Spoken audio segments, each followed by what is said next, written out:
The Pride of Palomar ******* text prepared by L. Haynes Frontispiece, The Man, Don Miguel Farrell. The Pride of Palomar by Peter B. Kyne, author of Kindred of the Dust, etc. Illustrated by H. R. Ballinger and Dean Cornwell, Cosmopolitan Book Corporation, New York. McXI dedication Frank L. Mulgrew, Esquires, The Bohemian Club, San Francisco, California. Dear friend Mul. I have at last finished writing The Pride of Palomar. It isn't at all what I wanted it to be, it isn't at all what I planned it to be, but it does contain something of what you and I both feel. Something of what you wanted me to put into it. Indeed, I shall always wish to think that it contains just a few faint little echoes of the spirit of that old California that was fast vanishing when I first disturbed the quiet of the Mission Dolores with infantile shrieks, when you first gazed upon the redwood-studded hills of Sonoma County. You adventured with me in my quest for local color for the Valley of the Giants in Northern California. You performed a similar service in Southern California last summer and unearthed for me more local color, more touches of tender sentiment than I could use. Therefore, The Pride of Palomar is peculiarly your book. On a day a year ago, when the story was still so vague I could scarcely find words in which to sketch for you an outline of the novel I purposed writing, you said, "It will be a good story." I'm sold on it already. To you the hacienda of the Rancho Palomar will always bring delightful recollections of the gracious hospitality of Senor Cave Coots, sitting at the head of that table huge in the 40s. Little did Senor Coots realize that he, the last of the Dons in San Diego County, was to furnish copy for my novel, that his pride of ancestry, both American and Castilian, his love for his ancestral hacienda at the Rancho Guajome, and his old-fashioned garden with the great bougainvillea in flower, were the ingredients necessary to the production of what I trust will be a book with a mission. When we call again at the Moreno Hacienda on the Rio San Luis Rio, Carolina will not be there to metamorphose her home into a restaurant and serve us gallina con arroz, tortillas and frijoles refritos. But if she should be, she will not answer, when asked the amount of the score, "What you will, senor." Ah, no, Mal. Scoundrels devoid of romance will have discovered her, and she will have opened an inn with a Jap cook and the tariff will be $2 y media. There will be a strange waiter and he will scowl at us and expect a large tip. And Stephen Crane's brother, the genial judge, will have made his fortune in the mine on the hill, and there will be no more California wine as a first aid to digestion.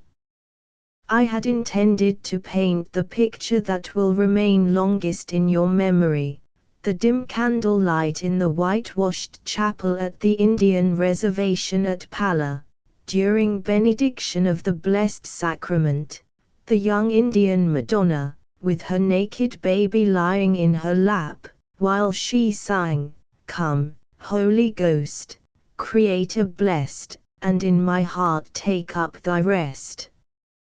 But the picture was crowded out in the makeup. There was too much to write about, and I was always overset. I saw and felt, with you, and regarded it as more poignantly pathetic, the tragedy of that little handful of San Luisanos, herded away in the heart of those barren hills to make way for the white man. And now the white man is almost gone, and Father Dominic's Angelus, ringing from Mission San Luis Rey, falls upon the dull ear of a Japanese farmer, usurping that sweet valley, hallowed by sentiment, by historical association, by the lives and loves and ashes of the men and women who carved California from the wilderness. I have given to this book the labor of love. I know it isn't literature, Mull, but I have joyed in writing it, and it has, at least, the merit of sincerity. It is an expression of faith, and for all its faults and imperfections, I think you will find, tucked away in it somewhere, a modicum of merit. I have tried to limn something, however vague, of the beauty of the land we saw through boyish eyes before the real estate agent had profaned it. You were born with a great love, a great reverence for beauty. That must be because you were born in Sonoma County in the light of God's smile. Each spring in California the dogwood blossoms are, for you, a creamier white, the buckeye blossoms more numerous and fragrant, the hills a trifle greener, and the old order, the old places, the old friends a little dearer. Wherefore, with much appreciation of your aid in its creation and of your unfaltering friendship and affection, I dedicate the Pride of Palomar to you. Faithfully, Peter B. Kyne. San Francisco, the 9th of June, 1921. Acknowledgement is made of the indebtedness of the author for much of the material used in this book to Mr. Montaville Flowers, author of The Japanese Conquest of American Opinion. PBK Contents I917XXV2X18XXVI31119 XXVI3XXXX71523XXXI816 The illustrations The Man, Don Miguel Farrell. Frontispiece here amidst the golden romance of the old mission, the girl suddenly understood Don Mike the girl, K. Parker the pride of Palomar I for the first time in 60 years, Pablo Artellán, the majordomo of the Rancho Palomar, was troubled of soul at the approach of winter.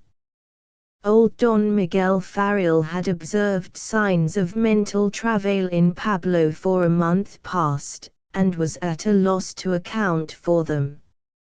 He knew Pablo possessed one extra pair of overalls, brand new, 2 pairs of boots which young Don Miguel had bequeathed him when the Great White Father at Washington had summoned the boy to the war in April of 1917. 3 chambray shirts in an excellent state of repair, half of a fat steer jerked, a full bag of bao beans, and a string of red chili peppers pendant from the rafters of an adobe shack which Pablo and his wife, Carolina, occupied rent-free. Certainly, thought old Don Miguel, life could hold no problems for one of Pablo's race thus pleasantly situated. Coming upon Pablo this morning, as the latter sat in his favorite seat under the catalpa tree just outside the wall of the ancient adobe compound, where he could command a view of the white wagon road winding down the valley of the San Gregorio, Don Miguel decided to question his ancient retainer. "My good Pablo," he queried, "what has come over thee of late? Thou art of a mien as sorrowful as that of a 60er. Can it be that thy stomach refuses longer to digest thy food? Come, permit me to examine thy teeth. Yes, by my soul, therein lies the secret.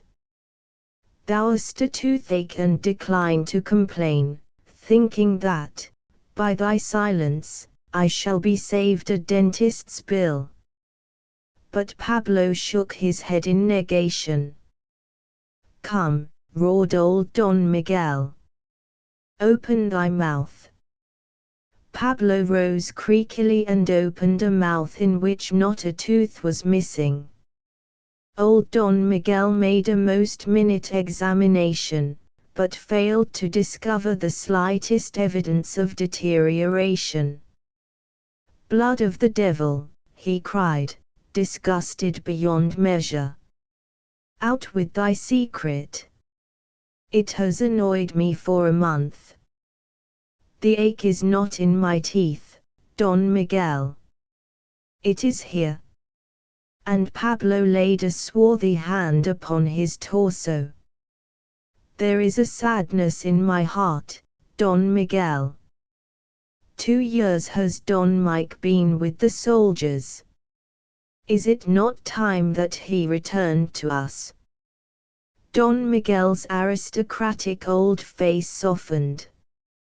So that is what disturbs thee, my Pablo. Pablo nodded miserably, seated himself, and resumed his task of fashioning the hondo of a new rawhide radiator.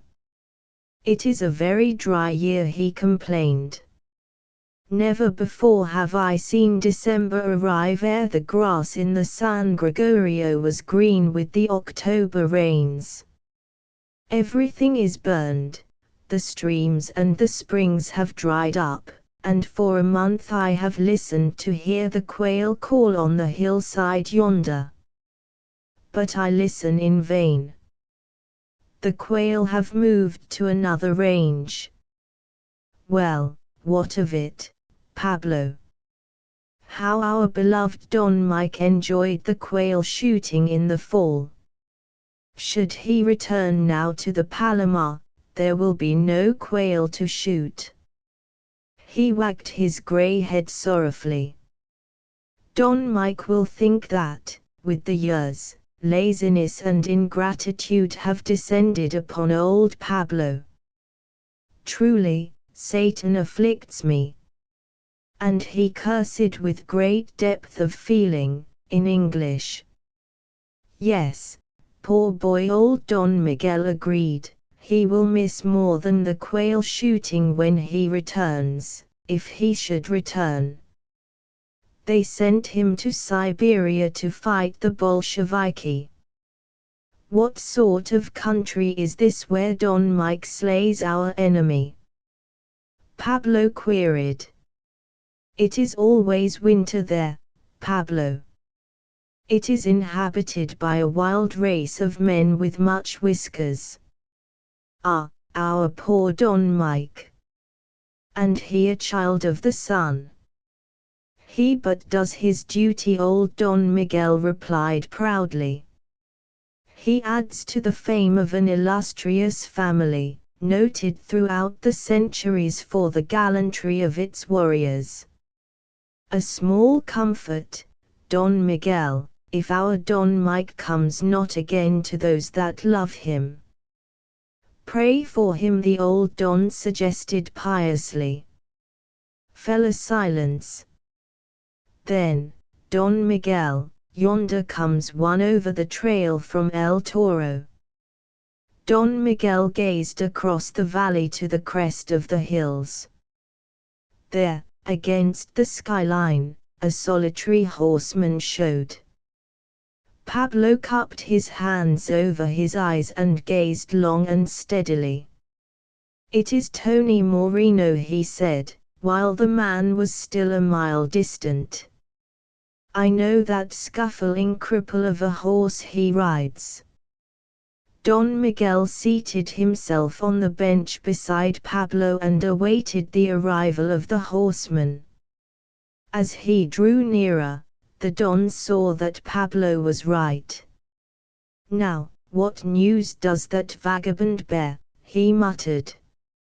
Assuredly he brings a telegram, otherwise the devil himself could not induce that lazy wastrel to ride 20 miles. Of a truth you are right, Don Miguel.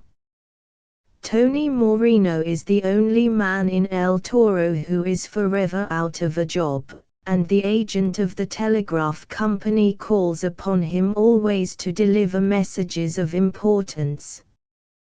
With the Don, he awaited, with vague apprehension, the arrival of Tony Moreno.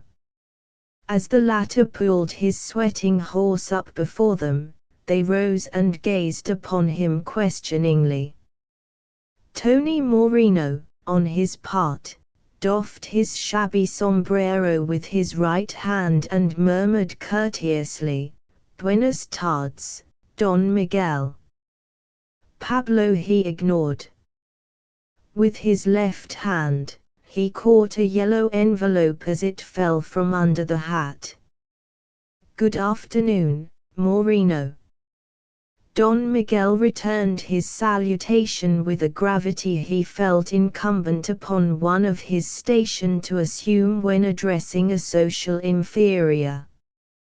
"You bring me a telegram."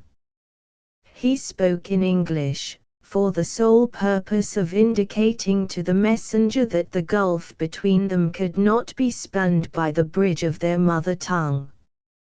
He suspected Tony Moreno very strongly of having stolen a yearling from him many years ago. Tony Moreno remembered his manners, and dismounted before handing Don Miguel the telegram. "The delivery charges?" Don Miguel queried courteously. "Nothing, Don Miguel."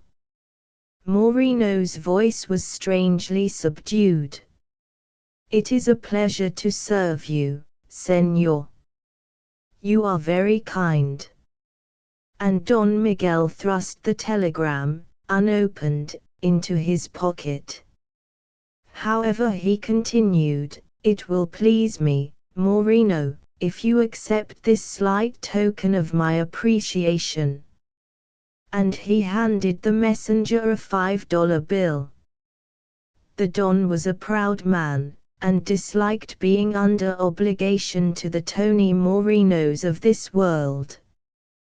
Tony protested, but the Don stood his ground, silently insistent, and, in the end, the other pouched the bill, and rode away.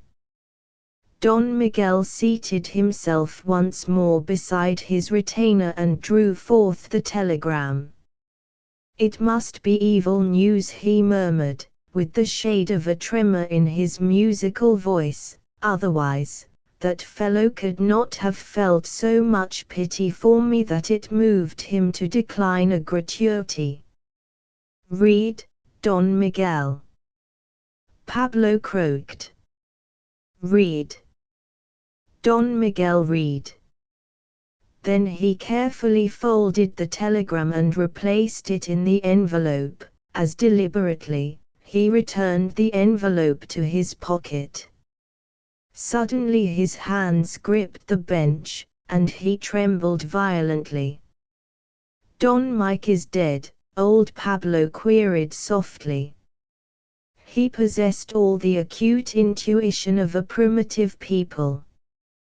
Don Miguel did not reply, so presently Pablo turned his head and gazed up into the master's face. Then he knew. His fingers trembled slightly as he returned to work on the hondo, and, for a long time, no sound broke the silence save the song of an oriole in the catalpa tree. Suddenly, the sound for which old Pablo had waited so long burst forth from the sage-clad hillside. It was a cock-quail calling, and, to the majordomo, it seemed to say, "Don Mike, come home. Don Mike, come home. Ah, little truant, who has told you that you are safe?" Pablo cried in agony. "For Don Mike shall not come home, no, no, never any more.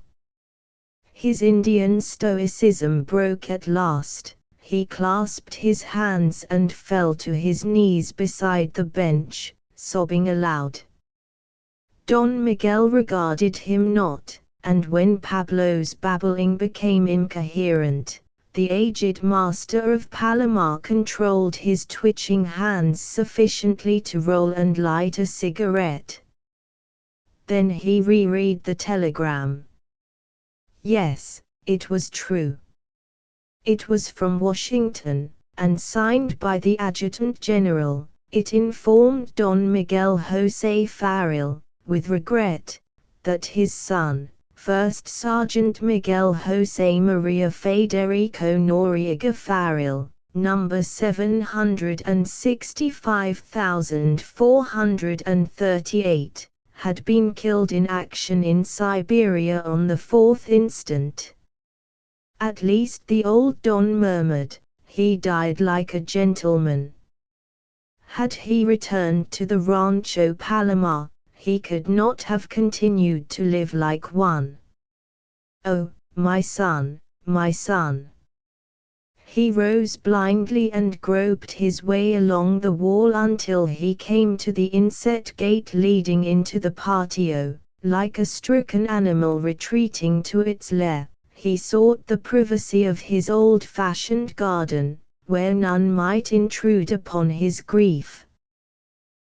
First Sergeant Michael Joseph Farrell entered the orderly room and saluted his captain, who sat, with his chair tilted back, staring mournfully at the opposite wall.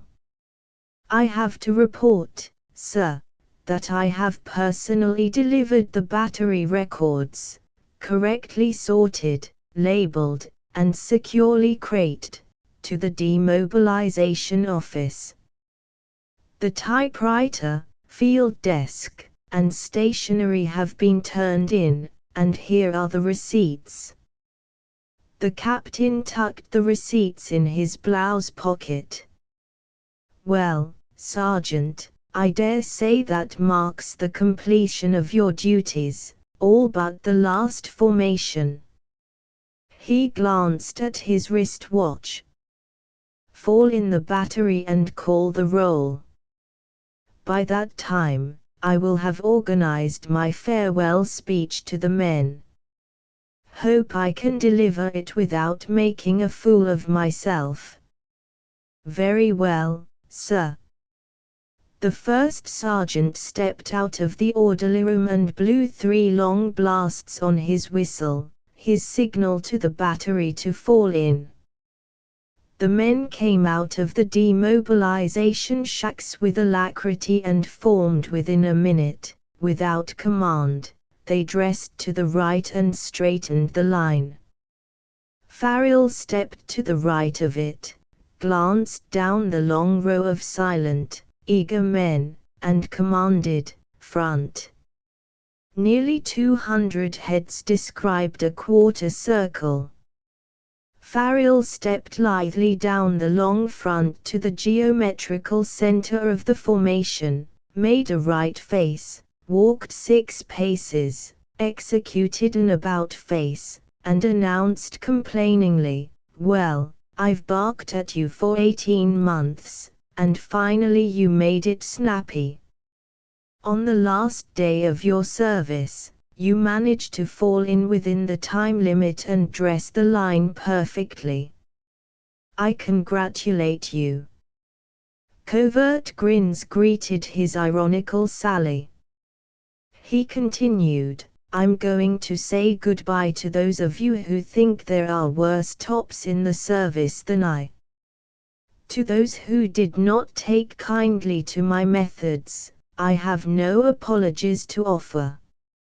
I gave everybody a square deal, and for the information of some half-dozen hotspurs who have vowed to give me the beating of my life the day we should be demobilized, I take pleasure in announcing that I will be the first man to be discharged, that there is a nice clear space between these 2 demobilization shacks and the ground is not too hard, that there will be no guards to interfere, and if any man with the right to call himself Mr. desires to air his grievance, he can make his engagement now, and I shall be at his service at the hour stipulated.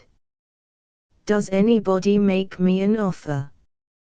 He stood there, balanced nicely on the balls of his feet, cool, alert, glancing interestedly up and down the battery front. "What?" he bantered, "nobody bids? Well, I'm glad of that. I part friends with everybody. Call rolls." The section chiefs called the rolls of their sections and reported them present. Farrell stepped to the door of the orderly room. "The men are waiting for the captain," he reported. Sergeant Farrell, that bedeviled individual, replied frantically, "I can't do it. You'll have to do it for me." "Yes, sir, I understand." Farrell returned to the battery, brought them to attention, and said, "The skipper wants to say goodbye, men, but he isn't up to the job. He's afraid to tackle it, so he has asked me to wish you light duty, heavy pay, and double rations in civil life. He has asked me to say to you that he loves you all and will not soon forget such soldiers as you have proved yourselves to be." "3 for the skipper." "Give him 3 and a tiger," somebody pleaded, and the cheers were given with a hearty generosity which even the most disgruntled organization can develop on the day of demobilization. The skipper came to the door of the orderly room. "Goodbye, good luck, and God bless you, lads," he shouted, and not with the discharges under his arm, while the battery counted off and, in command of Farrell, the lieutenants had already been demobilized, marched to the pay tables. As they emerged from the paymaster's shack, they scattered singly, in little groups, back to the demobilization shacks. Presently, bearing straw suitcases, tin helmets, and gas masks, these latter articles presented to them by a paternal government as souvenirs of their service, they drifted out through the Presidio gate, where the world swallowed them. Although he had been the first man in the battery to receive his discharge, Farrell was the last man to leave the Presidio. He waited until the captain, having distributed the discharges, came out of the pay office and repaired again to his deserted orderly room, whereupon the former first sergeant followed him. "I hesitate to obtrude, sir," he announced, as he entered the room, "but whether the captain likes it or not, he'll have to say goodbye to me. I have attended to everything I can think of, sir, so, unless the captain has some further use for me, I shall be jogging along." Farrell the captain declared, "If I had ever had a doubt as to why I made you top cutter of B Battery, that last remark of yours would have dissipated it. Please do not be in a hurry. Sit down and mourn with me for a little while." "Well, I'll sit down with you, sir, but I'll be hanged if I'll be mournful. I'm too happy in the knowledge that I'm going home." "Where is your home, Sergeant?" "In San Marcos County, in the southern part of the state. After 2 years of Siberia and 4 days of this San Francisco fog, I'm fed up on low temperatures, and, by the holy poker, I want to go home." "It isn't much of a home, just a quaint, old, crumbling adobe ruin, but it's home, and it's mine. Yes, sir, I'm going home and sleep in the bed my great-great-grandfather was born in. If I had a bed that old, I'd fumigate it, the captain declared. Like all regular army officers, he was a very devil of a fellow for sanitation. Do you worship your ancestors, Farrell? Well, come to think of it, I have rather a reverence for the ashes of my fathers and the temples of my gods. So have the Chinese. Among Americans, however, I thought all that sort of thing was confined to the descendants of the Pilgrim Fathers. If I had an ancestor who had been a Pilgrim Father, Farrell declared, I'd locate his grave and build a garbage incinerator on it. What's your grouch against the Pilgrim Fathers?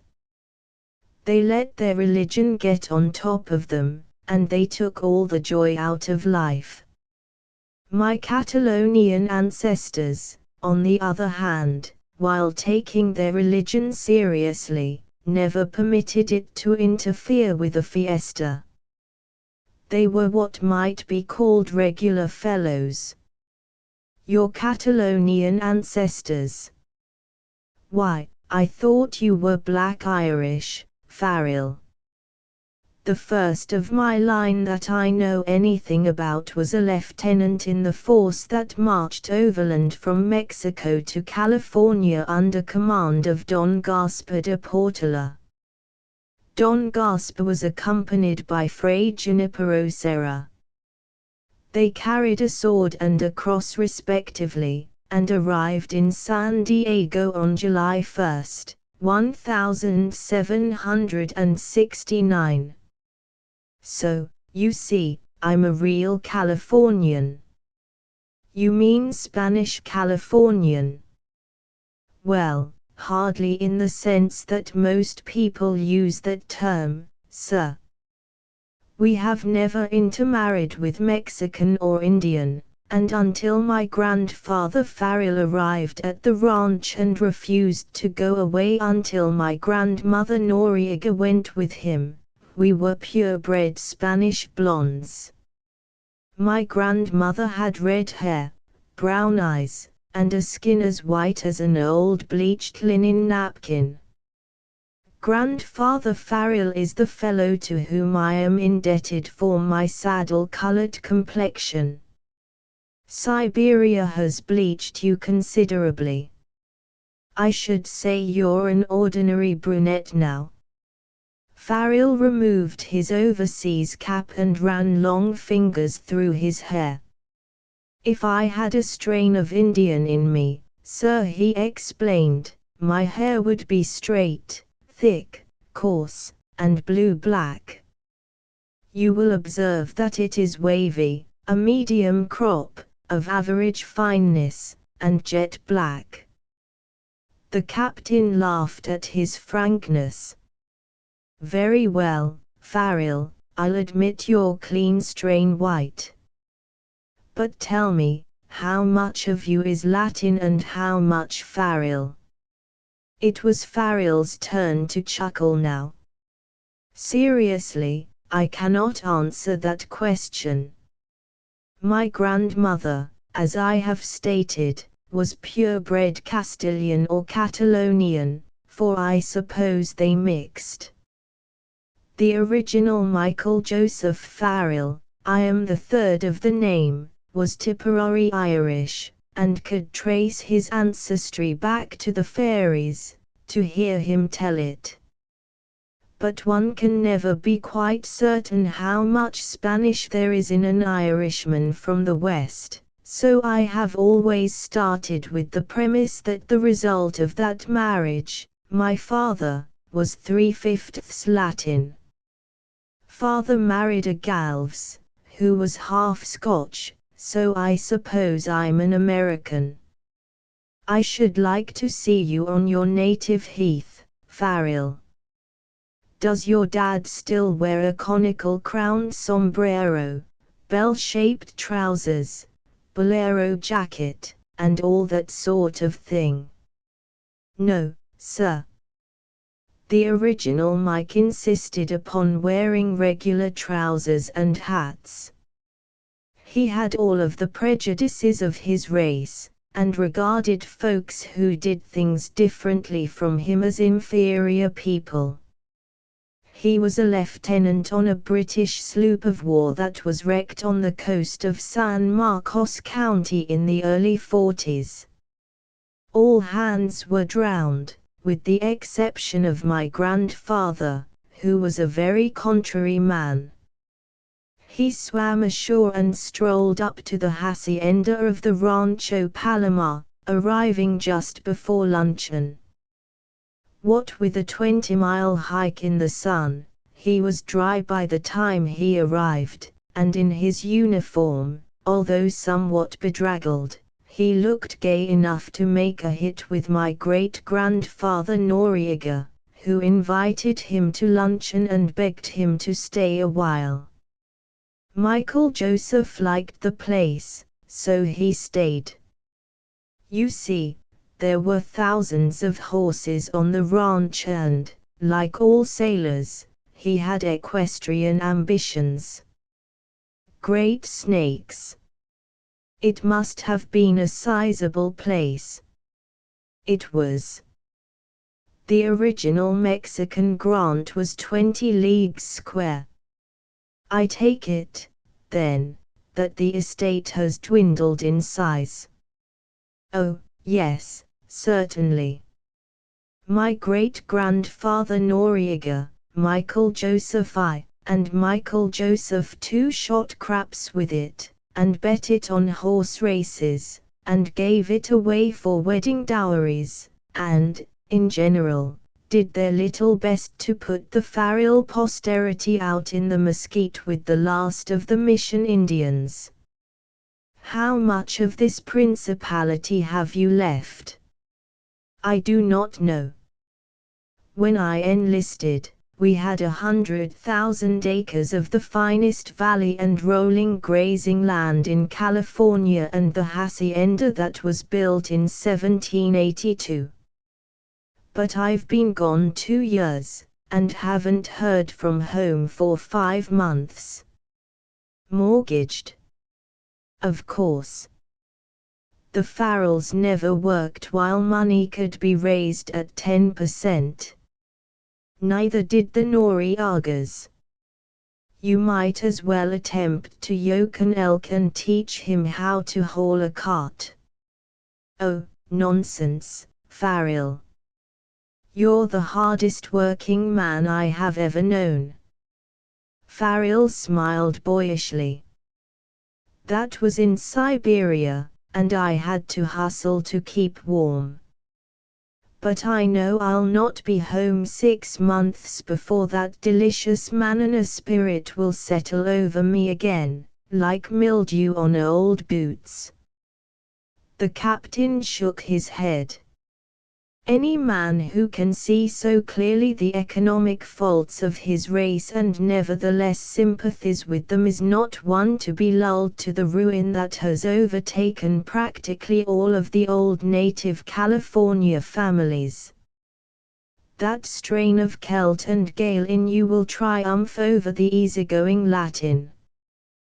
Well, perhaps. And 2 years in the army has helped tremendously to eradicate an inherited tendency toward procrastination. I shall like to think that I had something to do with that, the officer answered. What are your plans? Well, sir, this hungry world must be fed by the United States for the next 10 years. And I have an idea that the Rancho Palomar can pull itself out of the hole with beef cattle. My father has always raised short-legged, long-horned scrubs, descendants of the old Mexican breeds, and there is no money in that sort of stock. If I can induce him to turn the ranch over to me, I'll try to raise sufficient money to buy a couple of carloads of purebred Hereford bulls and grade up that scrub stock. In 4 or 5 years I'll have steers that will weigh 1,800 to 2,000 pounds on the hoof, instead of the little 800-pounders that have swindled us for 100 years. How many head of cattle can you run on your ranch? About 10,000, 1 to every 10 acres. If I could develop water for irrigation in the San Gregorio Valley, I could raise alfalfa and lot feed a couple of thousand more. What is the ranch worth? About 8 per acre is the average price of good cattle range nowadays. With plenty of water for irrigation, the valley land would be worth $500 an acre. It's as rich as cream, and will grow anything, with water. Well, I hope your dad takes a back seat and gives you a free hand, Farrell. I think you'll make good with half a chance. I feel that way also, Farrell replied seriously. Are you going south tonight? Oh, no. Indeed not. I don't want to go home in the dark, sir. The captain was puzzled. Because I love my California, and I haven't seen her for 2 years, Farrell replied, to the other's unspoken query. It's been so foggy since we landed in San Francisco. I've had a hard job making my way round the Presidio. But if I take the 8 o'clock train tomorrow morning, I'll run out of the fog belt in 4 to 5 minutes and be in the sunshine for the remainder of the journey. Yes, by Jupiter, and for the remainder of my life. You want to feast your eyes on the countryside, eh? I do. It's April, and I want to see the Salinas Valley with its oaks. I want to see the benchlands with the grapevines just budding. I want to see some bald-faced cows clinging to the Santa Barbara hillsides, and I want to meet some fellow on the train who speaks the language of my tribe. Farrell, you're all Irish. You're romantic and poetical, and you feel the call of kind to kind. That's distinctly a Celtic trait. Queen Sabe. But I have a great yearning to speak Spanish with somebody. It's my mother tongue. There must be another reason, the captain bantered him. Sure there isn't a girl somewhere along the right of way, and you are fearful, if you take the night train, that the porter may fail to waken you in time to wave to her as you go by her station. Farrell shook his head. There's another reason, but that isn't it. Captain, haven't you been visualizing every little detail of your homecoming? You forget, Farrell, that I'm a regular army man, and we poor devils get accustomed to being uprooted.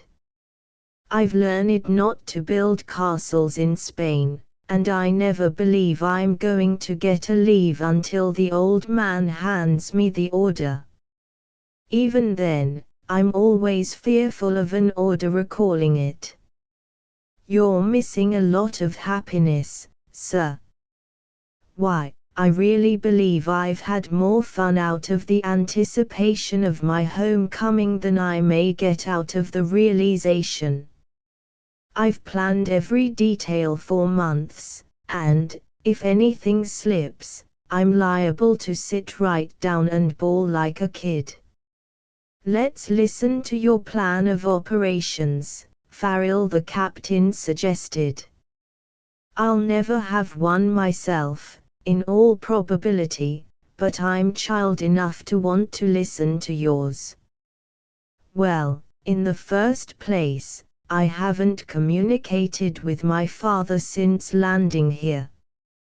He doesn't know I'm back in California, and I do not want him to know until I drop in on him. And your mother, Farrell, died when I was a little chap.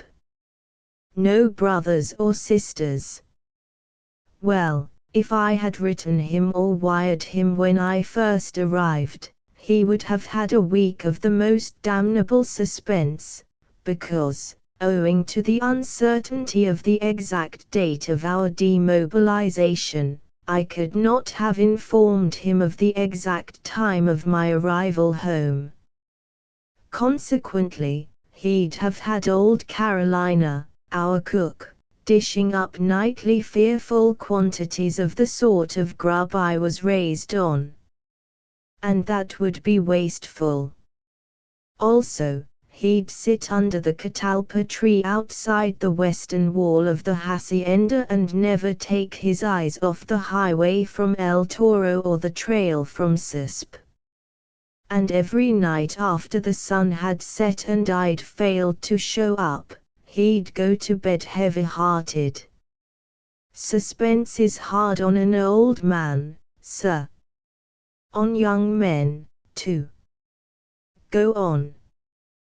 Well, I'll drop off the train tomorrow afternoon about 4 o'clock at a lonely little flag station called Susp.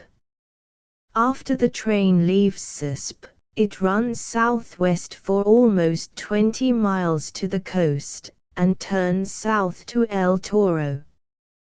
Nearly everybody enters the San Gregorio from El Toro, but, via the shortcut trail from Susp, I can hike it home in 3 hours and arrive absolutely unannounced and unheralded.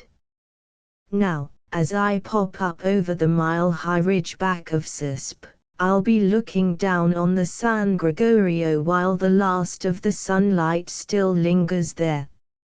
You see, sir, I'm only looking at an old picture I've always loved.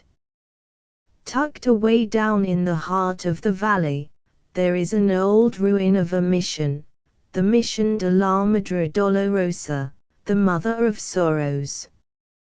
The light will be shining on its dirty white walls and red-tiled roof, and I'll sit me down in the shade of a manzanita bush and wait, because that's my valley and I know what's coming.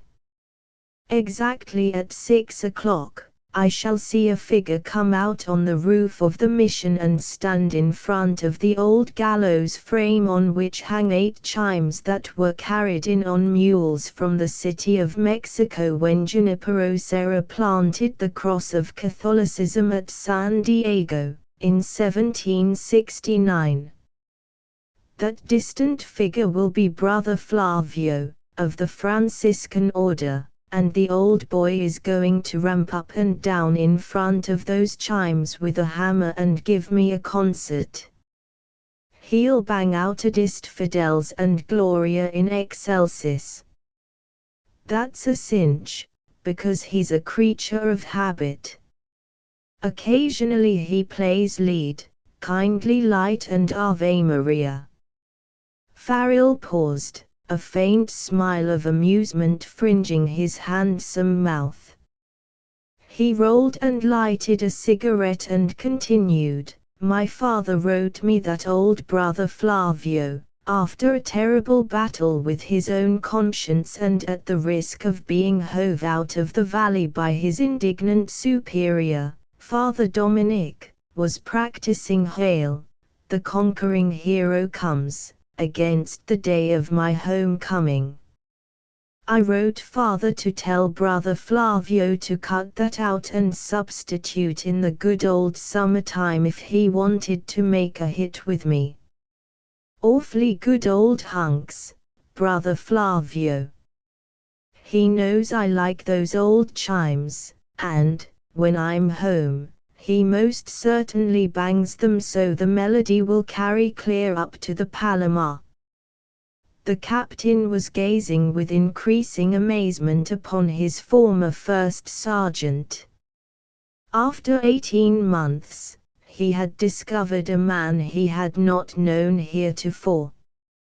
And after the Angelus, what, he demanded. Farrell's smug little smile of complacency had broadened.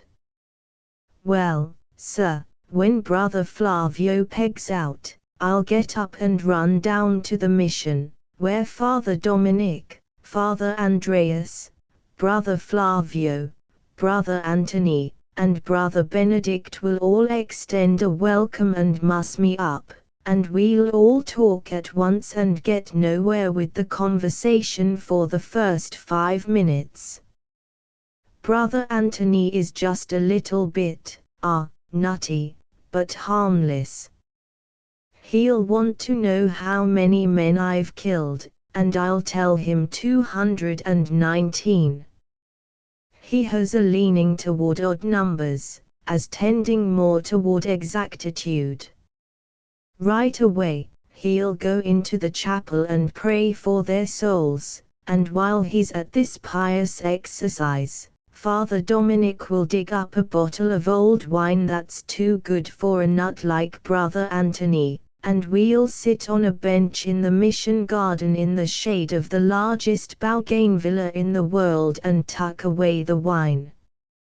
Between tucks, Father Dominic will inquire casually into the state of my soul, and the information thus elicited will scandalize the old saint. The only way I can square myself is to go into the chapel with them and give thanks for my escape from the Bolsheviki.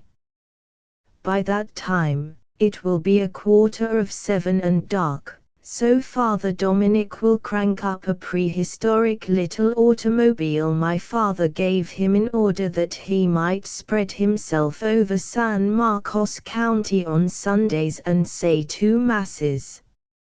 I have a notion that the task of keeping that old car in running order has upset Brother Anthony's mental balance. He used to be a blacksmith's helper in El Toro in his youth, and therefore is supposed to be a mechanic in his old age. Then the old padre drives you home, the captain suggested. He does. Providentially, it is now the cool of the evening. The San Gregorio is warm enough, for all practical purposes, even on a day in April, and, knowing this, I am grateful to myself for timing my arrival after the heat of the day. Father Dominic is grateful also. The old man wears thin sandals, and on hot days he suffers continuous martyrdom from the heat of that little motor. He is always begging Satan to fly away with that hot foot accelerator. Well, arrived home, I greet my father alone in the patio. Father Dominic, meanwhile, sits outside in his flivver and permits the motor to roar, just to let my father know he's there, although not for money enough to restore his mission would he butt in on us at that moment. Well, my father will not be able to hear a word I say until Padre Dominic shuts off his motor, so my father will yell at him and ask him what the devil he's doing out there and to come in, and be quick about it, or he'll throw his share of the dinner to the hogs. We always dine at 7, so we'll be in time for dinner. But before we go into dinner, my dad will ring the bell in the compound, and the help will report. Amid loud cries of wonder and delight, I shall be welcomed by a mess of mixed breeds of assorted sexes, and old Pablo, the majordomo, will be ordered to pass out some wine to celebrate my arrival. It's against the law to give wine to an Indian, but then, as my father always remarks on such occasions, to hell with the law. They're my Indians, and there are damned few of them left.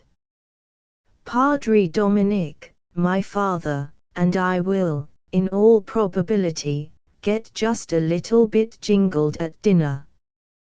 After dinner, we'll sit on the porch flanking the patio and smoke cigars, and I'll smell the lemon verbena and heliotrope and other old-fashioned flowers modern gardeners have forgotten how to grow. About midnight, Father Dominic's brain will have cleared, and he will be fit to be trusted with his accursed automobile, so he will snort home in the moonlight, and my father will then carefully lock the patio gate with a 9-inch key. Not that anybody ever steals anything in our country, except a cow once in a while, and cows never range in our patio, but just because we're hellbenders for conforming to custom.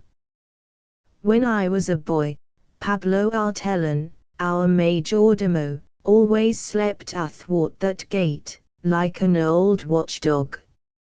I give you my word I've climbed that patio wall 100 times and dropped down on Pablo's stomach without wakening him. And, for a quarter of a century, to my personal knowledge, that patio gate has supported itself on a hinge and a half. Oh, we're a wonderful institution, we Farrells. What did you say this Pablo was? He used to be a majordomo. That is, he was the foreman of the ranch when we needed a foreman. We haven't needed Pablo for a long time, but it doesn't cost much to keep him on the payroll, except when his relatives come to visit him and stay a couple of weeks. And your father feeds them. Certainly. Also, he houses them. It can't be helped. It's an old custom. How long has Pablo been a pensioner? From birth. He's mostly Indian, and all the work he ever did never hurt him. But, then, he was never paid very much. He was born on the ranch and has never been more than 20 miles from it. And his wife is our cook. She has relatives, too.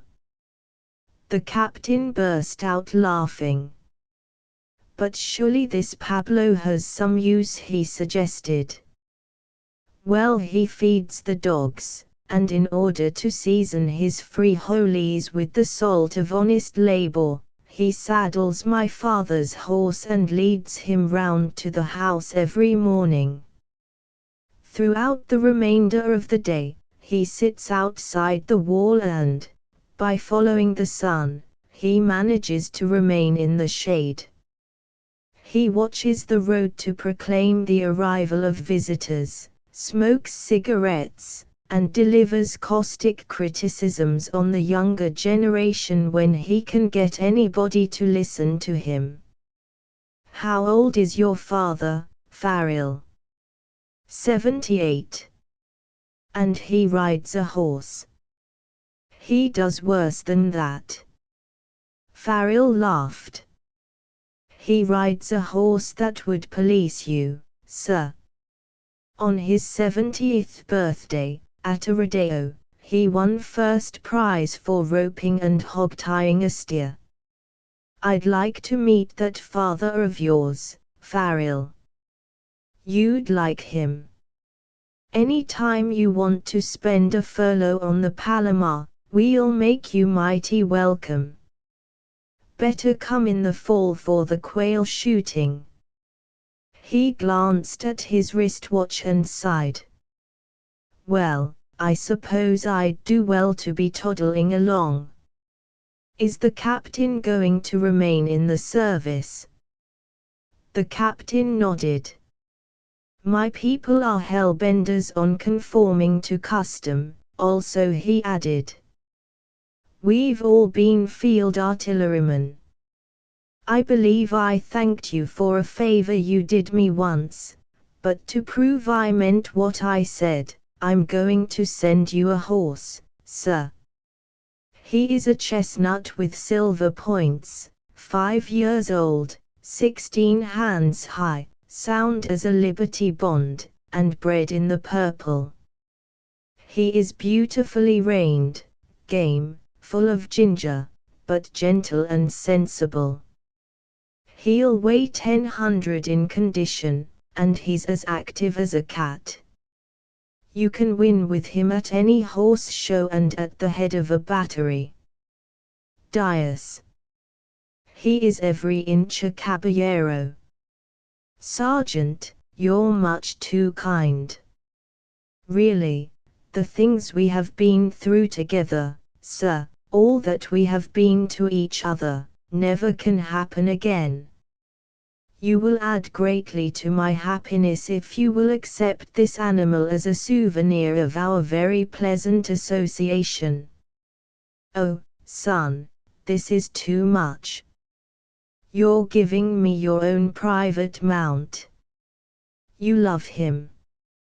He loves you.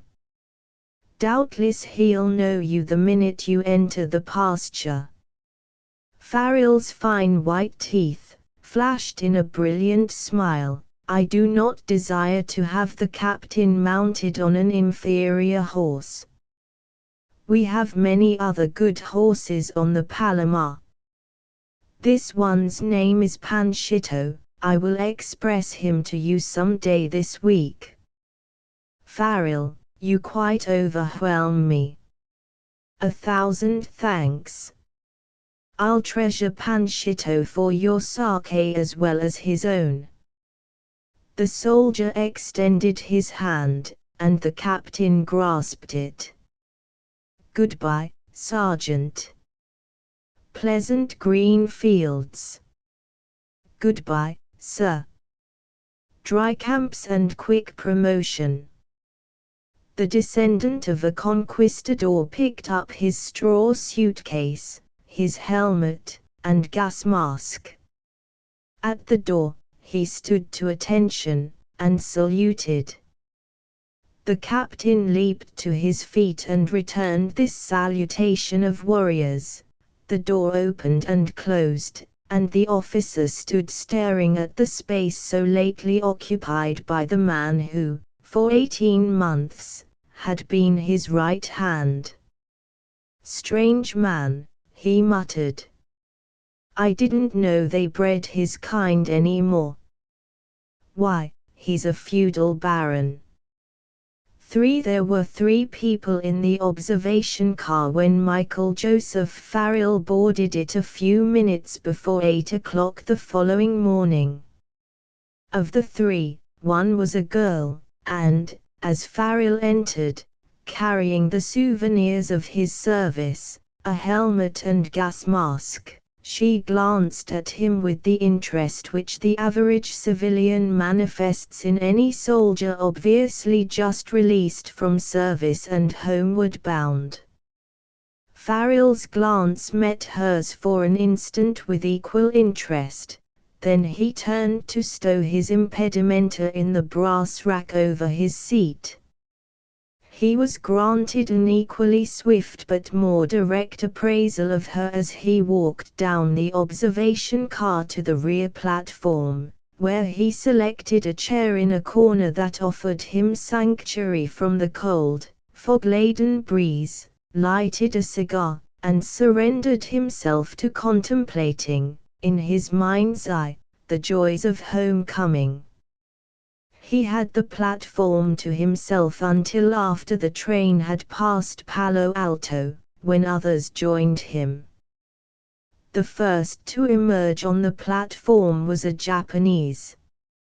Farrell favored him with a cool, contemptuous scrutiny, for he was a Californian and did not hold the members of this race in a tithe of the esteem he accorded other Orientals. This Japanese was rather shorter and thinner than the majority of his race.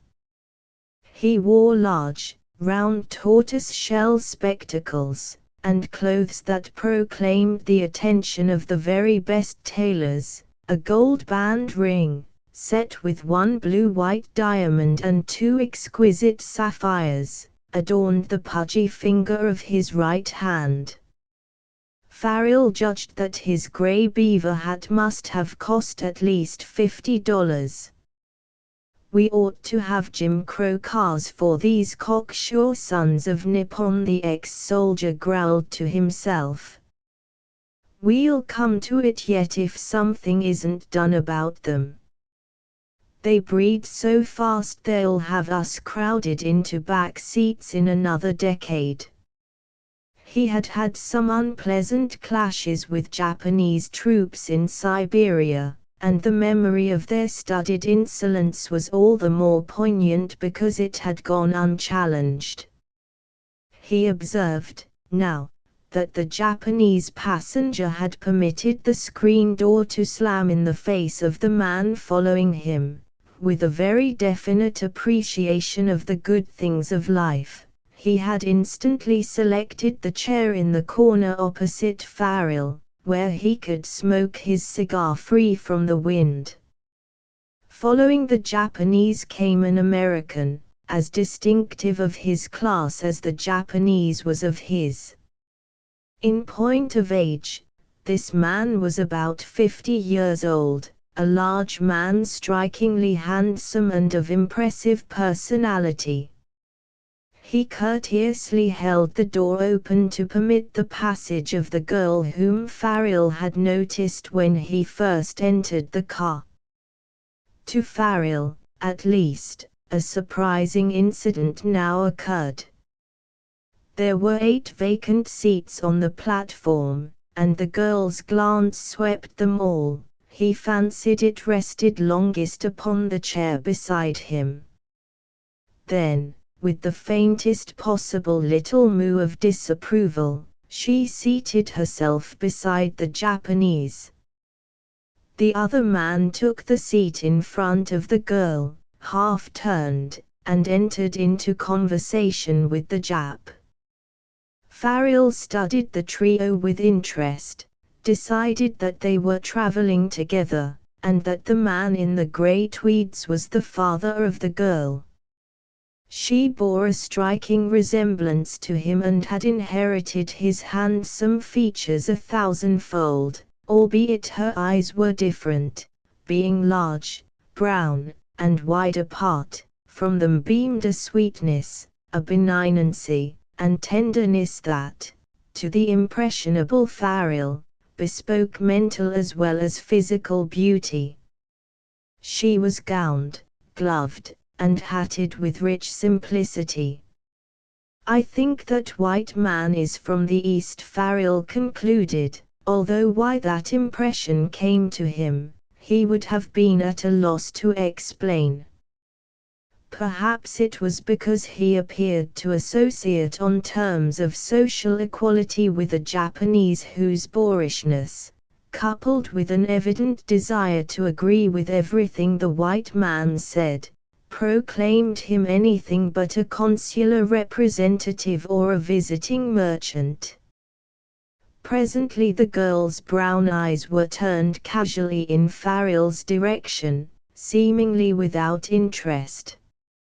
Instantly he rose, fixed her with a comprehending look, nodded almost imperceptibly toward the chair he was vacating, and returned to his seat inside the car.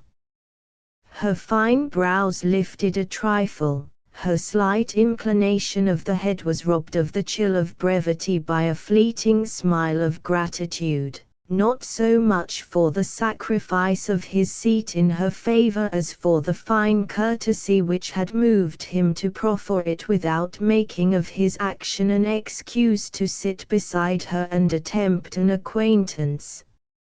From his exile, Farrell observed with satisfaction how quickly the girl excused herself to her companions and crossed over to the seat vacated in her favor. At the first call for luncheon, he entered the diner and was given a seat at a small table. The seat opposite him was unoccupied, and when the girl entered the diner alone and was shown to this vacant seat, Farrell thrilled pleasurably. "3 long, loud ones for you, young lady," he soliloquized. "You didn't care to eat at the same table with the brown beggar, so you came to luncheon alone." As their glances met, there was in Farrell's black eyes no hint of recognition, for he possessed in full measure all of the modesty and timidity of the most modest and timid race on earth where women are concerned, the Irish, tempered with the exquisite courtesy of that race for whom courtesy and gallantry toward women are a tradition, the Spanish of that all but extinct Californian caste known as the gent. It pleased Farrell to pretend careful study of the menu. Although his preferences in food were simple, he was extraordinarily hungry and knew exactly what he wanted. For long months he had dreamed of a porterhouse steak smothered in mushrooms, and now, finding that appetizing viand listed on the menu, he ordered it without giving mature deliberation to the possible consequences of his act. For the past 2 months he had been forced to avoid, when dining alone, meats served in such a manner as to necessitate firm and skillful manipulation of a knife, and when the waiter served his steak, he discovered, to his embarrassment, that it was not particularly tender nor was his knife even reasonably sharp. Consequently, following an unsatisfactory assault, he laid the knife aside and cast an anxious glance toward the kitchen, into which his waiter had disappeared. While awaiting the aid of this functionary, he hid his right hand under the table and gently massaged the back of it at a point where a vivid red scar showed. He was aware that the girl was watching him, and, with the fascination peculiar to such a situation, he could not forbear a quick glance at her. Interest and concern showed in the brown eyes, and she smiled frankly, as she said, "I very much fear, Mr. X First Sergeant, that your steak constitutes an order you are unable to execute. Perhaps you will not mind if I carve it for you." "Please do not bother about me," he exclaimed. "The waiter will be here presently." "You are very kind, but, oh, I'm quite an expert in the gentle art of mothering military men. I commanded a hot cake and donut brigade in France." She reached across the little table and possessed herself of his plate.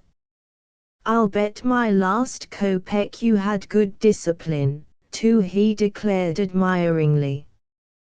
He could imagine the number of daring devils from whose amorous advances even a hot cake queen was not immune.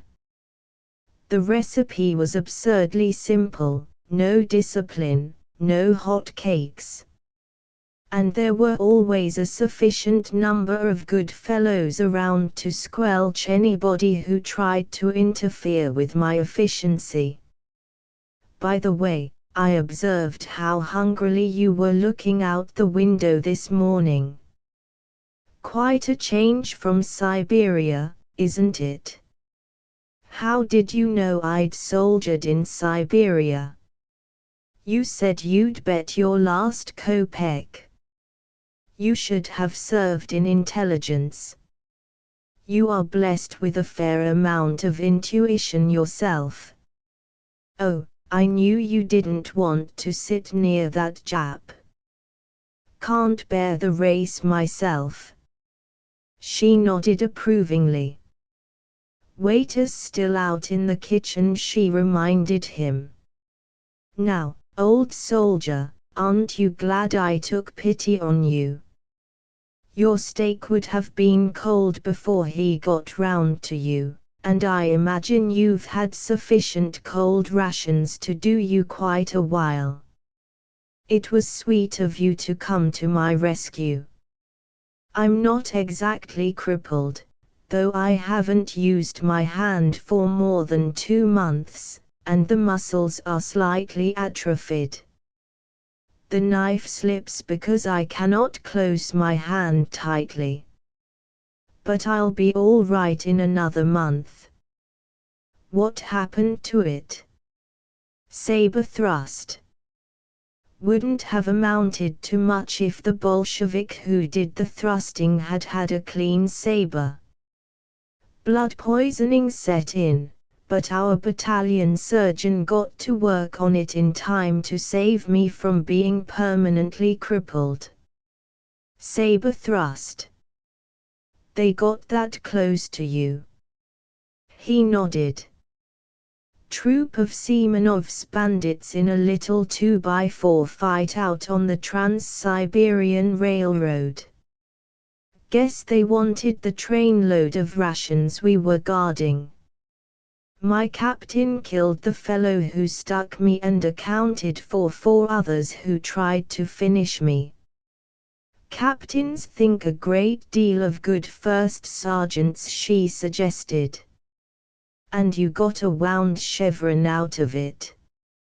I suppose, like every soldier, you wanted one, provided it didn't cost too much.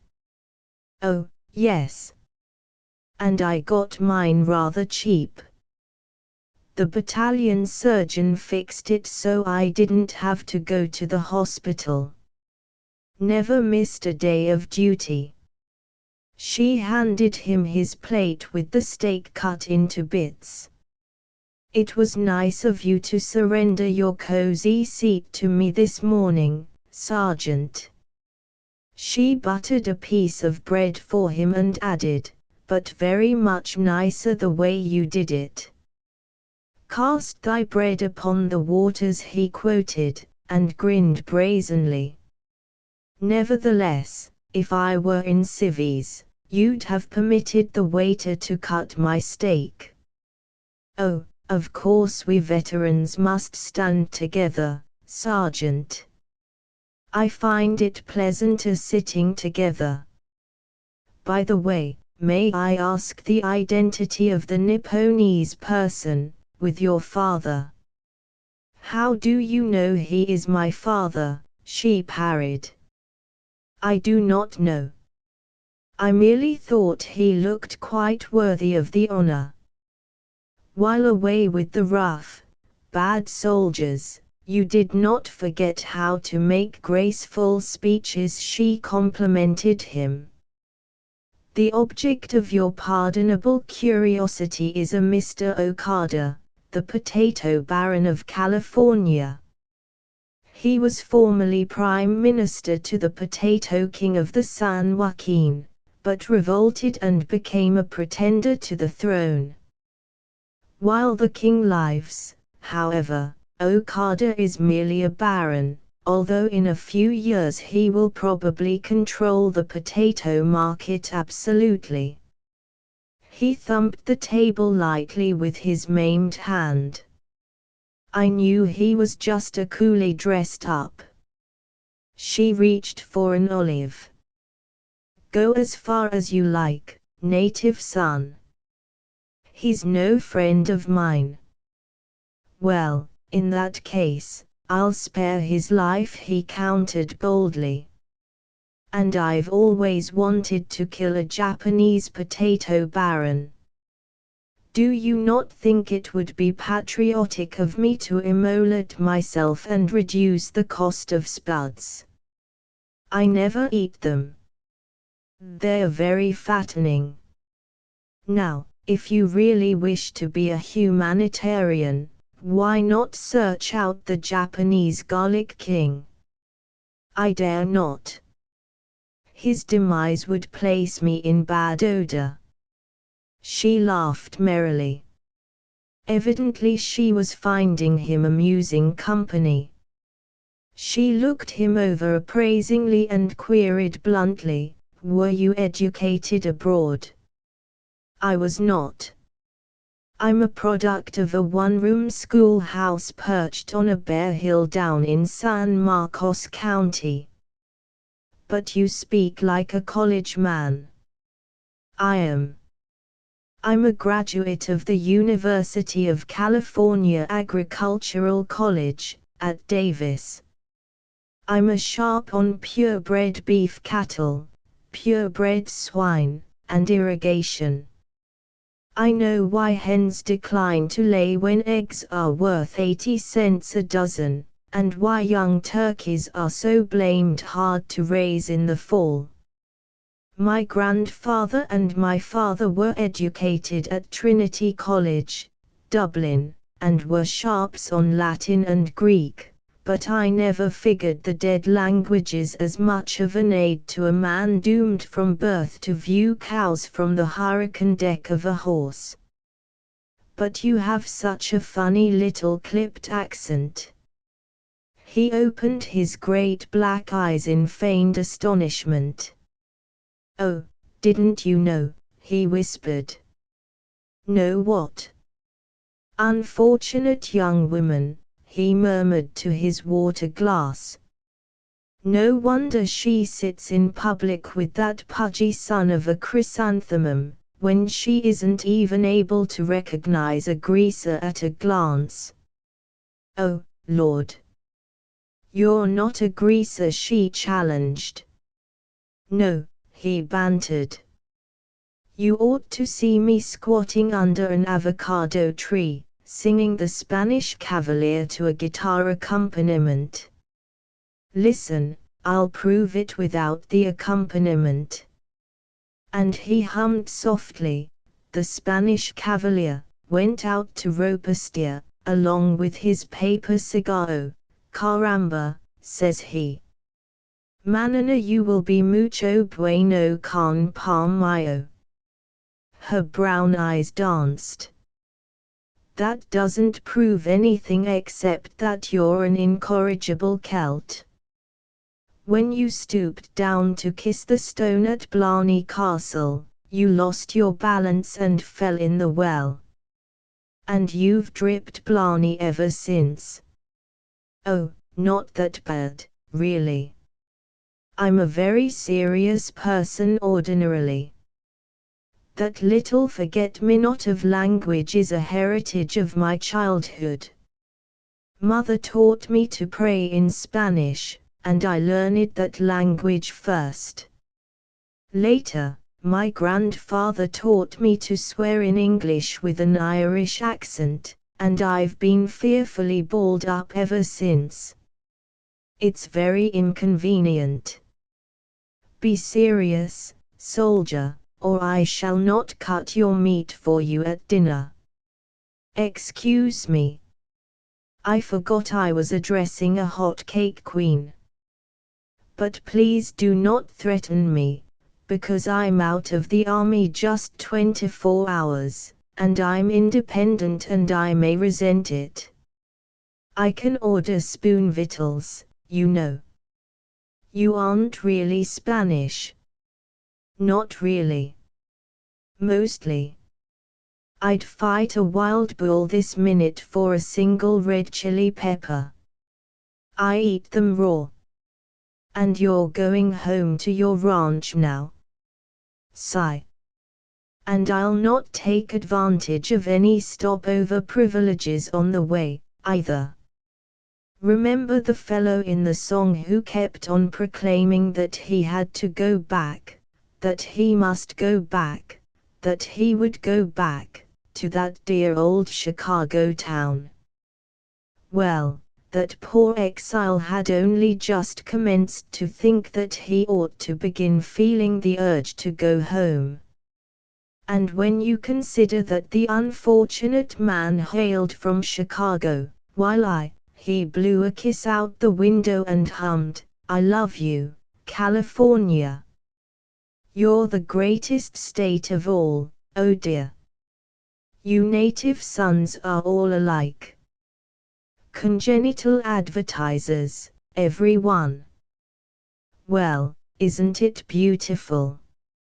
Isn't it wonderful? He was serious now.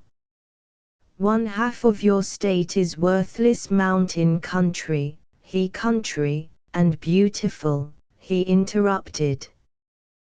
The other half is desert. Ever see the Mojave in the late afternoon from the top of the Tejon Pass? He challenged. The wild, barbaric beauty of it. And with water it would be a garden spot. Of course your valleys are wonderful. Gracias, señorita. But the bare brown hills in summertime, and the ghost rivers of the south. I do not think they are beautiful. They grow on one, he assured her earnestly. You wait and see. I wish you could ride over the hills back of Susp with me this afternoon, and see the San Gregorio Valley in her new spring gown. Ah, how my heart yearns for the San Gregorio. To her amazement, she detected a mistiness in his eyes, and her generous heart warmed to him. How profoundly happy you are, she commented. Happy? I should tell a man. I'm as happy as a cock quail with a large family and no coyotes in sight. Well. This steak is good. Not very, I think. It's tough. I have good teeth. She permitted him to eat in silence for several minutes, and when he had disposed of the steak, she asked, You live in the San Gregorio Valley? He nodded. We have a ranch there also, she volunteered. Father acquired it recently. From whom did he acquire it? I do not know the man's name, but the ranch is one of those old Mexican grants. It has a Spanish name. I'll try to remember it. She knitted her delicate brows. It's Pal something or other. Is it the Palomar's grant? He suggested. I think it is. I know the former owner is dead, and my father acquired the ranch by foreclosure of mortgage on the estate. Then it's the Palomar's grant. My father wrote in his last letter that old man Gonzalez had died and that a suit to foreclose the mortgage had been entered against the estate. The eastern edge of that grant laps over the lower end of the San Gregorio. Is your father a banker? He controls the First National Bank of El Toro. That settles the identity of the ranch. Gonzalez was mortgaged to the First National. He smiled a trifle foolishly. You gave me a bad 10 seconds, he explained. I thought you meant my father's ranch at first. Horrible. She favored him with a delightful little grimace of sympathy. Just think of coming home and finding yourself homeless. I think such a condition would make me wish that Russian had been given time to finish what he started. By the way, I knew all of the stockholders in the First National Bank of El Toro. Your father is a newcomer. He must have bought out old Dan Hayes' interest. She nodded affirmatively. Am I at liberty to be inquisitive, just a little bit? He queried. That depends, Sergeant. Ask your question, and if I feel at liberty to answer it, I shall. Is that Japanese, Okada, a member of your party? Yes, he is traveling with us. He has a land deal on with my father. Ah. She glanced across at him with new interest. There was resentment in that last observation of yours, she challenged. In common with all other Californians with manhood enough to resent imposition, I resent all Japanese. Is it true, then, that there is a real Japanese problem out here? Why, I thought everybody knew that, he replied, a trifle reproachfully. As the outpost of Occidental civilization, we've been battling Oriental aggression for 40 years. I had thought this agitation largely the mouthings of professional agitators, a part of the labor leaders' plan to pose as the watchdogs of the rights of the California laboring man. That is sheer bunkum carefully fostered by a very efficient corps of Japanese propagandists. The resentment against the Japanese invasion of California is not confined to any class, but is a very vital issue with every white citizen of the state who has reached the age of reason, and regardless of whether he was born in California or Timbuktu. Look. He pointed to a huge signboard fronting a bend in the highway that ran close to the railroad track and parallel with it. No more Japs wanted here. This is entirely an agricultural section, he explained. There are no labor unions here. But he added bitterly, you could throw a stone in the air and be moderately safe on the small end of a bet that the stone would land on a Jap farmer. Do the white farmers think that sign will frighten them away? No, of course not. That sign is merely a polite intimation to white men who may contemplate selling or leasing their lands to Japs that the organized sentiment of this community is against such a course. The lower standards of living of the Oriental enable him to pay much higher prices for land than a white man can. But she persisted. These aliens have a legal right to own and lease land in this state, have they not? Unfortunately, through the treachery of white lawyers, they have devised means to comply with the letter of a law denying them the right to own land, while evading the spirit of that law. Corporations with white dummy directors, purchases by alien Japs in the names of their infants in arms who happen to have been born in this country, he shrugged. Then you should amend your laws. He looked at her with the faintest hint of cool belligerence in his fine dark eyes.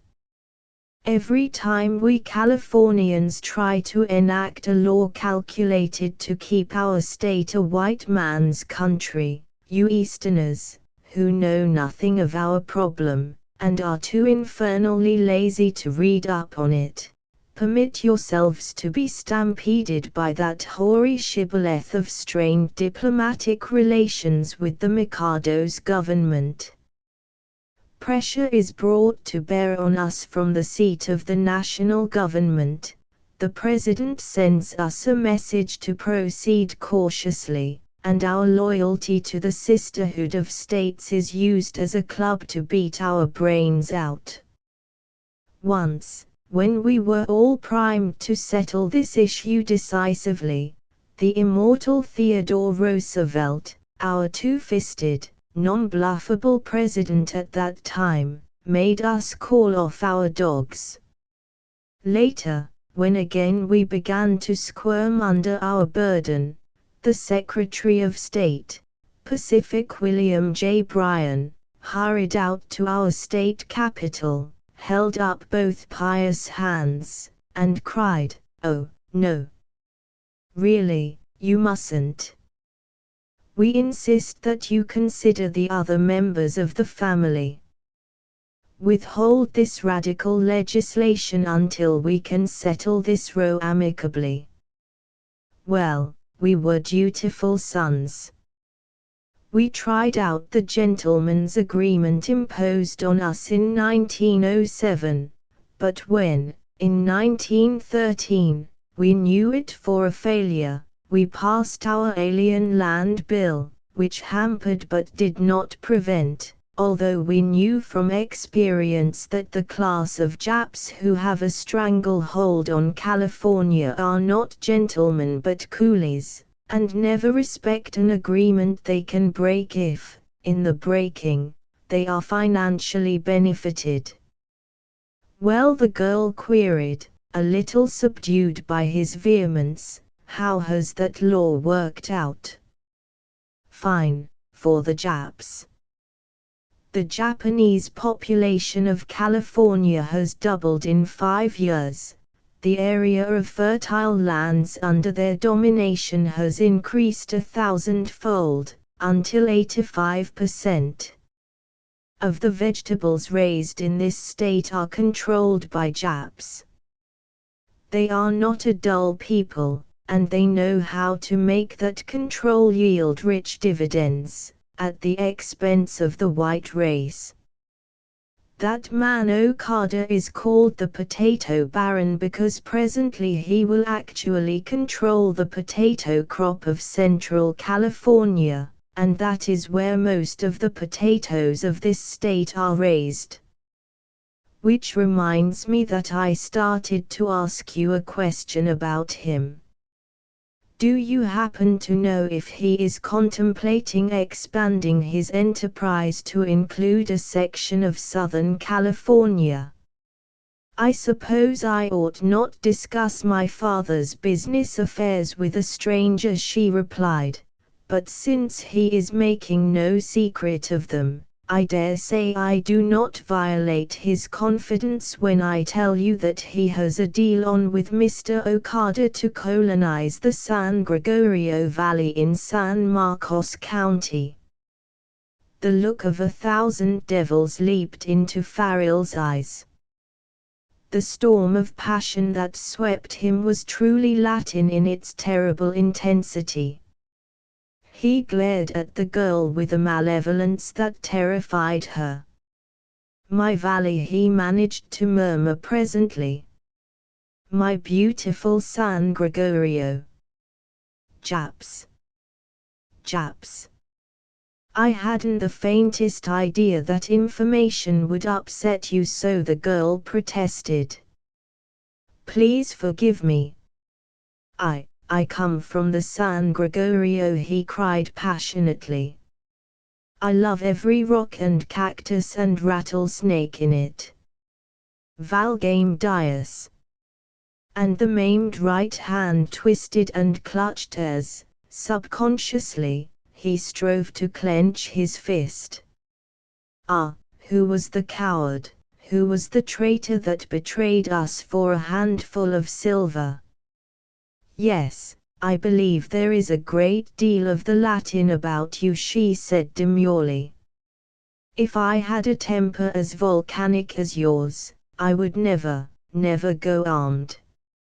I could kill with my naked hands the white man who betrays his community to a Jap. Madruga Dias, how I hate them. Well, wait until your trusty right hand is healed before you try garroting anybody, she suggested dryly. Suppose you cool off, Mr. Pepperpot, and tell me more about this terrible menace. You are interested, really. I could be made to listen without interrupting you, if you could bring yourself to cease glaring at me with those terrible chili-con-carne eyes. I can almost see myself at my own funeral. Please remember that I have nothing whatsoever to do with my father's business affairs. Your father looks like a human being, and if he realized the economic crime he is fostering, easy, soldier. You're discussing my father, whereas I desire to discuss the yellow peril. To begin, are you prejudiced against a citizen of Japan just because he's a Jap? I will be frank. I do not like the race. To a white man, there is nothing lovable about a Jap, nothing that would lead, except in isolated cases, to a warm friendship between members of our race and theirs. And I dare say the individual Jap has as instinctive a dislike for us as we have for him. Well then, how about John Chinaman? His face brightened. Oh, a Chinaman is different. He's a regular fellow. You can have a great deal of respect and downright admiration for a Chinaman, even of the coolie class. Nevertheless, the Chinese are excluded from California. He nodded. But not because of strong racial prejudice. The Chinese, like any other Oriental, are not assimilable. Also, like the Jap and the Hindu, they are smart enough to know a good thing when they see it, and California looks good to everybody.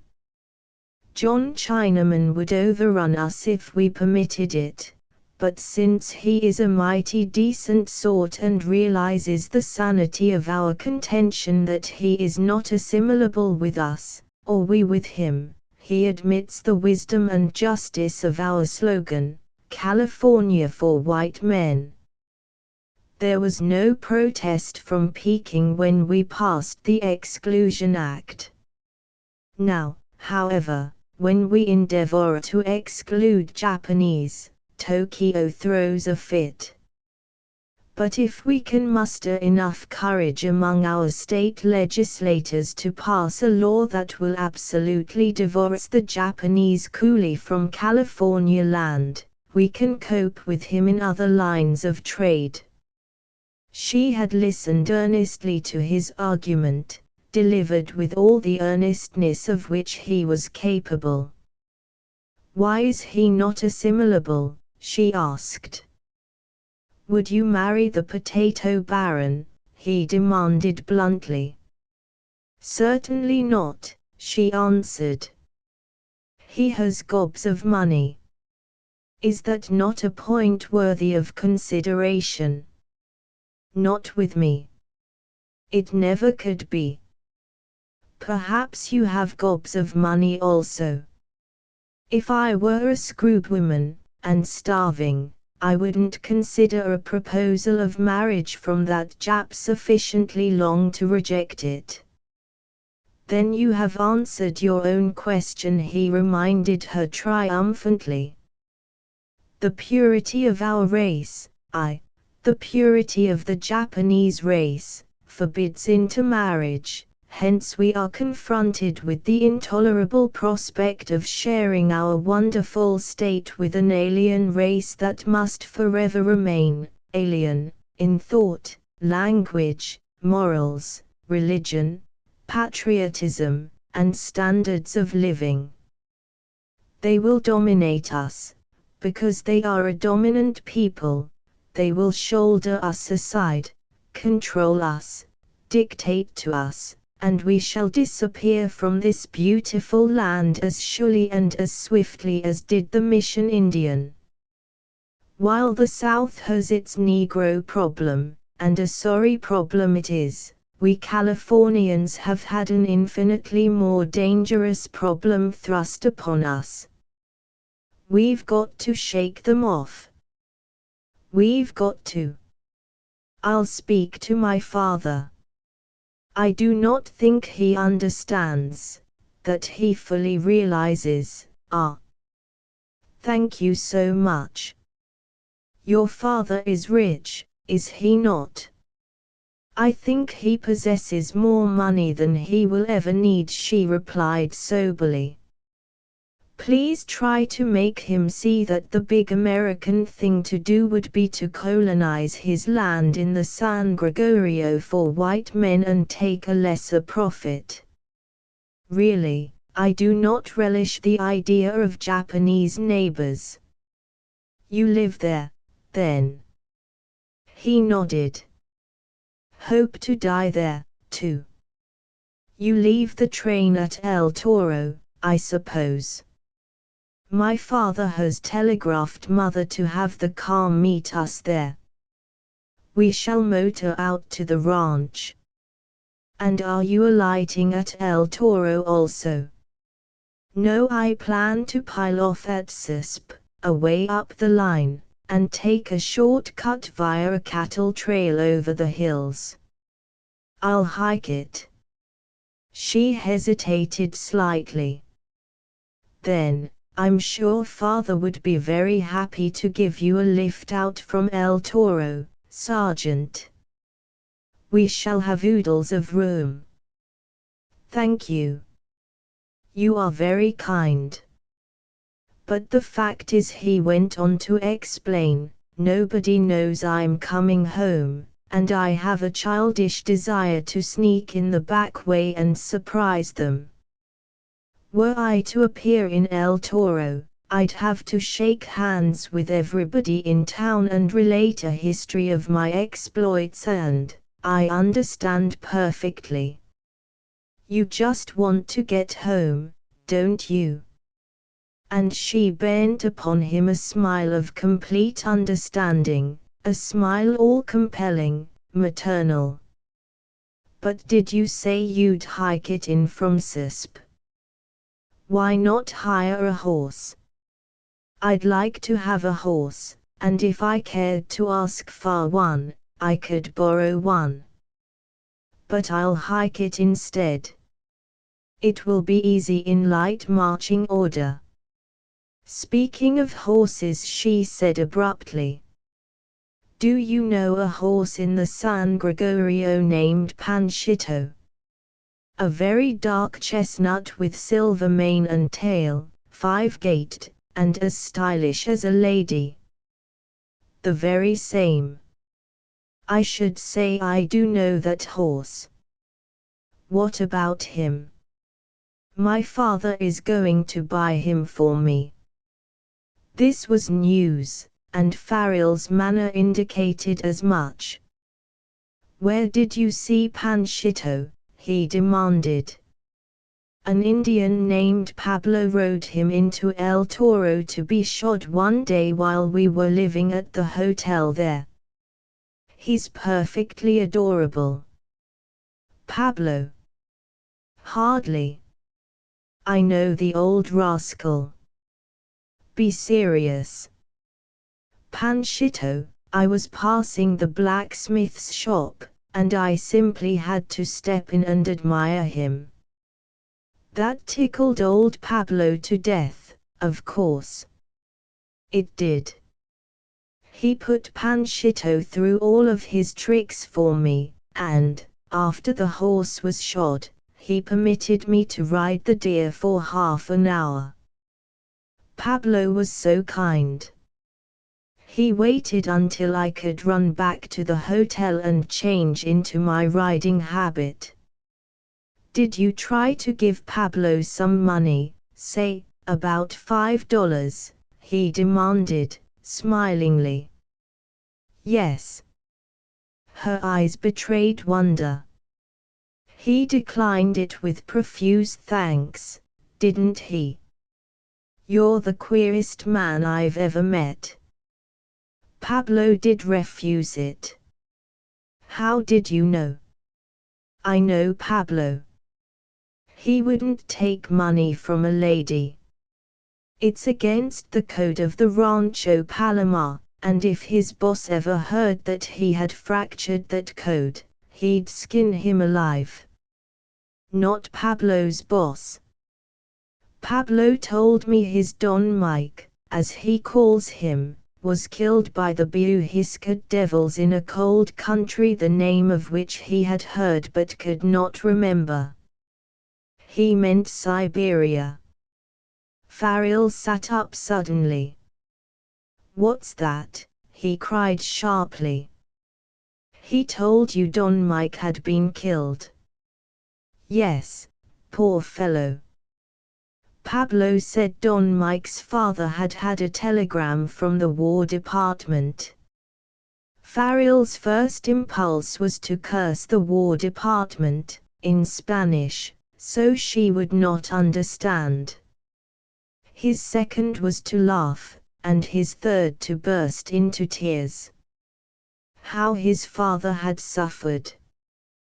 Then he remembered that tonight, he, the said Don Mike, was to have the proud privilege of returning from Valhalla, of bringing the light of joy back to the faded eyes of old Don Miguel, and in the swift contemplation of the drama and the comedy impending, he stood staring at her rather stupidly.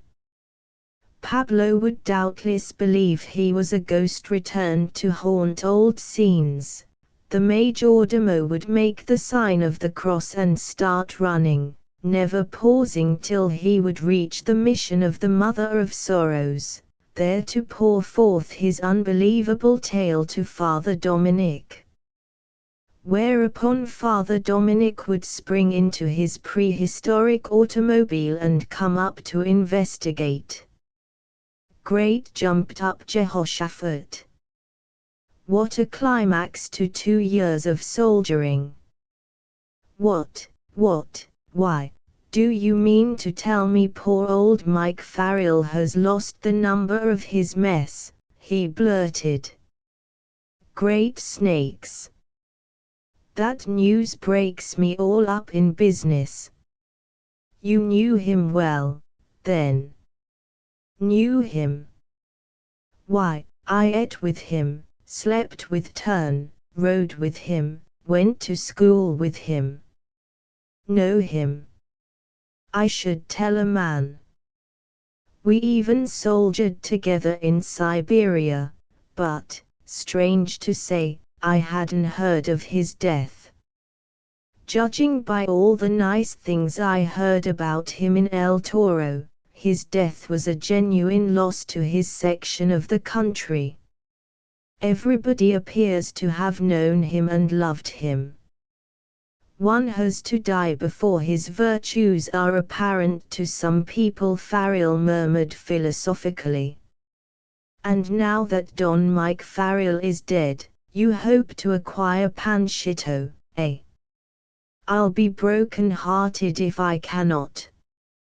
He'll cost you a lot of money. He's worth a lot of money. He gazed at her very solemnly. I am aware that what I am about to say is but poor return for your sweet courtesy, but I feel that you might as well begin now to abandon all hope of ever owning Panchito. Why? I hate to tell you this, but the fact is, I'm going to acquire him. She shook her head and smiled at him, the superior smile of one quite conscious of her strength. He is to be sold at public auction, she informed him. And the man who outbids me for that horse will have to mortgage his ranch and borrow money on his Liberty bonds. We shall see that which we shall see, he returned, enigmatically. Waiter, bring me my check, please. While the waiter was counting out the change from a $20 bill, Farrell resumed his conversation with the girl. Do you plan to remain in the San Gregorio very long?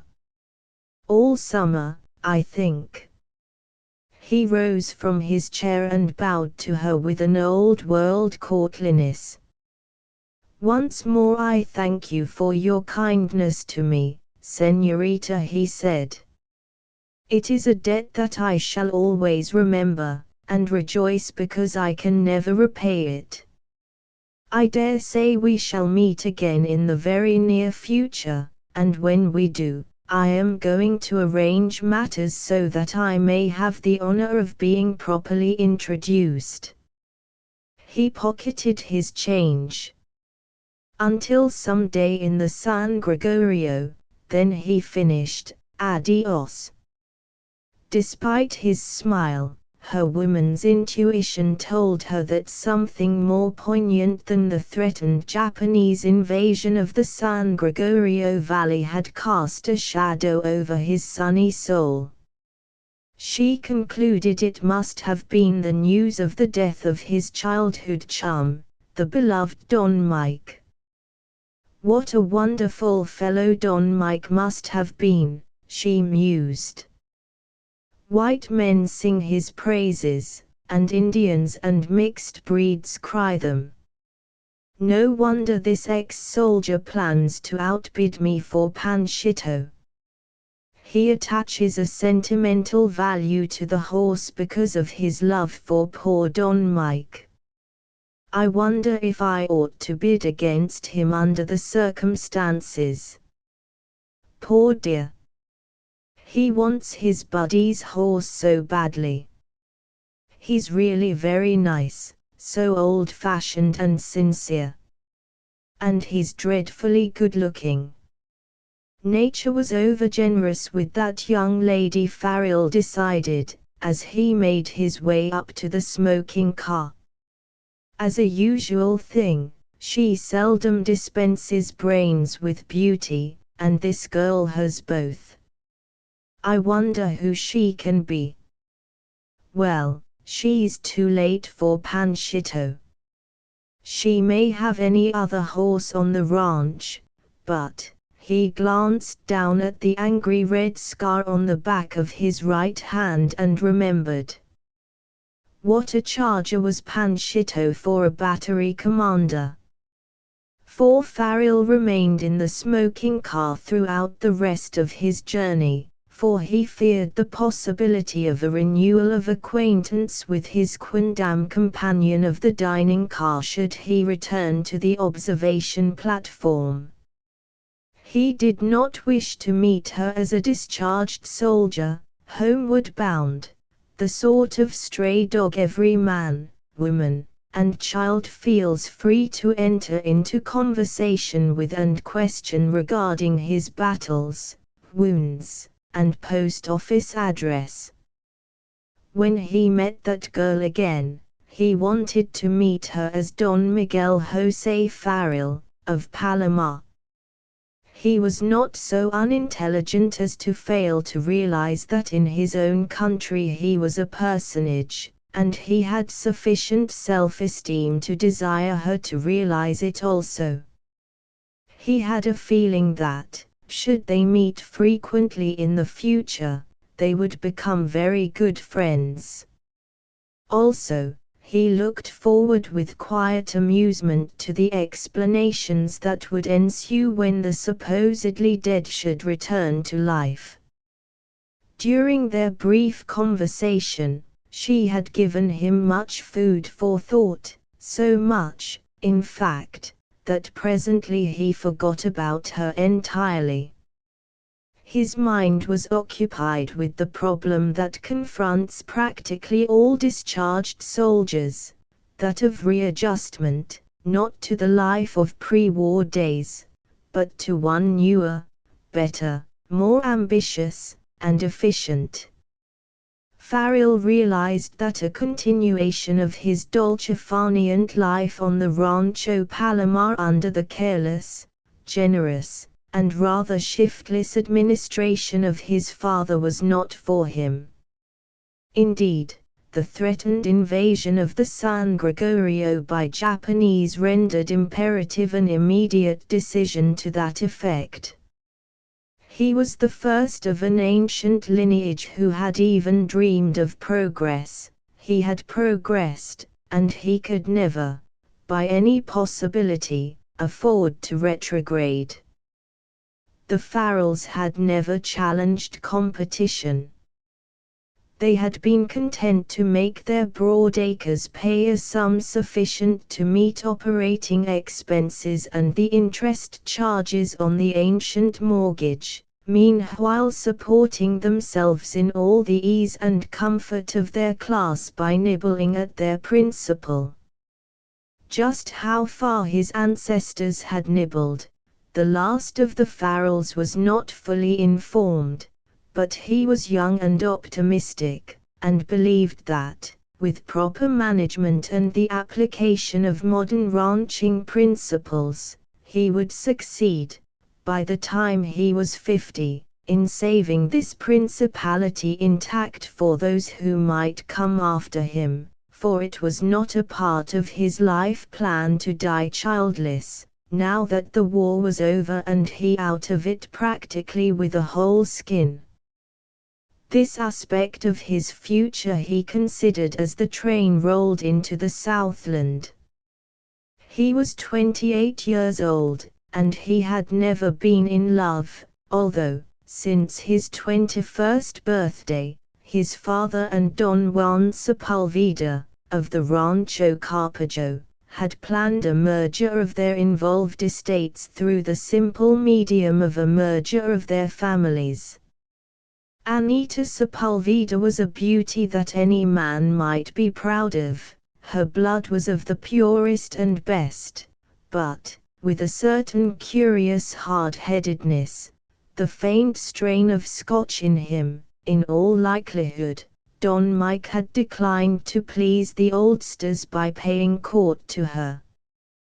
There's sufficient of the Manana spirit in our tribe now, even with the Celtic admixture he had declared forcibly. I believe that like begets like in the human family as well as in the animal kingdom, and we know from experience that it never fails there. An infusion of pep is what our family needs, and I'll be hanged if I relish the job of rehabilitating 2 decayed estates for a posterity that I know could no more compete with the Anglo-Saxon race than did their ancestors. Whereat, old Don Miguel, who possessed a large measure of the Celtic instinct for domination, had informed Don Mike that the latter was too infernally particular.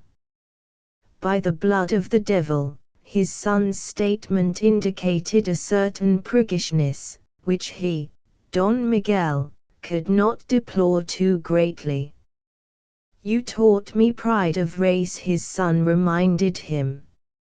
I merely desire to improve our race by judicious selection when I mate. And, of course, I'll have to love the woman I marry. And I do not love Anita Sepulveda. She loves you, the old Don had declared bluntly. Then she's playing in hard luck. Believe me, father, I'm no prig, but I do realize the necessity for grafting a little gringo hustle to our family tree. Consider the super-grandson you will have if you leave me to follow my own desires in this matter. In him will be blended the courtliness and chivalry of Spain, the imagery and romance and belligerency of the Irish, the thrift and caution of the Scotch, and the go-get-him boy, knock-down and drag-out spirit of our own Uncle Sam. Why, that's a combination you cannot improve upon. I wish I could fall in love with some fine girl, marry her, and give my father optical assurance, before he passes on, that the Farrell tribe is not, like the mule, without pride of ancestry or hope of posterity. He mused. But I'll be shot if I'll ever permit myself to fall in love with the sort of woman I want until I know I have something more tangible than love and kisses to offer her. About all I own in this world is this old uniform and pancito, and I'm getting home just in time to prevent my father from selling him at auction for the benefit of my estate. And since I'm going to chuck this uniform tomorrow and give Panchito away the day after, by the gods of war, that girl gave me a fright when she was trying to remember the name of old man Gonzalez's ranch. If it had been the Palomar instead of the Palomares, I might be able to stand the sight of Japs on the Palomares end of the San Gregorio. But on the Palomar, at 4 o'clock, when the train whistled for CISP, he hurried back to the observation car to procure his baggage preparatory to alighting from the train. The girl sat in the seat opposite his, and she looked up at him now with friendly eyes. "Would you care to leave your things in the car and entrust them to Father's man?" she queried.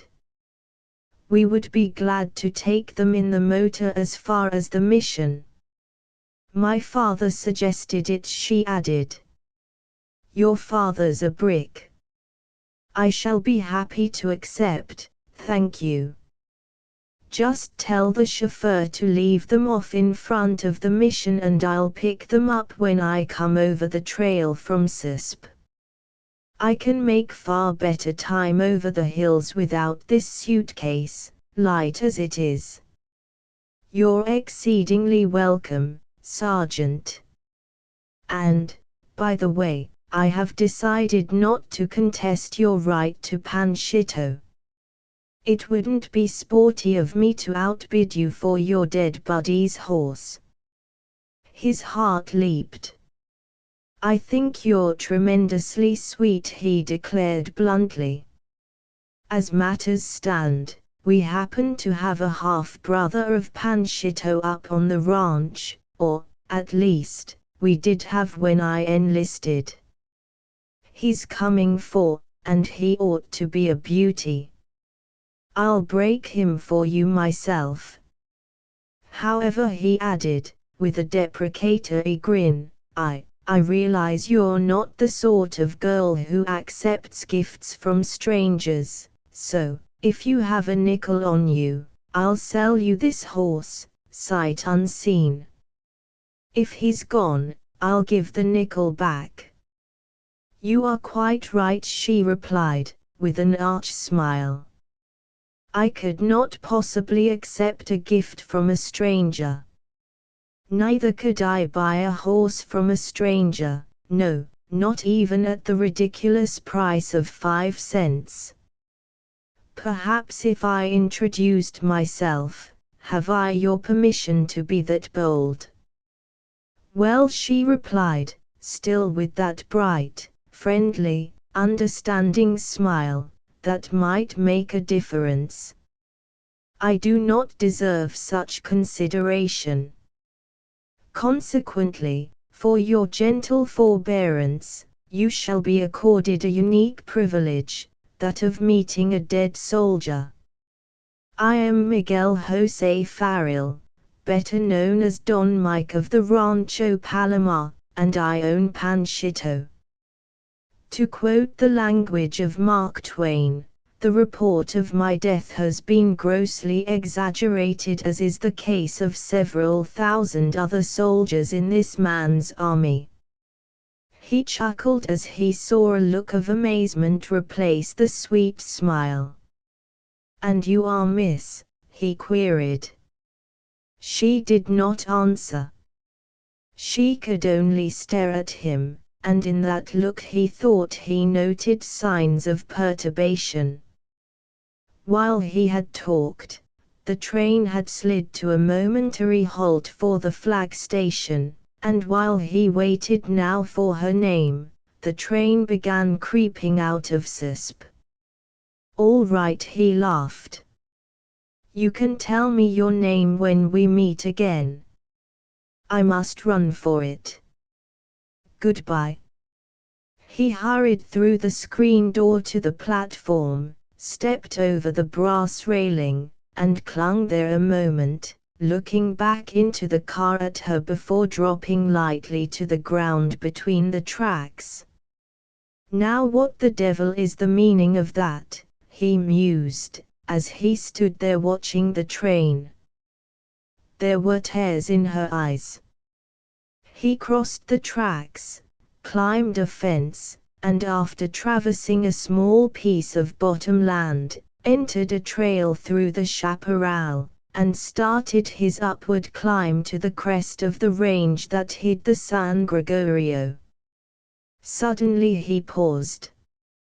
Had the girl's unfamiliarity with Spanish names caused her to confuse Palomar with Palomares? And why was Panchito to be sold at auction? Was it like his father to sacrifice his son's horse to any fellow with the money to buy him? No. No. Rather would he sell his own mount and retain Panchito for the sake of the son he mourned as dead. The Palomares end of the San Gregorio was too infertile to interest an experienced agriculturist like Okada. There wasn't sufficient acreage to make a colonization scheme worthwhile. On the contrary, 50,000 acres of the Rancho Palomar lay in the heart of the valley and immediately contiguous to the flood waters at the head of the Ghost River for which the valley was named. Don Mike, of Palomar, leaned against the bole of a scrub oak and closed his eyes in sudden pain. Presently, he roused himself and went his way with uncertain step, for, from time to time, tears blinded him. And the last of the sunlight had faded from the San Gregorio before he topped the crest of its western boundary. The melody of Brother Flavio's Angelus had ceased an hour previous, and over the mountains to the east a full moon stood in a cloudless sky, flooding the silent valley with its silver light, and pricking out in bold relief the grey-white walls of the Mission de la Madre Dolorosa, crumbling souvenir of a day that was done. He ran down the long hill, and came presently to the mission. In the grass beside the white road, he searched for his straw suitcase, his gas mask, and the helmet, but failing to find them, he concluded the girl had neglected to remind her father's chauffeur to throw them off in front of the mission, as promised. So he passed along the front of the ancient pile and let himself in through a wooden door in the high adobe wall that surrounded the churchyard immediately adjacent to the mission. With the assurance of one who treads familiar ground, he strode rapidly up a weed-grown path to a spot where a tall black granite monument proclaimed that here rested the clay of one superior to his Peon and Indian neighbors. And this was so, for the shaft marked the grave of the original Michael Joseph Farrell, the adventurer the sea had cast up on the shore of San Marcos County. Immediately to the left of this monument, Don Mike saw a grave that had not been there when he left the Palomar. At the head of it stood a tile taken from the ruin of the mission roof, and on this brown tile someone had printed in rude lettering with white paint: Felicio Don Miguel Jose Noriega Farrell Nacio, Junio 3, 1841 Muatu, December 29, 1919.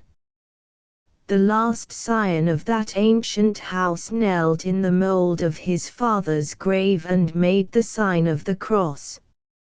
The tears which Don Mike Farrell had descried in the eyes of his acquaintance on the train were, as he came to realize when he climbed the steep cattle trail from Susp, the tribute of a gentle heart moved to quick and uncontrollable sympathy. Following their conversation in the dining car, the girl, her name was Kay Parker, had continued her luncheon, her mind busy with thoughts of this strange homebound ex-soldier who had so signally challenged her attention. There's breeding back of that man, the girl mused. He's only a rancher's son from the San Gregorio. Where did he acquire his drawing-room manners? She decided, presently, that they were not drawing-room manners. They were too easy and graceful and natural to have been acquired. He must have been born with them. There was something old-fashioned about him, as if part of him dwelt in the past century. He appeared to be quite certain of himself, yet there was not even a hint of ego in his cosmos.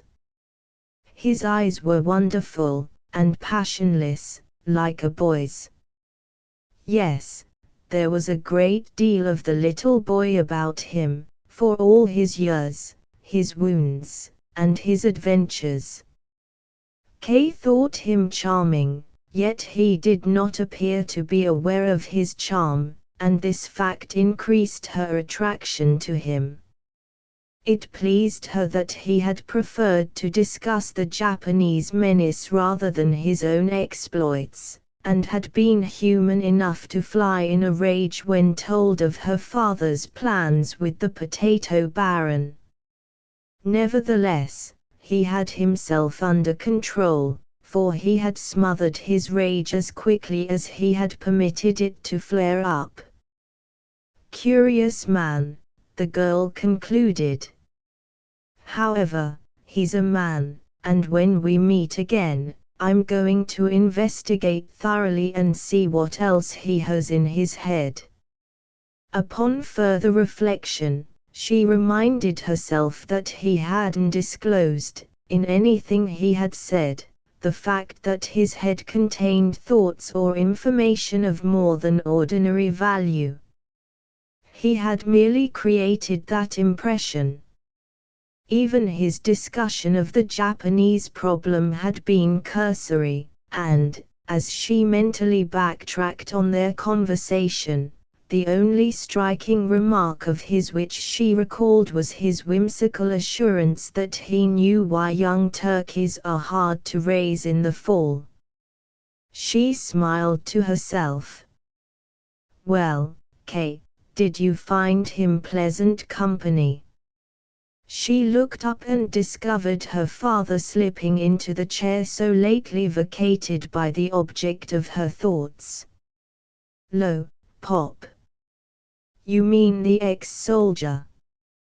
He nodded. Queerest man I've ever met. But he is pleasant company. I thought so. Tell me, daughter, what you were smiling about just now. He said he knew why young turkeys are hard to raise in the fall. Why are they? I don't know, dear. He didn't tell me. Can you? The problem is quite beyond me, Kay. He unfolded his napkin. Splendid-looking young chap, that. Struck me he ought to have more in his head than frivolous talk about the difficulty of rearing young turkeys.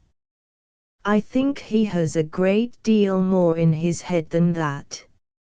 In fact, I do not understand why he should have mentioned young turkeys at all, because he's a cattleman. And he comes from the San Gregorio Valley. Indeed. What's his name? He didn't tell me. But he knows all about the ranch you took over from the Gonzalez estate. But I didn't foreclose on that. It was the Farrell estate. He called it something else, the Palomar's Rancho, I think. Gonzalez owns the Palomar's Rancho, but the Palomar Rancho belonged to old Don Miguel Farrell. Was he the father of the boy they call Don Mike, he who was killed in Siberia? The same. Why did you have to foreclose on his ranch, father? Well, the interest had been unpaid for 2 years, and the old man was getting pretty feeble, so, after the boy was killed, I realized that was the end of the Farrell dynasty and that the mortgage would never be paid.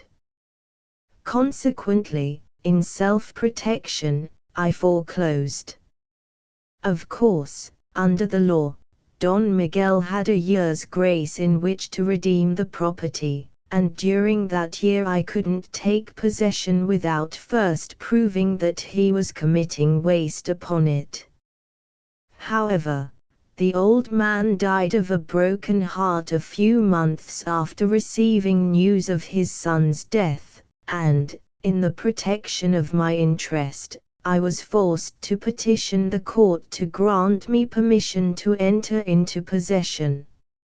It was my duty to protect the equity of the heirs, if any. Are there any heirs? None that we have been able to discover. The girl thoughtfully traced a pattern on the tablecloth with the tine of her fork. How will it be possible for you to acquire that horse, Panchito, for me, dearest? She queried presently. I have a deficiency judgment against the Rancho Palomar, he explained. Consequently, upon the expiration of the redemption period of 1 year, I shall leave an attachment against the Farrell estate.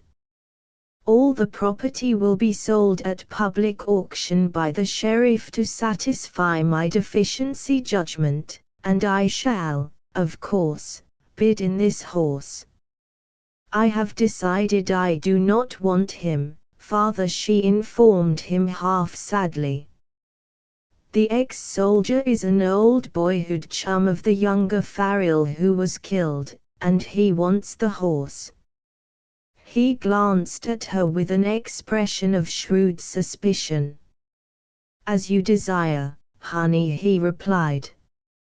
But I want you to see to it that nobody else outbids him for the horse, she continued, earnestly.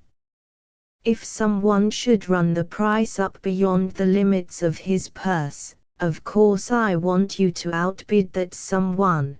But what I do not desire you to do is to run the price up on him yourself. He wants the horse out of sentiment, and it isn't nice to force a wounded ex-serviceman to pay a high price for his sentiment. Oh, I understand now, her father assured her. Very well, little daughter, I have my orders and will obey them. Precious old darling, she whispered, gratefully, and pursed her adorable lips to indicate to him that he might consider himself kissed. His stern eyes softened in a glance of father love supreme. Whose little girl are you? He whispered, and, to that ancient query of parenthood, she gave the reply of childhood, Daddy's. Just for that, I'll offer the soldier a tremendous profit on Panchito. We'll see what his sentiment is worth. Bet you a new hat, angel face, you haven't money enough to buy him, Kay challenged. Considering the cost of your hats, I'd be giving you rather long odds, Kay. You say this young man comes from the San Gregorio Valley. So he informed me. Well, there isn't a young man in the San Gregorio who doesn't need a couple of $1,000 far worse than he needs a horse. I'll take your bet, Peaches. Of course you mentioned to him the fact that you wanted this horse. Yes. And he said I couldn't have him, that he was going to acquire him. Perhaps he was merely jesting with you. No, he meant it. I believe he said, smiling, that it is most unusual of young men to show such selfish disregard of your expressed desires. Flatterer. I like him all the more for it. He's a man with some backbone. So I noticed. He wears the ribbon of the Congressional Medal of Honor. Evidently he is given to exceeding the speed limit. Did he tell you how he won that pale blue ribbon with the little white stars sprinkled on it? He did not. Such men never discuss those things. Well, they raise fighting men in the San Gregorio, at any rate, her father continued. 2 Medal of Honor men came out of it. Old Don Miguel Farrell's boy was awarded one posthumously. I was in El Toro the day the commanding general of the Western Department came down from San Francisco and pinned the medal on old Don Miguel's breast. The old fellow rode in on his son's horse, and when the little ceremony was over, he mounted and rode back to the ranch alone. Not a tear, not a quiver. He looked as regal as the American eagle, and as proud. Looking at that old Don, one could readily imagine the sort of son he had bred. The only trouble with the Farrells, he added, critically, was that they and work never got acquainted.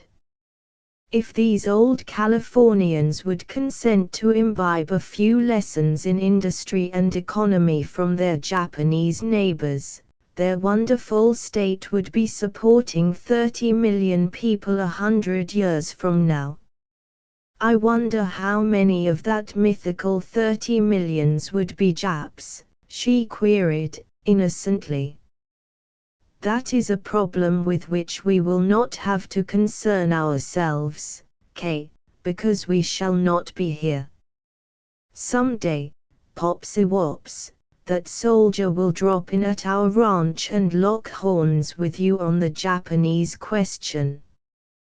When he does, Parker replied, good-naturedly, I shall make a star-spangled monkey out of him. I'm loaded for these Californians. I've investigated their arguments, and they will not hold water, I tell you. I'll knock out the contentions of your unknown knight like 10 pins in a bowling alley. See if I don't. He's nobody's fool, Dad. Quite so. He knows why young turkeys are hard to raise in the fall. She bent upon him a radiant smile of the utmost good humor. Score 1 for the unknown knight, she bantered. That is more than we know. And turkey was 60 cents a pound last Thanksgiving. Curious information from our viewpoint, perhaps, but profitable. He chuckled over his salad. You're hopelessly won to the opposition, he declared. Leave your check for me, and I'll pay it. And if your unknown knight returns to the observation car, ask him about those confounded turkeys. 6 But the unknown knight had not returned to the observation car until the long train was sliding into SISP, and Kay had no time to satisfy her thirst for information and young turkeys. With unexpected garrulity, he had introduced himself. With the receipt of this information, she had been rendered speechless, first with surprise, and then with distress, as her alert mind swiftly encompassed the pitiful awakening that was coming to this joyous homecomer. Before she could master her emotions, he was disappearing over the brass rail at the end of the observation car. Even as he waved her a debonair farewell, she caught the look of surprise and puzzlement in his black eyes. Wherefore, she knew the quick tears had betrayed her. Oh, you poor fellow, she whispered to herself, as she dabbed at her eyes with a wisp of a lace handkerchief. What a tragedy! What a tragedy, indeed! She had never been in the San Gregorio, and today was to mark her first visit to the Rancho Palomar, although her father and mother and the servants had been occupying the Farrell hacienda for the past 2 months. Of the beauty of that valley, of the charm of that ancient seat, she had heard much from her parents. If they could be so enthusiastic about it in 2 short months, how tremendously attached to it must be this cheerful Don Mike, who had been born and raised there, who was familiar with every foot of it, and doubtless cherished every tradition connected with it. He had imagination, and in imaginative people wounds drive deep and are hard to heal. He loved this land of his, not with the passive loyalty of the average American citizen, but with the strange, passionate intensity of the native Californian for his state. She had met many Californians, and, in this one particular, they had all been alike. No matter how far they had wandered from the Golden West, no matter how long or how pleasant had been their exile, they yearned, with a great yearning, for that intangible something that all Californians feel but can never explain, which is found nowhere save in this land of romance and plenty, of hearty goodwill, of life lived without too great effort, and wherein the desire to play gives birth to that large and kindly tolerance that is the unfailing sweetener of all human association. And Don Mike was hurrying home to a grave in the valley, to a home no longer his, to the shock of finding strangers ensconced in the seat of his prideful ancestors, to the prospect of seeing the rich acres that should have been his giving sustenance to an alien race, while he must turn to a brutal world for his daily bread earned by the sweat of his brow. Curiously enough, in that moment, without having given very much thought to the subject, she decided that she must help him bear it.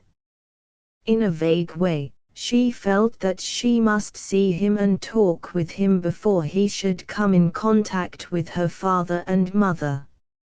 She wanted to explain matters, hoping that he would understand that she, at least, was one of the interlopers who were not hostile to him.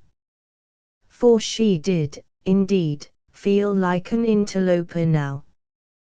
But, at the same time, she realized, despite her small knowledge of the law, that, until the expiration of the redemption period, the equity of Don Mike in the property was unassailable. With that unpleasant sense of having intruded came the realization that tonight the Parker family would occupy the position of uninvited and unwelcome guests. It was not a comfortable thought. Fortunately, the potato baron and her father were up in the smoker, hence, by the time the train paused at El Toro, Kay had composed herself sufficiently to face her father again without betraying to him any hint of the mental disturbance of the past 40 minutes. She directed the porter in the disposition of Don Mike's scant impedimenta, and watched to see that the Parker chauffeur carried it from the station platform over to the waiting automobile. As he was lashing their hand baggage on the running board, she said, "William, how long will it take you to get out to the ranch?" 20 miles, miss, over a narrow dirt road, and some of it winds among hills. I ought to do it handily in an hour without taking any chances. Take a few chances, she ordered, in a voice meant for his ear alone. I'm in a hurry. 4 to 5 minutes, miss, he answered, in the same confidential tone. Kay sat in the front seat with William, while her father and Okada occupied the tonneau. Within a few minutes, they were clear of the town and rolling swiftly across a 3-mile-wide mesa. Then they entered a long, narrow cañon, which they traversed for several miles, climbed a 6% grade to the crest of a ridge, rolled down into another cañon, climbed another ridge, and from the summit gazed down on the San Gregorio in all the glory of her new April gown. Kay gasped with the shock of such loveliness, and laid a detaining hand on the chauffeur's arm. Instantly he stopped the car. "I always get a kick out of the view from here, miss," he informed her. "Can you beat it?" "You can't." The girl sat with parted lips. This is the California he loves, she thought. She closed her eyes to keep back the tears, and the car rolled gently down the grade into the valley.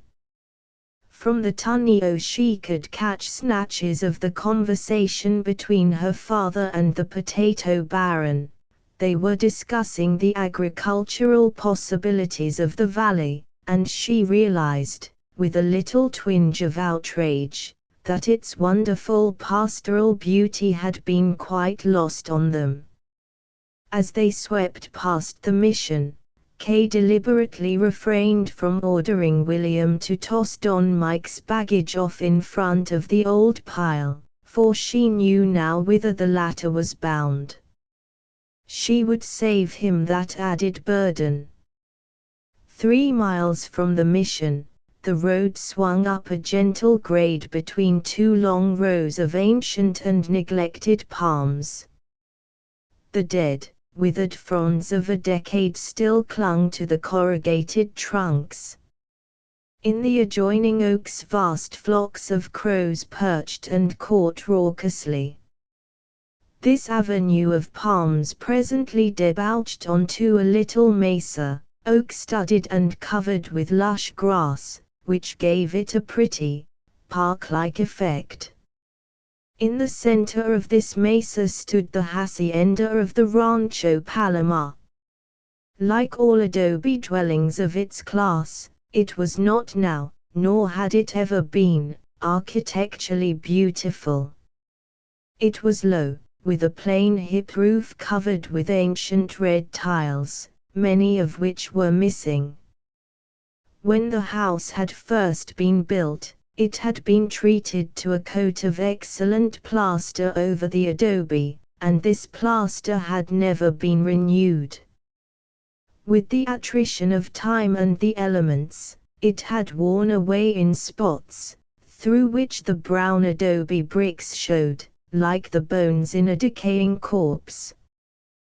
The main building faced down the valley, from each end out. An L extended to form a patio in the rear, while a 7-foot adobe wall, topped with short tile, connected with the L and formed a parallelogram. "The old ruin doesn't look very impressive from the front," Kay her father explained, as he helped her out of the car, "but that wall hides an old-fashioned garden that will delight you. A porch runs all round the inside of the house, and every door opens on the patio. That long adobe barracks over yonder used to house the help. In the old days, a small army of peons was maintained here. The small adobe house back there in the trees houses the majordomo, that old rascal, Pablo. He is still here, Dad." "Yes, and as belligerent as old Billy Owl. He pretends to look after the stock. I ordered him off the ranch last week, but do you think he'd go?" "Not much. He went inside his shack, sorted out a rifle, came outside, sat down, and fondled the weapon all day long. Ever since then he has carried it, mounted or afoot. so I haven't bothered him. He's a bad old Indian, and when I secure final title to the ranch, I'll have the sheriff of the county come out and remove him. But how does he live, dear? How does any Indian live? He killed a steer last week, jerked half of it, and sold the other half for some beans and flour. It wasn't his steer and it wasn't mine. It belonged to the Farrell estate, and, since there is nobody to lodge a complaint against him, I suppose he'll kill another steer when his rations run low. This way, daughter. Right through the hole in the wall. They passed through a big inset gate in the adobe wall, into the patio. At once the scent of lemon and orange blossoms, mingled with the more delicate aroma of flowers, assailed them. Kay stood, entranced, gazing upon the hodgepodge of color. She had the feeling of having stepped out of one world into another. Her father stood watching her. "Wonderful old place, isn't it, Kay?" he suggested. "The garden has been neglected, but I'm going to clean it out." "Do not touch it," she commanded, almost sharply. "I want it the way it is." "You little tyrant," he replied good-naturedly. "You run me ragged and make me like it." From a rocker on the porch at the eastern end of the patio, Kay's mother rose and called to them, and the girl darted away to greet her. Mrs. Parker folded the girl to a somewhat ample bosom and kissed her lovingly on her ripe red lips. To her husband she presented a cheek that showed to advantage the artistry of a member of that tribe of genii who strive so valiantly to hold in check the ravages of age. At 50, Kay's mother was still a handsome woman. Her carriage, her dress, and a certain repressed vivacity indicated that she had mastered the art of growing old gracefully. "Well, kitten," she said, a trifle louder and shriller than one seemed to expect of her, "are you going to remain with us a little while, or will next week see you scampering away again?" "I'll stay all summer, Fuss Budget. I'm going to paint the San Gregorio while it's on exhibition, and then this old house and the garden. Oh, mother dear, I'm in love with it. It's wonderful." The potato baron had followed Parker and his daughter into the patio, and stood now, showing all of his teeth in an amiable smile. Parker suddenly remembered his guest. "My dear," he addressed his wife, "I have brought a guest with me. This is Mr. Okada, of whom I wrote you." Okada bowed low as the rules of Japanese etiquette prescribe, which is to say that he bent himself almost double. At the same time, he lifted his hat. Then he bowed again twice, and, with a pleasing smile, proffered his hand. Mrs. Parker took it and shook it with hearty goodwill. "You are very welcome, Mr. Okada," she shrilled. "Murray," she added, turning to the butler, who was approaching with Okada's suitcase, "show the gentleman to the room with the big bed in it. Dinner will be ready at 6, Mr. Okada. Please do not bother to dress for dinner. We're quite informal here." "Thank you very much," he replied, with an unpleasant whistling intake of breath. With another profound bow to the ladies, he turned and followed Murray to his room. "Well, John," Mrs. Parker demanded, as the Japanese disappeared, "your little playmate's quite like a mechanical toy. For heaven's sake, where did you pal up with him?" "That's the potato baron of the San Joaquin Valley," Kate he informed her. "I'm trying to interest him in a colonization scheme for his countrymen.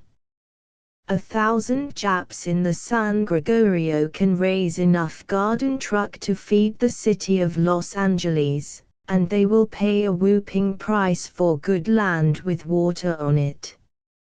So I brought him along for a preliminary survey of the deal.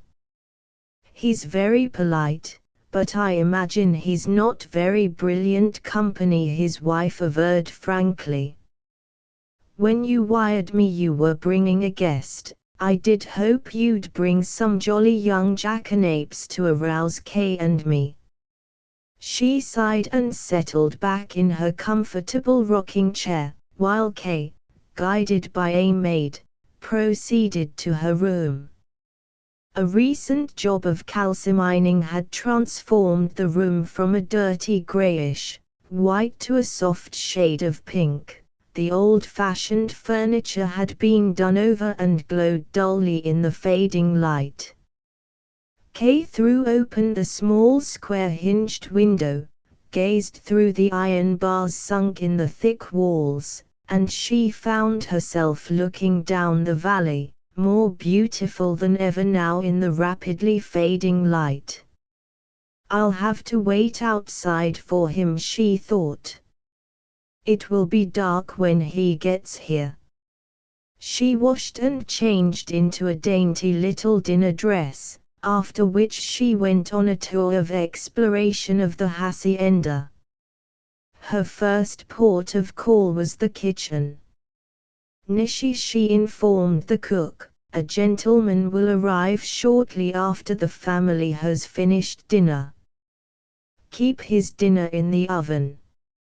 Murray will serve it to him in his room, I think." She passed out through the kitchen, and found herself in the rear of the hacienda.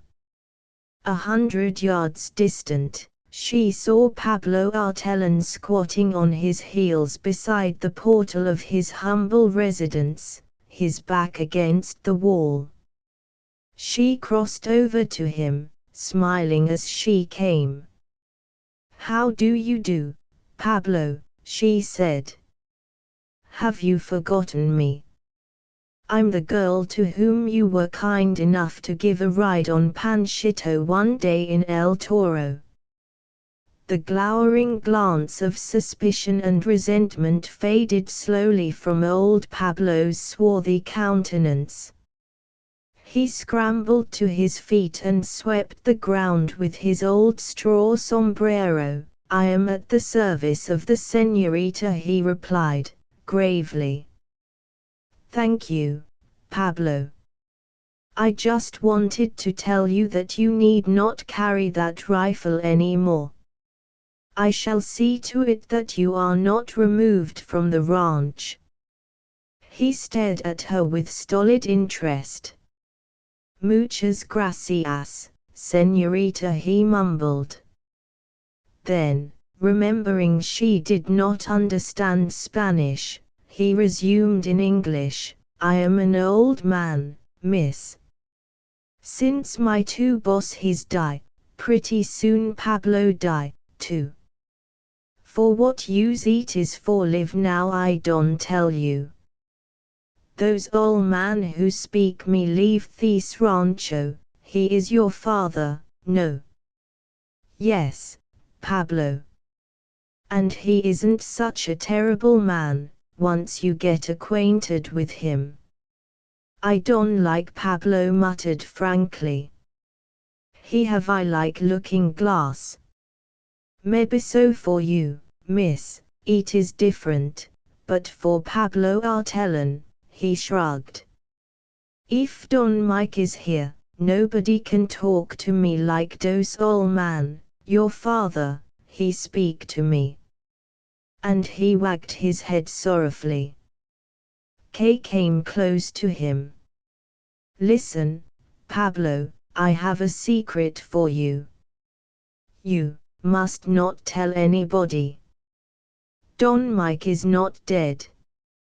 He raised his old head with languid interest and nodded comprehension. My wife, Carolina, she tell me same thing all time. She say, Pablo mio, somebody make big mistake. Don Mike come home pretty quick, you see. Nobody can kill Don Mike. Nobody have that mean the disposition for kill the boy. But I don't think Don Mike come back to El Palomar. Carolina is right, Pablo. Somebody did make a big mistake. He was wounded in the hand, but not killed. I saw him today, Pablo, on the train. You see Don Mike. You see him with the eye. Yes. And he spoke to me with the tongue. He will arrive here in an hour. Pablo was on his knees before her, groping for her hand. Finding it, he carried it to his lips. Then, leaping to his feet with an alacrity that belied his years, he yelled, Carolina! Come quick, pronto! Aquí, Carolina! Sigh, Pablo mio! Carolina appeared in the doorway and was literally deluged with a stream of Spanish. She stood there, hands clasped on her tremendous bosom, staring unbelievingly at the bearer of these tidings of great joy, the while tears cascaded down her flat, homely face. With a snap of his fingers, Pablo dismissed her. Then he darted into the house and emerged with his rifle. A cockerel, with the carelessness of youth, had selected for his roost the limb of an adjacent oak and was still gazing about him instead of secreting his head under his wing, as cockerels should at sunset. Pablo neatly shot his head off, seized the fluttering carcass, and started plucking out the feathers with neatness and dispatch. Don Mike, he's like gallina con arroz español, he explained. What you call chicken with rice Spanish, he interpreted. It muse not be that Don Mike come home and Carolina have not cook for him the grub he like. Caramba! But he cannot possibly eat a chicken before, it's too soon. Don Mike will not eat that chicken before the animal heat is out of it. You don't know Don Mike, miss. When that boy he's hungry, he don't speak so many questions. But I've told our cook to save dinner for him. Your cook? Señorita, I don't like make fun for you, but I guess you don't know my wife Carolina. She have been cook for Don Miguel and Don Mike since long time before he's big like little kitten. Don Mike, he don't understand those gringo grub.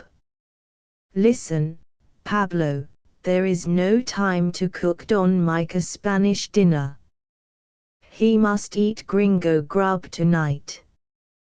Tell me, Pablo, which room did Don Mike sleep in when he was home? The room in front the house, the big room with the big black bed. Carolina. He threw the half-plucked chicken at the old cook, wiped his hands on his overalls, and started for the hacienda. I go for make the bed for Don Mike, he explained, and started running. Kay followed breathlessly, but he reached the patio before her, scuttled along the porch with surprising speed, and darted into the room. Immediately the girl heard his voice raised angrily. "Hello. What you been do in my boss's room? Madruda Dias. You think I let one Chinaman, no, one Jap, sleep in the bed of Don Victoriano Noriega? No. Vamos." There was a slight scuffle, and the potato baron came hurtling through the door, propelled on the boot of the aged but exceedingly vigorous Pablo. Evidently the Jap had been taken by surprise. He rolled off the porch into a flower bed, recovered himself, and flew at Pablo with the ferocity of a bulldog.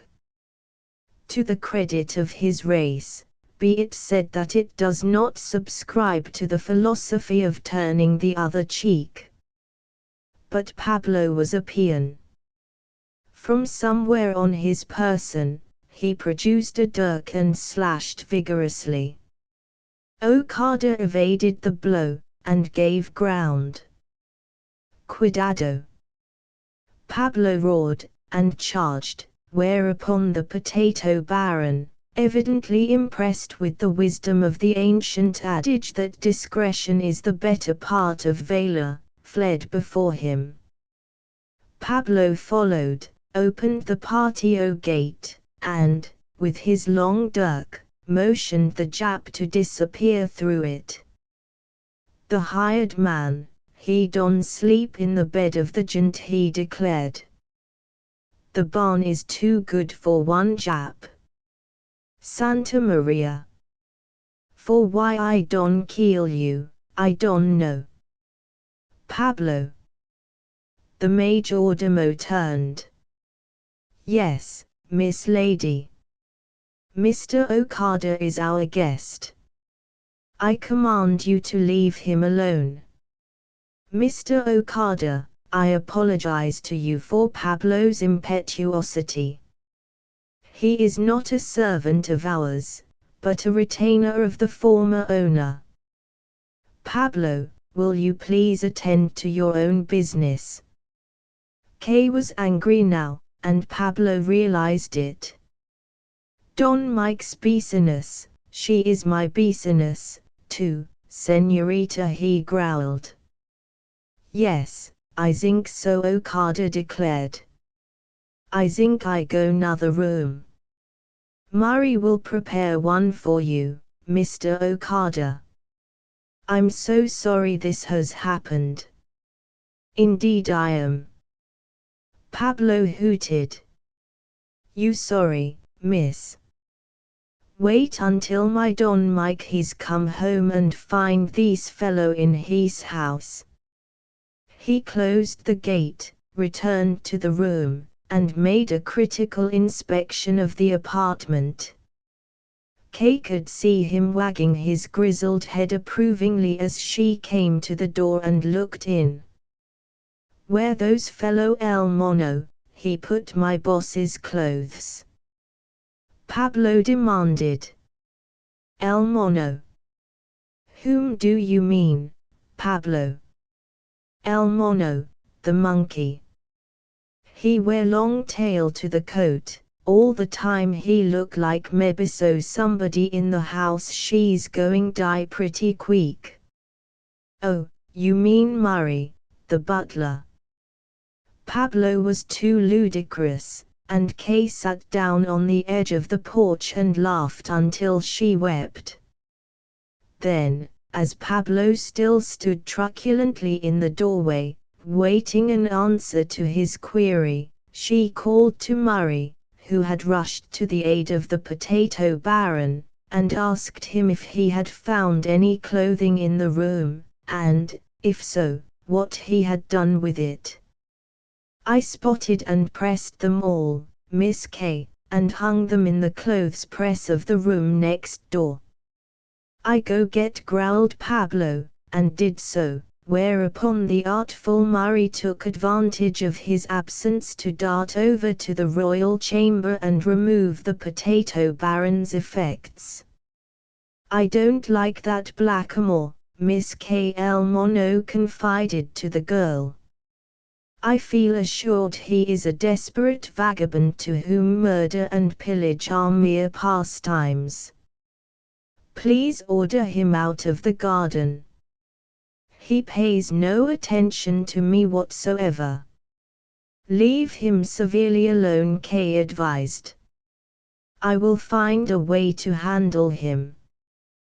Pablo returned presently, with 2 suits of clothing, a soft white linen shirt, a black necktie, a pair of low-cut brown shoes, and a pair of brown socks. These articles he laid out on the bed. Then he made another trip to the other room, and returned bearing an armful of framed portraits of the entire Noriega and Farrell dynasty, which he proceeded to hang in a row on the wall at the foot of the bed. Lastly, he removed a rather fancy spread from the bed and substituted therefor an ancient silk crazy quilt that had been made by Don Mike's grandmother. Things were now as they used to be, and Pablo was satisfied. When he came out, Kay had gone in to dinner, so he returned to his own casa and squatted against the wall, with his glance fixed upon the point in the Palm Avenue where it dipped over the edge of the mesa. 7 o'clock, dinner being over, Kay excused herself to the family and Mr. Okada, passed out through the patio gate, and sought a bench which she had noticed under a catalpa tree outside the wall. From this seat, she, like Pablo, could observe anybody coming up the palm-lined avenue. A young moon was rising over the hills, and by its light Kay knew she could detect Don Mike while he was yet some distance from the house. At 7:30, he had not appeared, and she grew impatient and strolled round to the other side of the hacienda. Before Pablo's casa, she saw the red end of a cigarette, so she knew that Pablo also watched. I must see him first, she decided. Pablo's heart is right toward Don Mike, but resentful toward us. I do not want him to pass that resentment on to his master. She turned back round the hacienda again, crossed down over the lip of the mesa at right angles to the avenue, and picked her way through the oaks. When she was satisfied that Pablo could not see her, she made her way back to the avenue, emerging at the point where it connected with the wagon road down the valley. Just off the avenue, a live oak had fallen, and Kay sat down on the trunk of it to watch and wait. Presently she saw him coming, and her heart fluttered in fear at the meeting. She, who had for months marked the brisk tread of military men, sensed now the drag, the slow cadence of his approach, wherefore she realized that he knew. In the knowledge that she would not have to break the news to him, a sense of comfort stole over her. As he came closer, she saw that he walked with his chin on his breast. When he reached the gate at the end of the avenue, he did not see it and bumped into it. Dios mio, she heard him mutter. Dios. Dios. Dios. The last word ended in tragic crescendo. He leaned on the gate, and there, in the white silence, the last of the Farrells stood gazing up the avenue as if he feared to enter. Kay sat on the oak trunk, staring at him, fascinated by the tragic tableau. Suddenly, from the hacienda, a hound gave tongue, a long, bell-like baying, with a timbre in it that never creeps into a hound's voice until he has struck a warm scent. Another hound took up the cry, and still another. Don Mike started. "That's Nip," Kay heard him murmur, as the first hound sounded. "Now, Molly. Come now, Naylor. Where's Hunter?" "Hunter's dead." "You've scented me." Across the mesa, the pack came bellowing, scattering the wet leaves among the oaks as they took the short cut to the returning master. Into the avenue they swept. The leader leaped for the top of the gate, poised there an instant, and fell over into Don Mike's arms. The others followed, overwhelming him. They licked his hands, they soiled him with their reaching paws, the while their cries of welcome testified to their delight. Presently, one grew jealous of the other in the mad scramble for his caressing hand, and Nip bit Molly, who retaliated by biting Naylor, who promptly bit Nip, thus completing the vicious circle. In an instant, they were battling each other. "Stop it!" Don Mike commanded. "Break!" They broke at his command, and, forgetting their animosities, began running in circles, in a hopeless effort to express their happiness. Suddenly, as if by common impulse, they appeared to remember a neglected duty, and fled noisily whence they had come. "Ah, only my dogs to welcome me," Kay heard Don Mike murmur. And then the stubborn tears came and blinded him, so he did not see her white figure step out into the avenue and come swiftly toward him. The first he knew of her presence was when her hand touched his glistening black head bent on his arms over the top rail of the gate. "No, no, Don Mike," he heard a sweet voice protesting, "somebody else cares, too. We wouldn't be human if we didn't. Please, please try not to feel so badly about it." He raised his haggard face. "Ah, yes, you," he cried.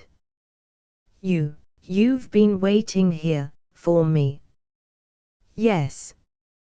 I wanted to tell you, to explain before you got to the house. We didn't know, you see, and the notice was so terribly short, but we'll go in the morning.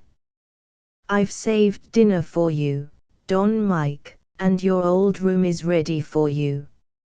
Oh, you don't know how sorry I am for you, you poor man." He hid his face again. "Don't, please," he cried, in a choked voice. "I can't stand sympathy, tonight, from you." She laid a hand on his shoulder. Come, you must buck up, old soldier," she assured him. "You'll have to meet Pablo and Carolina very soon." "I'm so alone and desperate," he muttered, through clenched teeth. "You can't realize what this means to me.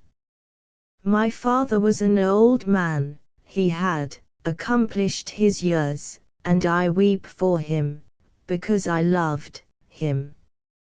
But oh, my home, this dear land," he choked, and, in that moment, she forgot that this man was a stranger to her. She only knew that he had been stricken, that he was helpless, that he lacked the greatest boon of the desolate, a breast upon which he might weep. Gently she lifted the black head and drew it down on her shoulder, her arm went round his neck and patted his cheek, and his full heart was emptied. There was so much of the little boy about him. 8. The fierce gust of emotion which swept Don Mike Farrell was of brief duration. He was too sane, too courageous to permit his grief to overwhelm him completely. He had the usual masculine horror of an exhibition of weakness, and although the girl's sweet sympathy and genuine womanly tenderness had caught him unawares, he was, nevertheless, not insensible of the incongruity of a grown man weeping like a child on the shoulder of a young woman, and a strange young woman at that. With a supreme effort of will, he regained control of himself as swiftly as he had lost it, and began fumbling for a handkerchief. "Here," she murmured, "use mine." She reached up and, with her dainty wisp of handkerchief, wiped his wet cheeks exactly as if he had been a child. He caught the hand that wielded the handkerchief and kissed it gratefully, reverently. "God bless your dear, kind heart," he murmured. "I had thought nobody could possibly care that much. So few people have any interest in the unhappiness of others." He essayed a twisted smile. "I'm not usually this weak," he continued, apologetically.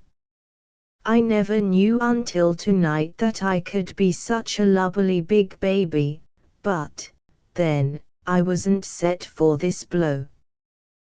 This afternoon, life executed an about-face for me, and the dogs got me started after I'd promised myself." He choked again on the last word.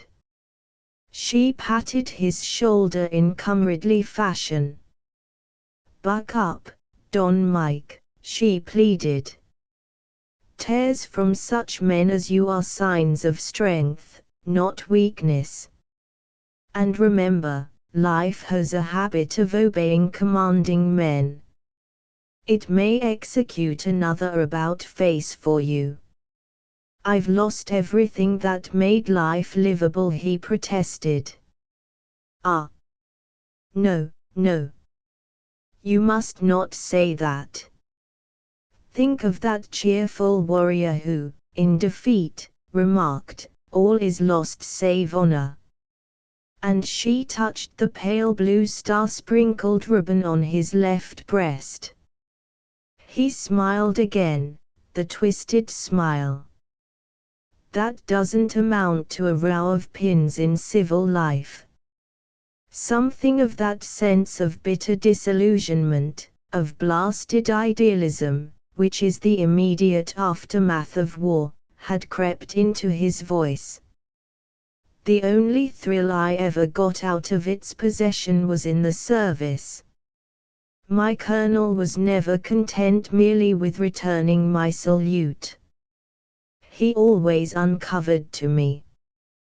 That ribbon will have little weight with your father, I fear, when I ask him to set aside the foreclosure, grant me a new mortgage, and give me a fighting chance to retain the thing I love." And his outflung arm indicated the silent, moonlit valley. "Perhaps," she replied, soberly. "He is a businessman.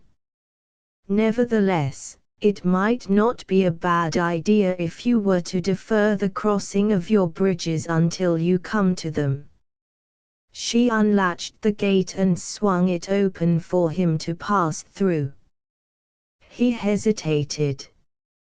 "I didn't intend to enter the house tonight," he explained. "I merely wanted to see Pablo and have a talk with him. My sudden appearance on the scene might, perhaps, prove very embarrassing to your family. I dare say. But that cannot be helped. Your right of entrance and occupancy cannot be questioned.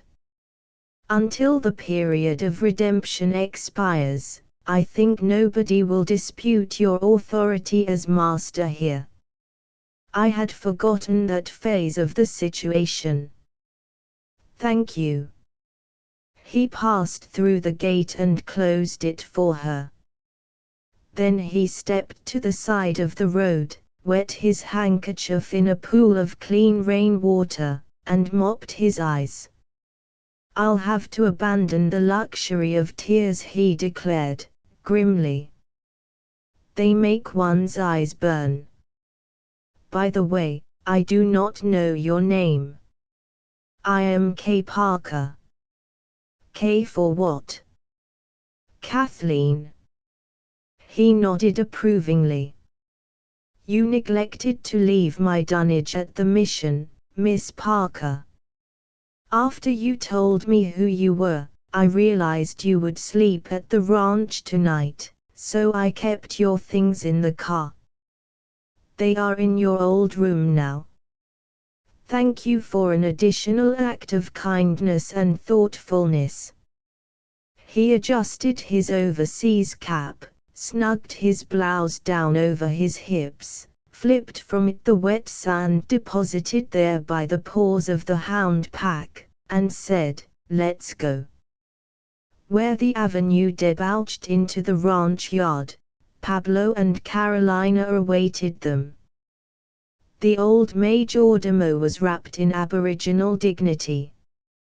His Indian blood bade him greet Don Mike as casually as if the latter had merely been sojourning in El Toro the past 2 years, but the faint strain of Spanish in him dictated a different course as Don Mike stepped briskly up to him with outstretched hand and greeted him affectionately in Spanish. Off came the weather-stained old sombrero, flung to the ground beside him, as Pablo dropped on his knees, seized his master's hand, and bowed his head over it. "Don Miguel," he said, "my life is yours." "I know it, you blessed old scalawag." Don Mike replied in English, and ruffled the grizzled old head before passing on to the expectant Carolina, who folded him tightly in her arms and wept soundlessly when he kissed her leathery cheek. While he was murmuring words of comfort to her, Pablo got up on his feet and recovered his hat. "You see," he said to Kay, in a confidential tone, "Don Miguel Jose Maria Federico Noriega Farrell loves us. Never no woman those boy keys since his mother died 20 year before. So Carolina have the great honor like me." "Yes." "Oh, but you haven't seen him kiss his sweetheart," Kay bantered the old man, and then blushed, in the guilty knowledge that her badinage had really been inspired by a sudden desire to learn whether Don Mike had a sweetheart or not. Pablo promptly and profanely disillusioned her. "Those boy, he don't have some sweethearts, Miss Lady. He's pretty particular." He paused a moment and looked her in the face meaningly. "Those girls in this country, pa. He's pretty particular, those boy." His childish arrogance and consuming pride in his master stirred the girl's sense of humor. "I think your Don Mike is too particular," she whispered. "Personally, I wouldn't marry him on a bet." His slightly bloodshot eyes flickered with rage. "You never get a chance," he assured her. "Those boy is of the gent. And we don't call him Don Mike now. Before, yes, but now he is Don Miguel like his father. Same, too, like his grandfather." Throughout this colloquy, Carolina had been busy exculpating herself from possible blame due to her failure to have prepared for the prodigal the sort of food she knew he preferred. Farrell had quite a task pacifying her. At length he succeeded in gently dismissing both servants, and followed Kay toward the patio. The girl entered first, and discovered that her family and their guest were not on the veranda, whereat she turned and gave her hand to Farrell. "The butler will bring you some dinner to your room. We breakfast at 8:30. Good night." "Thank you," he replied. "I shall be deeper in your debt if you will explain to your father and mother my apparent lack of courtesy in failing to call upon them this evening." He held her hand for a moment. Then he bowed, gracefully and with studied courtesy, cap in hand, and waited until she had turned to leave him before he, in turn, betook himself to his room. 9. It was as he had left it. He smiled sadly as he noted his civilian clothes laid out on the bed. However, he would not wear them tonight. A little later, while he was hanging them in the clothes press, a propitiatory cough sounded at the door. Turning, he beheld the strangest sight ever seen on the Rancho Palomar, a butler, bearing a tray covered with a napkin.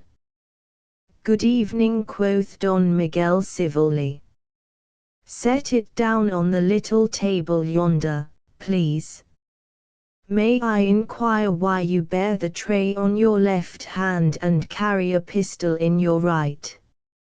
"Your servant, the man Pablo, has threatened my life, sir, if I dared bear your dinner to you, sir.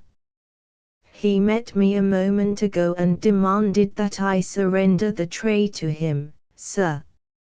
Instead, I returned to the kitchen, possessed myself of this pistol, and defied him, sir. I apologize for Pablo, and will see to it that he does not disturb you again, Murray, sir." "Thank you, Murray." The butler was about to advance into the room and set the tray on the table as directed, when an unexpected contretemps occurred. A swarthy hand followed by a chambray-clad arm was thrust in the door, and the pistol snatched out of Murray's hand before the latter even knew what was about to transpire. Pablo Artellán stepped into the room. "Vamos. Go," he ordered, curtly, and relieved the astonished butler of the tray. Murray glanced at Don Miguel. "Perhaps you'd better go," Don Miguel suggested, weakly. "Pablo is a trifle jealous of the job of waiting on me. We'll iron everything out in the morning. Good night, Murray." "Buenas noches, mono mio," Pablo grunted. "I have a slight knowledge of the Spanish tongue, Sir Murray protested. "This blackamoor has insulted me, sir." "Just now he said, in effect, 'Good night, monkey mine.' Earlier in the evening, he attempted to murder Mr. Parker's guest, Mr. Okada." "It's a pity he didn't succeed," Don Miguel replied, and drew $1 from his pocket. "You are very kind, Murray, but hereafter I shall not require your attendance. Pablo, give Murray his pistol." Pablo returned the weapon. "She's one of those little lady pistols, Don Miguel. She can't kill somebody if she try," he declared, contemptuously. Murray pouched the $1 gratefully and beat a hurried retreat. From under his denim jumper, Pablo brought forth a pint of claret. "When the damned prohibition she's come, you father he's sell 50 cow and buy plenty booze," he explained. He broke off into Spanish. This wine, we stored in the old bakery, and your father entrusted me with the key. It is true. Although it is not lawful to permit one of my blood to have charge of wines and liquors, nevertheless, your sainted father reposed great confidence in me. Since his death, I have not touched one drop, although I was beset with temptation, seeing that if we did not drink it, others would. But Carolina would have none of it, and, as you know, your father, who is now, beyond doubt, an archangel, was greatly opposed to any man who drank alone. How often have I heard him declare that such fellows were not of the gent? And Carolina always refused to believe that you were dead. As a result, the years will be many before that wine is finished. My good Pablo, your great faith deserves a great reward. It is my wish that, tonight, you and Carolina shall drink 1 pint each to my health. Have you given some of this wine to the Parkers? Pablo shook his head vigorously. That fellow, El Mono, was desirous of serving some to his master, and demanded of me the key, which I refused. Later, Senor Parker made the same demand. Him I refused also. This made him angry, and he ordered me to depart from El Palomar. Naturally, I told him to go to the devil. Don Miguel, this gringo grub appears to be better than I had imagined. Farrell had little appetite for food, but, to please Pablo, he drank the soup and toyed with a piece of toast and a glass of wine while the majordomo related to him the events which had taken place at El Palomar since that never-to-be-forgotten day when Tony Moreno had ridden in with the telegram from Washington. Your beloved father, may the smile of Jesus warm him, said nothing when he read this accursed message, Don Miguel. For 3 days, he tasted no food. Throughout the days he sat beside me on the bench under the catalpa tree, gazing down into the San Gregorio as if he watched for you to ride up the road. He shed no tears, at least, not in the presence of his servants, but he was possessed of a great trembling. At the end of the 3rd day, I rode to the mission and informed Father Dominic. Ah, Don Miguel, my heart was afflicted tenfold worse than before to see that holy man weep for you. When he had wept a space, he ordered Father Andreas to say a high mass for the repose of your soul, while he came up to the hacienda to remind your father of the comforts of religion. Whereat, for the first time since that vagabond Moreno came with his evil tidings, your father smiled. Good Father Dominic, said he, I have need of the comfort of your presence and your friendship, but I would not blot out with thoughts of religion the memory of the honor that has come upon my house. God has been good to me. To me has been given the privilege of serving a man, and I shall not affront him with requests for further favors. Tomorrow, in El Toro, a general will pin on my breast the medal for gallantry that belongs to my dead son. As for this trembling, it is but a palsy that comes to many men of my age. He had a slight touch of it before I left, Don Miguel reminded Pablo. The following day Pablo continued, I assisted him to dress, and was overjoyed to observe that the trembling had abated by half. By his direction, I saddled Panchito with the black carved leather saddle, and he mounted with my aid and rode to El Toro. I followed on the black mare. At El Toro, in the plaza, in the presence of all the people, a great general shook your father's hand and pinned upon his breast the medal that belongs to you. It was a proud moment for all of us. Then we rode back to the San Gregorio. At the mission, your father dismounted and went into the chapel to pray for your soul. For 2 hours, I waited before entering to seek him. I found him kneeling with his great body spread out over the prie-dieu where the heads of your house have prayed since the Mission de la Madre Dolorosa was built. His brain was alive, but one side of him was dead, and he smiled with his eyes. We carried him home in Father Dominic's automobile, and, 2 weeks later, he died in sanctity. The gent of San Marcos County attended his funeral.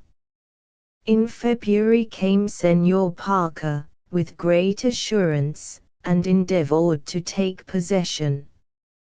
He showed me a paper, but what do I know of papers? I showed him your rifle, and he departed, to return with Don Nicolas Sandoval, the sheriff, who explained matters to me and warned me to avoid violence. I have dwelt here since in sorrow and perplexity, and because I have ridden the fences and watched over the stock, there has been no great effort made to disturb me. They have a cook, a Japanese, and 2 Japanese women servants. Also, this evening, Senor Parker brought with him as a guest another Japanese, whom he treats with as much consideration as if the fellow were your sainted father. I do not understand such people. This Japanese visitor was given this room, but this honor I denied him. My father's business affairs are greatly tangled, Pablo. I shall have quite a task to place them in order, Don Miguel informed him, sadly. If it is permitted an old servant to appear curious, Don Miguel, how long must we submit to the presence of these strangers? For the present, Pablo, I am the master here, therefore, these people are my guests. It has never been the custom with my people to be discourteous to guests. I shall try to remember that, Pablo replied, bitterly. Forgive me, Don Miguel, for forgetting it. Perhaps I have not played well my part as the representative of my master during his absence. Do not distress yourself further in the matter, Pablo. What food have we at the ranch? Is there sufficient with which to enable Carolina to serve breakfast? To serve it where, Don Miguel? Where but in my home? Blood of the devil!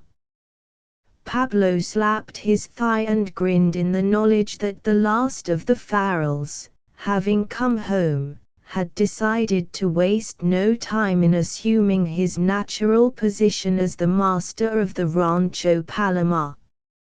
We have oranges, he began, enumerating each course of the forthcoming meal on his tobacco-stained fingers.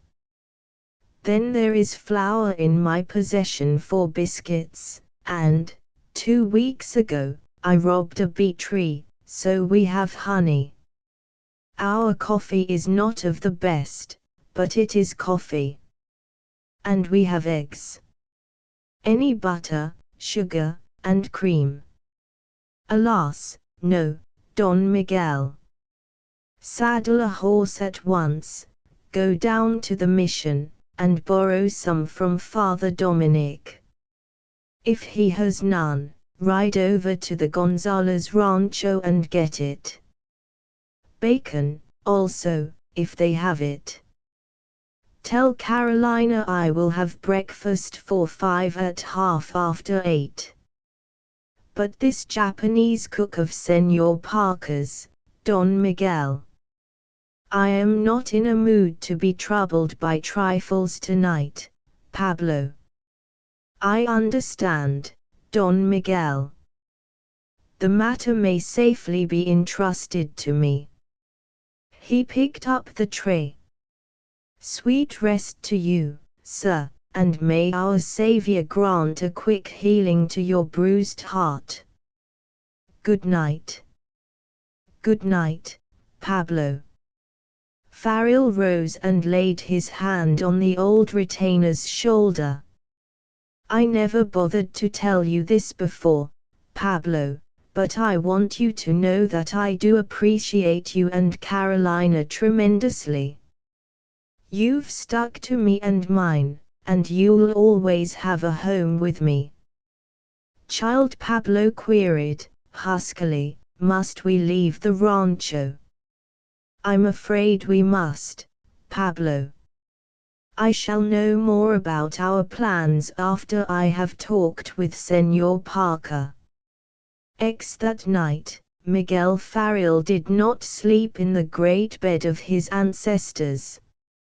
Instead, he lay beneath his grandmother's silk crazy quilt and suffered. The shock incident to the discovery of the desperate straits to which he had been reduced had, seemingly, deprived him of the power to think coherently. Along toward daylight, however, what with sheer nervous exhaustion, he fell into a troubled doze from which he was awakened at 7 o'clock by the entrance of Pablo, with a pitcher of hot water for his shaving. Carolina will serve breakfast, Don Miguel, he announced. The Japanese cook tried to throw her out of the kitchen, so I have locked him up in the room where of old I was wont to place vaqueros who desired to settle their quarrels without interference. How about food, Pablo? Unfortunately, Father Dominic had neither sugar nor cream.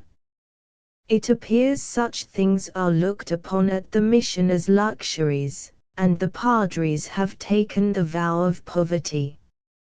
He could furnish nothing save half a ham, which is of Brother Flavio's curing, and very excellent.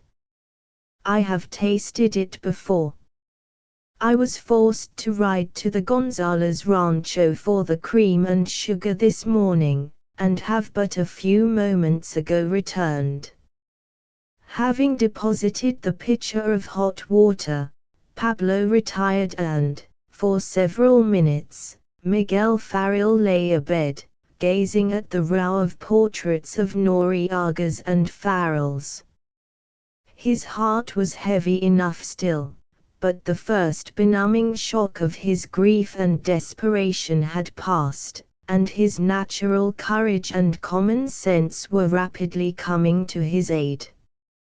He told himself that, with the dawning of the new day, he would no longer afford the luxury of self-pity, of vain repining for the past.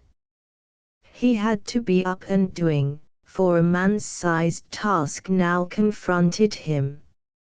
He had approximately 7 months in which to rehabilitate an estate which his forebears had been 3 generations in dissipating, and the Gaelic and Celtic blood in him challenged defeat even in the very moment when, for all he knew to the contrary, his worldly assets consisted of approximately $60, the bonus given him by the government when parting with his services. "I'll not give up without a battle," he told his ancestors aloud. "You've all contributed to my heavy load, but while the pack straps hold and I can stand and see, I'll carry it. I'll fight this man Parker up to the moment he hands the county recorder the commissioner's deed and the Rancho Palomar has slipped out of my hands forever. But I'll fight fair. That splendid girl, pooh. Why am I thinking of her? Disgusted with himself for having entertained, for a fleeting instant, a slight sentimental consideration for the daughter of his enemy, for as such he now regarded this man who planned to colonize the San Gregorio with Japanese farmers, he got out of bed and under the cold shower bath he had installed in the adjoining room years before. It, together with the tub bath formerly used by his father, was the only plumbing in the hacienda, and Farrell was just a little bit proud of it. He shaved, donned clean linen and an old dressing gown, and from his closet brought forth a pair of old tan riding boots, still in an excellent state of repair. From his army kit he produced a boot brush and a can of tan polish, and fell to work, finding in the accustomed task some slight surcease from his troubles. His boots polished to his satisfaction, he selected from the stock of old civilian clothing a respectable riding suit of English whipcord, inspected it carefully for spots, and, finding none, donned it. A clean starched chambray shirt, set off by a black silk Windsor tie, completed his attire, with the exception of a soft, wide, flat-brimmed grey beaver hat, and stamped him as that which he had once been but was no longer, a California rancher of taste and means somewhat beyond the average. It was 25 minutes past 8 when he concluded his leisurely toilet, so he stepped out of his room, passed round two sides of the porched patio, and entered the dining room. The long dining table, hewed by hand from fir logs by the first of the Noriegas, had its rough defects of manufacture mercifully hidden by a snow-white cloth, and he noted with satisfaction that places had been set for 5 persons. He hung his hat on a wall peg and waited with his glance on the door. Promptly at 8:30, Carolina, smiling, happy, resplendent in a clean starched calico dress of variegated colors, stepped outside the door and rang vigorously a dinner bell that had called 3 generations of Noriegas and an equal number of generations of Farrells to their meals. As its musical notes echoed through the dewy patio, Murray, the butler, appeared from the kitchen. At sight of Farrell, he halted, puzzled, but recognized in him almost instantly the soldier who had so mysteriously appeared at the house the night before. El Mono was red of face and obviously controlling with difficulty a cosmic cataclysm. "Sir," he announced, respectfully, "that Indian of yours has announced that he will shoot me if I attempt to serve breakfast." Farrell grinned wanly. "In that event, Murray," he replied, "if I were you, I should not attempt to serve breakfast.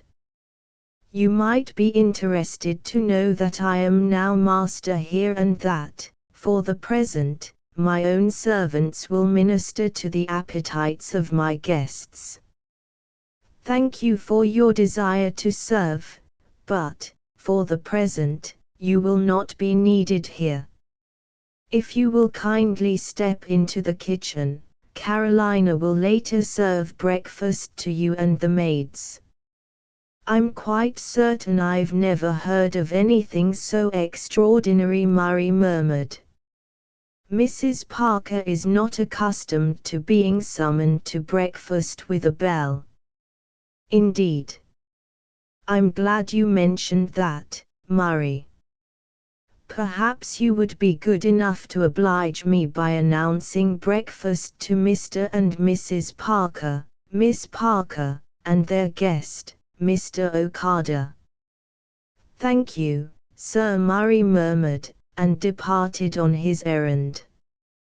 The first to respond to the summons was Kay. She was resplendent in a stunning wash dress and, evidently, was not prepared for the sight of Farrell standing with his back to the black adobe fireplace. She paused abruptly and stared at him frankly. He bowed. "Good morning, Miss Parker. I trust that, despite the excitement of the early part of the night, you have enjoyed a very good rest." "Good morning, Don Miguel. Yes, I managed rather well with my sleep, all things considered." "You mustn't call me Don Miguel," he reminded her, with a faint smile. "I am only Don Miguel to the Indians and Pelados and a few of my father's old Spanish friends who are sticklers for etiquette. My father was one of the last Dons in San Marcos County, and the title fitted him because he belonged to the generation of Dons. If you call me Don Miguel, I shall feel a little bit alien." "Well, I agree with you, Mr. Farrell. You are too young and modern for such an antiquated title. I like Don Mike better." "There is no further need for that distinguishing appellation," he reminded her, "since my father's death." She looked at him for several seconds and said, "I'm glad to see you've gotten a firm grip on yourself so soon. That will make it ever so much nicer for everybody concerned. Mother and father are fearfully embarrassed. I shall endeavor to relieve them of their embarrassment the instant I meet them." "Here they come now," Kay warned, and glanced at him appealingly. Her mother entered first, followed by the potato baron, with Parker bringing up the rear. Mrs. Parker's handsome face was suffused with confusion, and, from the hesitant manner in which she entered, Farrell realized she was facing an ordeal. "Mother, this is Mr. Miguel Farrell," Kay announced. "You are welcome to my poor house," Mrs. Parker Farrell informed her, gravely, as he crossed the room and bent over her hand for a moment, releasing it to grasp the reluctant hand of her husband. "A double welcome, sir," he said, addressing Kay's father, who mumbled something in reply and introduced him to the potato baron, who bowed ceremoniously. "Won't you please be seated?" Farrell pleaded. He gently steered Kay's mother to the seat on his right, and tucked her chair in under her, while Parker performed a similar service for his daughter. With the assurance of one whose right to do was unquestioned, Farrell took his seat at the head of the table and reached for the little silver call bell beside his plate, while Parker took an unaccustomed seat opposite the potato baron. "Considering the distressing circumstances under which I arrived," Farrell observed, addressing himself to Mrs. Parker, and then, with a glance, including the rest of the company, "I find myself rather happy in the possession of unexpected company. The situation is delightfully unique, don't you think so, Mrs. Parker?" "It isn't the least bit delightful, Mr. Farrell," the lady declared frankly and forcibly, "but it's dear of you to be so nice about it." Mr. Parker's momentary embarrassment had passed, and with the feeling that his silence was a trifle disconcerting, he rallied to meet Miguel Farrell's attempt at gaiety. "Well, Mr. Farrell, we find ourselves in a unique position, as you say. Kay informs me, however, that you are conversant with the circumstances that have conspired to make us your guests. Pray do not mention it. Under the peculiar conditions existing, I quite realize that you followed the only logical and sensible course." Mrs. Parker heaved a small sigh of relief and gazed upon Farrell with new interest. He returned her gaze with one faintly quizzical, whereat, emboldened, she demanded, "Well, what do you think of us for a jolly little band of usurpers, Mr. Farrell?" "Why, I think I'm going to like you all very much if you'll give me half a chance. I'd give you almost anything rather than be kicked out of this house," she replied, in her somewhat loud, high-pitched voice. "I love it, and I think it's almost sinful on your part to have bobbed up so unexpectedly." "Mother!" Kay cried reproachfully. "Tut, tut, Kay, dear. When an obnoxious heir is reported dead, he should have the decency to stay dead, although, now that our particular nuisance is here, alive and well, I suppose we ought to let bygones be bygones and be nice to him, provided, of course, he continues to be nice to us. Are you inclined to declare war, Mr. Farrell?" "Not until every diplomatic course has been tried and found wanting," he replied. Carolina entered, bearing 5 portions of sliced oranges. "O Lord, forgive us our trespasses as we forgive those who trespass against us," Mrs. Parker cried. "Where is Murray?" Farrell glanced down at his oranges and grinned. "I'm afraid I excused Murray," he confessed. Mrs. Parker burst into shrill laughter. "John," she demanded of her husband, "what do you think of this young man?" "Pick up the marbles," Mr. Farrell Parker replied, with poorly assumed good humor. "You win."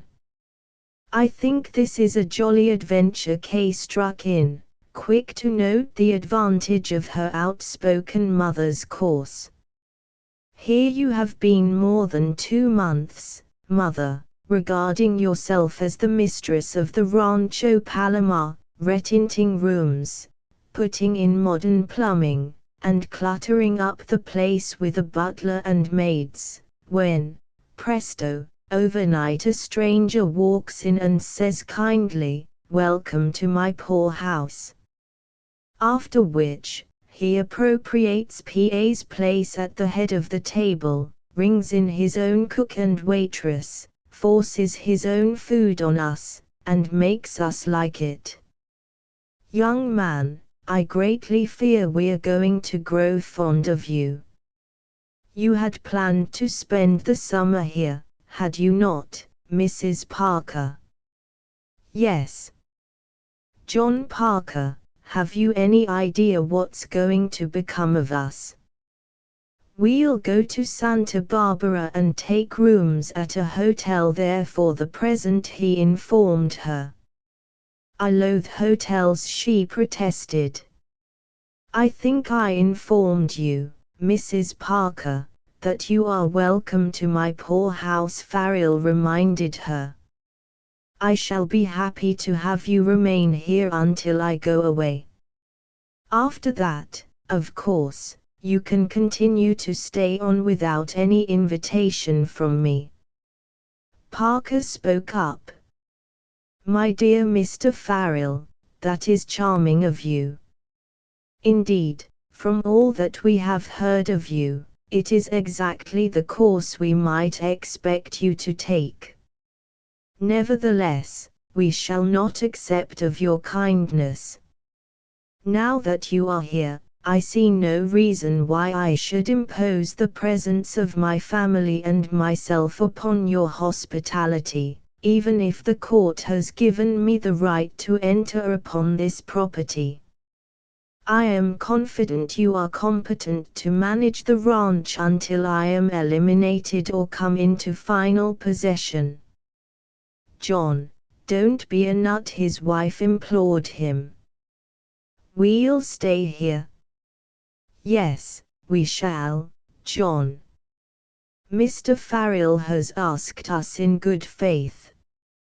You weren't trying to be polite just to put us at our ease, were you? She demanded, turning to Farrell.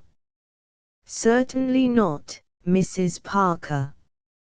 Of course, I shall do my level best to acquire the legal right to dispossess you before Mr. Parker acquires a similar right to dispossess me, but, in the interim, I announce an armistice.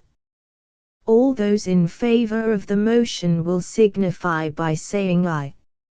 "I," cried Kay, "and I," shrilled her mother. "No," roared her husband. "Excess of sound has no weight with me," Mr. Parker, their host, announced. "The ayes have it, and it is so ordered. I will now submit a platform for the approval of the delegates. Having established myself as host and won recognition as such, the following rules and regulations will govern the convention." "Here! Here!" cried Mrs. Parker, and tapped the table with her spoon. "The rapid ringing of a bell will be the signal for meals." "Approved!" cried Kay. "Second the motion!" shrilled her mother. "My cook, Carolina, is queen of the kitchen, and Spanish cuisine will prevail. When you weary of it, serve notice, and your Japanese cook will be permitted to vary the monotony." "Great!" Mrs. Parker almost yelled. "Right as a fox. Murray shall serve meals," and Pablo appeared in the door leading to the kitchen and spoke to Farrell in Spanish. "Pardon, folks. Pablo has a telegram for me." "Bring it here, Pablo." The master of Palomar excused himself to his guests long enough to read the telegram, and then continued the announcement of his platform. "My old battery commander, to whom I had promised Panchito, wires me that, for his sins, he has been made a major and ordered to the Army of Occupation on the Rhine. Therefore, he cannot use Panchito, and forbids me to express the horse to him. Consequently, Miss Parker, Panchito is almost yours. Consider him your property while you remain my guest. You darling Don Miguel Farrell." "Exuberant, my dear," her curious mother remarked, dryly, "but, on the whole, the point is well taken." She turned to Farrell. "How about some sort of nag for mother? You may ride my father's horse, if that animal is still on the ranch, Mrs. Parker. He's a beautiful single-footer." He addressed Parker. "We used to have a big gray gelding that you'd enjoy riding, sir. I'll look him up for you after breakfast." "Thank you, Mr. Farrell," Parker replied, flushing slightly. "I've been riding him already." "Fine. He needed exercising. I have a brown mare for Mr. Okada, and you are all invited out to the corral after luncheon to see me bust Panchito's wild young brother for my own use." "Oh, splendid!" Kay cried, enthusiastically. "The day starts more auspiciously than I had hoped," her mother declared. "I really believe the Rancho Palomar is going to develop into a regular place with you around, Mr. Farrell." 11 I am convinced," said Miguel Farrell, as he followed his guests out of the dining room onto the veranda, "that the Parkers' invasion of my home is something in the nature of a mixed misfortune.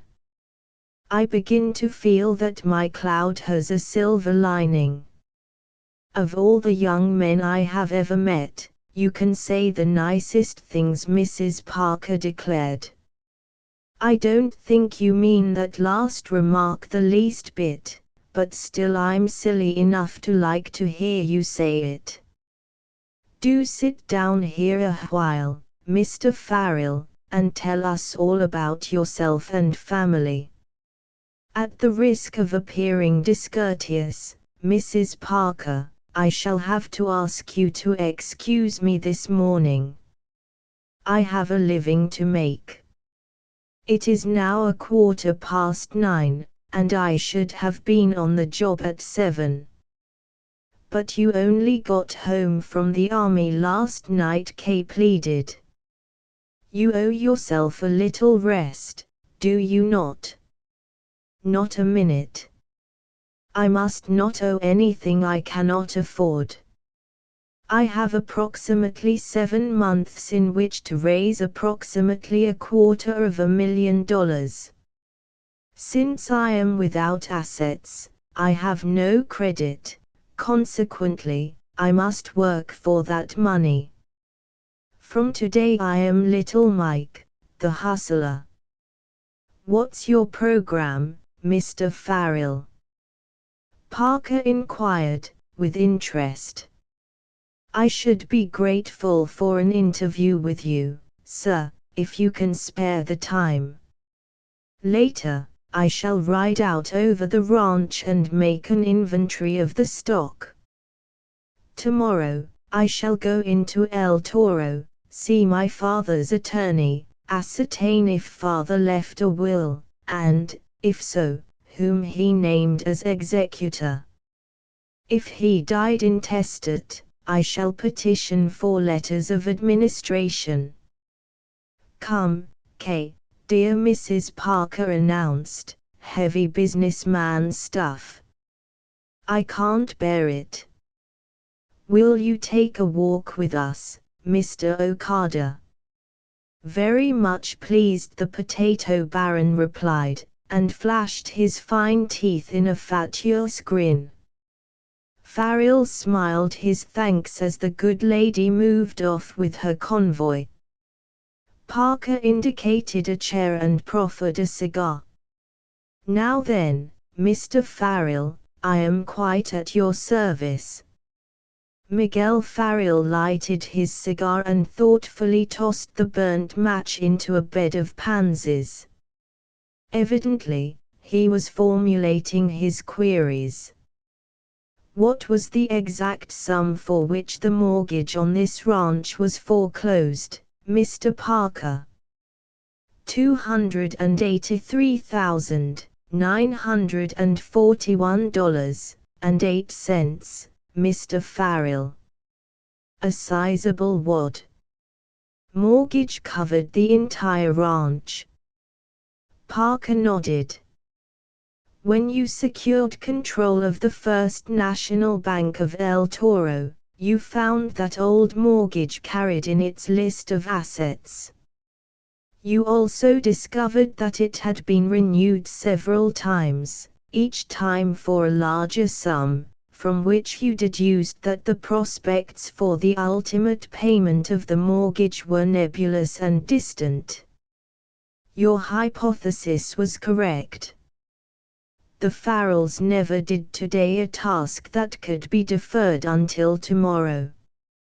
Well, you went out and looked over the security for that mortgage.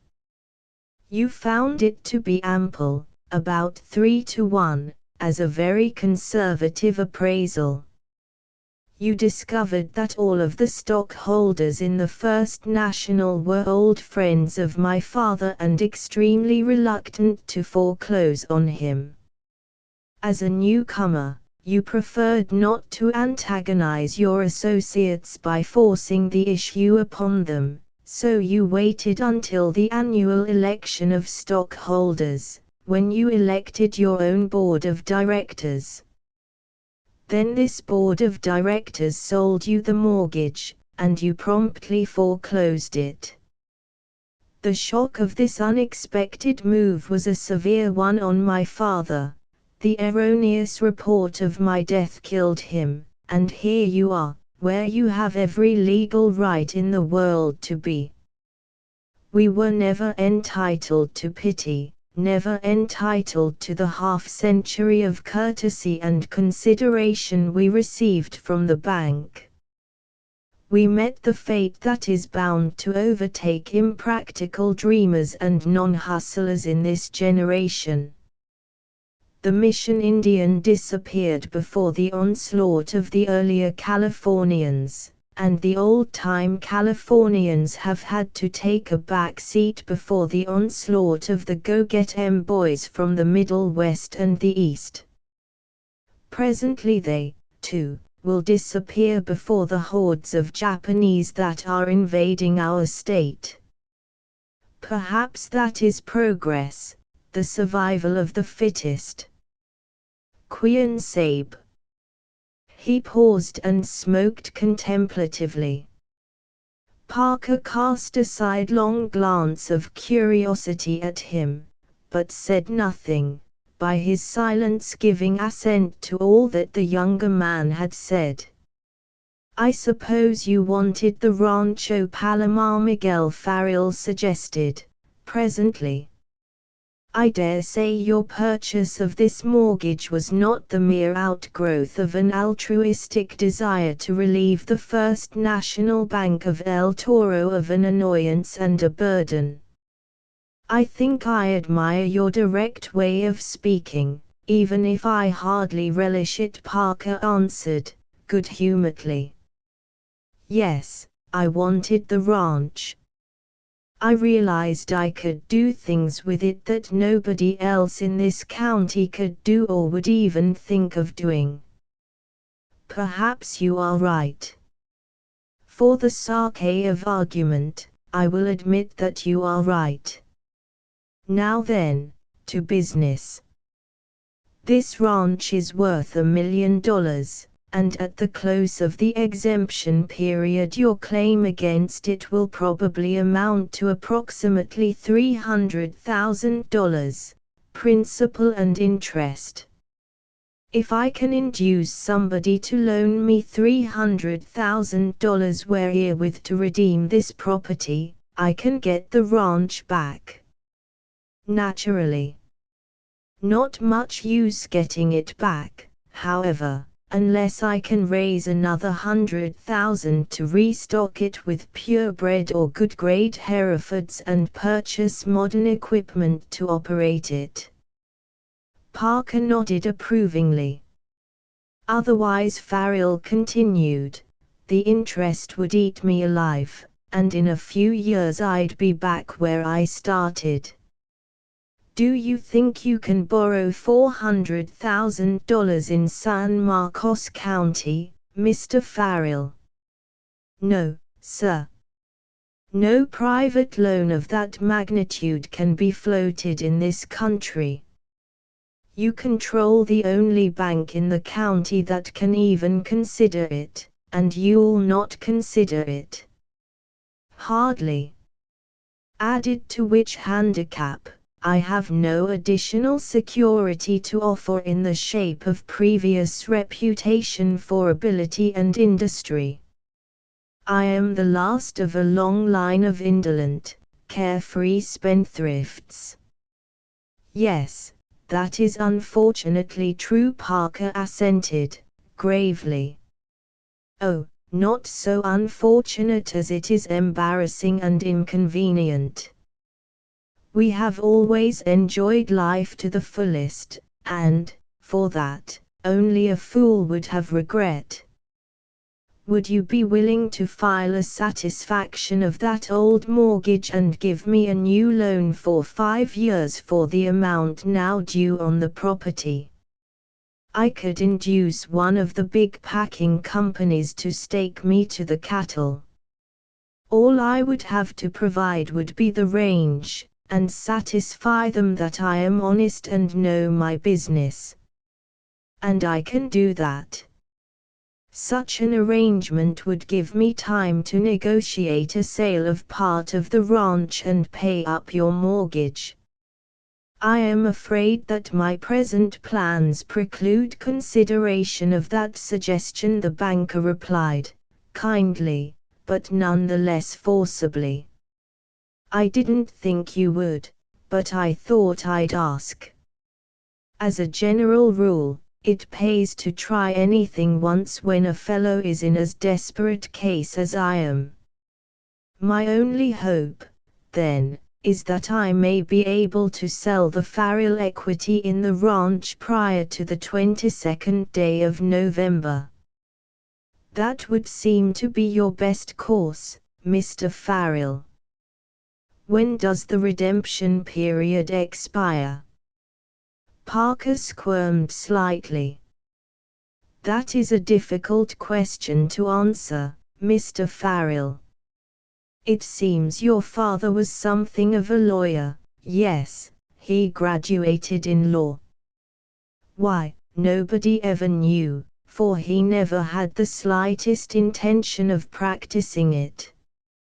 I believe it must have been because my grandfather, Michael Joseph I, had an idea that, since his son was a gentleman, he ought to have a college degree and the right to follow some genteel profession in case of disaster. Your father evidently kept abreast of the law. Parker laughed. Before entering suit for foreclosure, I notified him by registered mail that the mortgage would not be renewed and made formal demand upon him for payment in full. When he received the notice from the El Toro postmaster to call for that registered letter, he must have suspected its contents, for he immediately deeded the ranch to you and then called for the registered letter. Farrell began to chuckle. Good old Dad, he cried. Put over a dirty Irish trick on you to gain time. He did. I do not blame him for it. I would have done the same thing myself under the same circumstances. And Parker had the grace to join in the laugh. When I filed suit for foreclosure, he continued, he appeared in court and testified that the property belonged to his son, who was in the military service, in consequence of which the suit for foreclosure could not be pressed until after said son's discharge from the service. All praise to the power of the wartime moratoriums, Farrell declared. I suppose you re-entered the suit as soon as the report of my death reached you. Parker chuckled. I did, Mr. Farrell, and secured a judgment. Then I took possession. Aren't you the picture of bad luck? Just when everything is shaping up beautifully for you, I appear in the flesh as exhibitor in the contention that your second judgment will now have to be set aside, because, at the time it was entered, it conflicted with the provisions of that blessed moratorium. Don Miguel smiled mirthlessly. There's luck in odd numbers, Parker retorted, dryly. The next time I shall make that judgment stick. Well, at any rate, all these false starts help me out wonderfully, Don Miguel reminded him. As matters stand this morning, the mortgage hasn't been foreclosed at all. Consequently, you are really and truly my guests and doubly welcome to my poor house." He rose and stretched himself, gazing down the while at Parker, who regarded him quizzically. "Thank you for the interview, Mr. Parker. I imagine we've had our first and last business discussion. When you are ready to enter your third suit for foreclosure, I'll drop round to your attorney's office, accept service of the summons, appear in court, and confess judgment." Fell a silence. "Then, do you enjoy the study of people, sir?" Don Miguel demanded, apropos of nothing. "Not particularly, Mr. Farrell. Of course, I try to know the man I'm doing business with, and I study him accordingly, but that is all." "I have not made myself explicit," his host replied.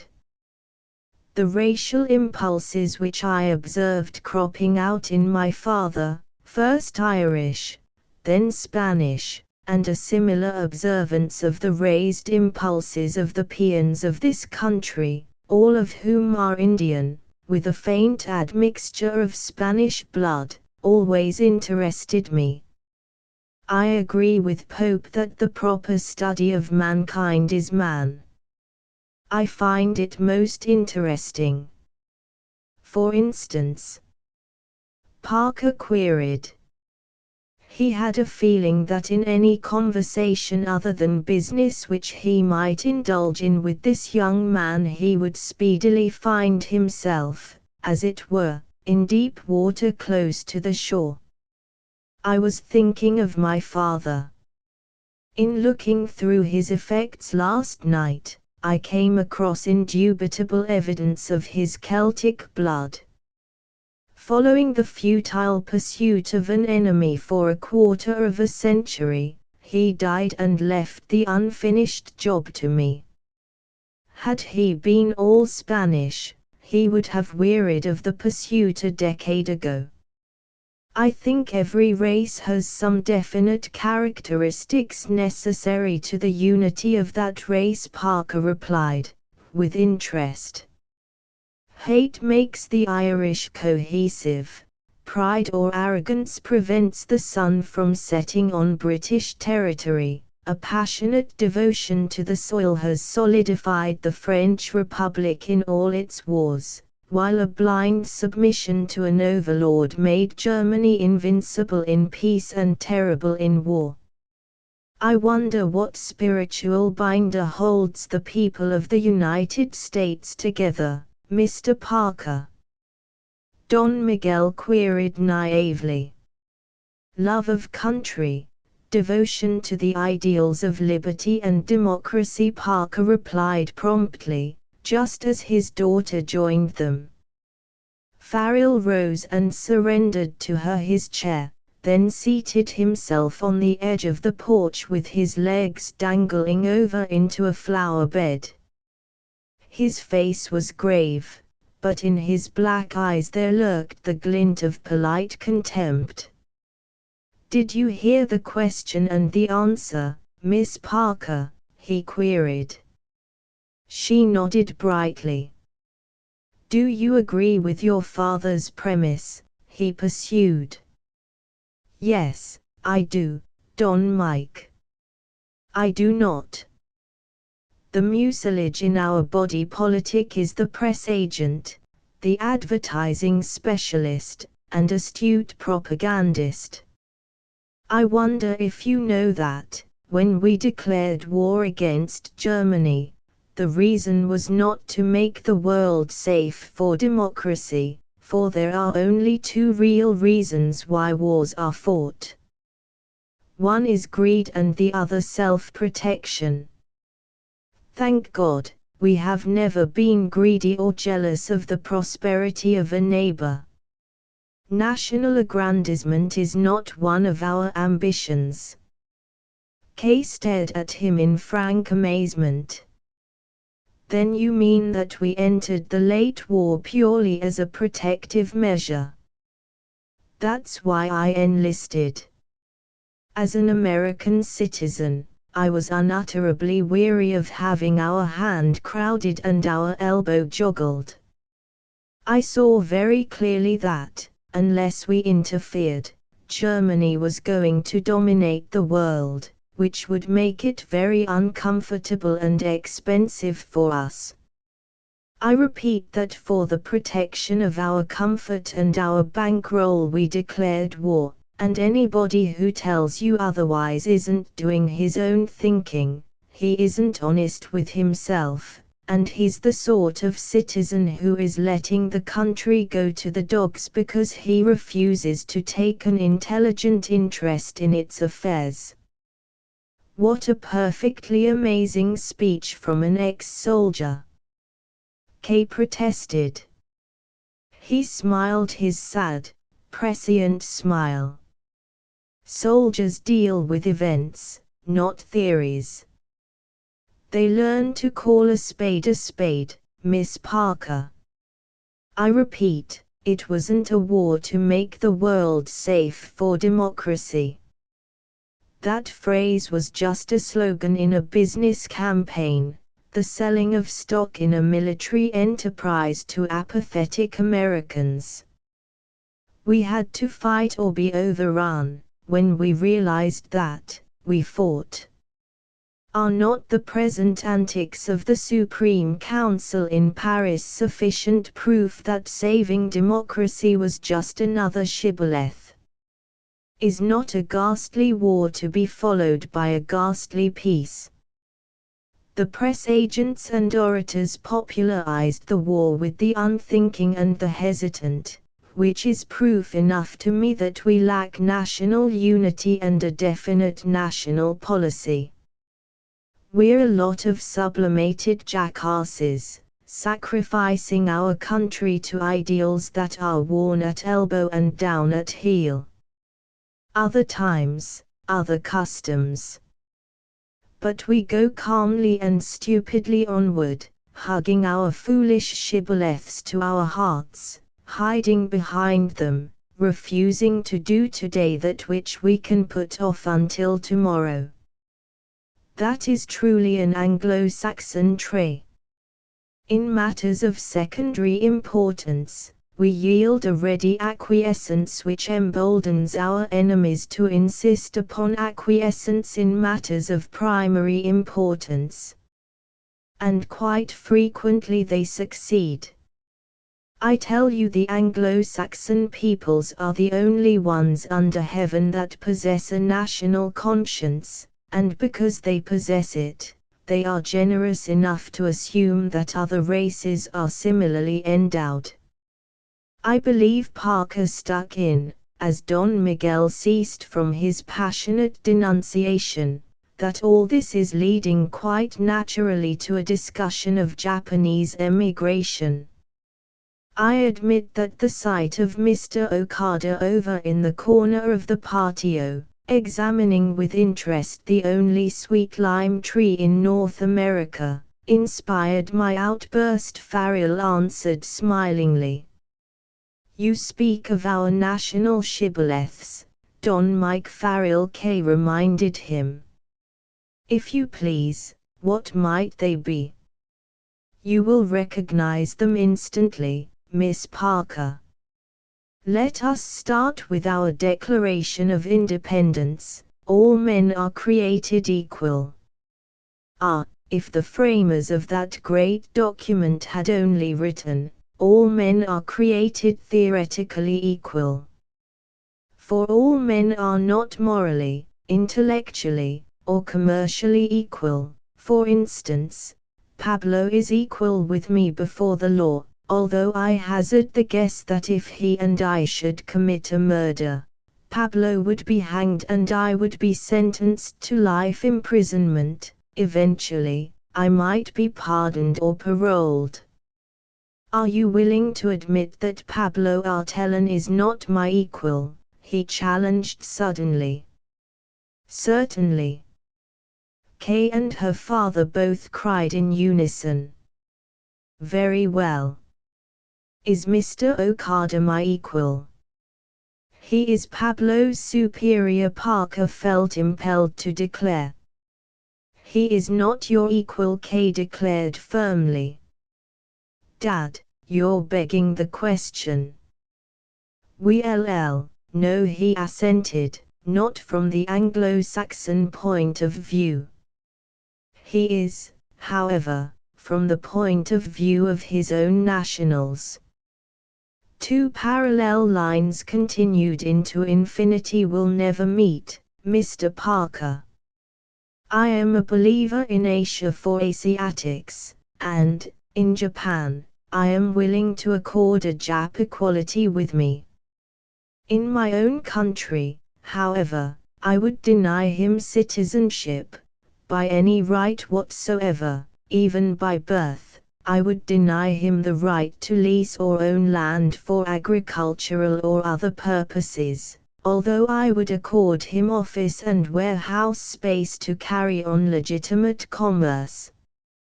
The Jap does that for us and no more, despite his assertions to the contrary.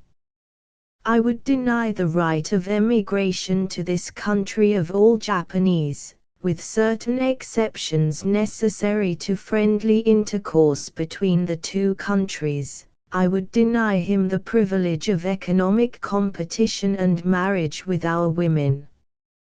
When a member of the great Nordic race fuses with a member of a pigmented race, both parties to the union violate a natural law. Pablo is a splendid example of mongrelization. You are forgetting the shibboleths, Kay ventured to remind him. No, I am merely explaining their detrimental effect upon our development. The Japanese are an exceedingly clever and resourceful race. Brilliant psychologists and astute diplomatists. They have taken advantage of our pet shibboleth, to the effect that all men are equal. Unfortunately, we propounded this monstrous and half-baked ideal to the world, and a sense of national vanity discourages us from repudiating it, although we really ought to. And as I remarked before, we possess an alert national conscience in international affairs, while the Jap possesses none except in certain instances where it is obvious that honesty is the best policy. I think I am justified, however, in stating that, upon the whole, Japan has no national conscience in international affairs. Her brutal exploitation of China and her merciless and bloody conquest of Korea impel that point of view from an Anglo-Saxon. When, therefore, the Tokyo government says, in effect, to us, for 144 years you have proclaimed to the world that all men are equal. Very well. Accept us. We are a world power. We are on a basis of equality with you, and we lack the courage to repudiate this pernicious principle. We have tacitly admitted their equality.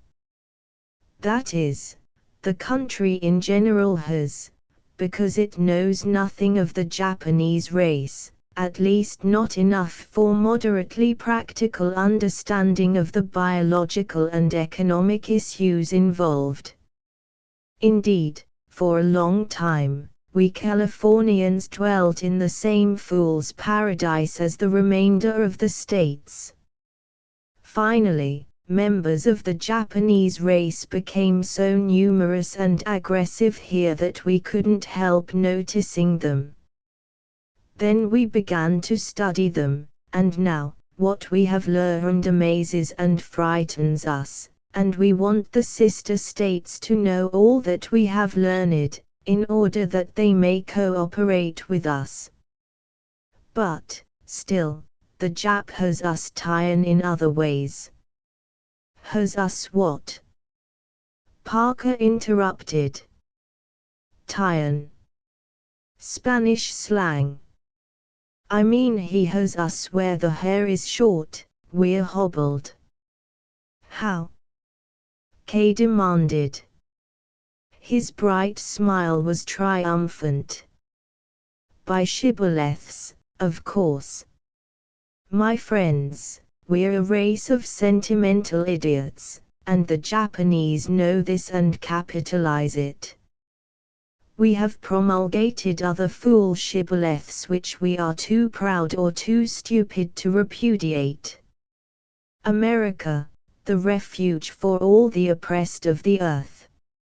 Ever hear that perfectly damnable shibboleth shouted by a 4th of July orator?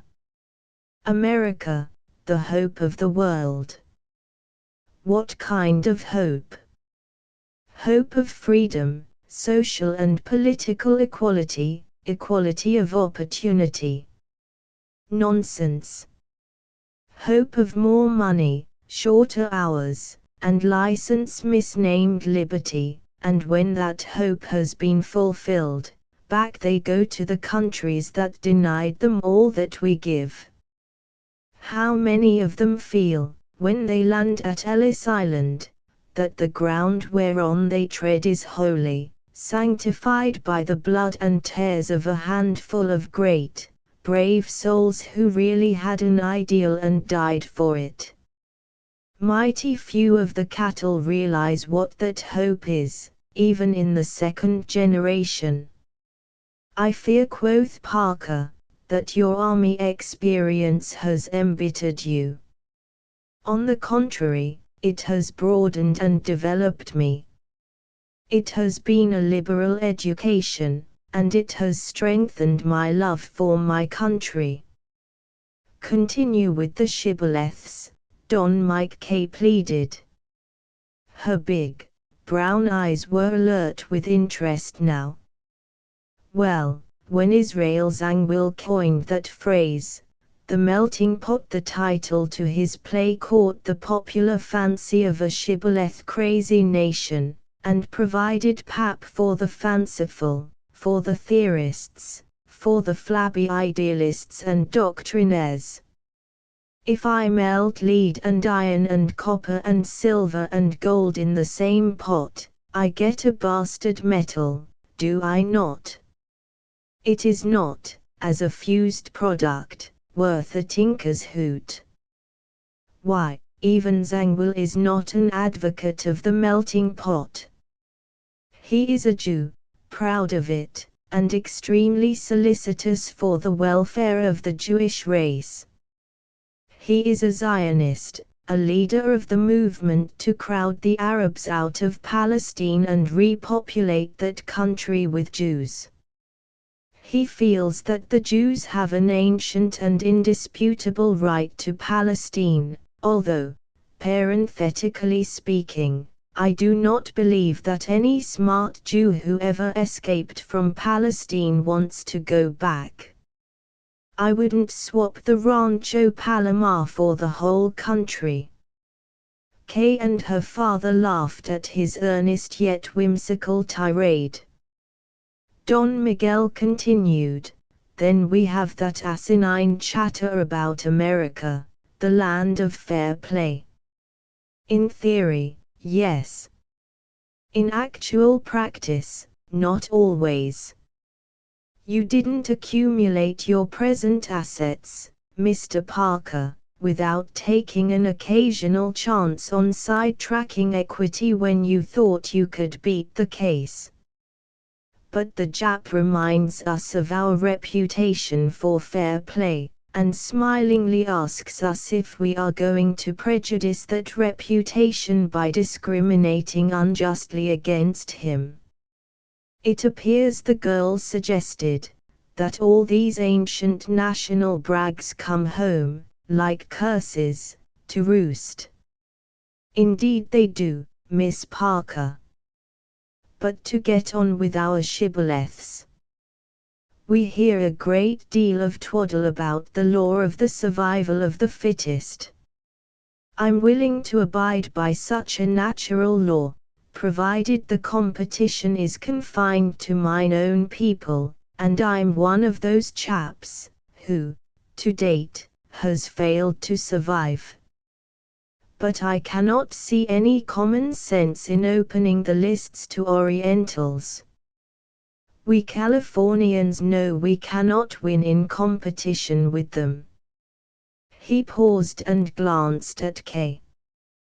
Does all this harangue bore you, Miss Parker? Not at all. Are there any more shibboleths?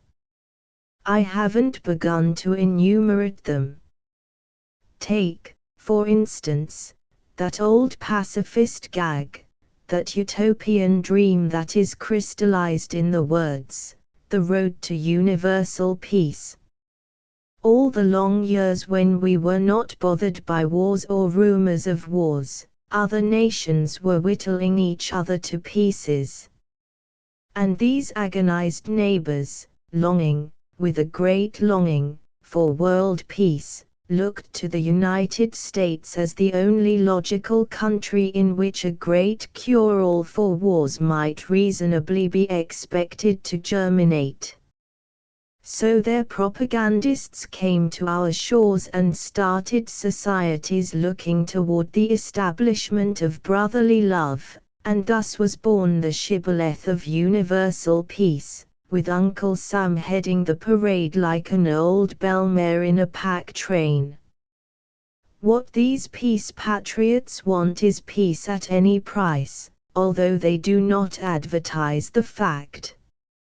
We proclaim to the world that we are a Christian nation. Ergo, we must avoid trouble. The avoidance of trouble is the policy of procrastinators, the vacillating, and the weak. For one cannot avoid real trouble.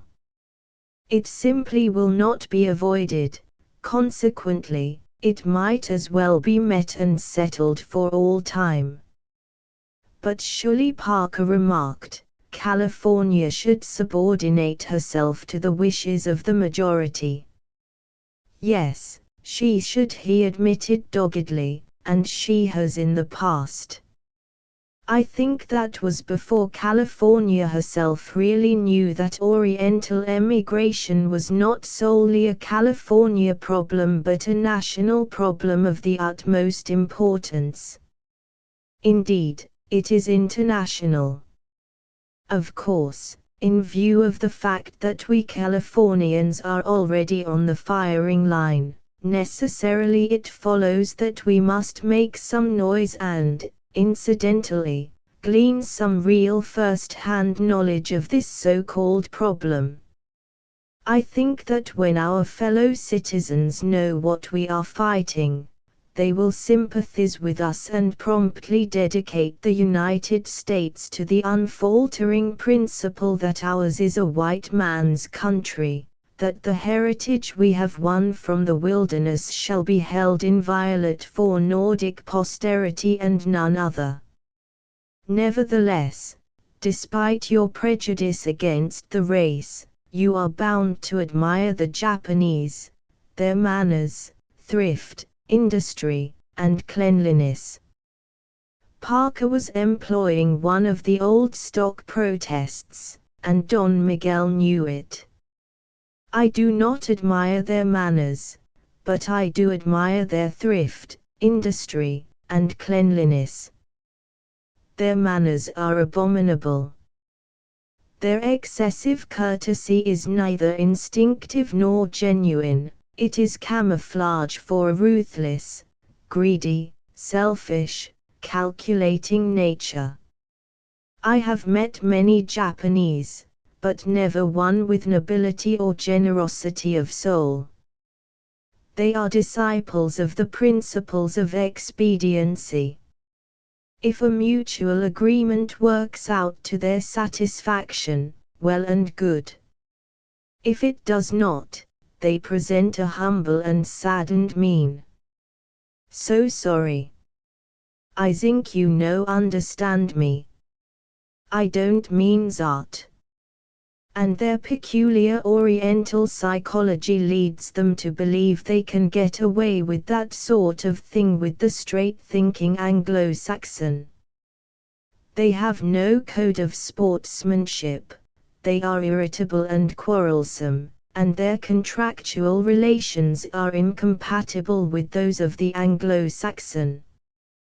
They are not truthful.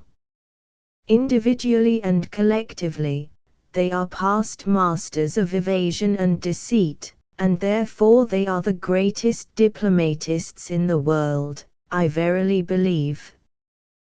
They are wonderfully shrewd, and they have sense enough to keep their heads when other men are losing theirs.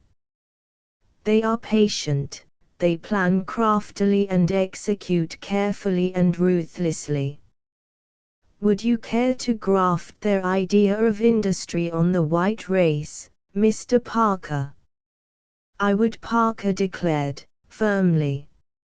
It is getting to be the fashion nowadays for white men to do as little work as possible, and half do that. I would not care to see my wife or my mother or my sister laboring 12 to 16 hours a day as Japanese force their women to labor. I would not care to contemplate the future mothers of our race drawn from the ranks of twisted, stunted, broken down, and prematurely aged women.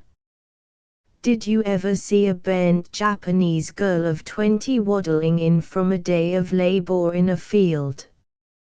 To emulate Japanese industry, with its peonage, its horrible, unsanitary factory conditions, its hopelessness, would be to thrust women's hard-won sphere in modern civilization back to where it stood at the dawn of the Christian era. Do you know, Miss Parker, that love never enters into consideration when a Japanese contemplates marriage? His sole purpose in acquiring a mate is to beget children, to scatter the seed of Yamato over the world, for that is a religious duty. A Jap never kisses his wife or shows her any evidences of affection.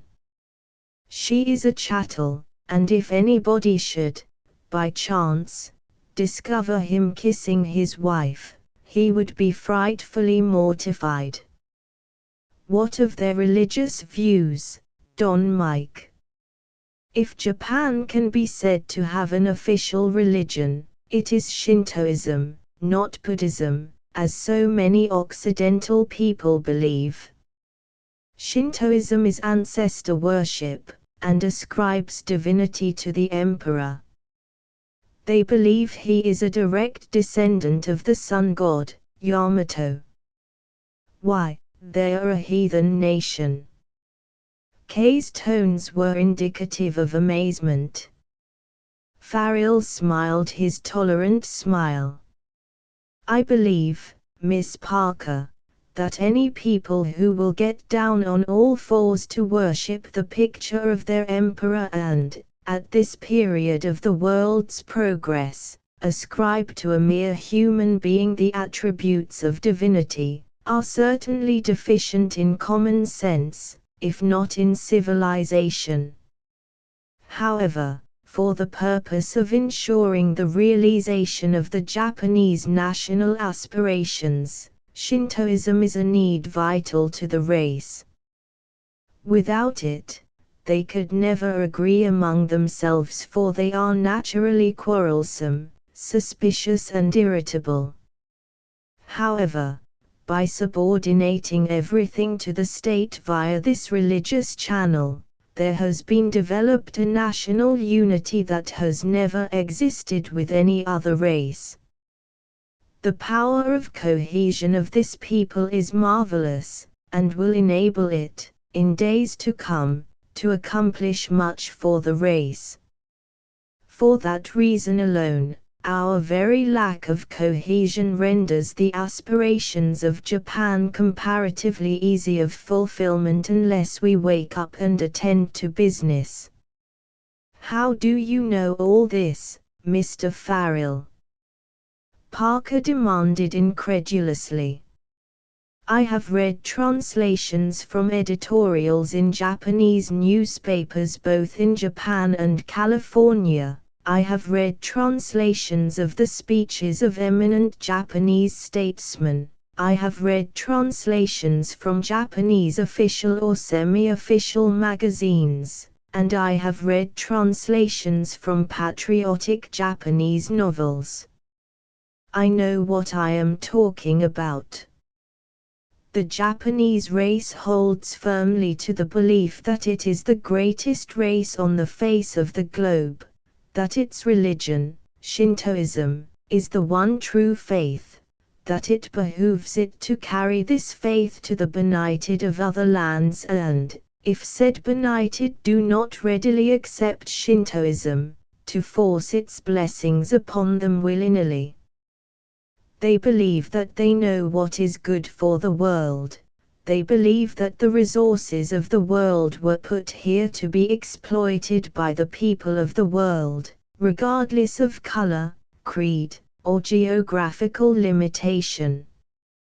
They feel that they have as much right in North America as we have, and they purpose overrunning us and making our country Japanese territory. And it was your purpose to aid in the consummation of this monstrous ambition, he charged bluntly.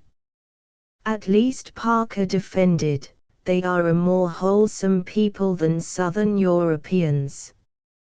And they are not Mongolians. Farrell's eyebrows arched. You have been reading Japanese propaganda, he replied. Of course they are Mongolians. Everybody who has reached the age of reason knows that. One does not have to be a biologist to know that they are Mongolians. Indeed, the only people who deny it are the Japanese, and they do not believe it. As for Southern Europeans, have you not observed that nearly all of them possess brachycephalic skulls, indicating the influence upon them of Mongolian invasions thousands of years ago and supplying, perhaps, a very substantial argument that, if we find the faintly Mongoloid type of emigrant repugnant to us, we can never expect to assimilate the purebred Mongol. What do you mean, brachycephalic? Parker queried, uneasily. They belong to the race of Roundheads. Didn't you know that ethnologists grub round in ancient cemeteries and tombs and trace the evolution and wanderings of tribes of men by the skulls they find there? I did not. Kay commenced to giggle at her father's confusion. The latter had suddenly, as she realized, made the surprising discovery that in this calm son of the San Gregorio he had stumbled upon a student, to attempt to break a conversational lance with whom must end in disaster. His daughter's mirth brought him to a realization of the sorry figure he would present in argument. Well, my dear, what are you laughing at? He demanded, a trifle austerely. I'm laughing at you. You told me yesterday you were loaded for these Californians and could flatten their anti-Japanese arguments in a jiffy. Perhaps I am loaded still. Remember, Kay, Mr. Farrell has done all of the talking and we have been attentive listeners. Wait until I have had my innings. By the way, Mr. Parker, Farrell asked, who loaded you up with pro-Japanese arguments? Parker flushed and was plainly ill at ease. Farrell turned to Kay. I do not know yet where you folks came from, but I'll make a bet that I can guess, in one guess. What will you bet, my erudite friend? The girl bantered. I'll bet you Panchito against a box of 50 of the kind of cigars your father smokes. Taken. Where do we hail from, Don Mike? From New York City. Dad, send Mr. Farrell a box of cigars. Now, I'll make you another bet. I'll stake Panchito against another box of the same cigars that your father is a member of the Japan Society, of New York City. Send Mr. Farrell another box of cigars, Pops-a-Wops. Don Mike, how did you guess it? Oh, all the real plutocrats in New York have been sold memberships in that instrument of propaganda by the wily sons of Nippon. The Japan Society is supposed to be a vehicle for establishing friendlier commercial and social relations between the United States and Japan. The society gives wonderful banquets and yamas away about the brotherhood of man and sends out pro-Japanese propaganda. Really, it's a wonderful institution, Miss Parker. The millionaire white men of New York finance the society, and the Japs run it. It was some shrewd Japanese member of the Japan Society who sent you to Okada on this land deal, was it not, Mr. Parker? You're too good a guesser for comfort, the latter parried. I'm going to write some letters. I'm motoring into El Toro this afternoon, and I'll want to mail them. Sufficient unto the day is the evil thereof, Don Miguel assured him lightly. Whenever you feel the urge for further information about yourself and your Japanese friends, I am at your service. I expect to prove to you in about 3 lessons that you have unwittingly permitted yourself to develop into a very poor citizen, even if you did load up with Liberty bonds and deliver 4-minute speeches during all of the loan drives. Oh, I'm as good as the average American, despite what you say, retorted the banker, good-naturedly, as he left them. The master of Palomar gazed after the retreating figure of his guest. In his glance there was curiosity, pain, and resignation. He continued to stare at the door through which Parker had disappeared, until roused from his reverie by Kay's voice. The average American doesn't impress you greatly, does he, Don Mike? Oh, I'm not one of that supercilious breed of Americans which toadies to an alleged European culture by finding fault with his own people, he hastened to assure her.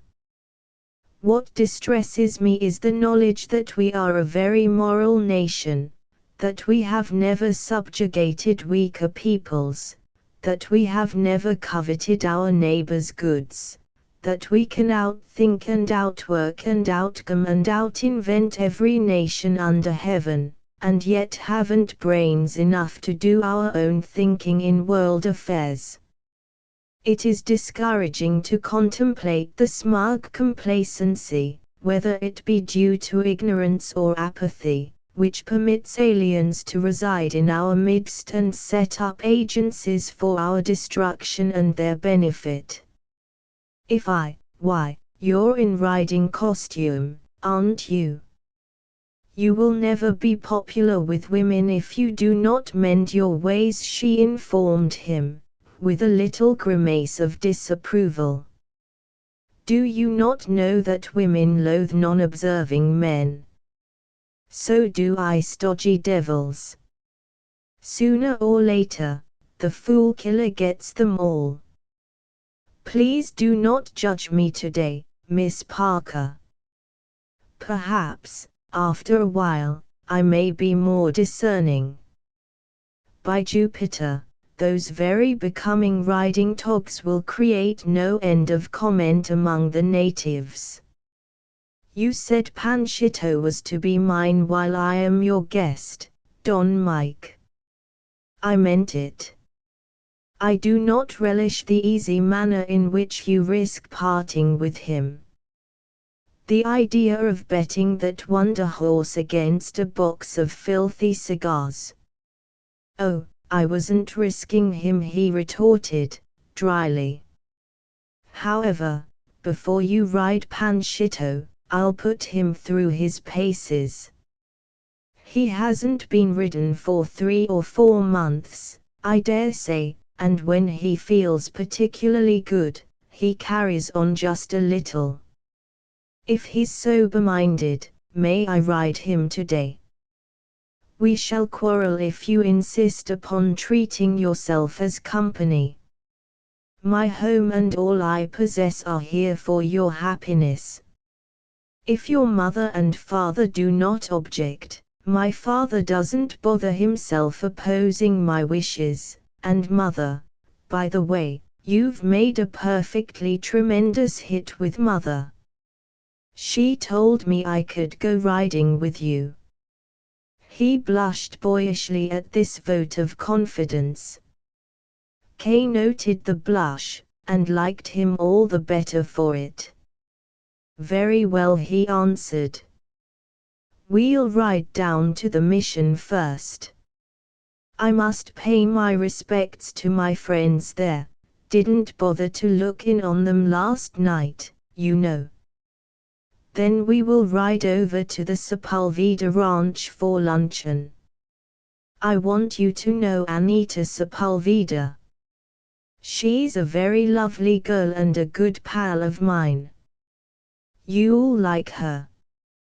Let's go, she suggested, while mother is still convoying Mr. Okada.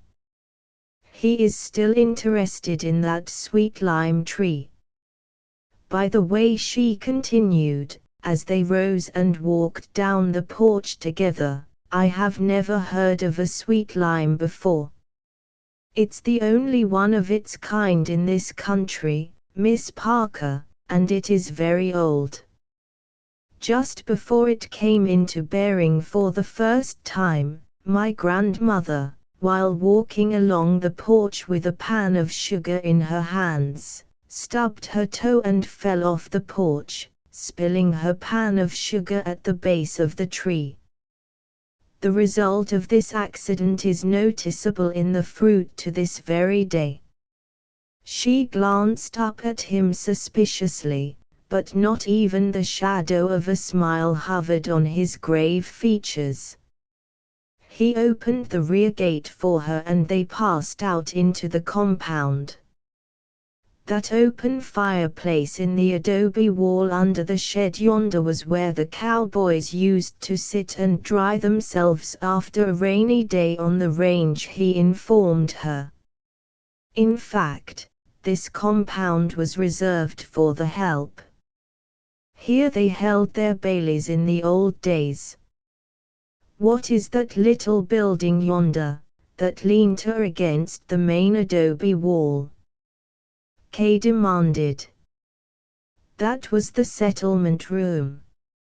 You must know that the possessors of dark blood seldom settle a dispute by argument, Miss Parker.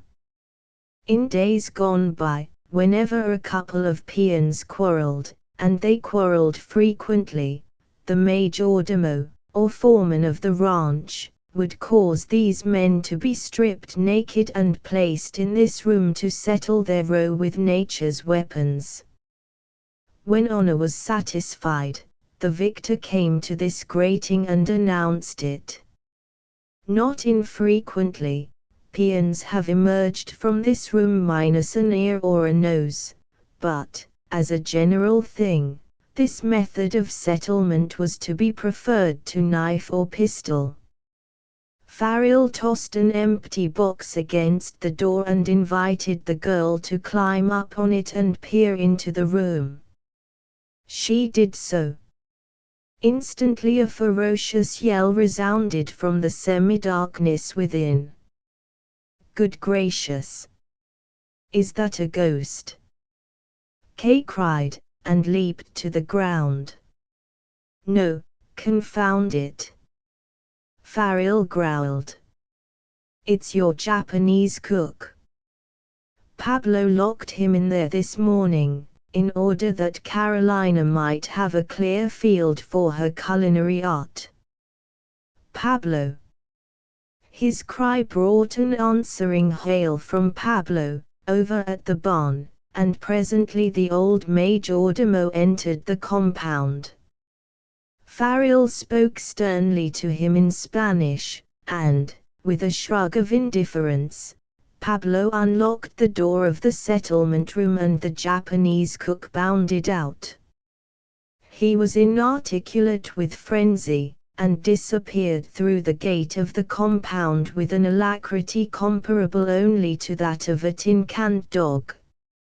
"I knew he had been placed here temporarily," Don Miguel confessed, "but I did think Pablo would have sense enough to let him out when breakfast was over." "I'm sorry." "I'm not. I think that incident is the funniest I have ever seen." The girl laughed. "Poor outraged fellow." "Well, if you think it's funny, so do I. Any sorrow I felt at your cook's incarceration was due to my apprehension as to your feelings, not his. What a fearful rage he is in, Don Mike." "Oh, well, he can help himself to the fruit of our famous lime tree and get sweet again." "Pablo, you russet scoundrel, no more rough stuff if you know what's good for you." "Where is Panchito?" "I leave those horse loose in the pasture," Pablo replied, a whit abashed. "I like for see if those horse he got some brains like before you go ride him. For long time Panchito don hear his boss call him. Maybe so he forget, no. We shall see, Pablo." 12 They walked out to the barn. In a little green field in the oak-studded valley below, a dozen horses were feeding. Farrell whistled shrilly. Instantly, one of the horses raised his head and listened. Again Farrell whistled, and a neigh answered him as Panchito broke from the herd and came galloping up the slope. When his master whistled again, the gallop developed into a furious burst of speed, whereat Farrell slipped inside the barn and shut the door, while round and round the barn Panchito galloped, seeking the lost master. Suddenly Don Miguel emerged and, with little affectionate nickerings, the beautiful animal trotted up to him, ran his head over the master's shoulder, and rubbed his sleek cheek against the man's. Farrell nuzzled him and rubbed him lovingly between the ears before producing a lump of sugar. Upon command, Panchito squatted on his hind quarters like a dog and held his head out stiffly. Upon his nose Farrell balanced the lump of sugar, backed away, and stood in front of him. The horse did not move. Suddenly Farrell snapped his fingers. With a gentle toss of his head, Panchito threw the lump of sugar in the air and made a futile snap at it as it came down. Then he rose, picked the lump up carefully, and, holding it between his lips, advanced and proffered his master a bite. "Oh, you eat it yourself!" Farrell cried, and reached for the horse's unkempt mane. With the ease of long practice, he swung aboard the horse and, at the touch of his heels, Panchito bounded away. Far down the mesa he raced, Farrell guiding him with his knees, then back and over the 6-foot corral fence with something of the airy freedom of a bird. In the corral, Farriel slid off, ran with the galloping animal for 50 feet, grasping his mane, and sprang completely over him, ran 50 feet more and sprang back, as nimbly as a monkey. Panchito was galloping easily, steadily, now, at a trained gait, like a circus horse, so Farriel sat sideways on him and discarded his boots, after which he stood erect on the smooth, glossy back and rode him, first on one foot, then on the other. Next he sat down on the animal again and clapped his hands. "Panchito, my boots," he ordered. But Panchito only pinned his ears and shook his head. "You see," Farriel called to Kay, "he is a gentleman, and declines to perform a menial service. But I shall force him. Panchito, you rebel, pick up my boots and hand them to me." For answer, Panchito threw his hind end aloft half a dozen times, and Kay's silvery laugh echoed through the corral as Farriel, appearing to lose his seat, slid forward on the horse's withers and clung with arms and legs round Panchito's neck, emulating terror. Thereupon, Panchito stood up on his hind legs, and Farriel, making futile clutchings at the horse's mane, slid helplessly back, over his mount's glossy rump and sat down rather solidly in the dust of the corral. "Bravo!" the girl cried. "Why, he's a circus horse. I've schooled him a little for trick riding at rodeos, Miss Parker. We've carried off many a prize, and when I dress in the motley of a clown and pretend to ride him rough and do that silly slide, most people enjoy it." Farriel got up, recovered his boots, and put them on. "He'll do," the old humorist he announced, as he joined her. "He hasn't forgotten anything, and wasn't he glad to see me again? You use an English saddle, I dare say, and ride with a short stirrup." Panchito dutifully followed like a dog at heel to the tack room, where Farriel saddled him and carefully fitted the bridle with the snaffle bit. Following a commanding slap on the foreleg, the intelligent animal knelt for Kay to mount him, after which, Farriel adjusted the stirrup leathers for her. In the meantime, Pablo was saddling a splendid, big dappled gray gelding. One of the best roping horses in California, and very fast for half a mile. "He's half thoroughbred," Farriel explained. "He was my father's mount." He caressed the gray's head. "Do you miss him, Bob, old-timer?" he queried. Kay observed her companion's saddle. It was of black, hand-carved leather, with sterling silver trimmings and long tapaderas, a saddle to thrill every drop of the Castilian blood that flowed in the veins of its owner. The bridle was of finely plaited rawhide, with fancy sliding knots, a silver Spanish bit, and single reins of silver link chain and plaited rawhide. At the pommel hung coiled a well-worn rawhide reator. When the grey was saddled, Farriel did not mount, but came to Kay and handed her the horsehair leading rope. "If you will be good enough to take the horses round in front," he suggested, "I'll go back to the kennels and loose the hounds.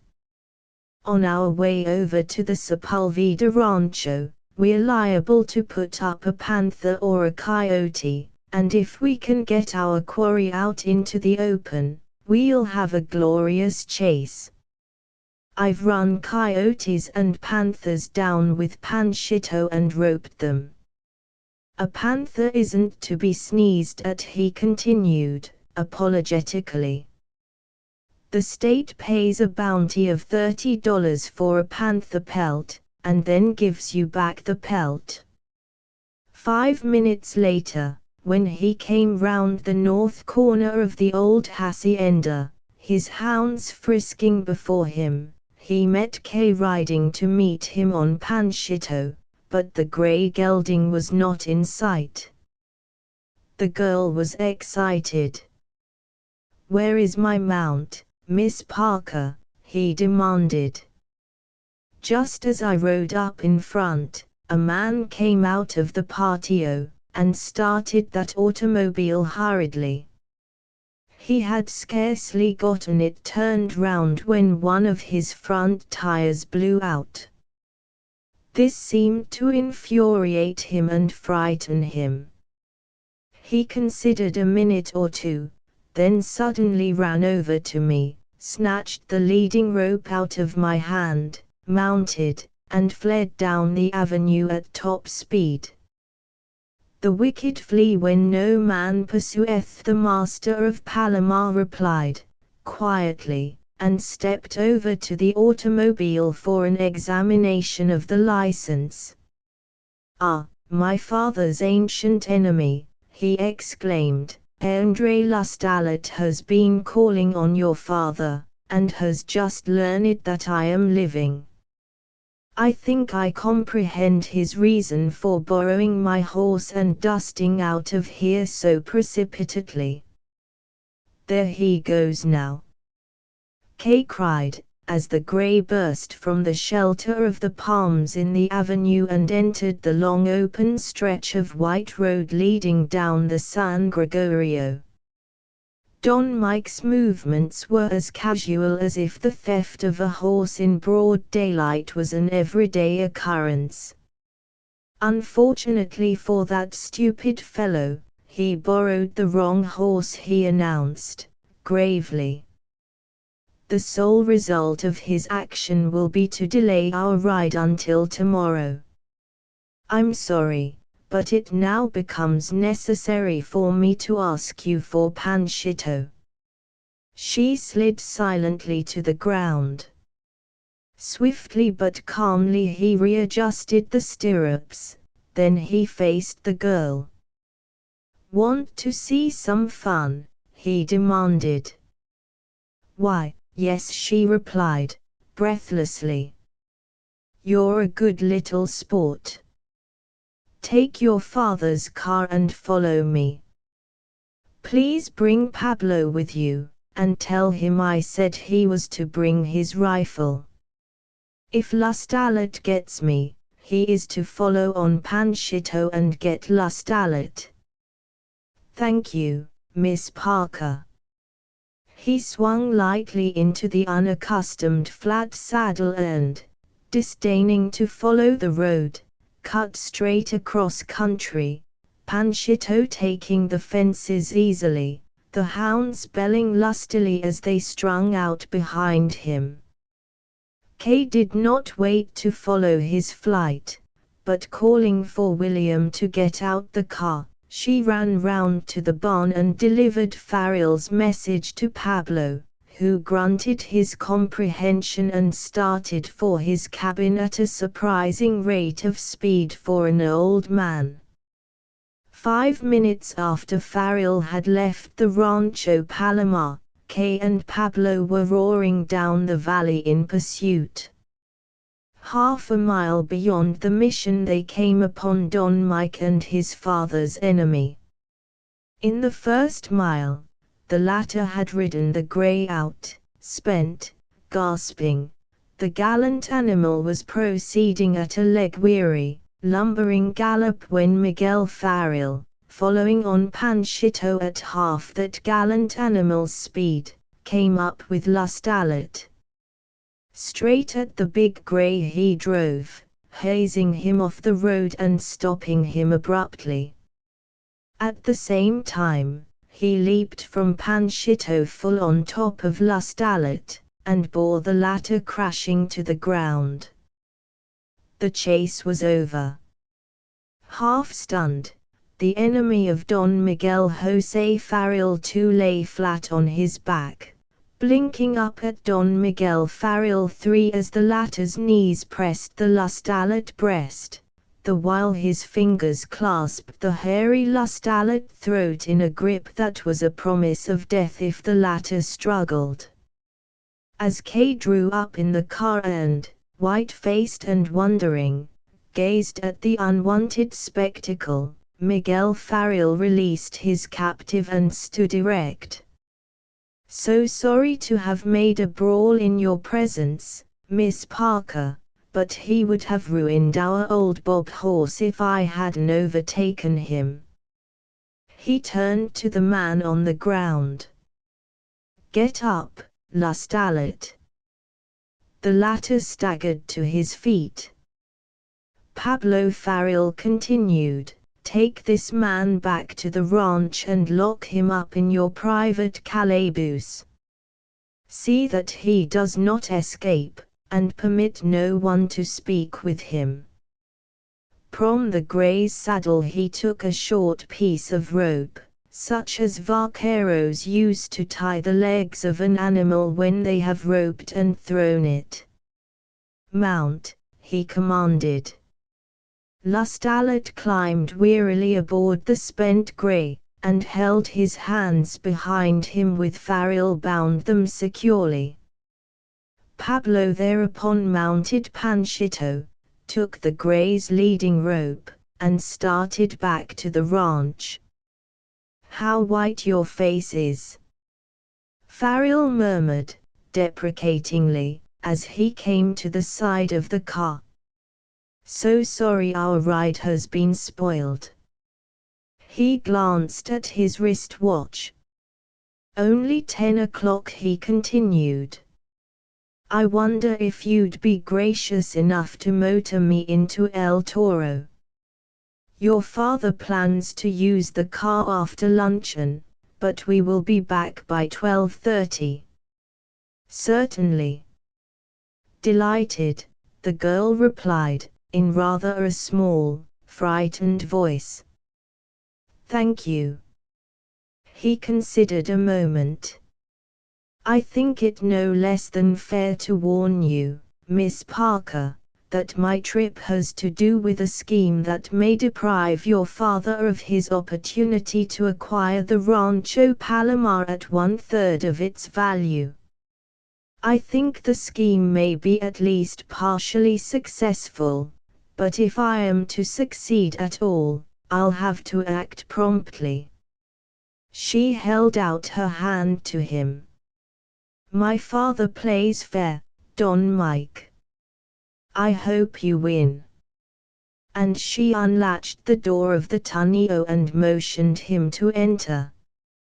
13. The return of Pablo Artellán to the hacienda with his employer's prisoner was a silent and dignified one up to the moment they reached the entrance to the Palm Avenue. Here the prisoner, apparently having gathered together his scattered wits, turned in the saddle and addressed his guard. "Artellán," he said, in Spanish, "if you will permit me to go, I will give you $5,000. "If you are worth $5,000 to me," the imperturbable Pablo replied, calmly, "how much more are you worth to Don Miguel Farril?" 10,000. "You will be wealthy." "What need have I for wealth, Lustalot? Does not Don Miguel provide all things necessary for a happy existence?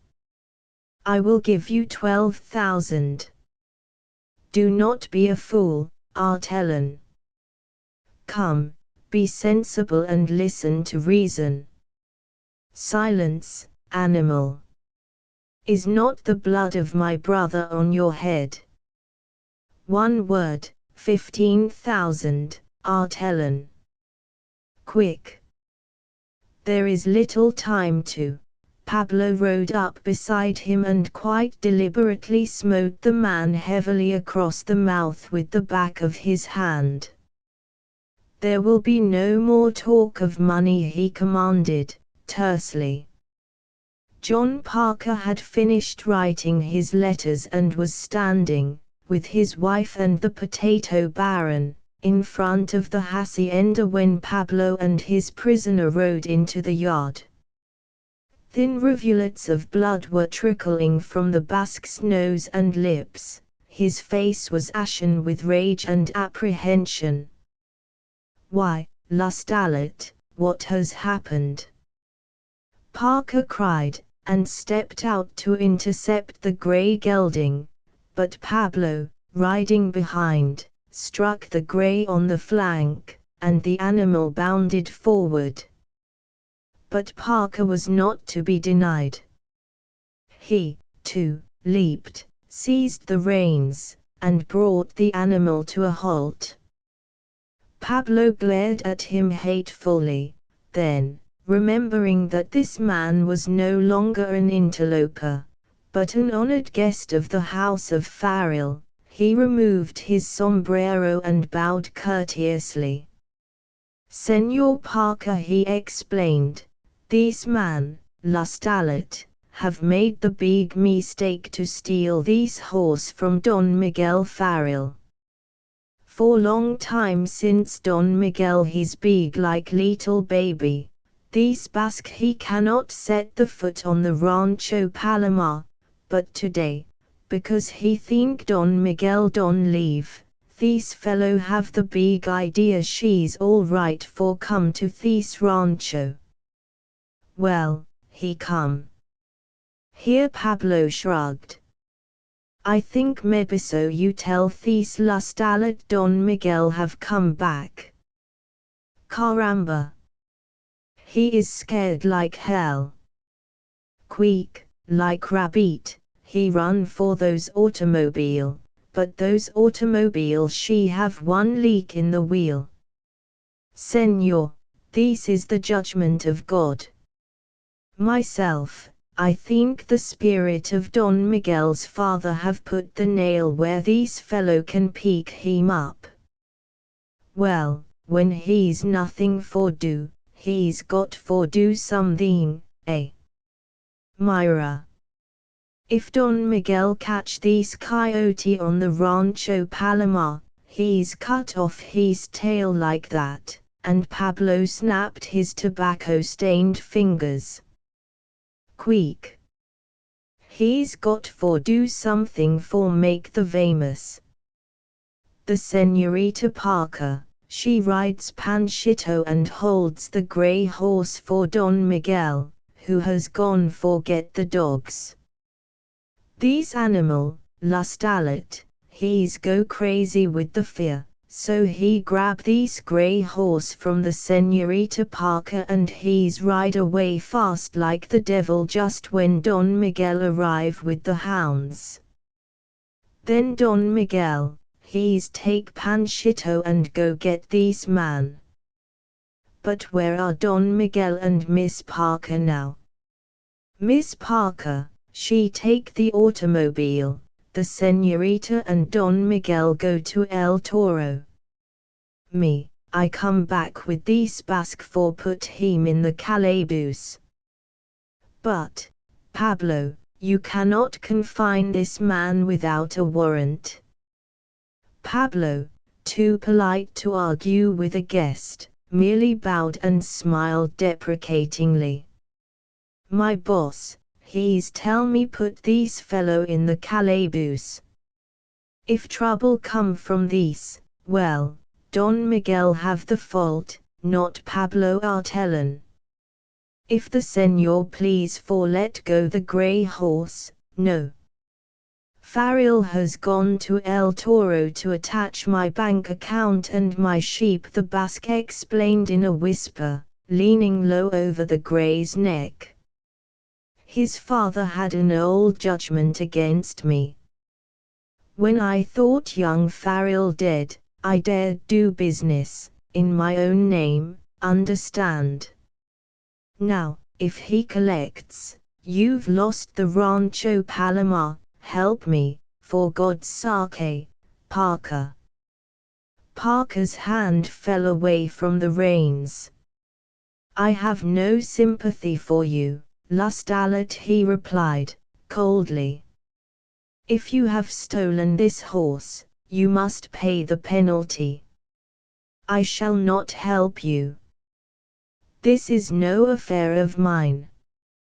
And he stepped aside and waved Lustalot back into Pablo's possession, who thanked him politely and rode away round the hacienda wall. 3 minutes later, Lustalot, his hands unbound, was safe under lock and key in the settlement room, and Pablo, rifle in lap, sat on a box outside the door and rolled a brown paper cigarette. Throughout the preceding colloquy, Mrs. Parker had said nothing. When Pablo and his prisoner had disappeared, she asked her husband, "What did that man say to you?" "He spoke in such a low tone I couldn't hear him." Parker, without hesitation, related to her, in the presence of Okada, the astonishing news which Lustalot had given him. "Good," the lady declared, emphatically. "I hope that delightful Don Mike collects every penny." "Very poor business, I think," Mr. Okada opined, thoughtfully. "At any rate," Parker observed, "our host isn't letting the grass grow under his feet. I wonder if he'll attach Lustalot's automobile. It's new, and worth about $8,000. Well, we shall see what we shall see. I think I take little walk." "'Scuse me, please," said Okada, and bowed to Parker and his wife.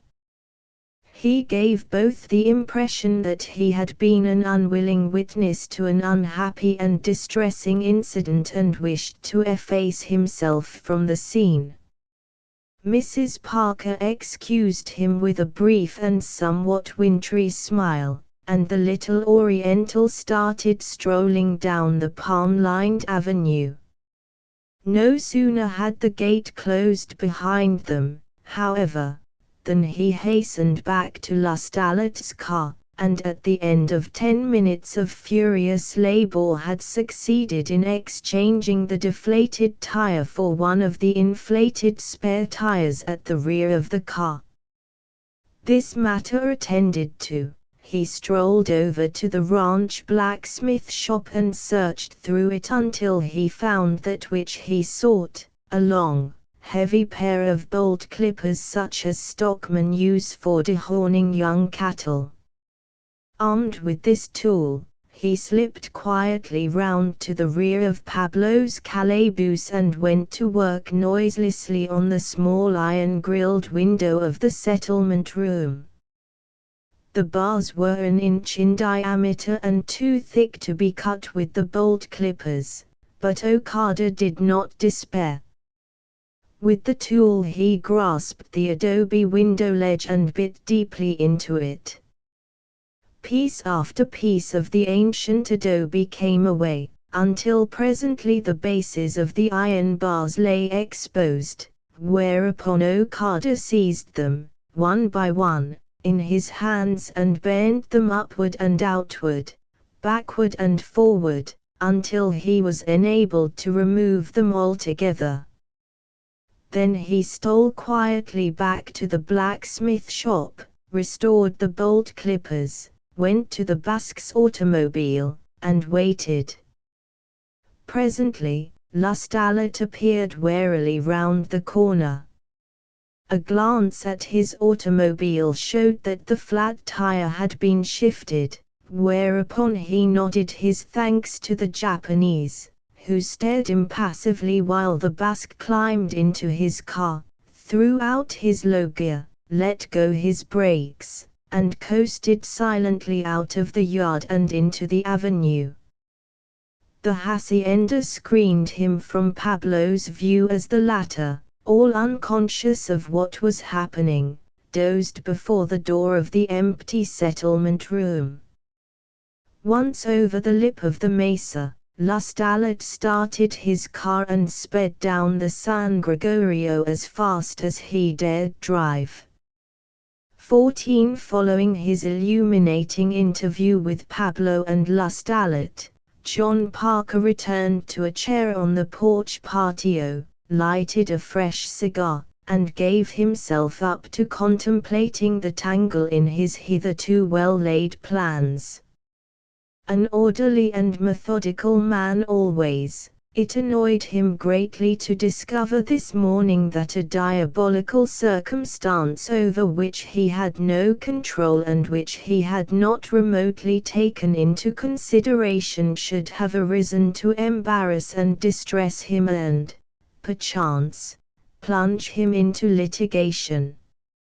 Mrs. Parker, having possessed herself of some fancy work, took a seat beside him, and, for the space of several minutes, stitched on, her thoughts, like her husband's, evidently bent upon the affairs of Miguel Farrell.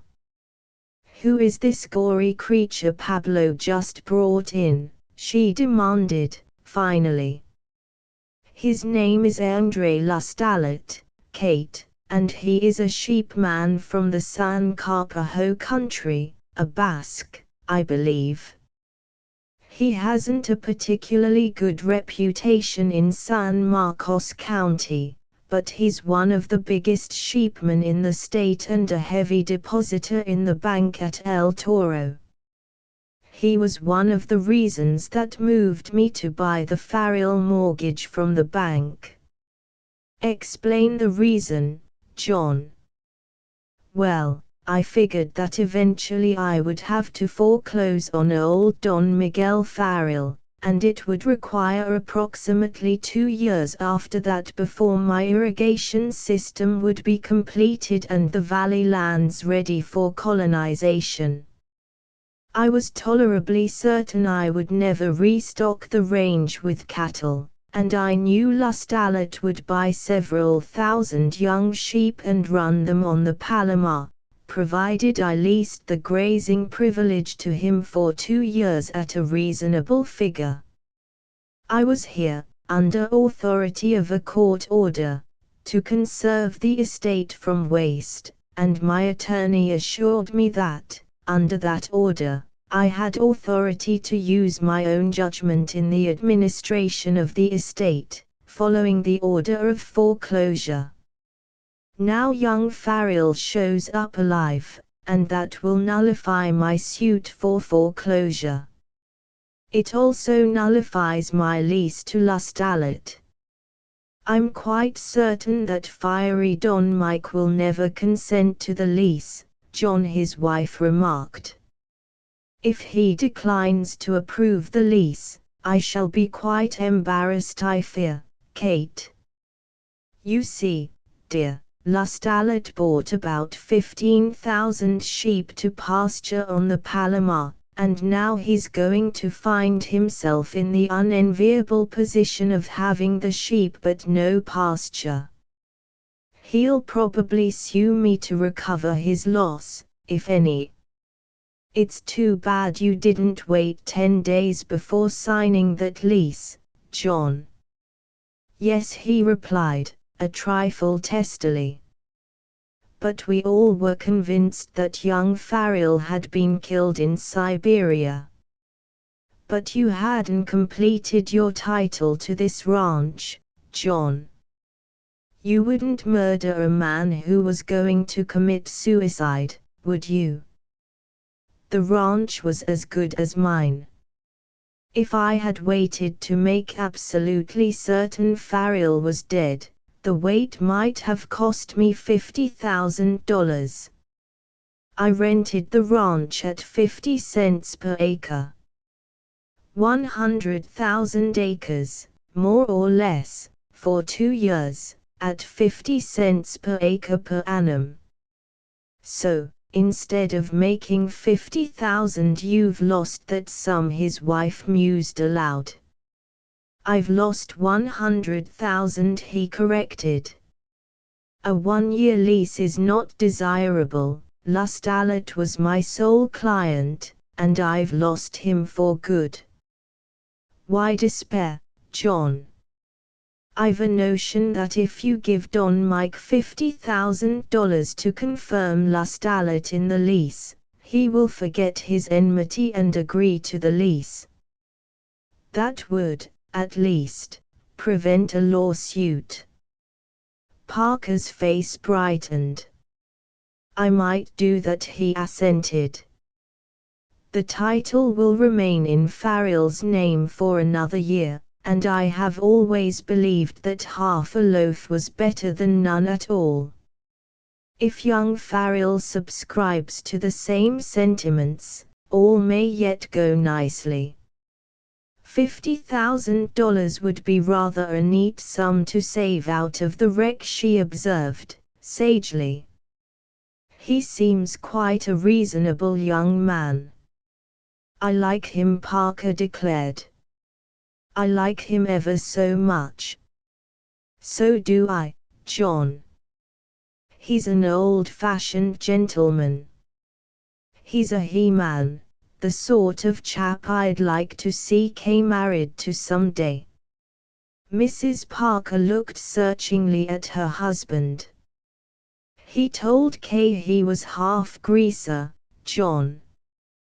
Would you care to have our little daughter married to that sort of man? How like a woman. You always take the personal viewpoint.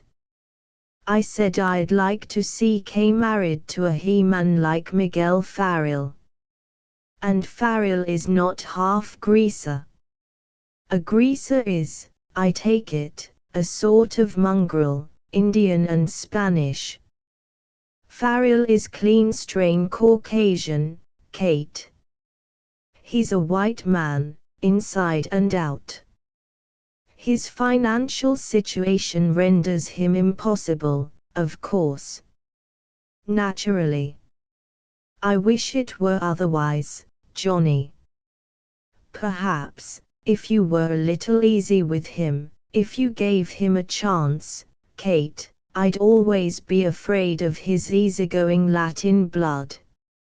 If I should put him on his feet, he would, in all probability, stand still. He might even walk a little, but I doubt me if he'd ever do a marathon. John, you're wrong, Mrs. Parker affirmed, with conviction. That young man will go far. What would you do if Kay should fall in love with him? I'm sure I do not know, Kate. What would you do? I do not know, John. Nevertheless, it is interesting to contemplate the situation. If he should win this ranch back from you, he could have her with my blessing. Likewise with mine. That would put him right up in the go-getter class, which is the class I want to see Kay marry into. But he will not win back this ranch, Kate. How do you know he will not? Because I'm going to do everything in my power to keep him from redeeming it, and I'm neither a mental nor a financial cripple. Where did the potato baron go? Mrs. Parker queried, suddenly changing the conversation. Down into the valley, I imagine, to look over the land. His presence here is not agreeable to Mr. Farrell, John. I think you might manage to indicate to Mr. Okada that now, Mr. Farrell having returned so unexpectedly, your land deal must necessarily be delayed for a year, and consequently, further negotiations at this time are impossible. Yes, I think I had better give him a strong hint to go away. It irritates Farrell to have him in the house, although he'd never admit it to us. I wonder, John, if it irritates him to have us in the house. I wanted to leave today, but when he invited us to stay, you wouldn't permit me to consider leaving, he reminded her. But, John, his manner was so hearty and earnest we had to accept. Really, I think, we might have hurt his feelings if we had declined. Kay seemed happy to stay. That is another reason for accepting his invitation. I know she'll enjoy it so here. I wouldn't be at all surprised, Parker replied, dryly. She has helped herself to the car and driver in order to aid Farrell at my expense. His humorous wife smiled covertly. Parker smoked contemplatively for a quarter of an hour. Then, here comes the smiling son of Nippon, John, Mrs. Parker remarked. The potato baron entered the secluded patio and sat down beside them on the porch. With a preliminary whistling intake of breath, he remarked that it was a beautiful day and then proceeded, without delay, to discuss the subject closest to his heart, the fertile stretches of the San Gregorio Valley. Parker squirmed a trifle uneasily. As I explained to you this morning, Mr. Okada, he began, our deal has become a trifle complicated by reason of the wholly unexpected return of Mr. Miguel Farrell. Very great misfortune, Okada sympathized. Very great disappointment. Mrs. Parker favored him with a look of violent dislike and departed abruptly, much to Okada's relief. Immediately he drew his chair close to Parker's. You think Mr. Farrell perhaps can raise in 1 year the money to redeem property? He demanded. I haven't the slightest information as to his money-raising ability, other than the information given me by that man Pablo has just locked up. If, as Lustalet informed me, Farrell has a judgment against him, he is extremely liable to raise 100,000 or more today, what with funds in bank and about 15,000 sheep. I think Farrell not very lucky today with sheep, Mr. Parker. Well, whether he's lucky or not, he has our deal blocked for 1 year. I can do nothing now until title to this ranch is actually vested in me.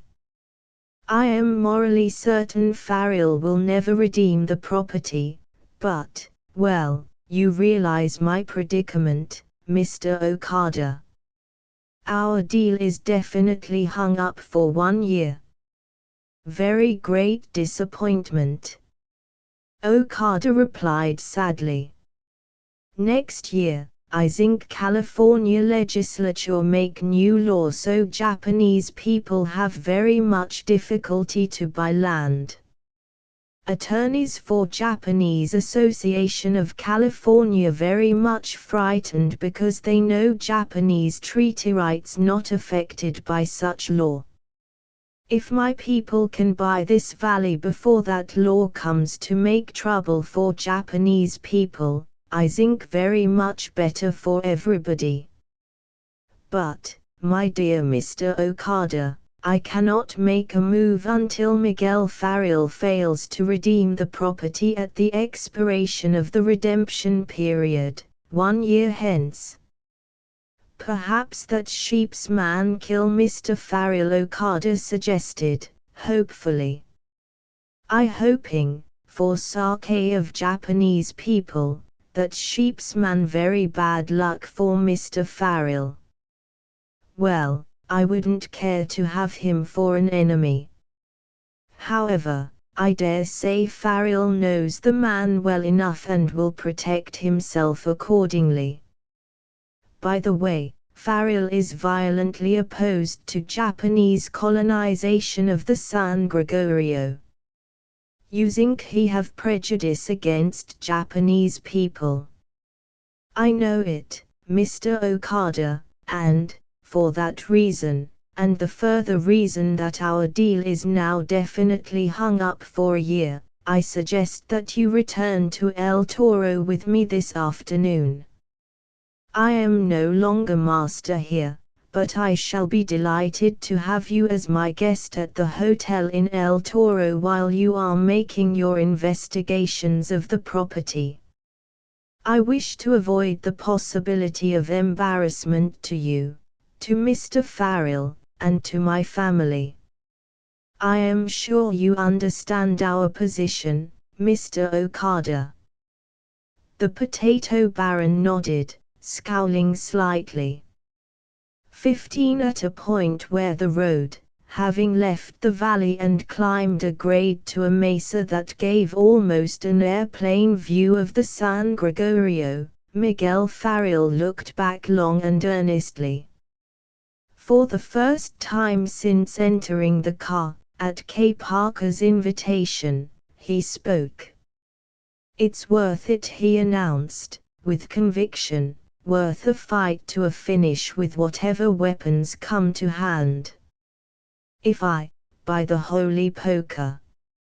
Sheep. Sheep on the Rancho Palomar. Thousands of them. Look. Over yonder. How beautiful they look against those green and purple and gold hillsides," the girl exclaimed. "Usually a sheep is not beautiful to a cowman," he reminded her. "However, if those sheep belong to Lustalet, they constitute the fairest sight mine eyes have gazed upon to date." "And who might he be?" "That shaggy thief I manhandled a few minutes ago. He's a sheepman from the San Carpajo, and for a quarter of a century he has not dared set foot on the Palomar. Your father, thinking I was dead and that the ranch would never be redeemed after foreclosure of the mortgage, leased the grazing privilege to Lustalet. I do not blame him. I do not think we have more than 500 head of cattle on the ranch, and it would be a shame to waste that fine green feed." Suddenly the sad and sombre mien induced by his recent grief fled his countenance. He turned to her eagerly. "Miss Parker, if I have any luck worthwhile today, I think I may win back my ranch." "I wish you could win it back, Don Mike. I think we all wish it. I hope you all do." He laughed joyously. "My dear Miss Parker, this is the open season on terrible practical jokes. I'm no judge of sheep in bulk, but there must be not less than 10,000 over on that hillside. And if the title to them is vested in Andre Lustalet today, it will be vested in me about a month from now. I shall attach them. They will be sold at public auction by the sheriff to satisfy in part my father's old judgment against Lustalet, and I shall bid them in, cheap. Nobody in San Marcos County will bid against me, for I can outbid everybody and acquire the sheep without having to put up a cent of capital. Oh, my dear, thoughtful, vengeful old dad. Dying, he assigned that judgment to me and had it recorded. I came across it in his effects last night. What are sheep worth, Don Mike? I haven't the slightest idea, but I should say that by next fall, those sheep should be worth not less than $6 a head, including the wool clip. They will begin to lamb in February, and by the time your father dispossesses me a year hence, the increase will amount to considerable.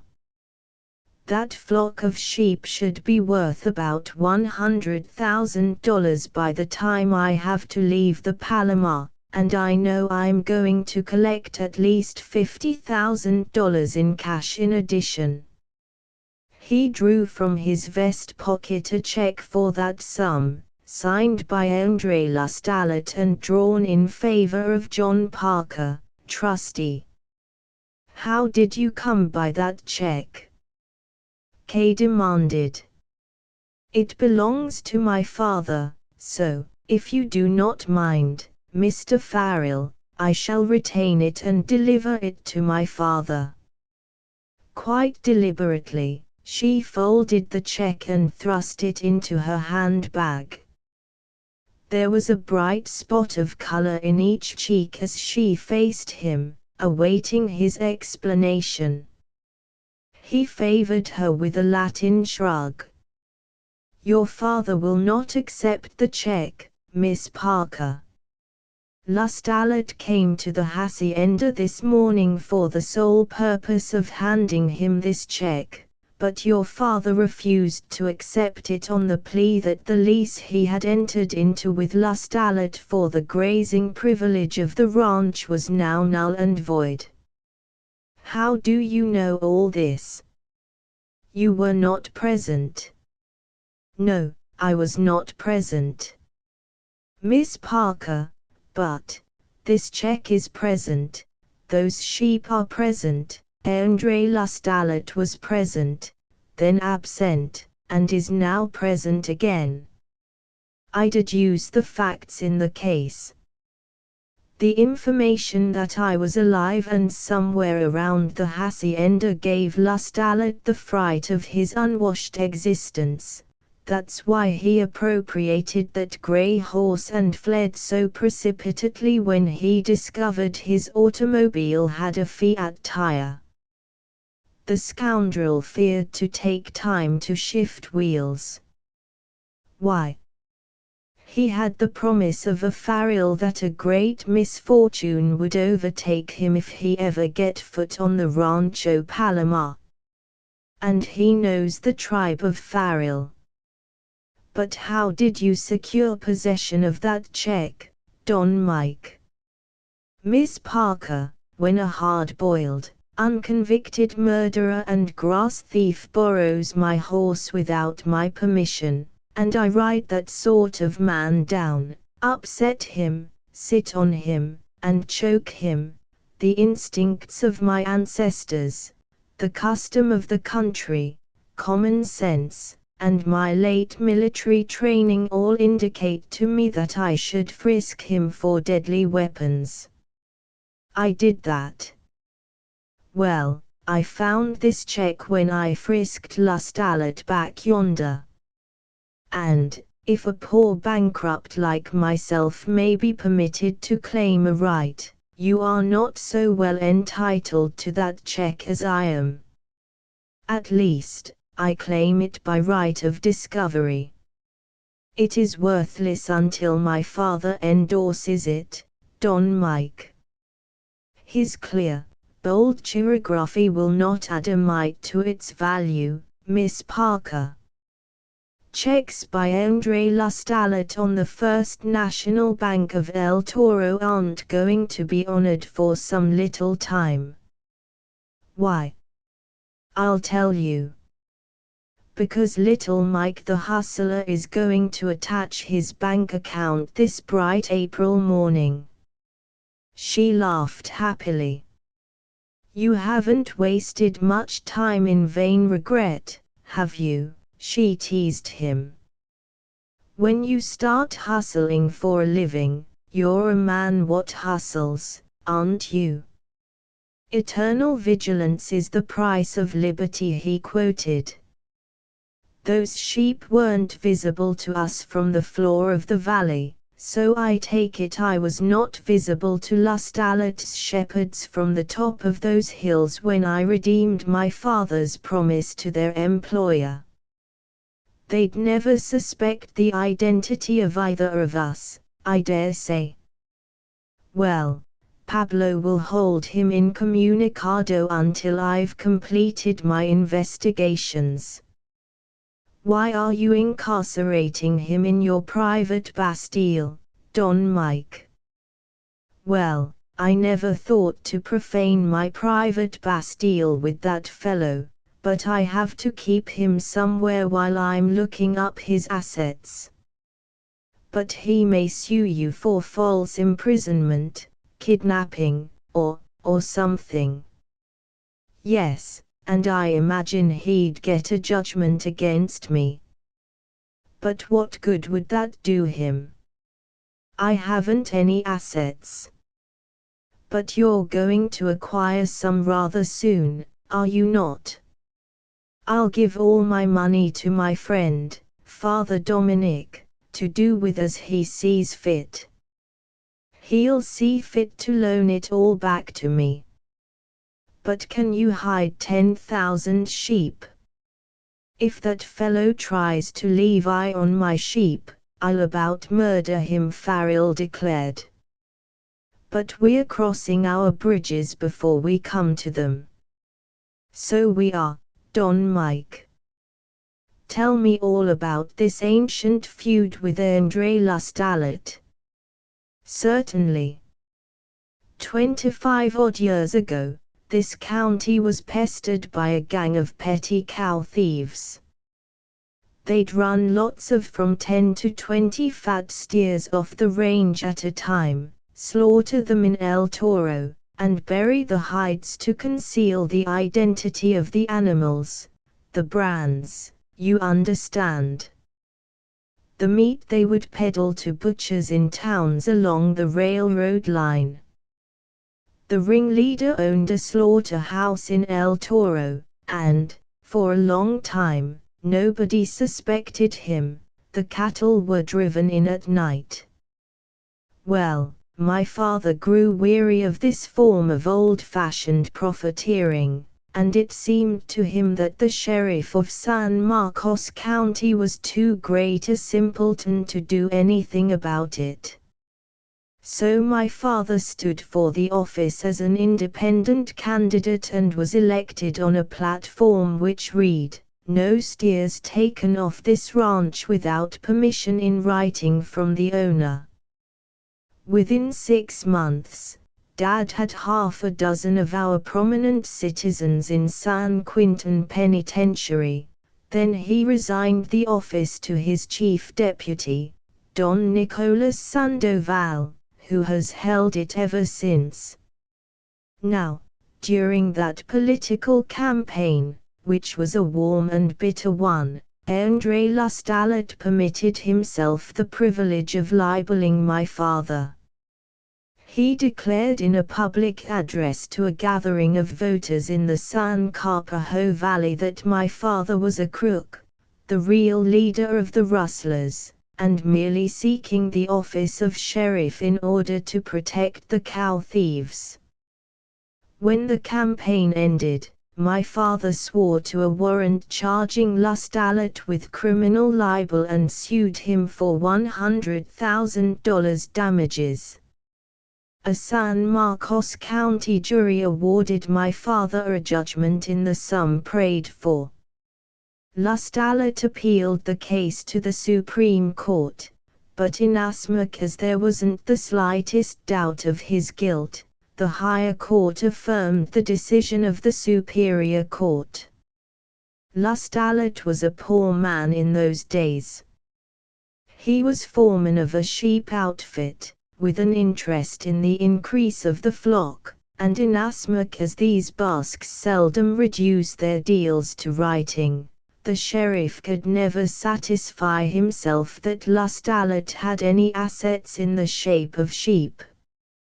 At any rate, the Basque and his employer and all of his Basque friends denied that Lustalet had any assets. For 25 years, my father has, whenever the statute of limitations threatened to kill this judgment, revived it by having Lustalat up on an order of court to be questioned regarding his ability to meet the judgment. Every once in a while my father would sue out a new writ of execution, which would be returned unsatisfied by the sheriff. 6 months ago, my father had the judgment revived by due legal process, and, for some reason best known to himself, assigned it to me and had the assignment recorded. Of course, when I was reported killed in Siberia, Lustalat's attorneys naturally informed him that my judgment had died with me unless I had left a will in favor of my father. But when my father died intestate and there were no known heirs, Lustalat doubtless felt that at last the curse had been lifted and probably began doing business in his own name. He's a thrifty fellow and, I dare say, he made a great deal of money on sheep during the war. I hope he has. That old judgment has been accumulating interest at 7%. For more than a quarter of a century, and in this state I believe the interest is compounded. But why did Lustalat hate your father so? The girl queried. We had good fences on our ranch, but somehow those fences always needed repairing whenever Andre Lustalat's flock wandered over from the San Carpajo. In this state, one cannot recover for trespass unless one keeps one's fences in repair, and Lustalat used to trespass on our range quite frequently and then blame his cussedness on our fences. Of course, he broke our fences to let his sheep into water at our water holes, which was very annoying to us, because sheep before a range and destroy it. They eat down to the very grass roots, and cattle will not drink at a water hole patronized by sheep. Well, our patience was exhausted at last, so my father told Pablo to put out saltpeter at all of our water holes. Saltpeter is not harmful to cattle but it is death to sheep, and the only way we could keep Lustalat off our range without resorting to firearms was to make his visits unprofitable. They were. That made Lustalat hate us, and one day, over in the Agua Caliente Basin, when Pablo and his riders found Lustalat and his sheep there, they rushed about 500 of his sheep over a rocky bench and dropped them a sheer 200 feet into a cannon. That started some shooting, and Pablo's brother and my first cousin, Juan Galvez, were killed. Lustalat, wounded, escaped on the pack mule belonging to his sheep outfit, and after that he and my father didn't speak. Kay turned in her seat and looked at Farrell curiously. If you were not so desperately situated financially, she wanted to know, would you continue to pursue this man? He smiled grimly. Certainly. My father's honor, the blood of my kinsman, and the blood of a faithful servant call for justice, however long delayed. Also, the honor of my state demands it now. I am prepared to make any sacrifice, even of my life, and grasp eagerly at all legal means, to prevent your father putting through Tin's monstrous deal with Okada. She was troubled of soul. Of course she pleaded presently, you'll play the game with Dad as fairly as he plays it with you. I shall play the game with him as fairly as he plays it with this land to which he owes allegiance, he corrected her sternly. 16 It was 11 o'clock when the car rolled down the main street of El Toro. From the sidewalk, sundry citizens, of diverse shades of color and conditions of servitude, observing Minuet Farrell, halted abruptly and stared as if seeing a ghost. Don Mike wanted to shout to them glad words of greeting, of affectionate badinage, after the fashion of that easygoing and democratic community, but he feared to make the girl at his side conspicuous, so he contented himself by uncovering gravely to the women and waving debonairly to the men, this constituting ocular evidence that he was not a ghost or a man who bore a striking physical resemblance to one they mourned as dead. The men so saluted returned his greeting. The few who had recognized him as he entered the town, quickly, by their cries of greeting, roused the loungers and idle conversationalists along the sidewalks further down the street. There was a rush to shop doors, a craning of necks, excited inquiries in Spanish and English, more shouts of greeting. A gaunt, hawk-faced elderly man, with Castilian features, rode up on a bay horse, showed a sheriff's badge to William, the chauffeur, and informed him he was arrested for speeding. Then he pressed his horse close enough to extend a hand to Farrell. "Miguel, my boy," he said in English, out of deference to the girl in the car, "this is a very great, a very unexpected joy. We have grieved for you, my friend." His faint clipped accent, the tears in his eyes, told Kay that this man was one of Don Miguel's own people.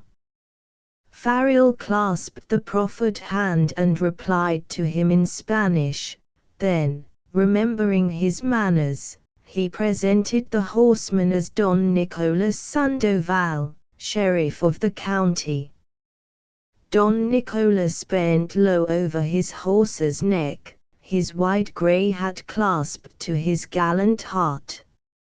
"You will forgive the emotion of a foolish old man, Miss Parker," he said, "but we of San Marcos County love this boy."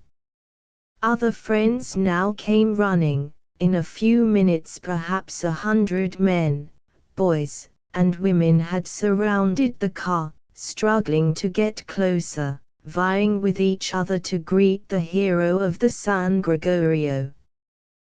They babbled compliments and jocularities at him, they cheered him lustily, with homely bucolic wit they jeered his army record because they were so proud of it, and finally they began a concerted cry of, "Speech! Speech! Speech!" Don Mike stood up in the tonneau and removed his hat. Instantly silence settled over the crowd, and Kay thought that she had never seen a more perfect tribute of respect paid anyone. He spoke to them briefly, with a depth of sentiment only possible in a descendant of two of the most sentimental races on earth, but he was not maudlin. When he had concluded his remarks, he repeated them in Spanish for the benefit of those who had never learned English very well or at all. And now, although Kay did not understand a word of what he said, she realized that in his mother tongue he was infinitely more tender, more touching, more dramatic than he could possibly be in English, for his audience wagged approving heads now and paid him the tribute of many a furtive tear. Don Nicolas Sandoval rode his horse through the crowd presently and opened a path for the car. "I'm afraid this has been a trifle embarrassing for you," Miss Parker Farrell remarked, as they proceeded down the street. "I shall not recognize any more of them." I've greeted them all in general, and someday next week I'll come to town and greet them in detail. They were all glad I came back, though, weren't they?" he added, with a boy's eagerness. "Lord, but I was glad to see them.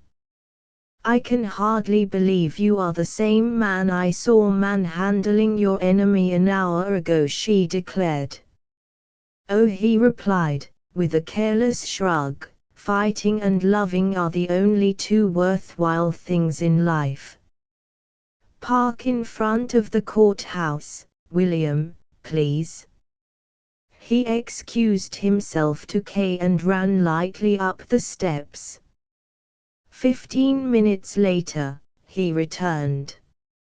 "I have a writ of execution," he declared. "Now to find the sheriff and have him serve it." They located Don Nicolas Sandoval at the post office, one leg cocked over the pommel of his saddle, and the El Toro Sentinel spread on his knee. "Father's old business with the Basque," Don Nicolas Farrell informed him.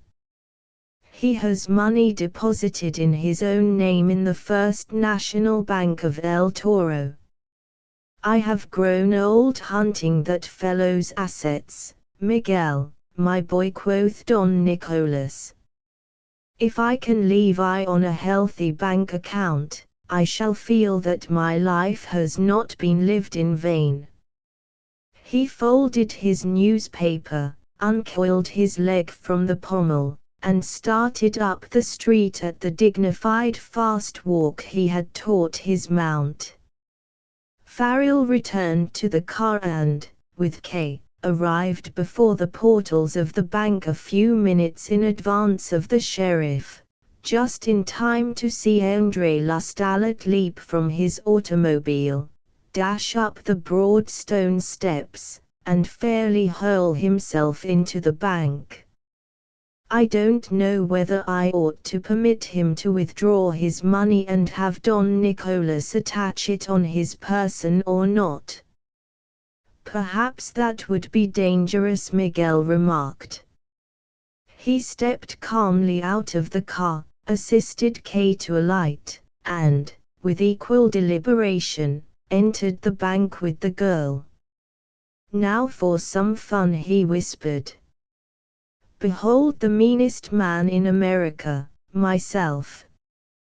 Lustalet was at the customer's desk writing a check to cash for his entire balance in bank.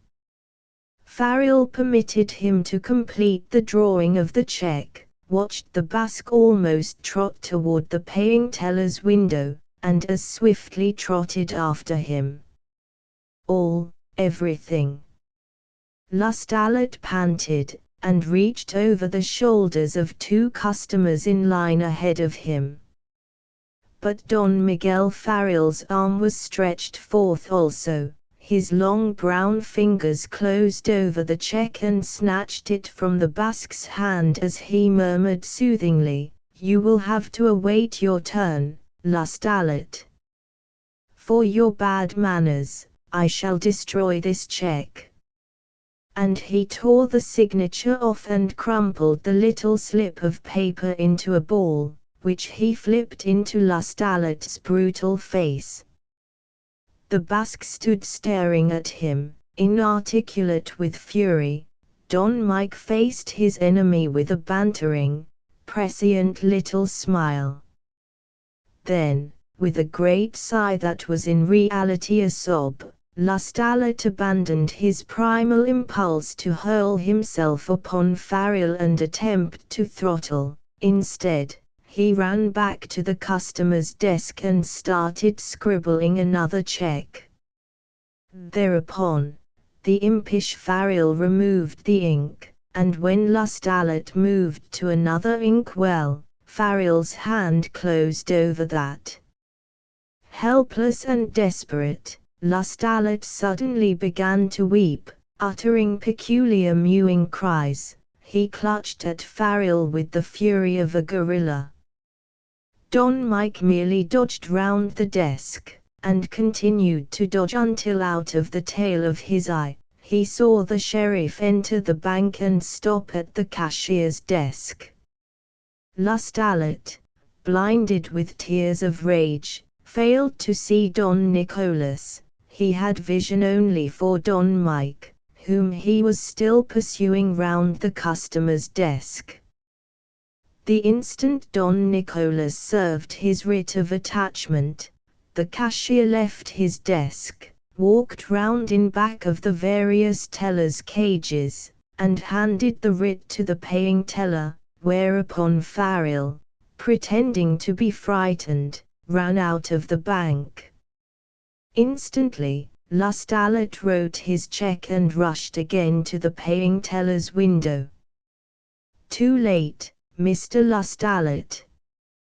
Your account has been attached," that functionary informed him. Meanwhile, Don Nicholas had joined his friend on the sidewalk. "Here is his automobile," Don Nicholas Farrell said. "I think we had better take it away from him." Don Nicholas climbed calmly into the driver's seat, filled out a blank notice of attachment under that certain duly authorized writ which his old friend's son had handed him, and waited until Lustalot came dejectedly down the bank steps to the side of the car, whereupon Don Nicholas served him with the fatal document, stepped on the starter, and departed for the county garage, where the car would be stored until sold at auction. "Who let you out of my calaboose, Lustalot?" Don Mike queried amiably. "That high-toned Jap friend of Parker's," the Basque replied, with malicious enjoyment. "I'm glad it wasn't Mr. Parker." "Well, you stayed there long enough to serve my purpose. By the way, your sheep are trespassing again." "They aren't my sheep." "Well, if you'll read that document, you'll see that all the sheep on the Rancho Palomar at this date are attached, whether they belong to you or not. Now, a word of warning to you, Lustalot, do not come on the Rancho Palomar for any purpose whatsoever. Understand?"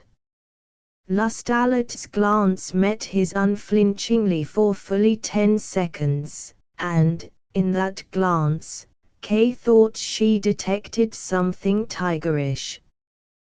"Home, William," she ordered the driver, and they departed from El Toro, leaving Andre Lustalot standing on the sidewalk staring balefully after them. They were halfway home before Don Mike came out of the reverie into which that glance of Lustalot's had, apparently, plunged him. "Some day very soon," he said, "I shall have to kill that man or be killed. And I'm sorry my guest, Mr. Okada, felt it incumbent upon himself to interfere. If, between them, they have hurt Pablo, I shall certainly reduce the extremely erroneous Japanese census records in California by 1.17." John Parker and his wife, with the unsuspecting Okada, were lingering over a late luncheon when Kay and Don Mike entered the dining room. "Well, you bold Spanish cavalier, what do you mean by running away with my little girl?" Mrs. Parker demanded. Before Farrell could reply, Kay answered for him. "We've had quite a wild and woolly western adventure, mother dear. Have you seen Pablo since we left together?" "I have," the lady replied. "He had Monsieur Lustalot in charge, and related to us the details of the adventure up to the moment you and Mr. Farrell left him with the prisoner while you two continued on to El Toro." "What happened in El Toro?"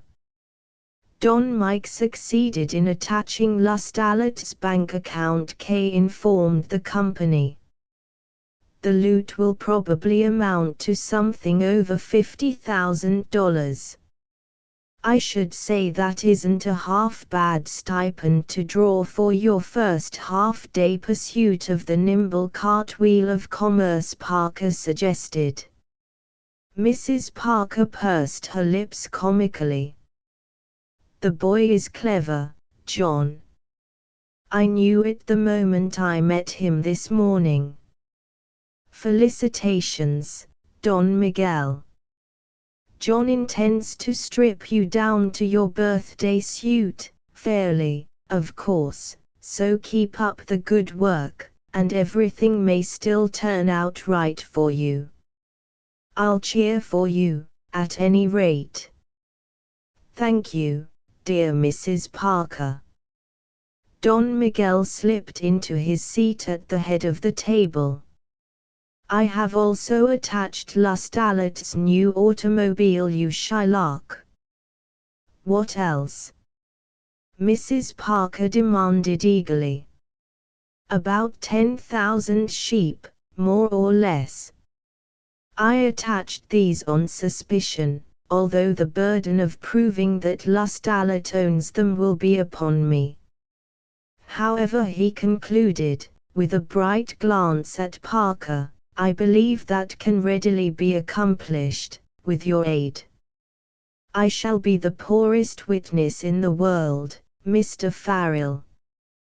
Well, I shall see to it, Mr. Parker, that you are given an opportunity to tell the judge of the Superior Court in El Toro why Lustalet called on you this morning, why a great band of sheep is trespassing on the Rancho Palomar, why Lustalet drew a check in your favor for $50,000, why you declined to take it, what you said to Lustalet this morning to cause him to steal one of my horses in his anxiety to get off the ranch, why your attorneys drew up a certain lease of the grazing privilege to Lustalet, and why the deal fell through.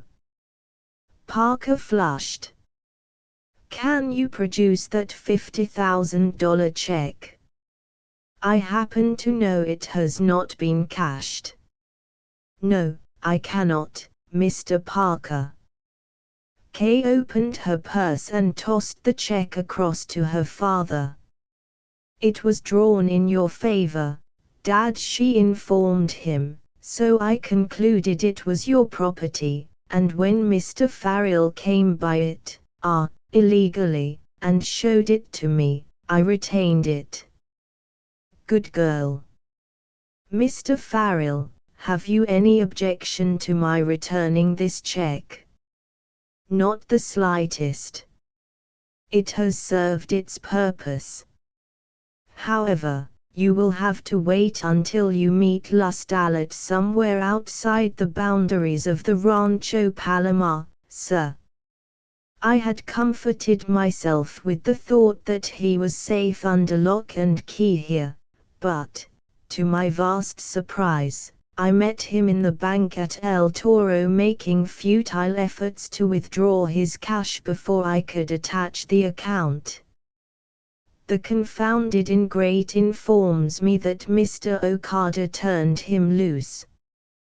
There was no mistaking the disapproval in the glance which Parker turned upon Okada.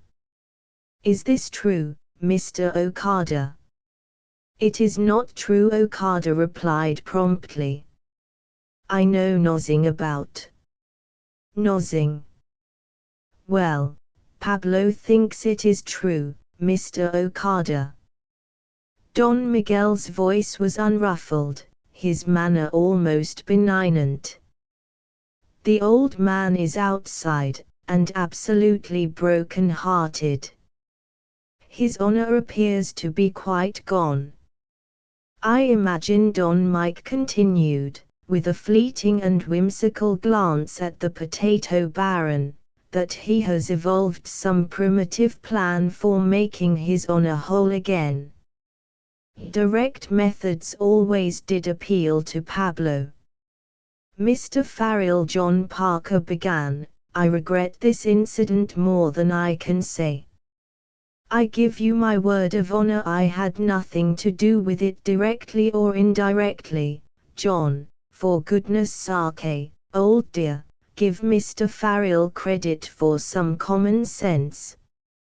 He knows very well you wouldn't break bread with him and then betray him.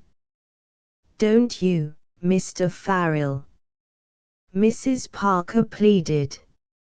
Of course, Mr. Parker's assurance is wholly unnecessary, Mrs. Parker.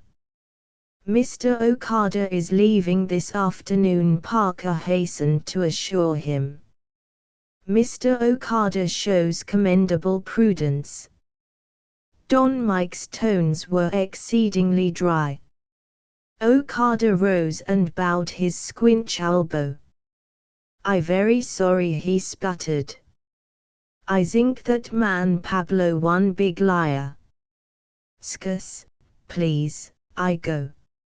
If he hadn't called Pablo a liar, Don Mike murmured plaintively, I should have permitted him to march out with the honors of war.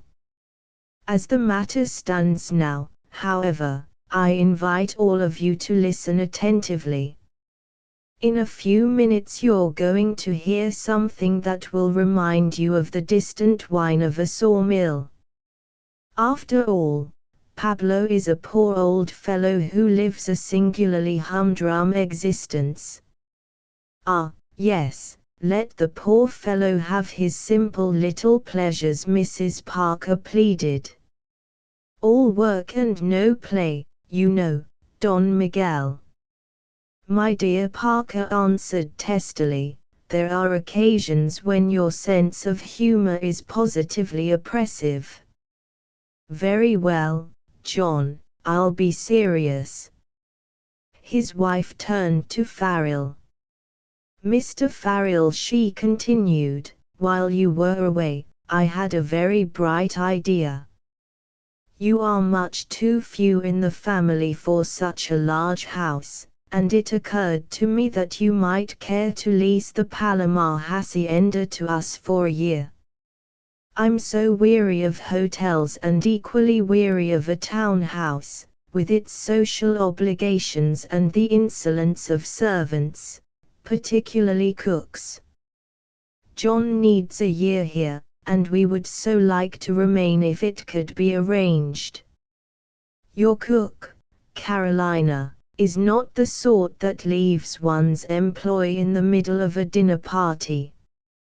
Would $500 a month for the house and the use of Carolina and 3 saddle horses interest you, Mr. Farrell? From our conversation of this morning, I judge you have abandoned hope of redeeming the property, and during the year of the redemption period, $6,000 might, well, it would be better than a poke in the eye with a sharp stick, Don Miguel replied genially.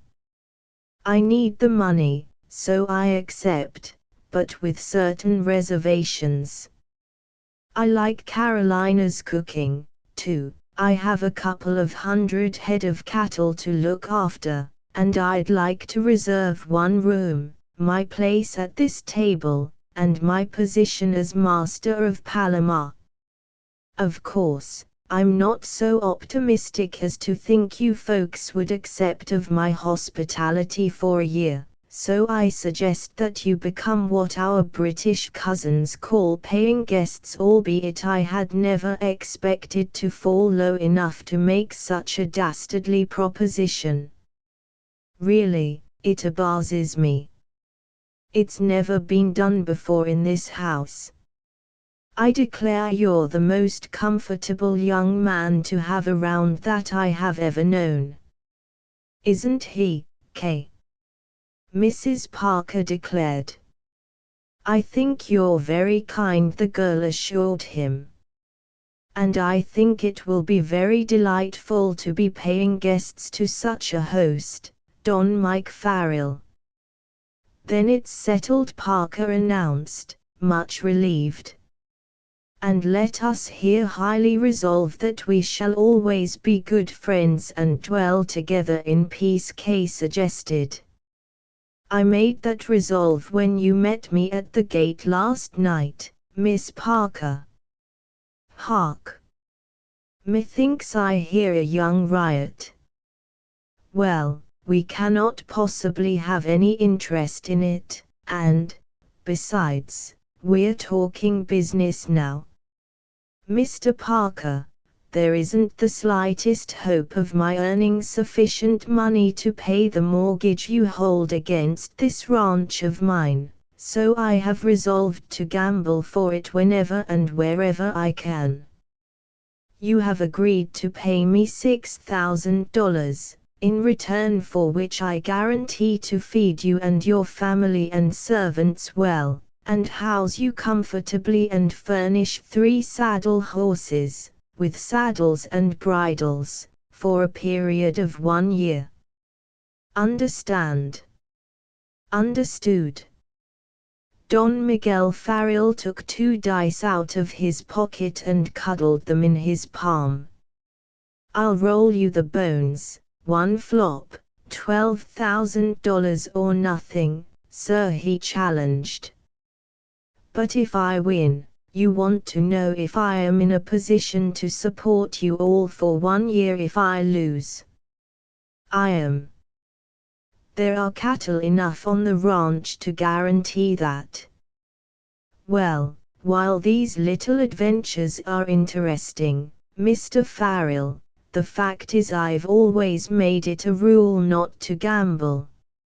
Listen to the hypocrite, his wife almost shouted. Gambled every day of his life for 25 years on the New York Stock Exchange, and now he has the effrontery to make a statement like that. John Parker, roll them bones. Not today, he protested. This isn't my lucky day. Well, it's mine, the good soul retorted.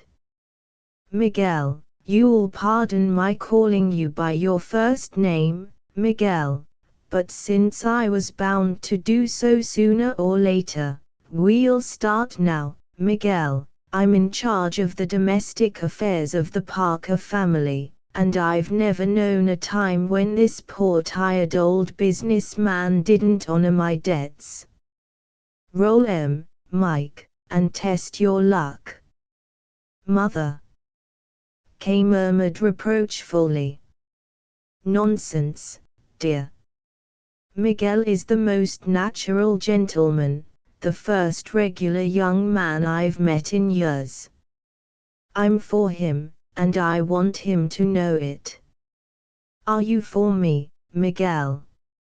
All the way. Don Mike cried happily. There, the curious woman declared triumphantly. I knew we were going to be good friends. What do I see before me? As I live, a pair of boxcars. Mother, where did you learn such slang? Her daughter pleaded. From the men your non-gambling father used to bring home to play poker and shoot craps, she almost shouted. Well, let us see if I can roll 2 sixes and tie the score. I can. What's more, I do. Miguel, are these dice college bred? Ah. Old Lady Parker rolls a wretched little pair of bullseyes. Don Miguel took the dice and rolled a pair of deuces. I'm going to make big money operating a boarding house, he informed the lady. Landlord, fill the flowing bowl until it doth flow over, she sang gaily. John, you owe Miguel $12,000, payable at the rate of $1,000 a month for 12 months. Have your lawyer in El Toro draw the lease this afternoon. Parker glanced at her with a broad hint of belligerence in his keen gray eyes. "My dear," he rasped, "I wish you would take me seriously once in a while. For 25 years I've tried to keep step with you, and I've failed. One of these bright days I'm going to strike. I recall 3 occasions when you went on strike, John, and refused to accept my orders," the mischievous woman retorted sweetly. "At the conclusion of the strike, you couldn't go back to work. Miguel, 3 separate times that man has declined to cease money-making long enough to play, although I begged him with tears in my eyes.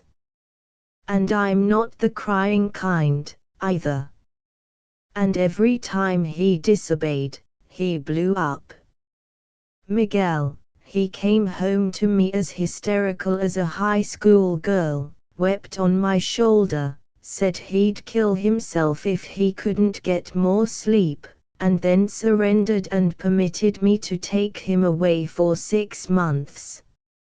Strange to relate, his business got along very nicely without him. Am I not right, Kay?" "You are, mother dear. Dad reminds me of a horse at a livery stable fire. You rescue him from the flames, but the instant you let go his halter shank, he dashes into the burning barn." She winked ever so slightly at Farrell. "Thanks to you, Don Mike," she assured him. "Father's claws are clipped for 1 year. Thanks to you, again, we now have a nice, quiet place to incarcerate him." Farrell could see that John Parker, while outwardly appearing to enjoy this combined attack against him, was secretly furious. And Don Mike knew why. His pride as a businessman was being cruelly lacerated. He had foolishly crawled out on the end of a limb, and now there was a probability, although a remote one, that Miguel Farrell would soar off the limb before he could crawl back. "Perhaps, Mr. Farrell," he replied, with a heroic attempt at jocularity, "you will understand now that it was not altogether a cold hard heart that prompted me to decline your request for a renewal of the mortgage this morning. I couldn't afford to. I had agreed to gamble $1 million that you were thoroughly and effectually dead. I couldn't see one chance in a million where this ranch would get away from me." "Well, do not permit yourself to become downhearted, Mr. Parker," Don Mike assured him whimsically. "I cannot see one chance in a million where you are going to lose it." "Thank you for the heartening effect of those words, Mr. Farrell. I think I understand the reason underlying all this speed, Mr. Parker. You and Okada feared that next year the people of this state will so amend their faulty anti-alien land law of 1913 that it will be impossible for any Oriental to own or lease California land then. So you proceeded with your improvements during the redemption period, confident that the ranch would never be redeemed, in order that you might be free to deal with Okada before the new law went into effect. Okada would not deal with you until he was assured the water could be gotten on the land. PA's thrown out at first base," Mrs. Parker shrilled. "Poor old Pa." Don Mike's somber black eyes flashed with mirth. "I understand now why you leased the hacienda and why that $12,000 board bill hurt," he murmured. He turned to Kay and her mother. "Why the poor unfortunate man is forced to remain at the Rancho Palomar in order to protect his bet. His thick black brows lifted piously. "Don't cheer, boys," he cried tragically, "the poor devil is going fast now. Is there anybody present who remembers a prayer or who can sing a hymn?" Kay's adorable face twitched as she suppressed a chuckle at her father's expense, but now that Parker was being assailed by all three, his loyal wife decided to protect him. "Well, Johnny's a shrewd gambler after all," she declared. "If you do not redeem the ranch, he will get odds of 2.5 to 1 on his $1 million bet and clean up in a year.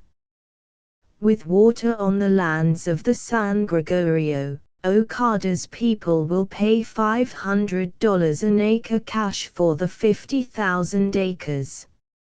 I grant you that, Mrs. Parker, but in the meantime he will have increased tremendously the value of all of my land in the San Gregorio Valley, and what is to prevent me, 9 months from now, from floating a new loan rather handily, by reason of that increased valuation, paying off Mr. Parker's mortgage and garnering for myself that $2.5 million profit you speak of?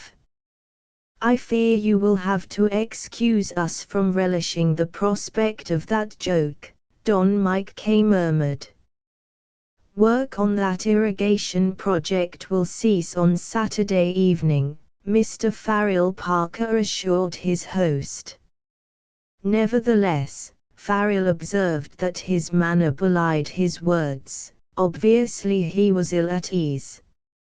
For a moment, the glances of the two men met, swift though that visual contact was, each read in the other's glance an unfaltering decision. There would be no surrender. The gay mood into which Mrs. Parker's humorous sallies had thrown Farrell relaxed.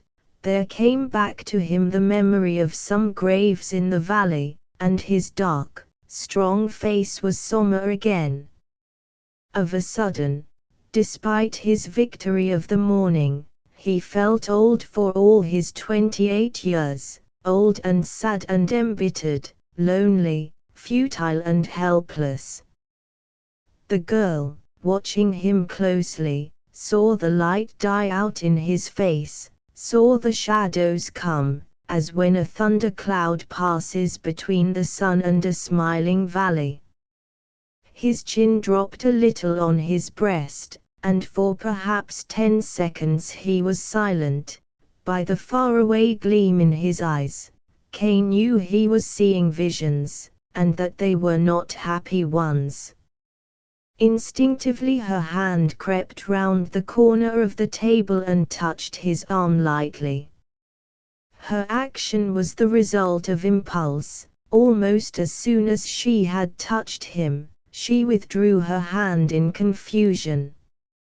But her mother had noticed the movement, and a swift glance toward her husband drew from him the briefest of nods, the most imperceptible of shrugs.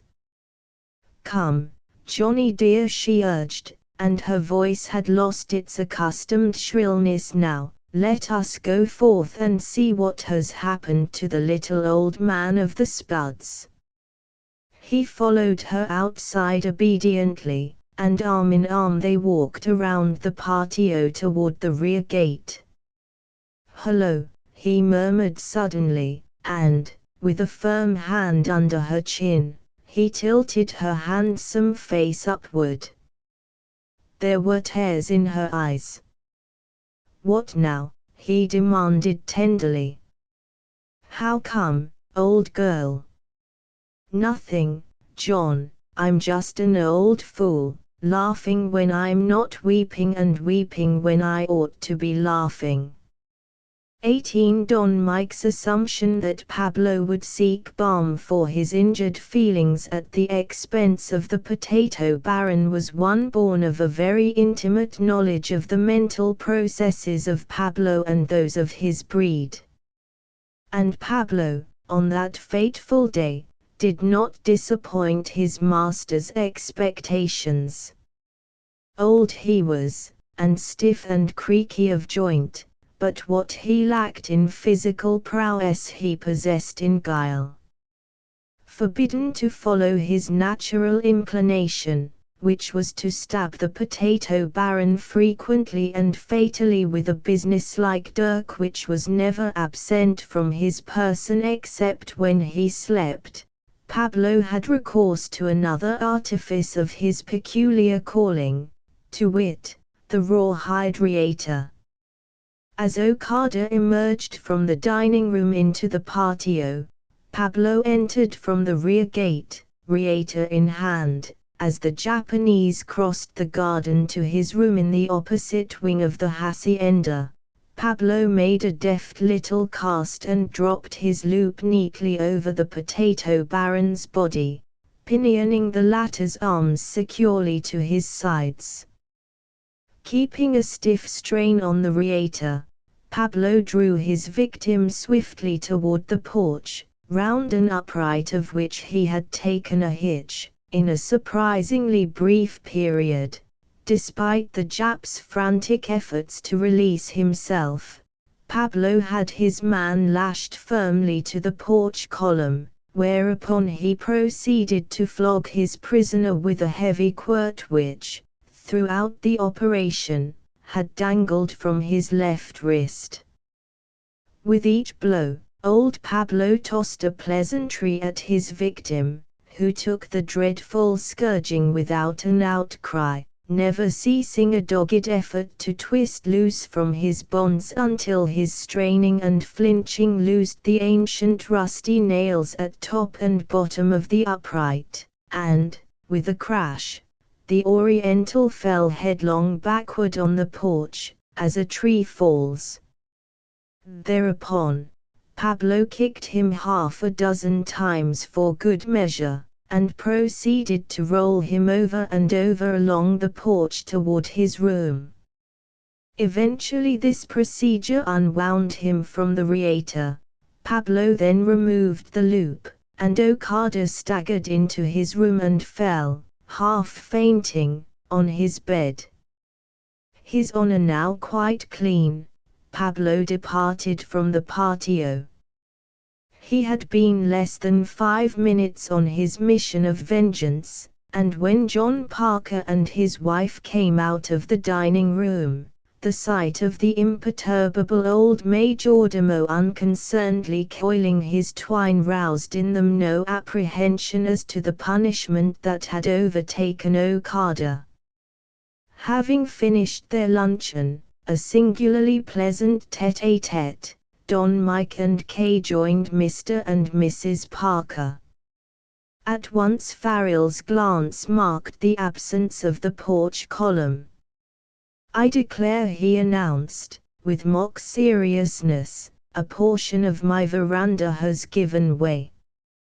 I wonder if a man could have been tied to it. I heard a crash, and at the time it occurred to me that it was a heavy crash, heavier than the weight of that old porch column would produce. Mr. Parker, may I suggest that you investigate the physical condition of our Japanese friend? He is doubtless in his room." Parker flashed his host a quick glance, almost of resentment, and went to Okada's room.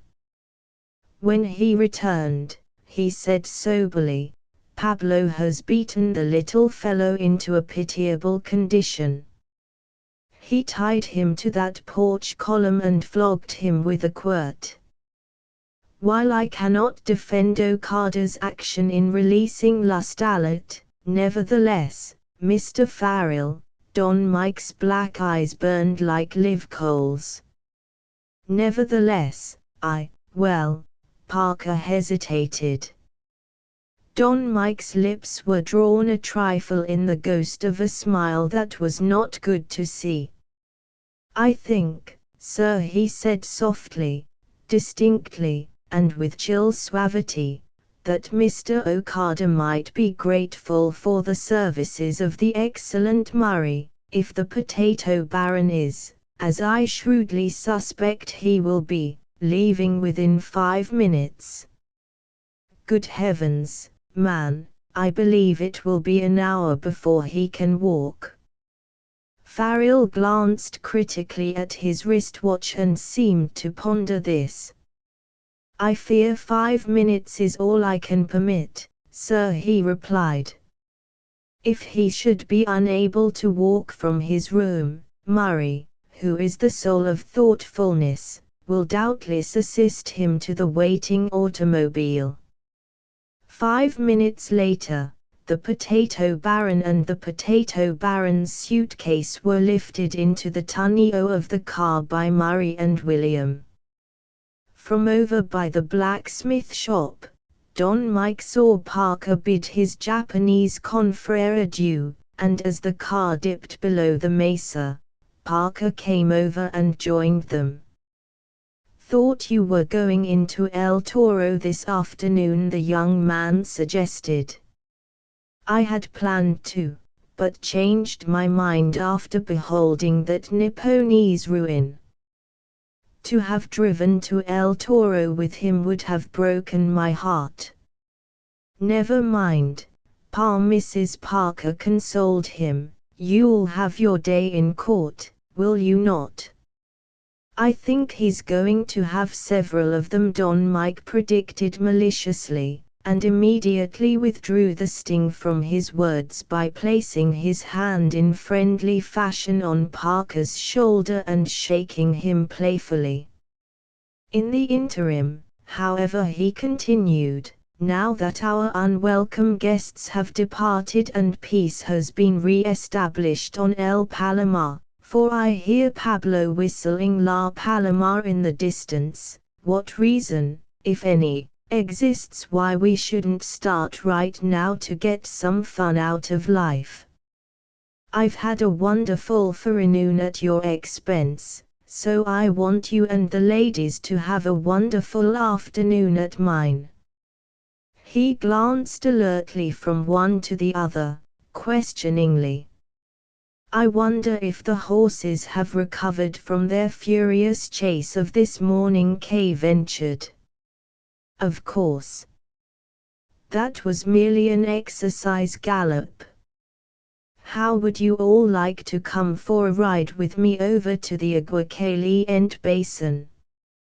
Why the Agua-Caliente Basin? Parker queried casually. That's quite a distance from here, is it not? About 7 miles, 14 over and back. Suppose William follows with the car after his return from El Toro. You can then ride back with him, and I'll bring the horses home. I realize 14 miles is too great a distance for inexperienced riders. Isn't that going to considerable trouble? Parker suggested suavely. Suppose we ride down the valley. I prefer flat land to rolling country when I ride. No game down that way, Farrell explained patiently. We'll take the hounds and put something up a tree over Caliente Basin way before we get back. Besides, I have a great curiosity to inspect the dam you're building and the artesian wells you're drilling over in that country. Confound you, Farrell. You realized the possibilities of that basin, then? Years ago. The basin comes to a bottleneck between two high hills. All you have to do is dam that narrow gorge, and when the Rio San Gregorio is up and brimming in freshet time, you'll have a lake 100 feet deep, a mile wide, and 5 miles long before you know it. Did you ever consider the possibility of leading a ditch from the lake thus formed along the shoulder of El Palomar, that 400 to 500 foot peak for which the ranch is named, and giving it a 6 to 5%? 900-foot drop to a snug little power station at the base of the mountain. You could develop 30 or 40,000 horsepower very easily and sell it easier, after your water had passed through the penstock and delivered its power. You could run it off through a lateral to the main ditch down the San Gregorio and sell it to your Japanese farmers for irrigation. By Jupiter, I believe you would have done something with this ranch if you had had the backing, Farrell. Never speculated very hard on securing the backing, Don Mike admitted, with a frank grin. We always lived each day as if it were the last, you know. But over in Siberia, far removed from all my easygoing associations, both inherited and acquired, I commenced dreaming of possibilities in the Aguacaliente Basin. Well then, since you insist, let's go over there and have your curiosity satiated, Parker agreed, with the best grace possible. Here amidst the golden romance of the old mission, the girl suddenly understood Don Mike. Illustration: here amidst the golden romance of the old mission, the girl suddenly understood Don Mike. While the Parkers returned to the hacienda to change into their riding clothes, Miguel Farrell strolled over to the corral where Pablo Artellán, wearing upon his leathery countenance the closest imitation of a smile that had ever lighted that dark expanse, joined him and, with Farrell, leaned over the corral fence and gazed at the horses within. For a long time, neither spoke. Then, while his glance still appraised the horses, Don Mike stiffened a thumb and drove it with considerable force into Pablo's ancient ribs. Carolina, engaged in hanging out the Parker wash in the yard of her casa, observed Don Mike bestow this infrequent accolade of approbation and affection, and her heart swelled with pride. Ah, yes, it was good to have the child back on the rancho again. Carolina and Pablo had never heard that the ravens fed Elijah, they had never heard of Elijah.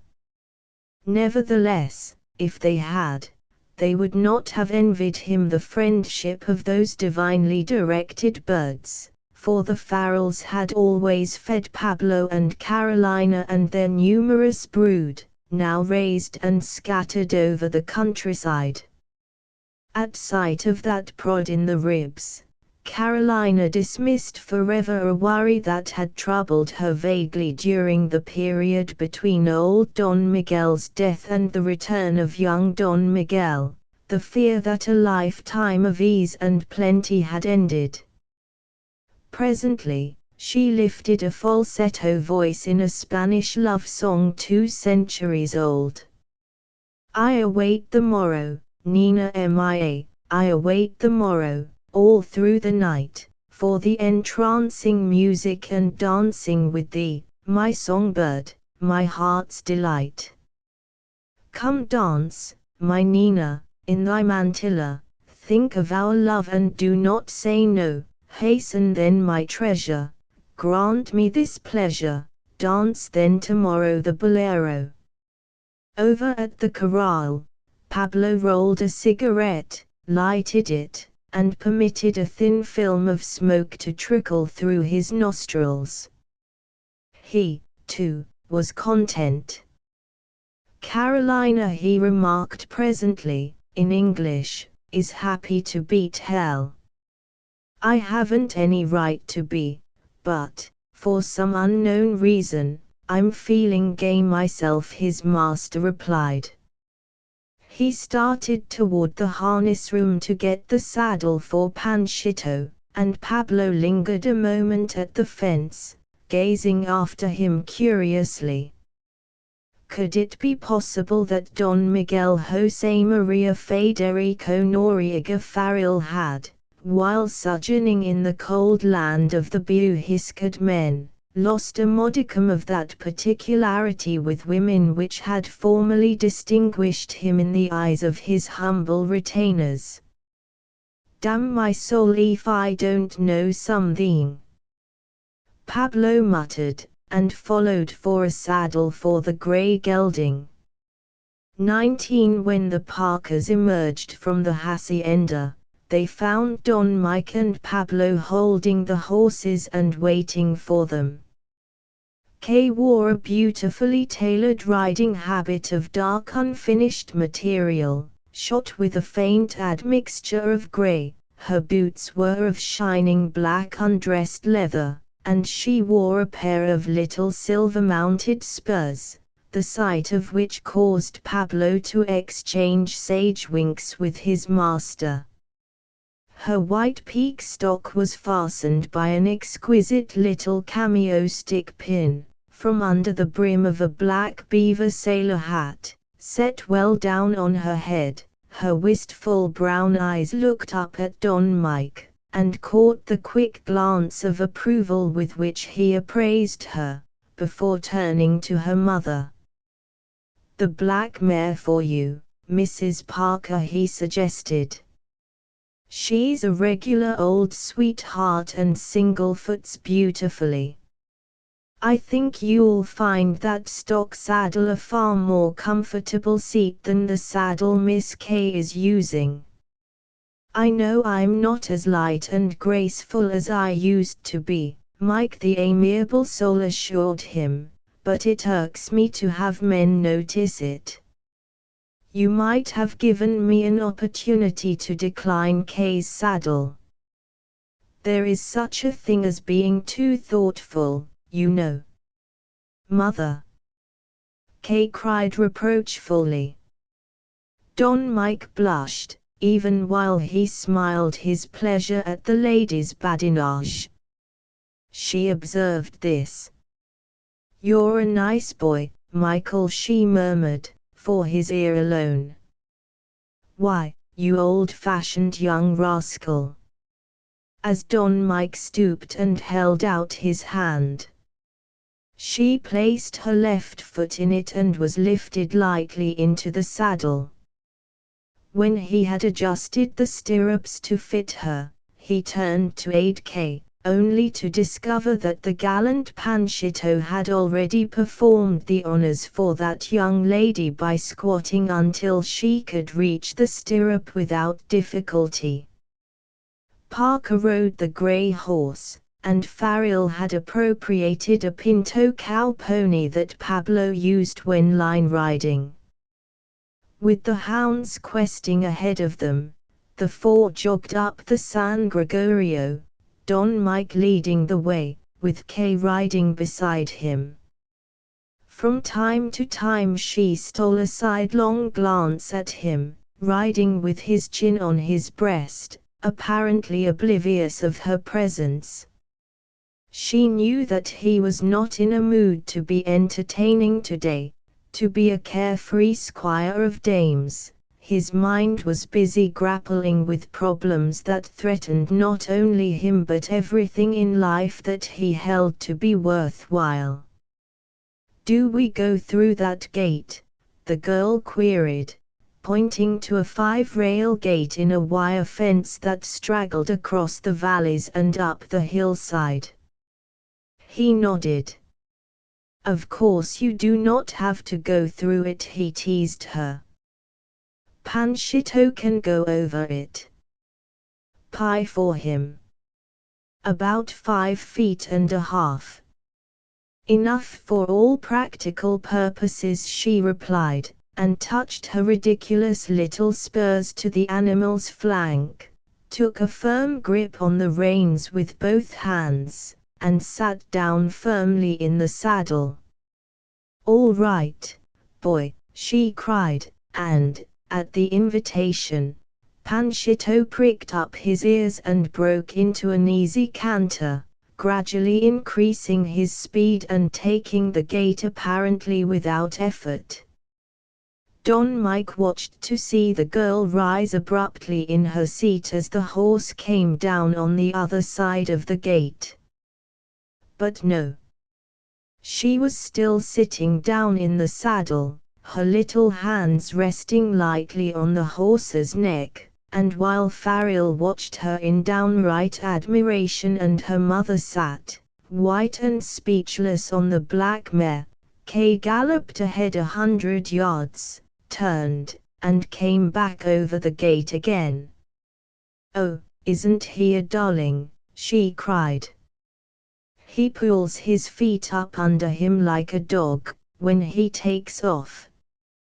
I want to take him over a 7-foot hurdle. He can do it with yours truly up. Let's build a 7-foot hurdle tomorrow and try him out."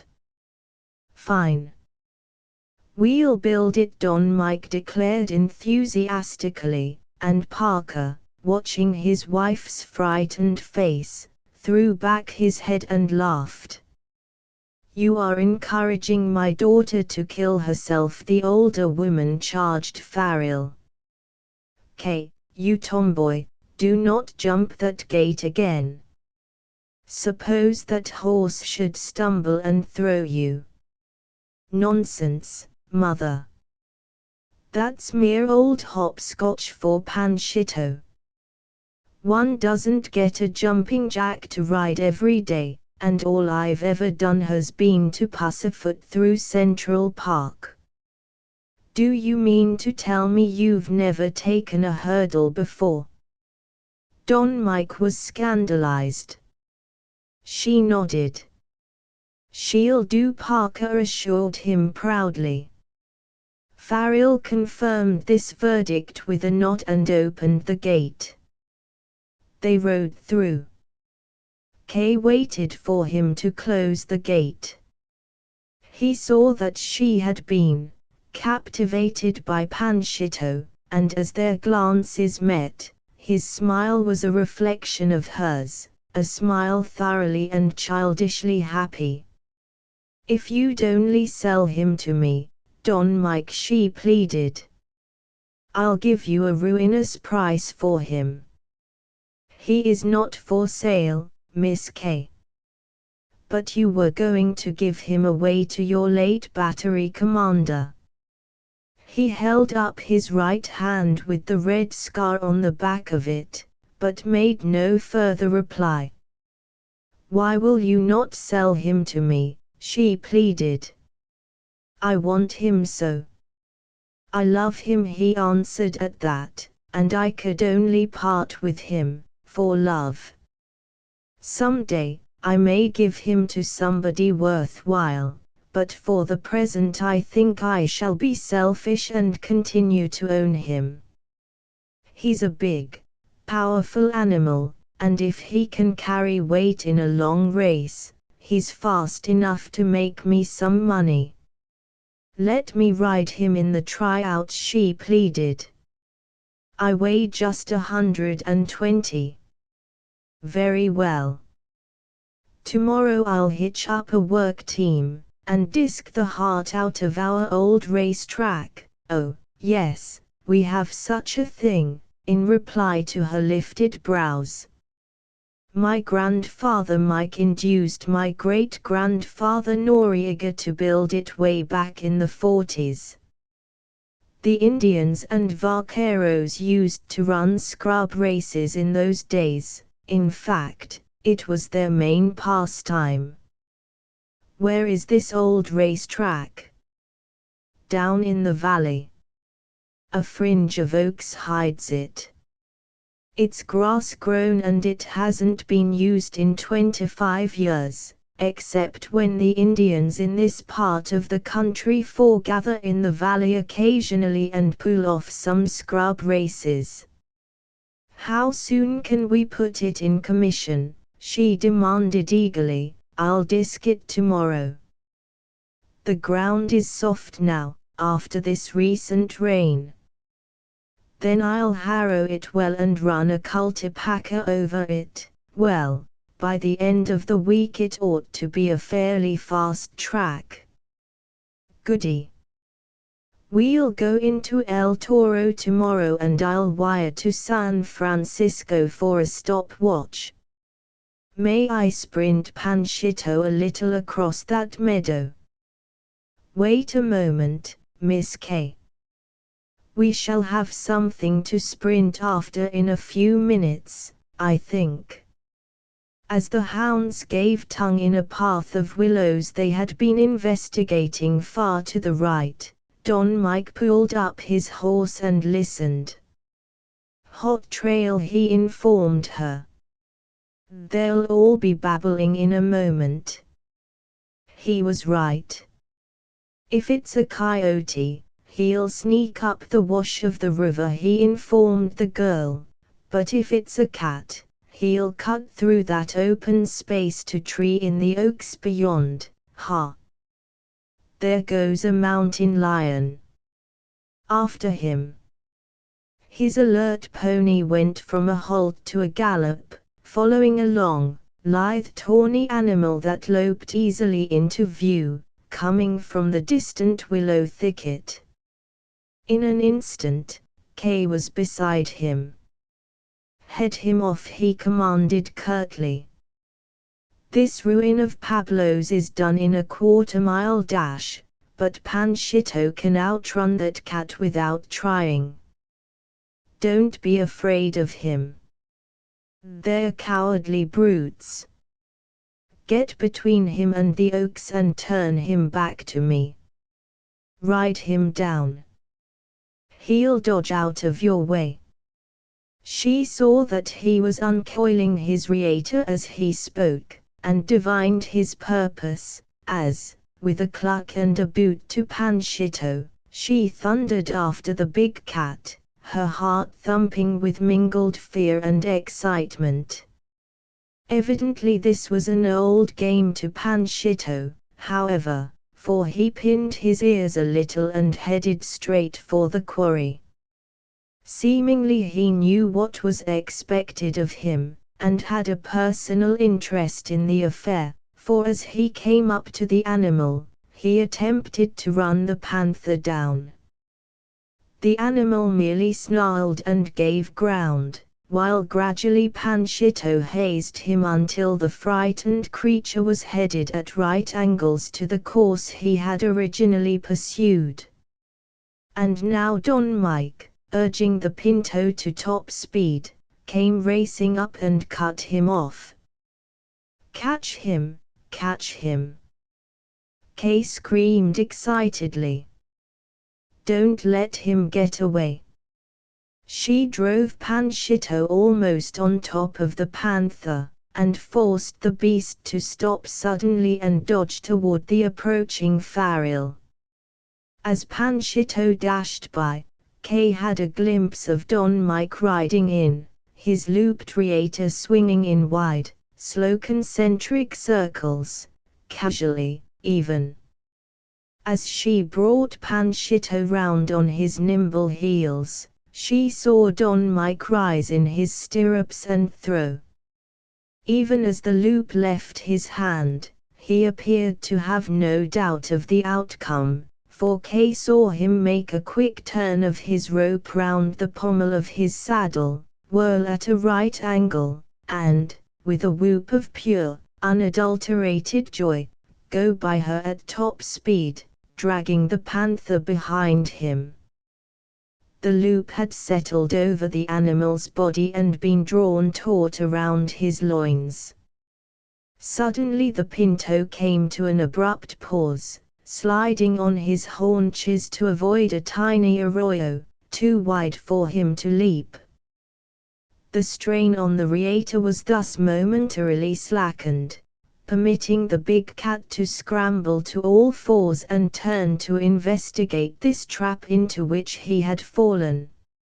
Instantly he charged, spitting and open-mouthed, and, for some unknown reason, Farrell led the screaming fury straight toward Kay and Panchito.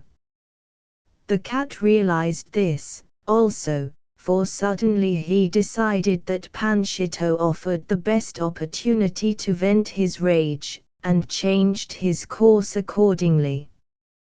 Quick as he did so, Farrell whirled his Pinto in the opposite direction, with the result that the panther left the ground with a jerk and was dragged through the air for 6 feet before striking heavily upon his back. He was too dazed to struggle while Farrell dragged him through the grass and halted under a lone sycamore. While the badly shaken cat was struggling to his feet and swaying drunkenly, Farrell passed the end of his reator over a limb, took a new hitch on his pommel, and ran out, drawing the screaming, clawing animal off the ground until he swung, head down, the ripping chisels on his front paws tearing the grass up in great tufts. The Pinto, a trained roping horse, stood, blown and panting, his feet braced, keeping the rope taut while Farrell dismounted and casually strolled back to the tree. He broke off a small twig and waited, while the hounds, belling lustily, came nosing across the meadow.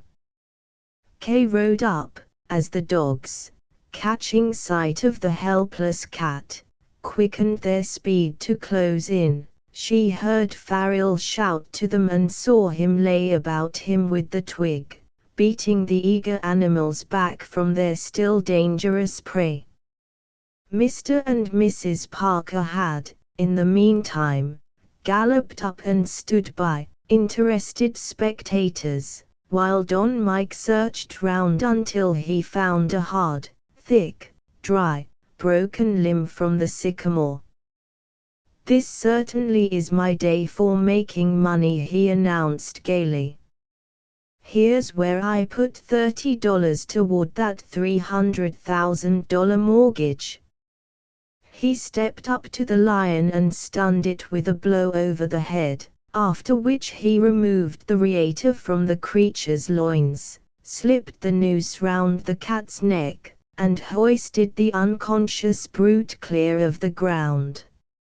"Now then," he announced cheerfully, "we'll just leave this fellow to contemplate the result of a life of shame.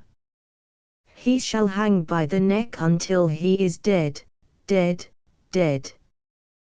We'll pick him up on our way back, and tonight I'll skin him. Fall in, my squad. On our way." "Do you do that sort of thing very often, Mr. Farrell?" Parker queried. "Life is a bit dull out here, sir.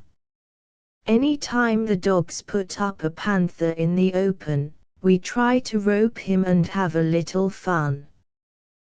This is the first one I have roped alone, however. I always did want to rope a panther all by myself. Ordinarily, I would not have told Miss Kay to head that cat in toward me, but, then, she didn't flunk the gate back yonder, and I had a great curiosity to see if she'd flunk the cat. She didn't, and," he turned toward her with beaming, prideful eyes, "if I were out of debt, I wouldn't trade my friendship with a girl as game as you, Kay, for the entire San Gregorio Valley. You're a trump. You're rather a nervy gnat yourself, aren't you?" her droll mother struck in. "As a Christian martyr, you would have had the Colosseum to yourself. Every tiger and lion in Rome would have taken to the tall timber when you came on." As he rode ahead, chuckling, to join her daughter, Farrell knew that at all events he had earned the approval of the influential member of the Parker family. Mrs. Parker, on her part, was far more excited than her colloquial humor indicated. "John," she whispered, "did you notice it?" "Notice what?" "I don't know why I continue to live with you, you're so dull." In his excitement, he just called her Kay. Last night, when they met, she was Miss Parker. At noon today, she was Miss K, and now she's plain K. A cloud crossed his brow, but he made no answer, so, womanlike, she pressed for one. Suppose our daughter should fall in love with this young man. That would be more embarrassing than ever, from a business point of view, he admitted, and the Lord knows this fellow has me worried enough already. He's no mean antagonist. That's what the panther probably thought, John. His decoration, and that stunt, dazzling to the average girl, he muttered. In addition to his good looks, exquisite manners, and, I am quite certain, very high sense of honor and lofty ideals, she supplemented. In that event, it is more than probable that a consideration of his desperate financial strait will preclude his indicating any lively interest in K. Parker glanced anxiously at his wife, as if seeking in her face confirmation of a disturbing suspicion. At least, that would be in consonance with the high sense of honor and lofty ideals with which you credit him. However, we must remember that he has a dash of Latin blood, and my experience has been that not infrequently the Latino's high sense of honor and lofty idealism are confined to lip service only. I wonder if he'd be above using K as a gun to point at my head. I'm quite certain that he would, John. Even if he should become interested in her for her own sake, he would, of course, realize that the genuineness of his feeling would be open to suspicion by, well, most people, who comprehend his position, and I doubt very much if, under these circumstances, he will permit himself to become interested in her. He may not be able to help himself. K gets them all winning. Even so, he will not so far forget his ancestral pride as to admit it, or even give the slightest intimation of it. He is a prideful sort of chap. I noticed that. Still, he's not a prig. He has pride of race, John. Pride of ancestry, pride of tradition, pride of an ancient, undisputed leadership in his own community. He has been raised to know that he is not vulgar or stupid or plebeian. His character has been very carefully cultivated and developed. He edged his horse close to hers. Look here, my dear, he queried, what brought the tears to your eyes at luncheon today? There was a moment, John, when the shadow of a near break came over his face. Kay and I both saw it. He looked wistful and lonely and beaten, and dropped his head like a tired horse, and her heart, her very soul, went out to him. I saw her hand go out to him, too. She touched his arm for an instant and then, realizing, she withdrew it. And then I knew. Knew what? That our little daughter, who has been used to queening it over every man of her acquaintance, is going to batter her heart out against the pride of Palomar. You mean, she loves him? She doesn't know it yet, but I do. Oh, John, I'm old and wise. I know. If Miguel Farrell were of a piece with the young men she has always met, I wouldn't worry. But he's so absolutely different, so natural, so free from that atrocious habit of never being able to disassociate self from the little, graceful courtesies young men show women. He's wholesome, free from ego, from that intolerable air of proprietorship, of masculine superiority and cocksureness that seems so inseparable from the young men in her set. I agree with you, my dear. Many a time I have itched to grasp the jawbone of an ass and spoil a couple of dozen of those young pups with their storybook notions of life. Now, that Don Mike, she continued critically, is thoughtful of and very deferential to those to whom deference is due, which characteristic, coupled with the fact that he is, in a certain sense, a most pathetic figure at this time, is bound to make a profound impression on any girl of ready sympathy. And pity is akin to love. I see Parker nodded sagely. Then you think he'll go down to defeat with his mouth shut? I'm certain of it, John. On the other hand, if he should succeed in sending me down to defeat, thereby regaining his lost place in the sun, he might, let us be practical, John. Let us call a spade a spade. If he regains the Rancho Palomar, his thoughts will inevitably turn to the subject of a mistress for that old hacienda. He has pride of race, I tell you, and he would be less than human if he could contemplate himself as the last of that race.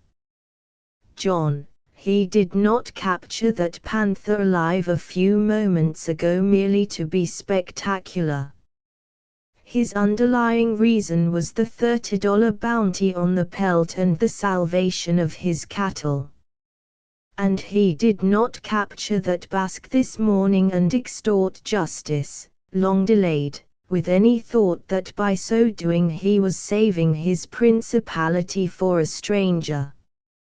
He will not fight you to a finish for that. What a philosopher you're getting to be, my dear, he parried ironically. And, after a pause, well, I see very clearly that if your predictions come to pass, I shall be as popular in certain circles as the proverbial wet dog. Her roguish eyes appraised him. Yes, John, you're totally surrounded now. I suppose, when you realize the enormity of the odds against you, you'll do the decent thing and renew his mortgage. Not in a million years. Parker's voice carried a strident note of finality, of purpose inflexible, and he thumped the pommel of his saddle thrice in emphasis. He was a man who, although normally kind and amiable, nevertheless reserved these qualities for use under conditions not connected with the serious business of profiting by another's loss.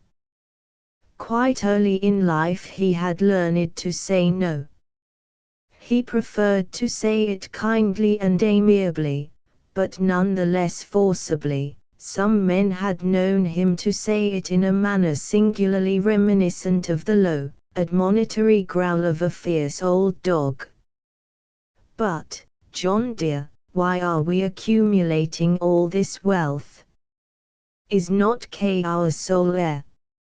Is not, do not threaten me with K, he interrupted irritably.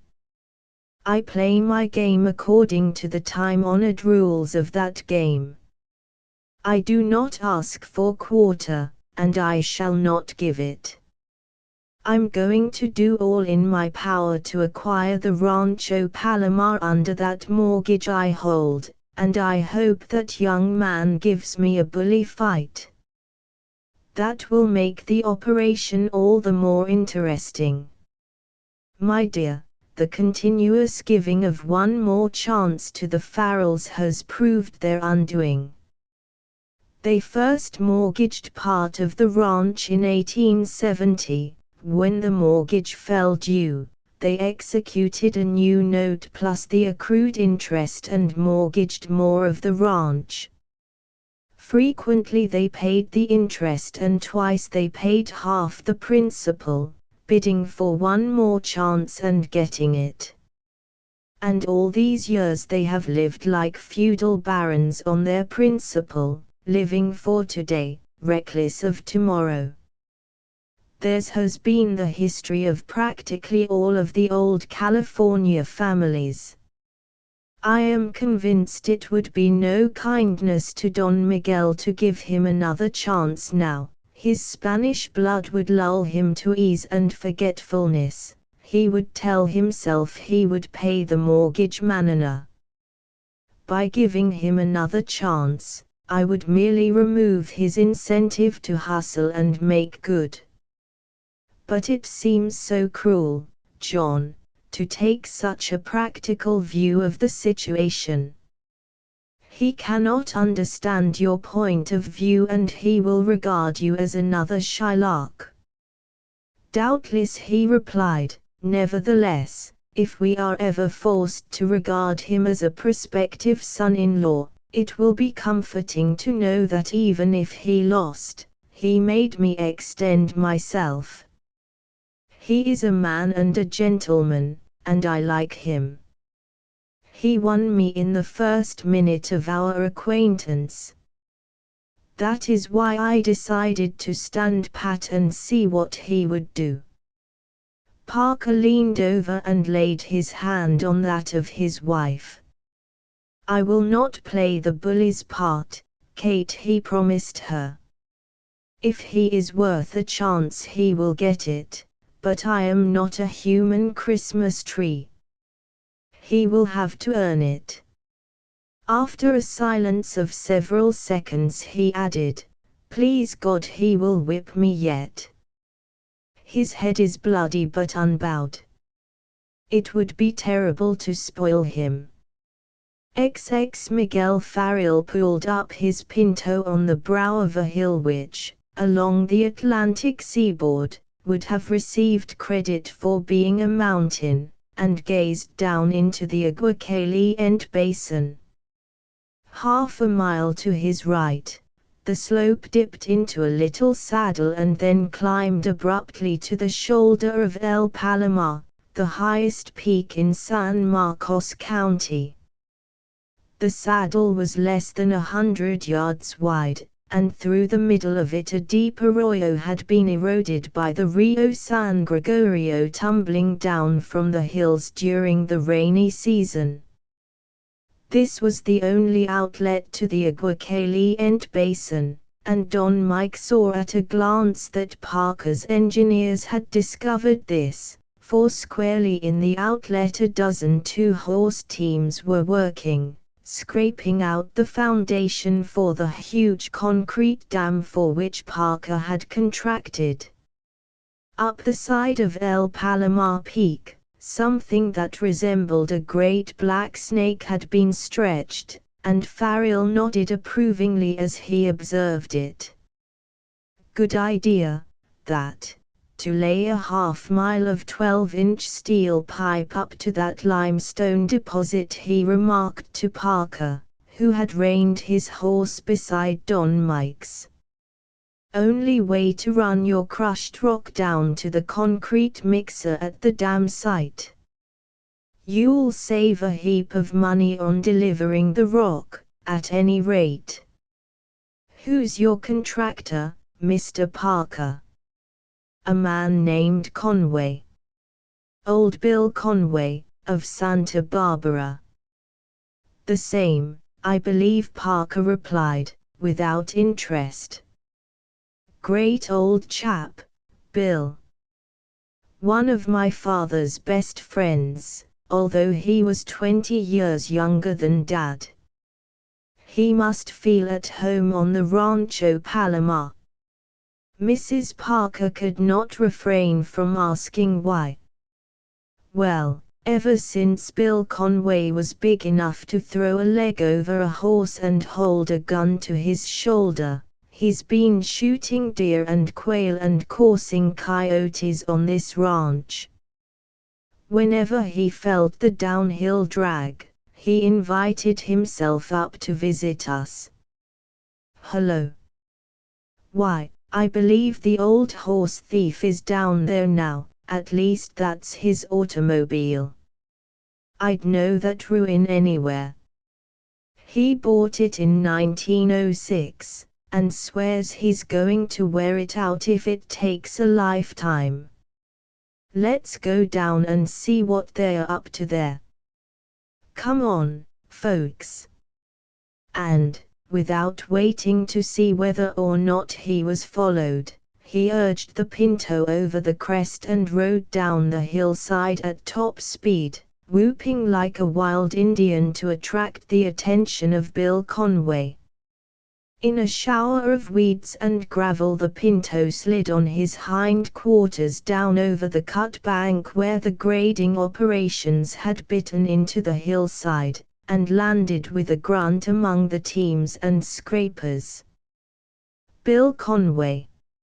Front and center, yelled the master of Palomar. Here.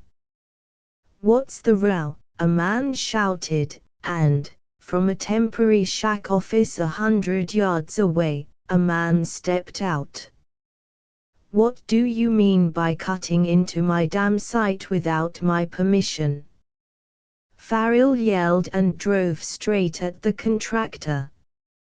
Hey, there, old settler. Mike Farrell, alive and kicking. He left the saddle while the pinto was still at a gallop, landed on his feet in front of Bill Conway and took that astounded old disciple of dumpwagon and scraper in a bear-like embrace. Miguel. You young scoundrel!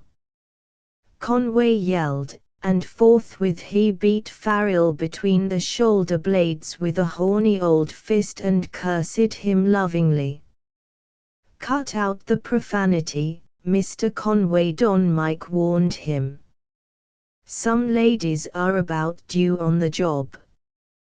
When'd you light in the Palomar, boy? Gimme your hand. What the, say, ain't it a pity the old man couldn't have lasted until you got back? Ain't it, now, son? A very great pity, Mr. Conway. I got home last night. Boy, I'm glad to see you. Say, you ran into surprises, didn't you? He added, lowering his voice confidentially. Rather. But, then, so did the other fellow. In fact, sir, a very pleasant time was had by all. By the way, I hope you're not deluding yourself with the belief that I'm going to pay you for building this dam. By Judas Priest, the alert old contractor roared, you certainly do file a bill of complications. I'll have to see Parker about this right away. Why, here he is now. The Parkers had followed more decorously than had Farrell, nevertheless, they had arrived in more or less of a hurry. John Parker rode directly to Conway and Farrell. Well, Mr. Conway, he shouted pleasantly, the lost sheep is found again. Whereat there is more rejoicing in San Marcos County than there will be over the return of some other sheep, and a few goats, I know of. How do you do, Mr. Parker? Conway extended his hand, and, as Kay and her mother rode up, Farrell begged their permission to present him to them. Followed the usual commonplaces of introduction, which Farrell presently interrupted. Well, you confounded old ditch digger. How about you? Still making little rocks out of big ones, son? Say, Mr. Parker, how do we stack up on this contract, now that little boy Blue is back on the Palomar, blowing his horn? Parker strove gallantly to work up a cheerful grin. "Oh, he's put a handful of emery dust in my bearings. Confound him, Mr. Conway. It begins to look as if I had leaped before looking. Very reprehensible habit, Mr. Parker. Well, I'm getting so old and worthless nowadays that I make it a point to look before I leap. Mike, my son, do you happen to be underwriting this contract?" Don Mike looked serious. He pursed his lips, arched his brows, drew some bills and small coins from his pocket, and carefully counted them. "The liquid assets of the present owner of that dirt you're making so free with, Mr. Conway, total exactly $67.09. And I never thought the day would come when a pair of old-time Californians like us would stoop to counting copper pennies. Before I joined the army, I used to give them away to the Colo children, and when there were no youngsters handy to give the pennies to, I used to throw them away." "Yes," Bill Conway murmured sadly. "And I remember the roar that went up from the old-timers 5 years ago when the Palace Hotel in San Francisco reduced the price of 3 fingers of straight whiskey from 25 cents to 15. Boy, they're crowding us out." "Who's been doing most of the crowding in San Marcos County while I've been away, Mr. Conway?" Farrell queried innocently. "Japs, my son. Say, they're coming in here by the shipload." "You don't tell me." "Why, 2 years ago there wasn't a Jap in San Marcos County with the exception of a couple of shoemakers and a window washing outfit in El Toro." "Well, those hombres aren't mending shoes or washing windows anymore, Miguel. They saved their money and now they're farming, garden truck mostly. There must be 1,000 Japanese in the county now, all farmers or farm laborers. They're leasing and buying every acre of fertile land they can get hold of." "Have they acquired much acreage?" "Saw a piece in the El Toro Sentinel last week to the effect that 9,020 acres have been alienated to the Japs up to the first of the year.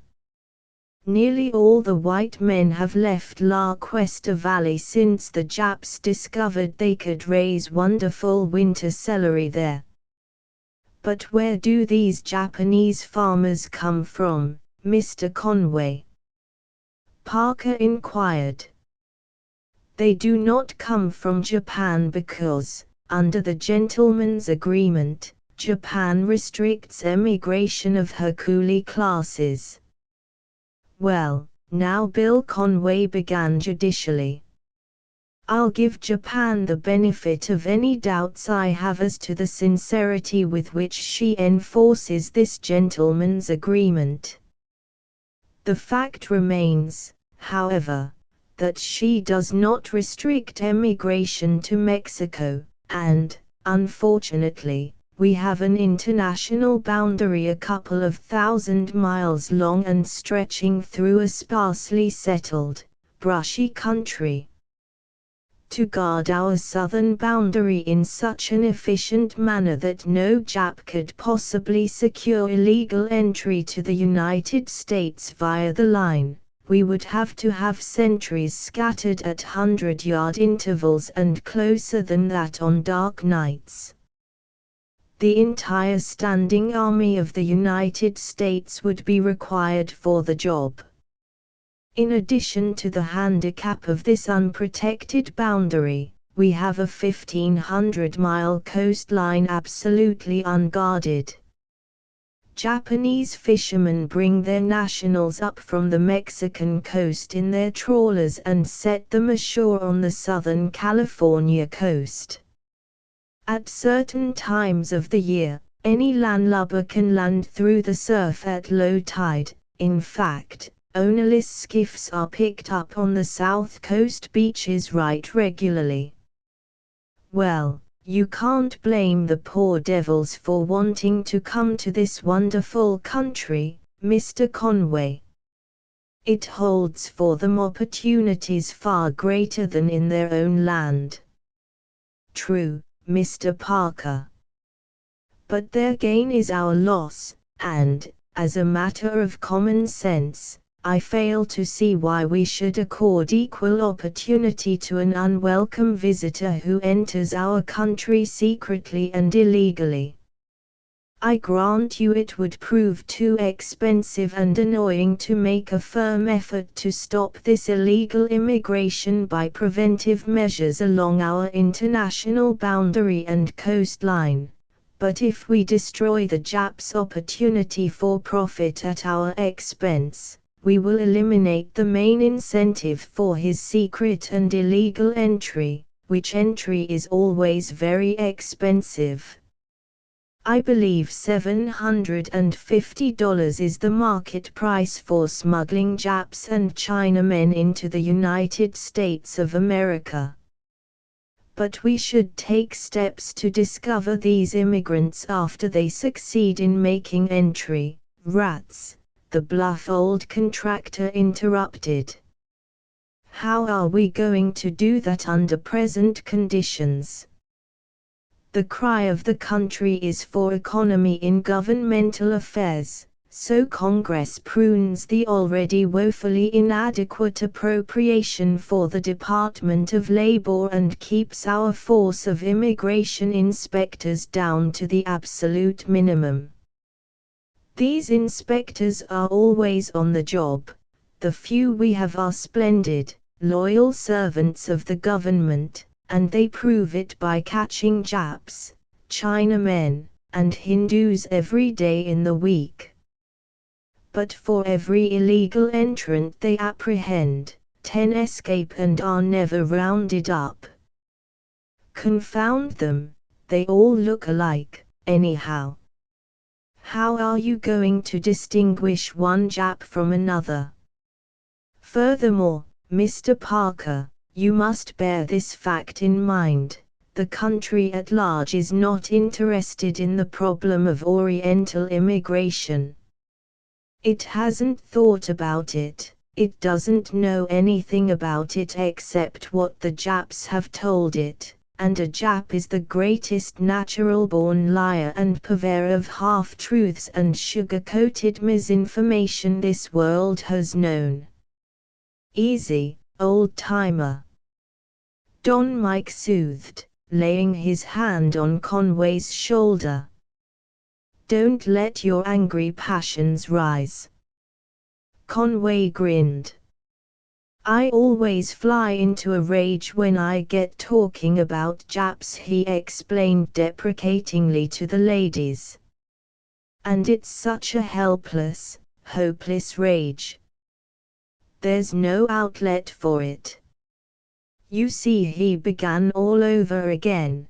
The drat Jap propagandist is so smart, he's so cunning that he has capitalized the fact that California was the first state to protest against the Japanese invasion. He has made the entire country believe that this is a dirty little local squabble of no consequence to our country at large.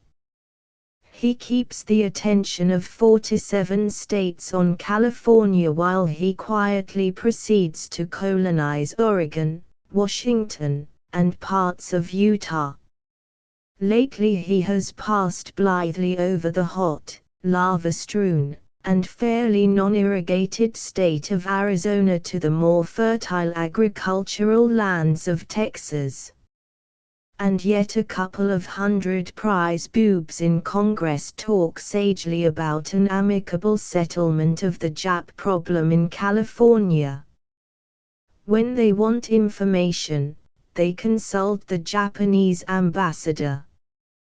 But Kyne ventured to ask, do the Japanese not acquire agricultural lands in the Middle West? There are no restrictions in those states in the matter of outright purchases of land, and surely the soil is fertile enough to suit the most exacting Jap. Ah, young lady, Bill Conway boomed. I'm glad you asked me that question. The Jap is a product of the temperate zone. He does not take kindly to extremes of heat and cold. Unlike the white man, he cannot stand such extremes and function with efficiency. That's why the extreme northern part of Japan, which is very cold in winter, is so sparsely populated, although excellent agricultural land. Why freeze to death up there when, by merely following the Japan current as it laves the west coast of North America from British Columbia down, one can, in a pinch, dispense with an overcoat in January? Enough of this anti-Japanese propaganda of yours, Senor Conway, Don Mike interrupted. Our friends here haven't listened to anything else since I got home last night. Mr. Parker, being quite ignorant of the real issue, has, of course, fallen under the popular delusion, and I've been trying my best to lead him to the mourner's bench, to convince him that when he acquires the Rancho Palomar, which, by the way, will not be for at least a year, now that I've turned up to nullify his judgment of foreclosure, that it will be a far more patriotic action on his part, even if less profitable, to colonize the San Gregorio with white men instead of Japs. In fact, Mr. Parker, I wouldn't be surprised if you should succeed in putting through a very profitable deal with the state of California to colonize the valley with ex-soldiers. Old Bill Conway turned upon John Parker a smoldering gaze.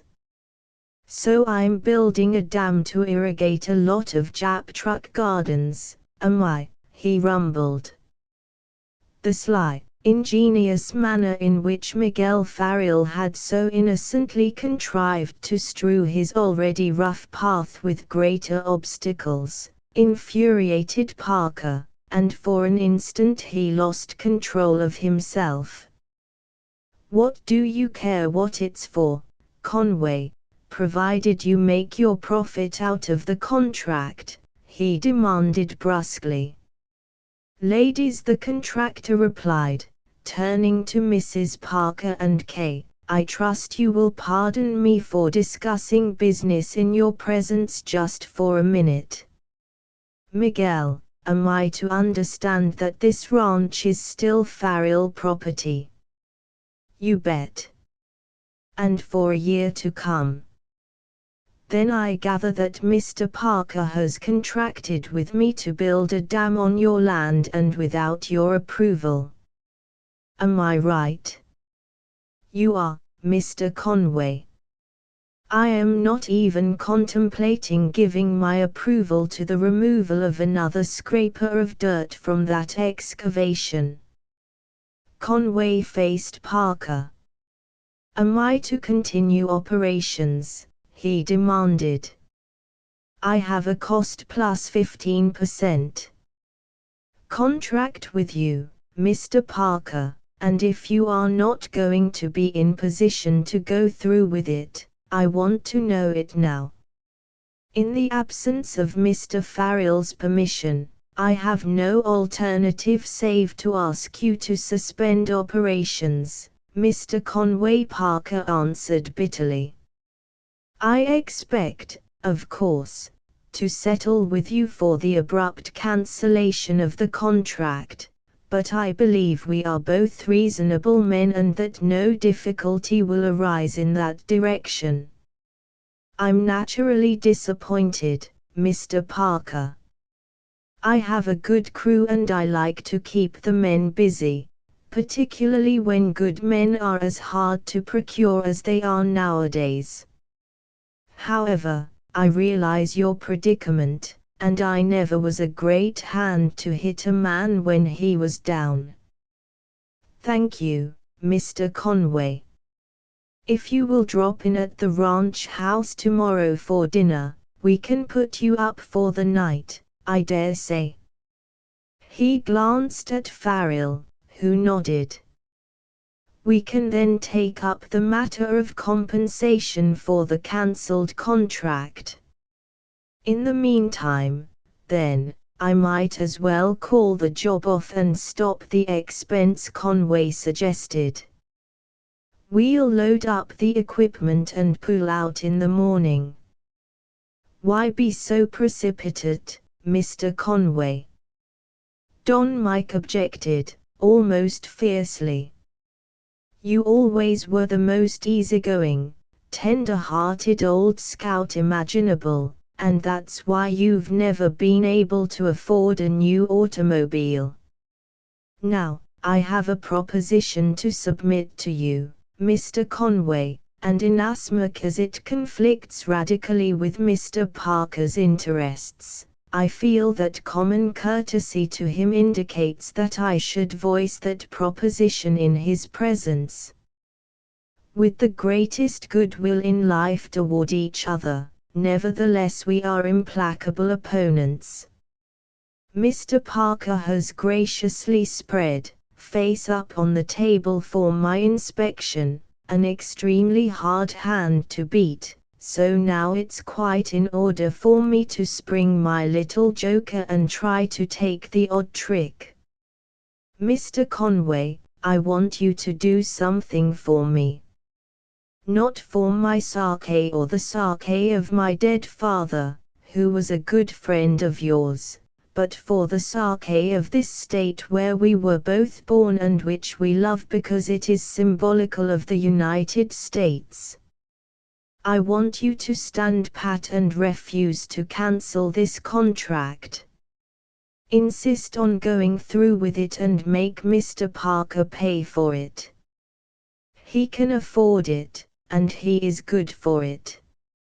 He will not repudiate a promise to pay while he has money in bank or securities to hypothecate. He is absolutely responsible financially. He owns a controlling interest in the First National Bank of El Toro, and he has a $300,000 equity in this ranch in the shape of a first mortgage ripe for foreclosure. You can levi on those assets if he declines to go through with the contract. Force him to go through, force him, old friend of my father and mine and enemy of all Japanese. For God's sake, stand by me. I'm desperate, Mr. Conway. Call me Bill, son, Conway interrupted gently. You know what the Farrells have been up against always, Bill, Don Mike pleaded. That easygoing Spanish blood. But, Bill, I'm a throwback. By God, I am. Give me this chance, this God-given chance, and the 50% Celtic strain in me and the 25% Gaelic that came with my Galv's blood will save the San Gregorio to white men. Give me the water, Bill, give me the water that will make my valley bloom in the August heat, and then, with the tremendous increase in the value of the land, I'll find somebody, someplace, who will trust me for $300,000 paltry dollars to give this man and save my ranch. This is a white man's country, and John Parker is striving, for a handful of silver, to betray us and make it a yellow paradise. His voice broke under the stress of his emotion, he gulped and the tears welled to his eyes. Oh, Bill, for God's sake don't fail me, he begged. You're a Californian. You've seen the first Japs come.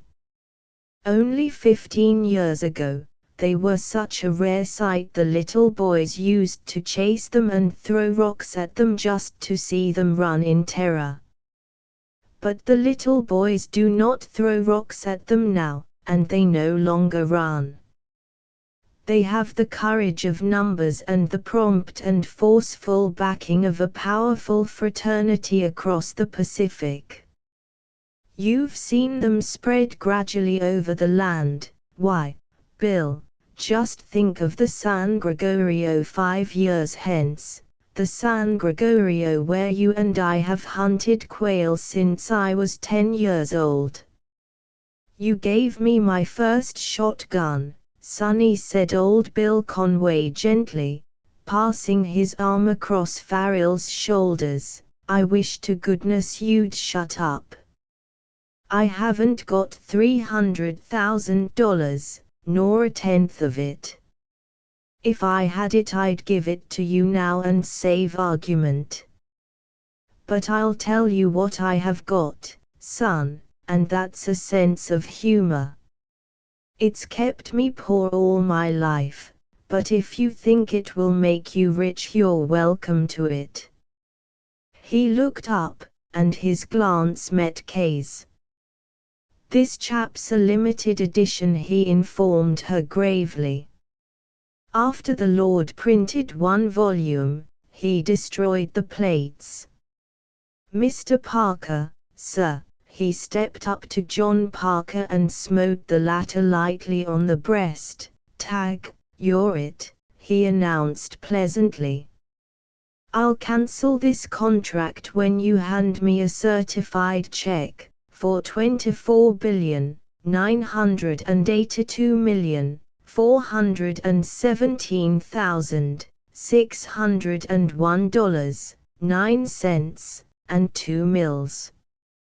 Conway Parker answered him quietly, I like your sense of humor, even if it does hurt.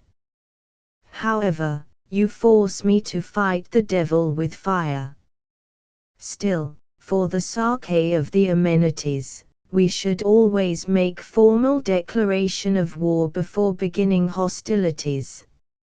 And that's a trick you didn't learn in Japan, the old contractor reminded him. So I hereby declare war.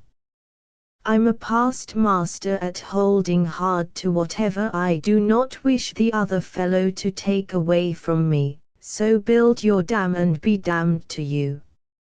Of course, if you complete your contract eventually, you will force me to pay you for it, but in the interim you will have had to use clamshells and woodpecker heads for money.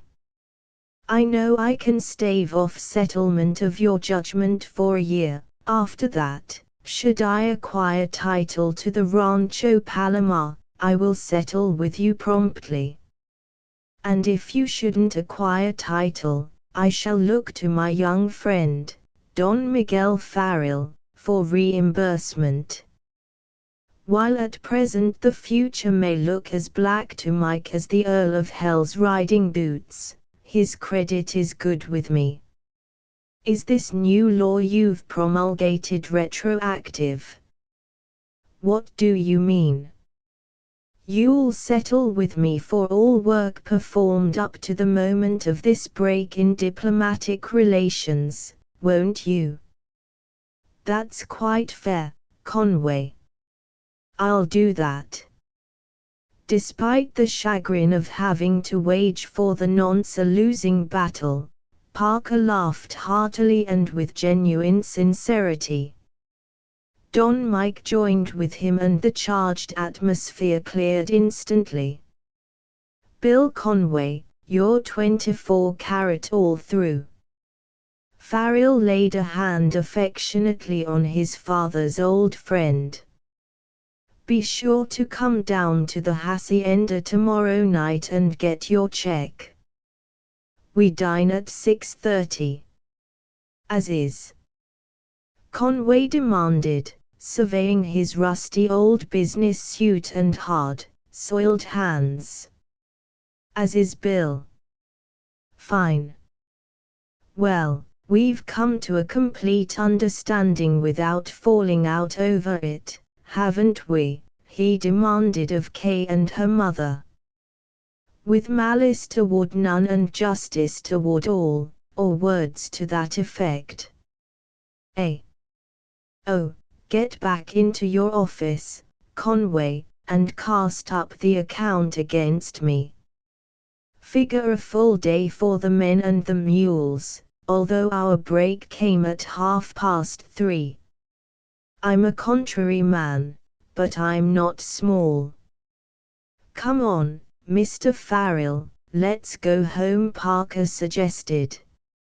Little birds in their nest should agree, old Conway warned, as, with a sweep of his battered old hat to the ladies, he turned to re-enter his office.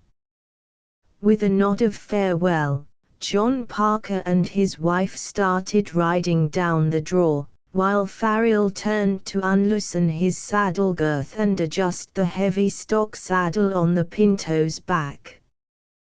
While he was thus engaged, Kay rode up to the door of Conway's rough little office, bent down from Panchito, and peered in.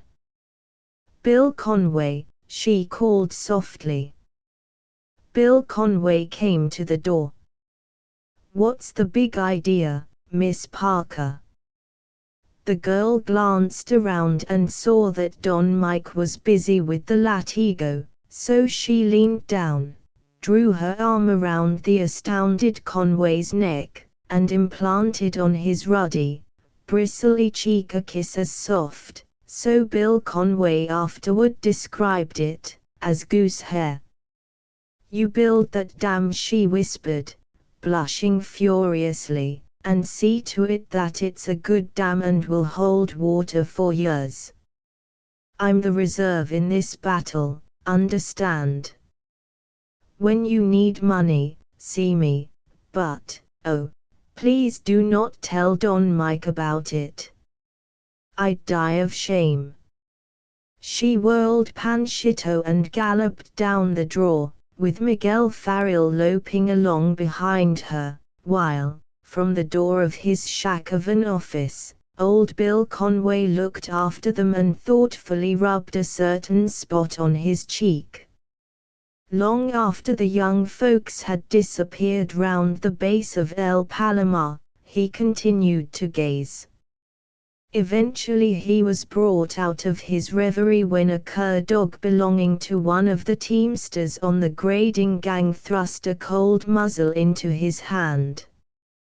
"Perp," murmured Mr. Conway, softly, "this isn't a half-bad old world, even if a fellow does grow old, and finds himself hairless and childless and half-broke and shackled to the worst automobile in the world, bar none. And do you know why it isn't such a rotten world as some folks claim?" "No." "Well, I'll tell you, Perp. It's because it keeps a-moving. And do you know what keeps it a-moving? Perp, it's love." XXI At the base of El Palomar, Farrell and his party were met by the Parker chauffeur with the car. Pablo had guided him out and was lounging importantly in the seat beside William. "Don Nicolas Sandoval came to the hacienda an hour ago, Don Miguel," he reported. "He brought with him 3 others, all have gone forth to take possession of Lustalet's sheep." Farrell nodded and dismounted to assist Mrs. Parker as the latter came down from her horse, somewhat stiffly. When he turned to perform a similar office for her daughter, however, the girl smilingly shook her head. "I shipped for the cruise, Don Mike," she assured him. "May I ride home with you? Remember, you've got to pick up your rope and that panther's pelt." Her adorable face flushed faintly as her gaze sought her mother's. "I have never seen a panther undressed," she protested. "Well," her amiable mother replied, with her customary hearty manner, "far be it from me to deprive you of that interesting sight. Take good care of her, Miguel. I hold you responsible for her. You are very kind to trust me so." Both Parker and his wife noted that his words were not mere polite patter. Farrell's gravely courteous bearing, his respectful bow to Mrs. Parker, and the solemnity with which he spoke impressed them with the conviction that this curious human study in light and shadow regarded their approval as an honor, not a privilege. "I shall take very good care of Miss Kay," he supplemented. "We shall be home for dinner." He mounted the gray gelding, leaving Pablo to follow with the black mare and the pinto, while he and Kay cantered down the wide whitewash of the Rio San Gregorio. From their semi-concealment among the young willow growth, scrub cattle gazed at them or fled, with tails aloft, for more distant thickets. Cottontail rabbits and an occasional jackrabbit, venturing forth as the shadows grew long in the valley, flashed through the low sage and weeds. From the purpling hillsides cock quails called cheerily to their families to come right home. The air was still and cool, heavy with the perfume of sage, blackberry briars, yerba santa, an occasional bay tree, and the pungent odor of moist earth and decaying vegetation. There had fallen upon the land that atmosphere of serenity, of peace, that is the peculiar property of California's foothill valleys in the late afternoon. The world seemed very distant and not at all desirable, and to Kay there came a sudden, keen realization of how this man beside her must love this darkling valley, with the hills above presenting their flower-clad breasts to the long spears of light from the dying day.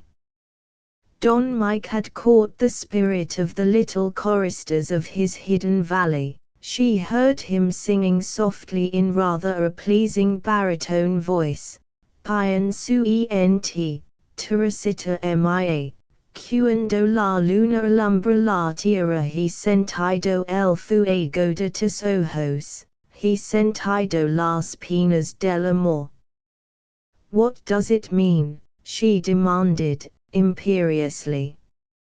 "Oh, it's a very ordinary little sentiment, Miss Kay." The Spanish cavalier, having settled himself under his lady's window, thrums a preliminary chord or two, just to let her and the family know he's not working on the sly. Then he says in effect, "I think of thee, my little Tessie, when the moonlight is shining on the world. Your bright eyes have me going for fair, kid, and due to a queer pain in my interior, I know I'm in love." "You outrageous Celt!" he chuckled. "A Spaniard takes his love very seriously. He's got to be sad and despairing about it, even when he knows very well the girl is saying to herself, 'For heaven's sake, when will this windy bird get down to brass tacks and pop the question?' He droops like a stale Eschscholzia, only, unlike that flower, he hasn't sense enough to shut up for the night." Her beaming face turned toward him was ample reward for his casual display of Celtic wit, his knowledge of botany. And suddenly she saw his first real smile, a flash of beautiful white teeth and a wrinkling of the skin around the merry eyes. It came and went like a flicker of lightning. The Sommerman was an insouciant lad again. A quarter of a mile across the valley they found the torn and mutilated carcass of a heifer, with a day-old calf grieving beside her. "This is the work of our defunct friend," the panther Farrell explained. "He had made his kill on this little heifer and eaten heartily.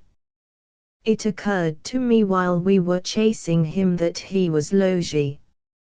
Well, when Mike's away the cats will play." He reached down, grasped the calf by the forelegs and drew the forlorn little animal up before him on the saddle. As it stretched out quietly across his thighs, following a half-hearted struggle to escape, Kay saw Don Mike give the orphan his left index finger to suck. "Not much sustenance in it, is there, old-timer?" he addressed the calf. "Coyotes would have had you tonight if I hadn't passed by." "What a tiny calf," Kay observed, riding close to pat the sleek head. "He's scrubby and interbred. His mother bore him before she had her own growth, and 100 generations of him got the same poor start in life. You've seen people like this little runt. He really isn't worth carrying home." But it occurred to her that his silence was eloquent of the inherent generosity of the man, even as his poetic outburst of a few minutes before had been eloquent of the minstrel in him. She rode in silence, regarding him critically from time to time, and when they came to the tree where the panther hung he gave her the calf to hold while he deftly skinned the dead marauder, tied the pelt behind his saddle, relieved her of the calf and jogged away toward home.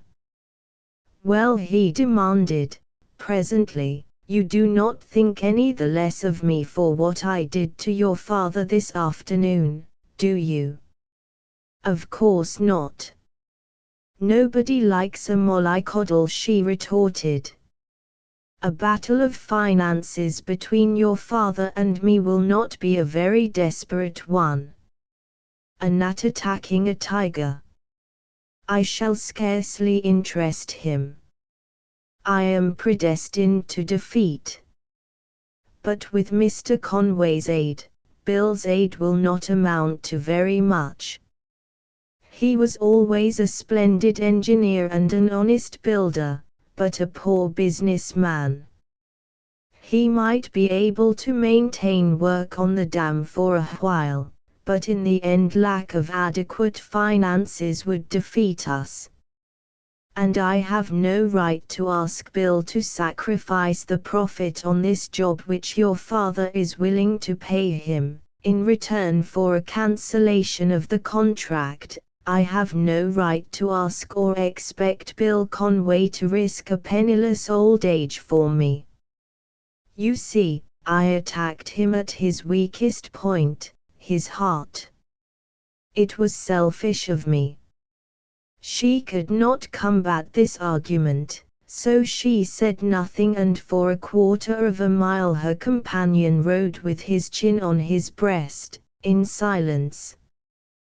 What a man of moods he was, she reflected.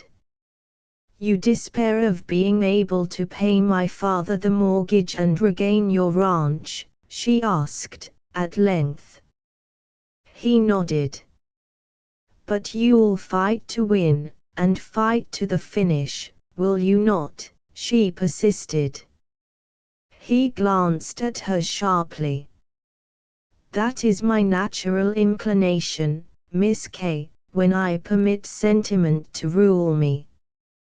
But when I apply the principles of sound horse sense, when I view the approach of the conflict as a military man would view it, I am forced to the conviction that in this case discretion is the better part of valor. Battles are never won by valorous fools who get themselves killed in a spectacular manner." "I see. You plan to attempt the sale of your equity in the ranch before my father can finally foreclose on you. No, that would be the least profitable course to pursue. 100,000-acre ranch is not sold in a hurry unless offered at a tremendous sacrifice. Even then it is of slow sale. For the following reasons, within a few years, what with the rapid growth of population in this state and the attrition of alien farmers on our agricultural lands, this wonderful valley land of the Rancho Palomar will cease to be assessed as grazing land. It is agricultural land, and as a matter of equity it ought to pay taxes to the state on that basis. And it will. I do not know, I have never heard of, a cattleman with $1 million cash on hand, and if I could find such a cattleman who was looking for 100,000-acre ranch, he would not want half of it to be agricultural land and be forced to bankrupt himself paying taxes on it as such. I think I understand. The ranch must be sold to some person or company who will purchase it with the idea of selling half of the ranch as grazing land and the valley of the San Gregorio as agricultural land. Quite so. I would have to interest a subdivision expert whose specialty is the sale of small farms, on time payments. Well, no businessman ever contemplates the purchase, at a top price, of property that is to be sold on mortgage foreclosure, and I think he would be an optimist, indeed, who would bid against your father. Of course, he continued, patiently, when the ranch is sold at auction to satisfy the mortgage, your father will bid it in at the amount of the mortgage. It is improbable that he will have to pay more. Am I to understand then, Don Mike, that for approximately $300,000 he will be enabled, under this atrocious code of business morals, to acquire a property worth at least $1 million? Such is the law, a law as old as the world itself. Why, then, the whole thing is absurdly simple, Don Mike. All you have to do is to get a friend to bid against my father and run the price up on him to something like a halfway decent sum. In that way you should manage to save a portion of your equity. He bent upon her a benign and almost paternal glance. You're tremendously sweet to put that flea in my ear, Kay. It's a wonderful prescription, but it lacks one small ingredient, the wealthy, courageous and self-sacrificing friend who will consent to run the Sunday on your astute parent, as a favor to me. She gave him a tender, prescient little smile. The smile of one who sees beyond a veil objects not visible to the eyes of other mortals. Well, even if he is my dear father, he ought to be nice about it and see to it that you receive a fair price for your equity. She clenched her little fist. Why, Don Mike, that's just like killing the wounded.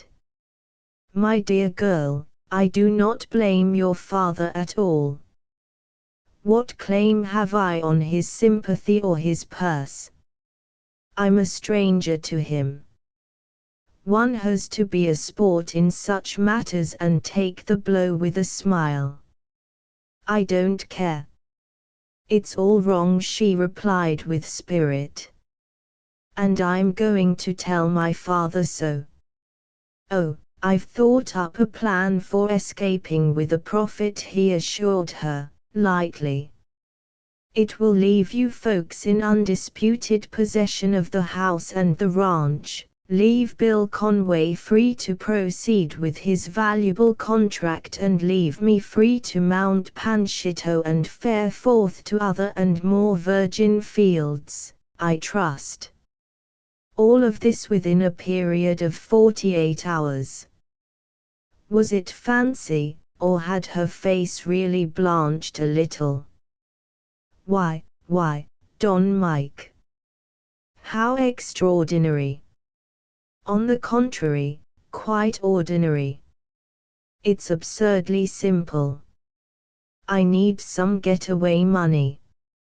I ought to have it, and I'm going to get it by the oldest known method, extortion through intimidation.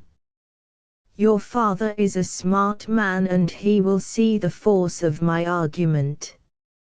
He's a very stubborn man and doesn't bluff worth a cent, she warned him and added, particularly when he doesn't like one or when he is angry. And whatever you do, do not threaten him. If you threaten him, instantly he will be consumed with curiosity to see you make good. I shall not threaten him.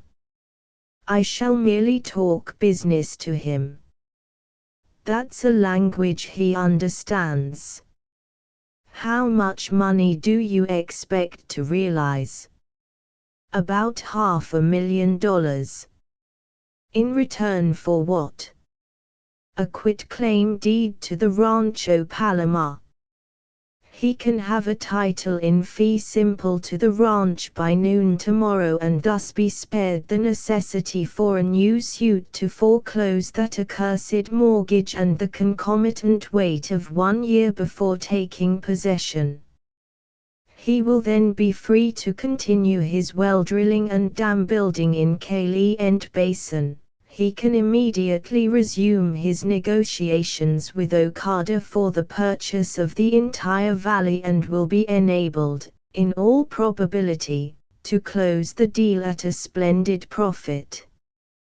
Then he can proceed to erect his hydroelectric plant and sell it for another $1 million profit to one of the parent power companies throughout the state. When that has been disposed of, he can lease or sell the range land to Andre Lustalet, and finally he can retire with the prospect of unceasing dividends from the profits of his irrigation company. Within 2 years he will have a profit of at least $2 million, net. But this will not be possible until he has first disposed of me at a total disposing price of $500,000. Please explain that. As I think I have remarked in your presence once before, there is extreme probability that the state of California will have passed additional anti-Jap legislation, designed to tighten the present law and eliminate the legal loopholes whereby alien Japanese continue to acquire land despite the existing law. If I stand pat, no Jap can set foot in the San Gregorio Valley for at least 1 year from date, and by that time this legislation may be in force, in which event the Jap deal will be killed forever. Also, there is always the off chance that I may manage, mysteriously, to redeem the property in the interim.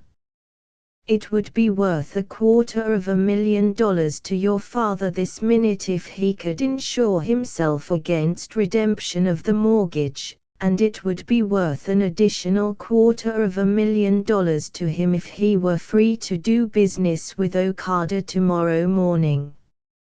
Okada is a surefire prospect. He will pay cash for the entire valley if I permit the deal to go through now. If, however, through my stubbornness, your father loses out with Okada, it will be a year hence before he can even recommence work on his irrigation system, and another year before he will have it completed.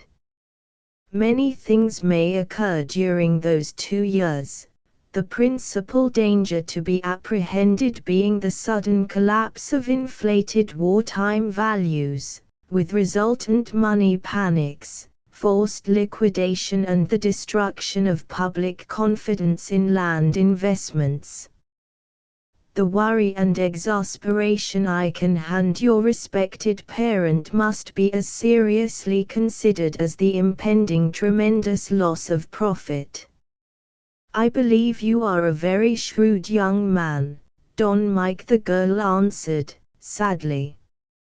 I think your plan will be much more likely to produce $500,000 of what you call getaway money than my suggestion that a friend run up the price on father at the sale. But how do you know Okada will pay cash? I do not know. But if your father's attorneys are Californians, they will warn him to play safe when dealing with a Jap. But is it not possible that Okada may not have sufficient money to operate on the excessive scale you outline? Not a chance. He is not buying for himself, he is the representative of the Japanese Association of California. Well, Don Miguel Farrell, the girl declared, as he ceased speaking, I have only known you 24 hours, but in that time I have heard you do a deal of talking on the Japanese question in California. And now you have proved a terrible disappointment to me. In what way? He demanded, and pulled his horse up abruptly. He was vaguely distressed at her blunt statement, apprehensive as to the reason for her flushed face and flashing eye, the slightly strident note in her voice. I have regarded you as a true blue American, a super patriot. And now you calmly plan to betray your state to the enemy for the paltry sum of $500,000. He stared at her, a variety of emotions in his glance. Well, he replied, presently, I suppose I shall deserve that, if I succeed with my plan. However, as a traitor, I'm not even a runner-up with your father. He's going to get a couple of $1 million as the price of his shame. And he doesn't even need the money.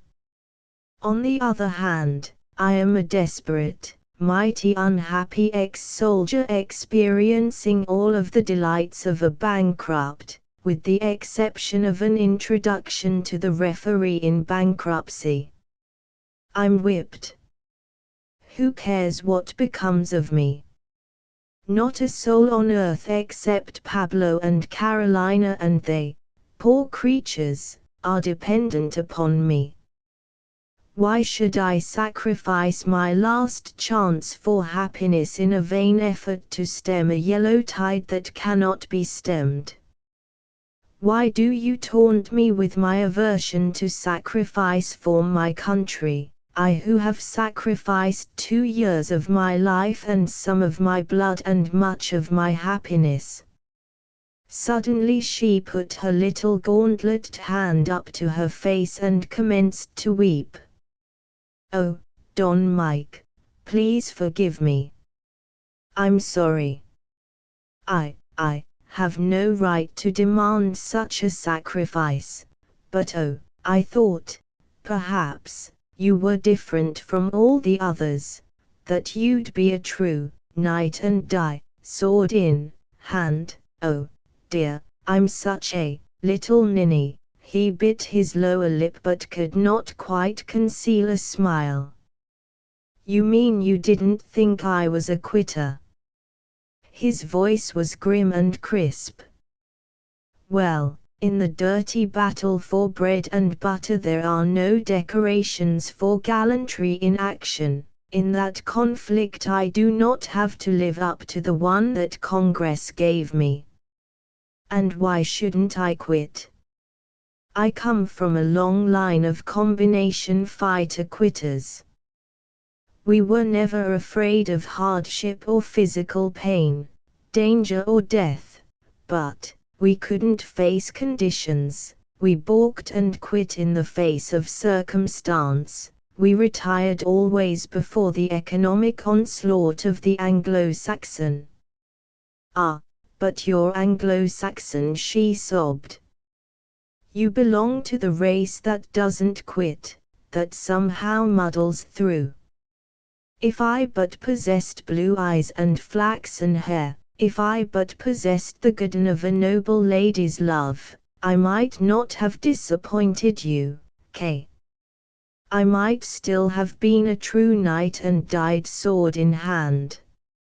Unfortunately, however, I possess sufficient Latin blood to make me a little bit lazy, to counsel quitting while the quitting is good.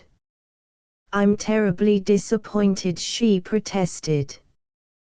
Terribly. So am I. I'm ashamed of myself, but a contrite heart is not hockable at the only pawn shop in El Toro. Buck up, Miss Parker. You have called me Kay 3 times this afternoon, Miguel. He rode close to her, reached over and gently drew one little hand from her crimson face. You're a dear girl, Kay, he murmured, huskily. Please cease weeping. You haven't insulted me or even remotely hurt my little feelings. God bless your sweet soul. If you'll only stop crying, I'll give you pancito. He's yours from this minute. Saddle and bridle, too. Take him. Do what you please with him, but for heaven's sake don't let your good mother think we've been quarreling, and on the very second day of our acquaintance. She dashed the tears away and beamed up at him. You give pancito to me. You don't mean it. I do. I told you I might give him away to somebody worthwhile. You haven't known me long enough to give me valuable presents, Miguel, she demurred. You're a dear to want to give him to me, and I'm positively mad to own him, but Mother and Dad might think, well, that is, they might not understand. Of course we understand perfectly, but, well, you understand, don't you, Miguel? I understand that I cannot afford to have your father suspect that I am unmindful of certain conditions, he answered her, and flushed with embarrassment. If you do not want pancito as a gift, I shall not insist. I think it would be a good idea for you to permit Dad to buy him for me. He's worth every cent of $5,000. I'll never sell him. I told you this afternoon I love him. I never sell a horse or a dog that I love or that loves me. I shall have to take him back, Kay, for the present. I think that would be the better way, Miguel. She bent upon him an inscrutable smile, but in the depths of her brown eyes he thought he detected laughter. You'll buck up now, he pleaded. I'm already bucked up. As they rode up to the great barn, Kay dismounted. Leave the old trifle at the door, Kay Farrell told her. Pablo will get him home. Excuse me, please, while I take this calf over to Carolina. She'll make a man out of him. She's a wonder at inducing little mavericks like this fellow to drink milk from a bucket.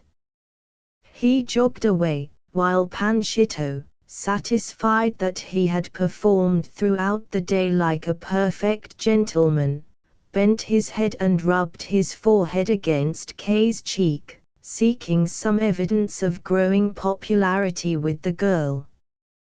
To his profound satisfaction she scratched him under the jawbone and murmured audibly, "Never mind, old dear. Some day you'll be my panchito. He loves you, and didn't he say he could only give you away for love?" Chapter XXII. Dinner that night was singularly free from conversation. Nobody present felt inclined to be chatty. John Parker was wondering what Miguel Farrell's next move would be, and was formulating means to checkmate it.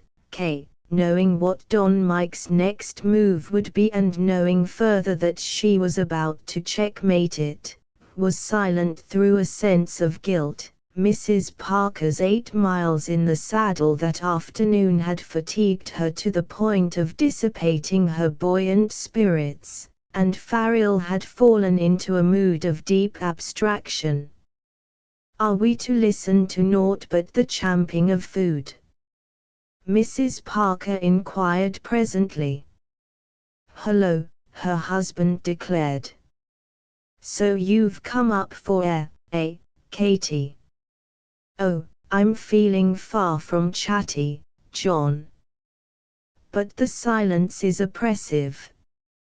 Miguel, are you plotting against the whites?" He looked up with a smiling nod. "I'm making big medicine, Mrs. Parker. So big, in fact," he continued, as he folded his napkin and thrust it carefully into the ring, "that I am going to ask your permission to withdraw. I have been very remiss in my social duties. I have been home 24 hours and I have passed the Mission de la Madre Dolorosa 3 times, yet I have not been inside to pay my respects to my old friends there. I shall be in disgrace if I fail to call this evening for Father Dominic's blessing. They'll be wondering why I neglect them." "How do you know they know you're home?" Parker demanded, suspiciously. He was wondering if Don Miguel's excuse to leave the table might have some connection with Bill Conway and the impending imbroglio. "Brother Flavio told me so tonight. As we rode down the valley he was ringing the Angelus, and after the Angelus he played on the chimes, 'I'm nearer home today.' May I be excused, Mrs. Parker?" "By all means, Michael." "Thank you." He included them all in a courteous nod of farewell. They heard the patio gate close behind him. "I wish I dared follow him," Parker observed. "I wonder if he really is going down to the mission. I think I'll make certain." He left the room, went out to the patio gate, opened it slightly and peered out. His host's tall form, indistinct in the moonlight, was disappearing toward the palm-lined avenue, so Parker, satisfied that Don Mike had embarked upon the 3-mile walk to the mission, returned to the dining room. "Well, Mr. Sherlock Holmes?" Kay queried. "I think he's headed for the mission, after all, Kay." "I never doubted it." "Why?" "Because he wouldn't tell a trifling lie to deceive when there was no necessity for deceiving. His plans are fully matured and he will not act until morning. In that 3-mile walk to the mission he will perfect the details of his plan of attack." "Then he is planning, but you said his plans are fully matured." "How do you know, Kay?" "He told me all about them as we were riding in this evening." Both Parker and his wife raised interrogatory eyebrows. Indeed, Mrs. Parker murmured. So he's honoring you with his confidences already. The girl ignored her mother's bantering tones. No, he didn't tell me in confidence. In fact, his contemplated procedure is so normal and free from guile that he feels there is no necessity for secrecy. I suppose he feels that it would be foolish to conceal the trap after the mouse has been caught in it. Well, little daughter, I haven't been caught yet. And I'm not a mouse, but considerable of an old fox. What's he up to? He's going to sell you his equity in the ranch. Her father stared hard at her, a puzzled little smile beginning to break over his handsome face. That sounds interesting, he replied, dryly. What am I going to pay for it? $500,000. Nonsense. Perhaps. But you'll have to admit that his reasoning is not so preposterous as you think. And she went on to explain to Parker every angle of the situation as Don Mike viewed it. Both Parker and his wife listened attentively.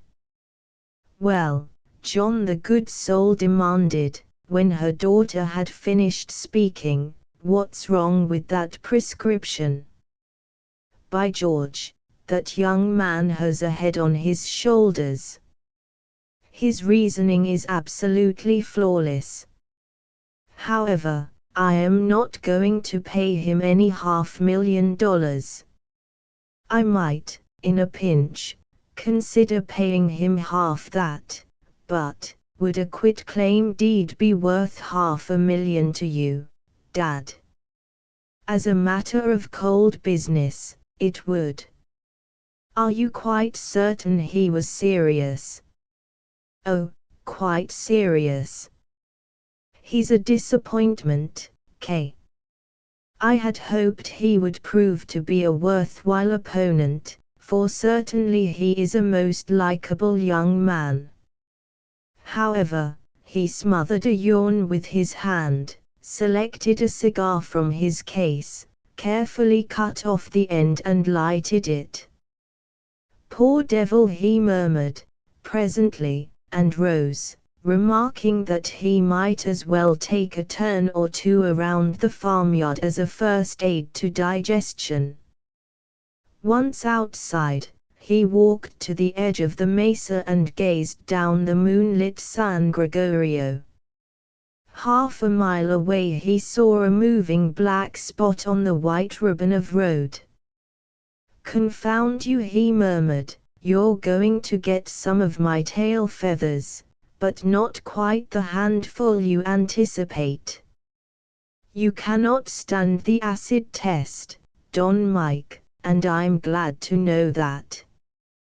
Chapter 23. As Farrell approached the Mission de la Madre Dolorosa, a man in the rusty brown habit of a Franciscan friar rose from a bench just outside the entrance to the mission garden.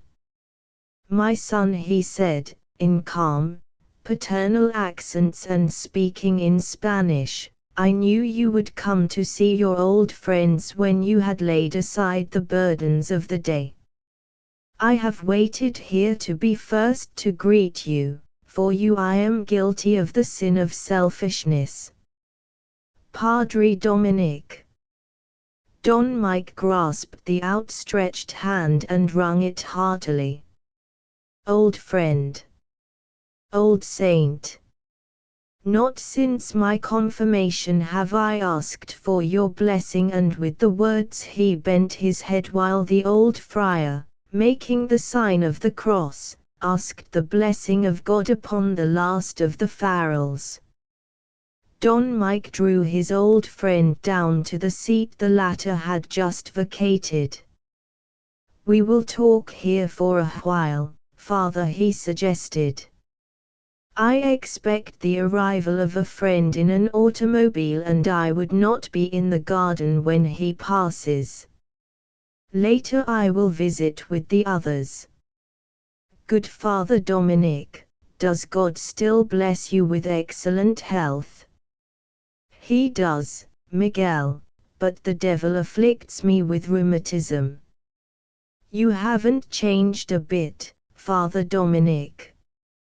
Mummies do not change, my son.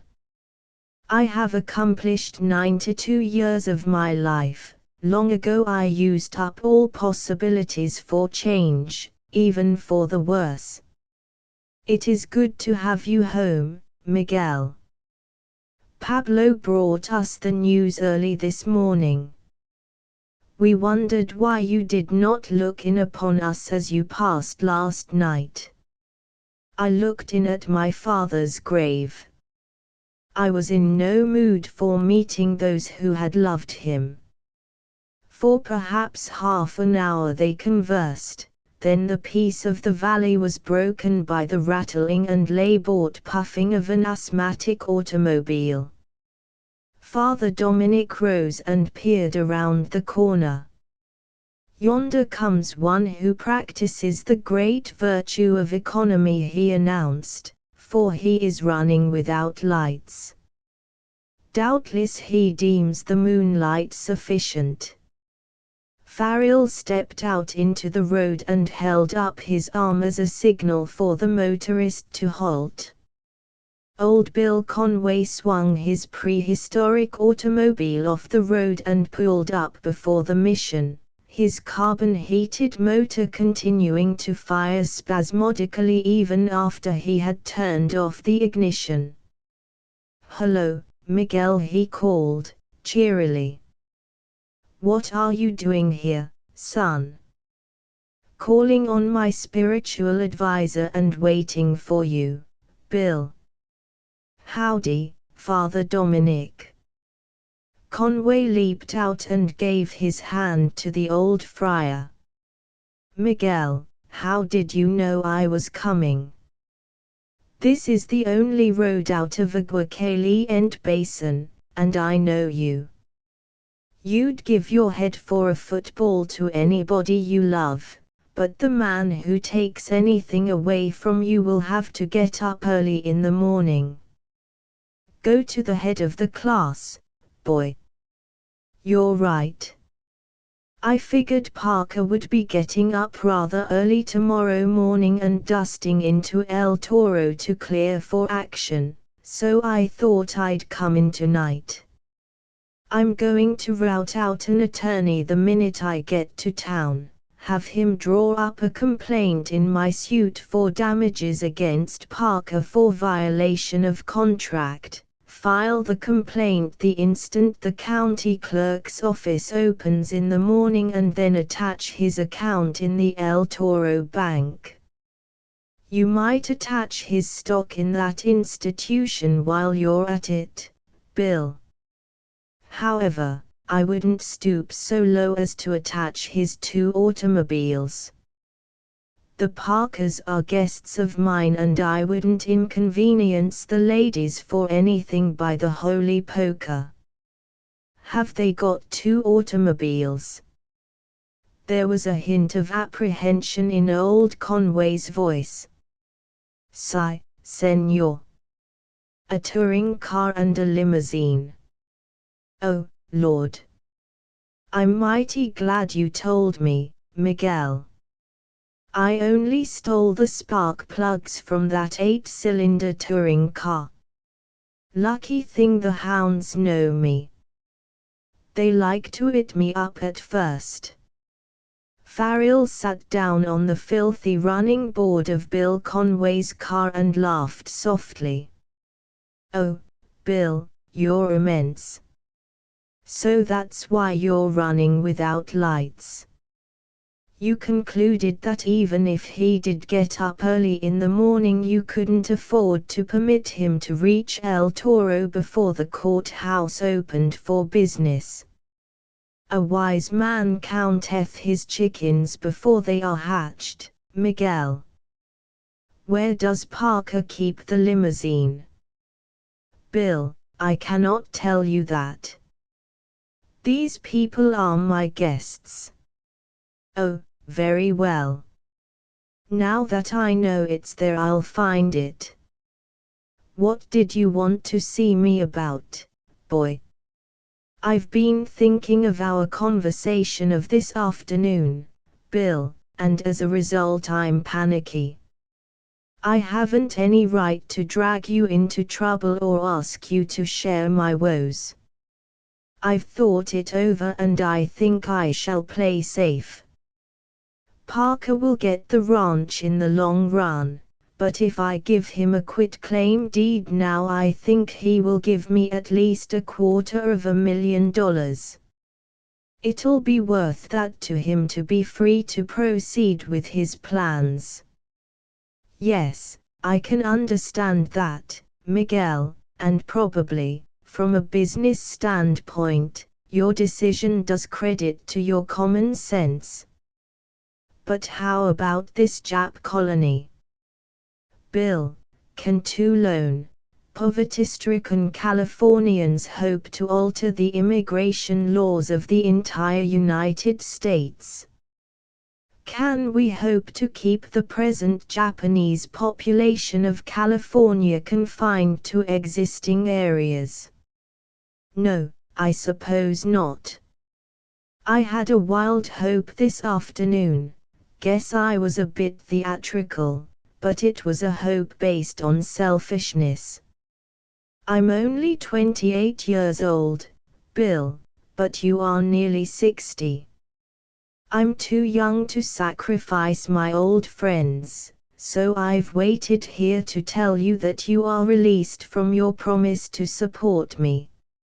Settle with Parker and pull out in peace. Conway pondered. Well, he concluded, finally, perhaps you're right, son. Nevertheless, I'm going to enter suit and attach. Foolish to hunt big game with an empty gun, Miguel. Parker spoke of an amicable settlement, but as Napoleon remarked, God is on the side of the strongest battalions and an amicable settlement is much more amicably obtained, when a forced settlement is inevitable. And the cunning old rascal winked solemnly. Farrell stood up. Well, that's all I wanted to see you about, Bill. That, and to say thank you until you are better paid. Well, I'm on my way, Miguel. The old contractor shook hands with Father Dominic and Farrell, cranked his car, turned it and headed back up the San Gregorio, while Father Dominic guided Don Mike into the mission refectory, where Father Andreas and the lay brothers sat around the dinner table, discussing a black scale which had lately appeared on their olive trees. At the entrance to the Palm Avenue, Bill Conway stopped his car and proceeded afoot to the Farrell hacienda, which he approached cautiously from the rear, through the oaks. A slight breeze was blowing down the valley, so Conway maneuvered until a short quick bark from one of Farrell's hounds informed him that his scent had been borne to the kennel and recognized as that of a friend. Confident now that he would not be discovered by the inmates of the hacienda, Bill Conway proceeded boldly to the barn. Just inside the main building which, in more prosperous times on El Palomar, had been used for storing hay, the touring car stood. Conway fumbled along the instrument board and discovered the switch key still in the lock, so he turned on the headlights and discovered the limousine 30 feet away in the rear of the barn. 10 minutes later, with the spark plugs from both cars carefully secreted under a pile of split stovewood in the yard, he departed as silently as he had come. About 9 o'clock Don Mike left the mission and walked home. On the hills to the north he caught the glare of a campfire against the silvery sky, wherefore he knew that Don Nicolas Sandoval and his deputies were guarding the Lustalet sheep. At 10 o'clock he entered the patio. In a wicker chaise Long John Parker lounged on the porch outside his room. Farrell caught the scent of his cigar on the warm, semi-tropical night, saw the red end of it gleaming like a demon's eye. "Hello, Mr. Farrell," Parker greeted him. "Won't you sit down and smoke a cigar with me before turning in?" "Thank you. I shall be happy to." He crossed the garden to his guest, sat down beside him and gratefully accepted the fragrant cigar Parker handed him. A moment later Kay joined them. "Wonderful night," Parker remarked. Mrs. P retired early, but Kay and I sat up chatting and enjoying the peaceful loveliness of this old garden. A sleepless mockingbird and a sleepy little thrush gave a concert in the sweet lime tree, a couple of green frogs in the fountain rendered a bass duet. Kay thought that if we remained very quiet the spirits of some lovers of the splendid idle 40s might appear in your garden. The mood of the night was still upon the girl. In the momentary silence that followed she commenced singing softly, "I saw an old-fashioned missus, taking old-fashioned kisses, in an old-fashioned garden, from an old-fashioned beau." Don Mike slid off the porch and went to his own room, returning presently with a guitar. "I've been wanting to play a little," he confessed as he tuned the neglected instrument, "but it seemed sort of sacrilegious, after coming home and finding my father gone and the ranch about to go. However, why sip sorrow with a long spoon? What's that ballad about the old-fashioned garden, Miss Kay? I like it. If you'll hum it a few times." 10 minutes later he knew the simple little song and was singing it with her.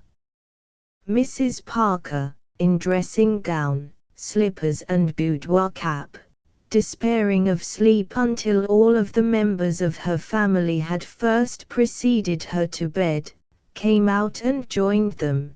Presently they were all singing happily together, while Don Mike played or faked an accompaniment.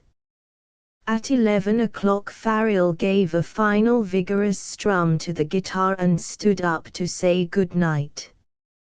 "Shall we sing again tomorrow night, Don Mike?" Kay demanded, eagerly. Farrell's glance rested solemnly upon her father's face. "Well, if we all feel happy tomorrow night I see no objection," he answered. "I fear for your father, Miss Kay. Have you told him of my plans for depleting his worldly wealth?" She flushed a little and answered in the affirmative. "How does the idea strike you, Mr. Parker?" John Parker grinned, the superior grin of one who knows his superior strength. "Like a great many principles that are excellent in theory, your plan will not work in practice." "No. No." For the second time that day Kay saw Don Mike's face light up with that insouciant boyish smile. Then he skipped blithely across the garden thrumming the guitar and singing, "Mine eyes have seen the glory of the coming of the Lord." At 7 o'clock next morning, while Miguel Farrell was shaving, John Parker came to his door, knocked, and without further ado came into the room. "Farrell," he began, briskly, "I do not relish your way of doing business. Where are the spark plugs of my 2 cars? My dear man, I haven't taken them, so why do you ask me? I am not flattered at your blunt hint that I would so far forget my position as host as to steal the spark plugs from my guests' automobiles. I beg your pardon. Somebody took them and naturally I jumped to the conclusion that you were the guilty party. Don Mike shaved in silence. Do you know who removed those spark plugs, Mr. Farrell? Yes, sir, I do. Who did it? Bill Conway. He came by last night and concluded it would be better to make quite certain that you remained away from El Toro until about 9:30 o'clock this morning. It was entirely Bill's idea. I did not suggest it to him, directly or indirectly. He's old enough to roll his own hoop. He had a complaint in action drawn up against you last night. It will be filed at 9 o'clock this morning and immediately thereafter your bank account and your stock in the First National Bank of El Toro will be attached. Of course you will file a bond to lift the attachment, but Bill will have your assets where he can leave eye on them when he gets round to collecting on the judgment which he will secure against you unless you proceed with the contract for that dam. And this is Conway's work entirely. Yes, sir. It's clever work. I'm sorry it wasn't yours. May I have the loan of a saddle horse, Panchito or the Grey? Not to ride either of them, breakfastless, 21 miles to El Toro in 2 hours. They can do it, but not under an impost of £190. You might ruin both of them. He scraped his chin, smiling blandly. And I know you'd about ruin yourself, sir. The saddle had commenced to get very sore before you had completed 8 miles yesterday. Then I'm out of luck, I dare say. Strikes me that way, Mr. Parker. Very well. You force me to talk business. What will that quitclaim deed cost me? $600,000. I've raised the ante since last night. I'll not pay it. What will you pay? About 50% of it. I might consider less than my first figure and more than your last. Make me a firm offer, in writing, and I'll give you a firm answer the instant you hand me the document. I'm a poor bargainer. Haggling irritates me, so I never haggle. And I don't care a tinker's hoot whether you buy me off or not. After 9 o'clock this morning you will have lost the opportunity, because I give you my word of honor, I shall decline even to receive an offer. He reached over on his bureau and retrieved therefrom a sheet of paper. Here is the form I desire your offer to take, sir, he continued, affably, and handed the paper to Parker. Please rewrite it in ink, fill in the amount of your offer and sign it. You have until 9 o'clock, remember. At 9:01 you will be too late. Despite his deep annoyance, Parker favored him with a sardonic grin. You're a good bluffer, Farrell. Don Mike turned from the mirror and regarded his guest very solemnly. How do you know? He queried, mildly. You've never seen me bluff. I've seen a few inquests held in this country over some men who bluffed in an emergency. We're no longer wild and woolly out here, but when we pull, we shoot. Remember that, sir." Parker felt himself abashed in the presence of this cool young man, for nothing is so disconcerting as a defeated enemy who refuses to acknowledge defeat. It occurred to Parker in that moment that there was nothing extraordinary in Farrell's action, for consideration of the sweetness of life cannot be presumed to arouse a great deal of interest in one who knows he will be murdered if he does not commit suicide. John Parker tucked the paper in his pocket and thoughtfully left the room. "The boy distrusts me," he soliloquized, "afraid I'll go back on any promise I make him, so he demands my offer in writing." Some more of his notions of business, Spanish style. Stilted and unnecessary. How like all of his kind he is. Ponderous in minor affairs, casual in major matters of business. An hour later he came up to Don Mike, chatting with Kay and Mrs. Parker on the porch, and thrust an envelope into Farrell's hand. "Here is my offer, in writing."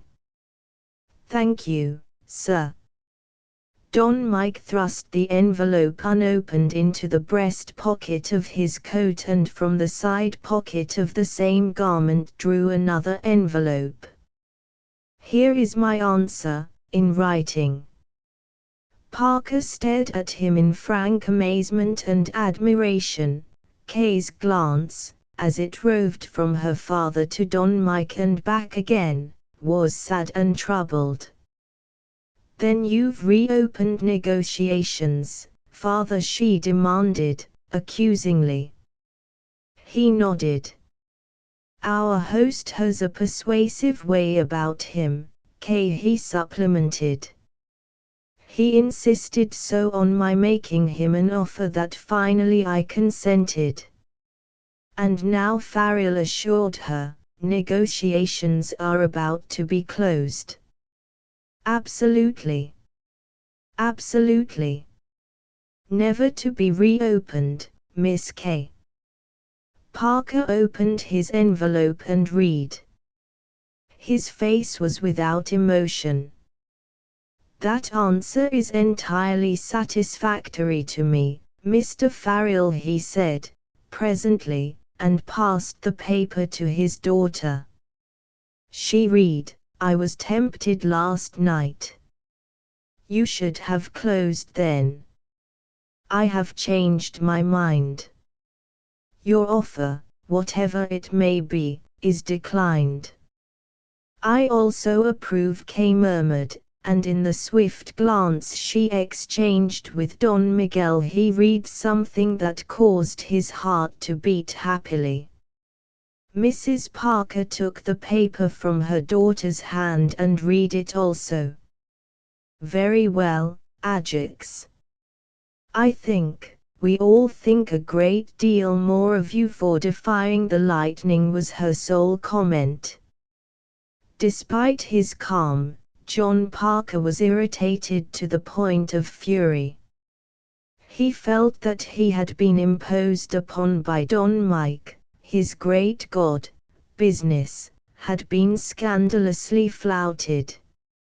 "I am at a loss to understand, Mr. Farrell," he said, coldly, "why you have subjected me to the incivility of requesting from me an offer in writing and then refusing to read it when I comply with your request.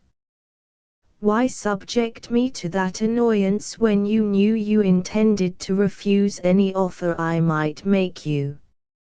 I do not relish your flippancy at my expense, sir.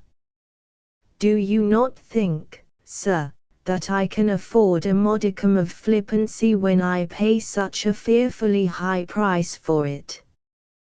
Don Mike countered smilingly. "I'll bet a new hat my pleasantry cost me not less than $400,000. I think I'll make certain, and he opened Parker's envelope and read what was contained therein. 325,000. Parker extended his hand.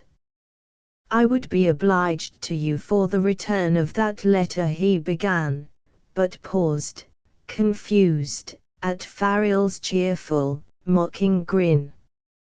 All's fair in love and war, he quoted, gaily. I wanted a document to prove to some banker or pawnbroker that I have an equity in this ranch and it is worth $325,000, in the opinion of the astute financier who holds a first mortgage on it. Really, I think I'd be foolish to give away this evidence, and he tucked it carefully back in his pocket. I wonder, Kay spoke up demurely, which ancestor from which side of the family tree put that idea in his head, father? Don Mike pretended not to have heard her. He turned kindly to John Parker and laid a friendly hand upon the latter's arm. I think Bill Conway will drift by about 10 o'clock or 10:30, Mr. Parker. I know he will not cause you any more inconvenience than he finds absolutely necessary, sir. He's tricky, but he isn't mean. Parker did not reply. He did not know whether to laugh or fly into a rage, to offer Don Mike his hand or his fist.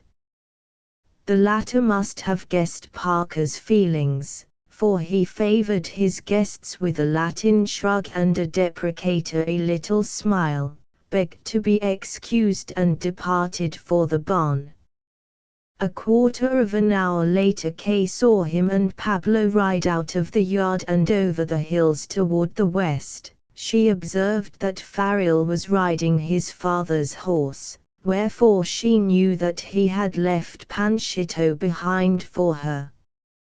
Farrell found Don Nicolas Sandoval, the sheriff, by riding straight to a column of smoke he saw rising from a grove of oaks on a flat hilltop. "What do you mean by camping out here, Don Nicolas?" Farrell demanded as he rode up.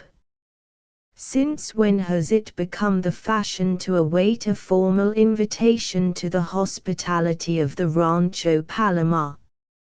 I started to ride down to the hacienda at sunset last night," Don Nicolas replied, "but a man on foot and carrying a rifle and a blanket came over the hills to the south. I watched him through my binoculars. He came down into the wash of the San Gregorio, and I did not see him come out. So I knew he was camped for the night in the willow thickets of the river bed, that he was a stranger in the country, else he would have gone up to your hacienda for the night, that his visit spelled danger to you, else why did he carry a rifle?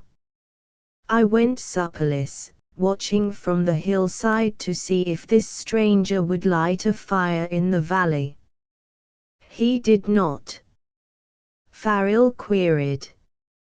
"Had he made a campfire, my boy, I would have accorded myself the pleasure of an informal visit, incidentally ascertaining who he was and what he wanted. I am very suspicious of strangers who make cold camps in the San Gregorio. At daylight this morning I rode down the wash and searched for his camp. I found where he had slept in the grass, also this," and he drew from his pocket a single rifle cartridge. .32-40 caliber, Miguel, he continued, with a soft nose bullet.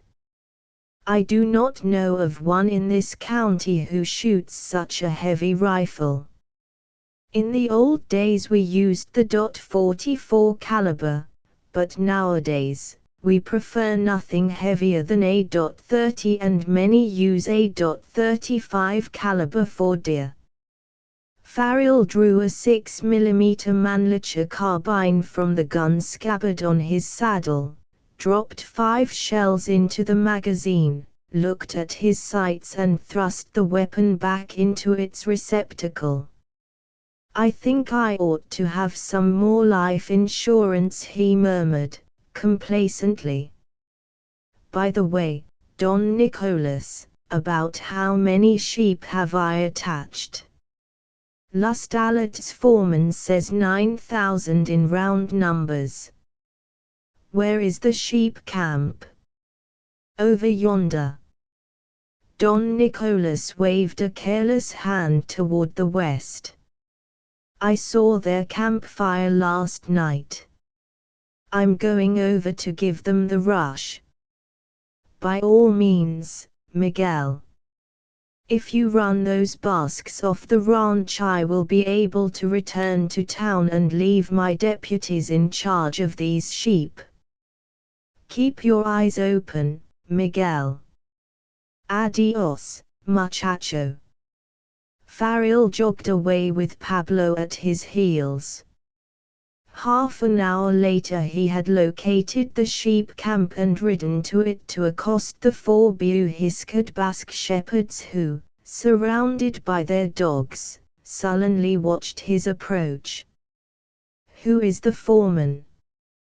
Don Mike demanded in English as he rode. "I am, one of the Basques replied, briskly. "I don't have for ask who are you." "I know. Maybe so someday, you forget," Pablo cried. "I will give you something for make you remember, pig." The old majordomo was riding the black mare. A touch of the spur, a bound, and she was beside Lustalet's foreman, with Pablo cutting the fellow furiously over the head and face with his heavy quirt. The other 3 sheepmen ran for the tent, but Don Mike spurred the grey in between them and their objective, at the same time drawing his carbine. There was no further argument. The sheep herders' effects were soon transferred to the backs of 3 burros and, driving the little animals ahead of them, the Basques moved out. Farrell and Don Nicholas followed them to the boundaries of the ranch and shooed them out through a break in the fence. "Regarding that stranger who camped last night in the valley, Don Miguel, would it not be well to look into his case?" Don Mike nodded. "We will ride up the valley, Pablo, as if we seek cattle. If we find this fellow we will ask him to explain." "That is well," the old Indian agreed, and dropped back to his respectful position in his master's rear. As they topped the ridge that formed the northern buttress of the San Gregorio, Pablo rode to the left and started down the hill through a draw covered with a thick growth of laurel, purple lilac, a few madone trees and an occasional oak. He knew that a big, 5-point buck had its habitat here, and it was Pablo's desire to jump this buck out and thus afford his master a glimpse of the trophy that awaited him later in the year. From the valley below a rifle cracked. Pablo slid out of his saddle with the ease of a youth and lay flat on the ground beside the trail. But no bullet whined up the draw or struck near him, wherefore he knew that he was not the object of an attack, yet there was wild pounding of his heart when the rifle spoke again and again.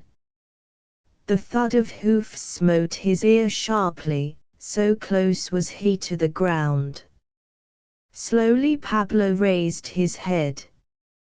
Over the hog's back which separated the draw in which Pablo lay concealed from the draw down which Don Miguel had ridden, The grey horse came galloping, riderless, and Pablo saw the stock of the rifle projecting from the scabbard. The runaway plunged into the draw some 15 yards in front of Pablo, found a cow trail leading down it and disappeared into the valley. Pablo's heart swelled with agony. "It has happened," he murmured. "Ah, Mother of God! It has happened."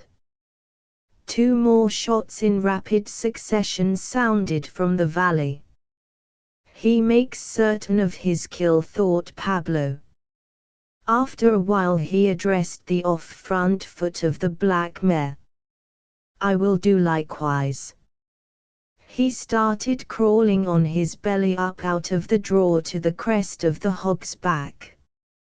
He had an impression, amounting almost to a certainty, that the assassin in the valley had not seen him riding down the draw, otherwise he would not have opened fire on Don Miguel. He would have bided his time and chosen an occasion when there would be no witnesses. For an hour he waited, watching, grieving, weeping a little. From the draw where Don Miguel lay no sound came forth. Pablo tried hard to erase from his mind a vision of what he would find when, his primal duty of vengeance, swift and complete, accomplished, he should go down into that draw. His tear-dimmed, bloodshot eyes searched the valley. Ah, what was that? A cow, a deer or a man? Surely something had moved in the brush at the edge of the river wash. Pablo rubbed the moisture from his eyes and looked again. A man was crossing the wash on foot and he carried a rifle. A few feet out in the wash he paused, irresolute, turned back, and knelt in the sand. "Oh, blessed Mother of God!" Pablo almost sobbed, joyously. "I will burn 6 candles in thy honor and keep flowers on thy altar at the mission for a year." Again the man stood up and started across the wash. He no longer had his rifle. "It is as I thought," Pablo soliloquized. "He has buried the rifle in the sand." Pablo watched the man start resolutely across the 3-mile stretch of flat ground between the river and the hills to the south. Don Nicolas Sandoval had remarked that the stranger had come in over the hills to the south. Very well. Believing himself undetected, he would depart in the same direction. The Rancho Palomar stretched 10 miles to the south, and it would be a strange coincidence if, in that stretch of rolling, brushy country, a human being should cross his path. The majordomo quickly crawled back into the draw where the black mare patiently awaited him. Leading her, he started cautiously down, taking advantage of every tuft of cover until, arrived at the foot of the draw, he discovered that some oaks effectually screened his quarry from sight. Reasoning quite correctly that the same oaks as effectually screened him from his quarry, Pablo mounted and galloped straight across country for his man. He rode easily, for he was saving the mare's speed for a purpose. The fugitive, casting a guilty look to the rear, saw him coming and paused, irresolute, but observing no evidences of precipitate haste, continued his retreat, which, Pablo observed, grimly, was casual now, as if he desired to avert suspicion. Pablo pulled the mare down to a trot, to a walk. He could afford to take his time, and it was not part of his plan to bungle his work by undue haste. The fugitive was crossing through a patch of lilac and Pablo desired to overhaul him in a wide open space beyond, so he urged the mare to a trot again and jogged by on a parallel course, 100 yards distant. "Buenos dias, señor," he called, affably, and waved his hand at the stranger, who waved back. On went the old majordomo, across the clear space and into the oaks beyond. The fugitive, his suspicions now completely lulled, followed, and when he was quite in the center of this chosen ground, Pablo emerged from the shelter of the oaks and bore down upon him. The mare was at a fast lope and Pablo's rawhide reator was uncoiled now. The loop swung in slow, fateful circles. There could be no mistaking his purpose. With a cry that was curiously animal-like, the man ran for the nearest brush. 20 feet from him, Pablo made his cast and shrieked exultantly as the loop settled over his prey. A jerk and it was fast around the fellow's midriff, a half-hitch around the pommel, a touch of a huge Mexican spur to the flank of the fleet little black thoroughbred, and Pablo Artellán was headed for home. He picked his way carefully in order that he might not snag in the bushes that which he dragged behind him, and he leaned forward in the saddle to equalize the weight of the thing that bumped and leaped and slid along the ground behind him. There had been screams at first, mingled with Pablo's exultant shouts of victory, but by the time the river was reached there was no sound but a scraping, slithering one, the sound of the vengeance of Pablo Artellán. When he reached the wagon road he brought the mare to a walk. He did not look back, for he knew his power. The scraping, slithering sound was music to his ears, it was all the assurance he desired. As calmly as, during the spring roundup, he dragged a calf up to the branding fire, he dragged his victim up into the front yard of the Rancho Palomar and paused before the patio gate. "Ho! Señor Parker," he shouted. "Come forth. I have something for the señor. Quick, señor." The gate opened and John Parker stepped out. "Hello, Pablo. What's all the row about?" Pablo turned in his saddle and pointed. "Myra. Look," he croaked. "Good God!" Parker cried. "What is that?" "Once he use 4B1 Jap. One good friend of you, I think, Señor Parker. He like for save you much trouble, I think, so he kill my Don Mike, and for that I have, but you see. And now, Señor, it is all right for take the Rancho Palomar. Take it. Is nobody for care now, nobody. If eat don before you daughter I don't let you have eat. No, sir, I kill it you so quick, but my Don Mike he's never forget he's one great caballero, so Pablo Artellán muse not forget, too, you sleep in this hacienda, you eat the food, señor, I am so shame for you, and my Don Mike, he's dead. He slid suddenly off the black mare and lay unconscious in the dust beside her. Chapter XV. Once again a tragic scene had been enacted under the shade of the catalpa tree before the Farrell hacienda. The shock of a terrible, unexpected trend of events heralded by the arrival of Pablo Artellán and his victim had, seemingly, paralyzed John Parker mentally and physically. He felt again a curious cold, weak, empty feeling in his breast. It was the concomitant of defeat. He had felt it twice before when he had been overwhelmed and mangled by the wolves of Wall Street. He was almost nauseated.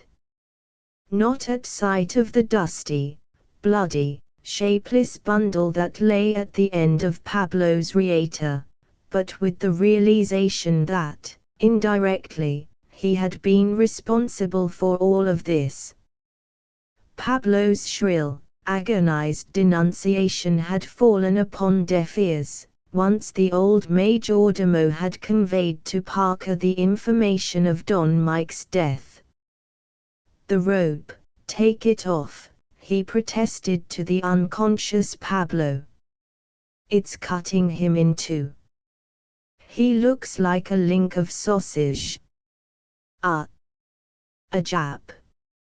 Horrible. I'm smeared, I can't explain, nobody in this country will believe me, Pablo will kill me." He sat down on the bench under the catalpa tree, covered his face with his hands and closed his eyes. When he ventured again to look up, he observed that Pablo, in falling from his horse, had caught one huge Mexican spur on the cantle of his saddle and was suspended by the heel, grotesquely, like a dead fowl. The black mare, a trained roping horse, stood patiently, her feet braced a little, still keeping a strain on the reator. Parker roused himself. With his pocket knife he cut the spur strap, eased the majordomo to the ground, carried him to the bench and stretched him out thereon.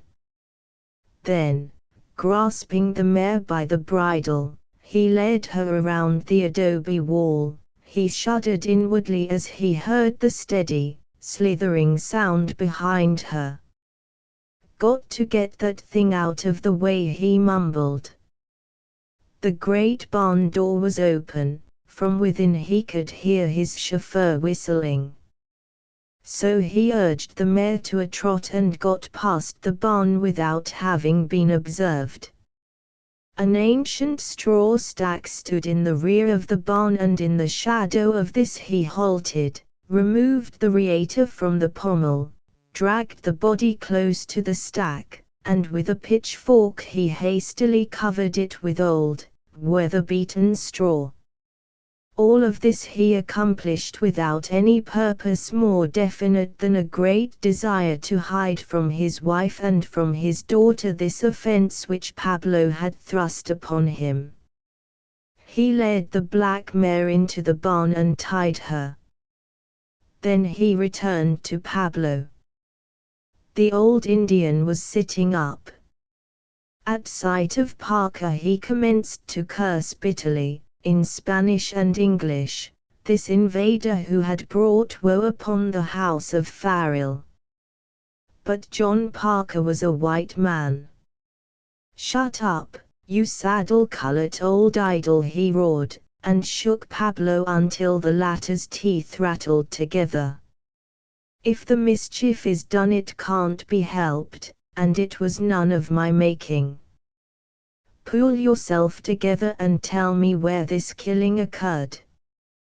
We've got to get Don Miguel's body." For answer Pablo snarled and tried to stab him, so Parker, recalling a fragment of the athletic lore of his youth, got a wristlock on the old man and took the dirk away from him. "Now then," he commanded, as he bumped Pablo's head against the adobe wall, "you behave yourself and help me find Don Miguel and bring him in."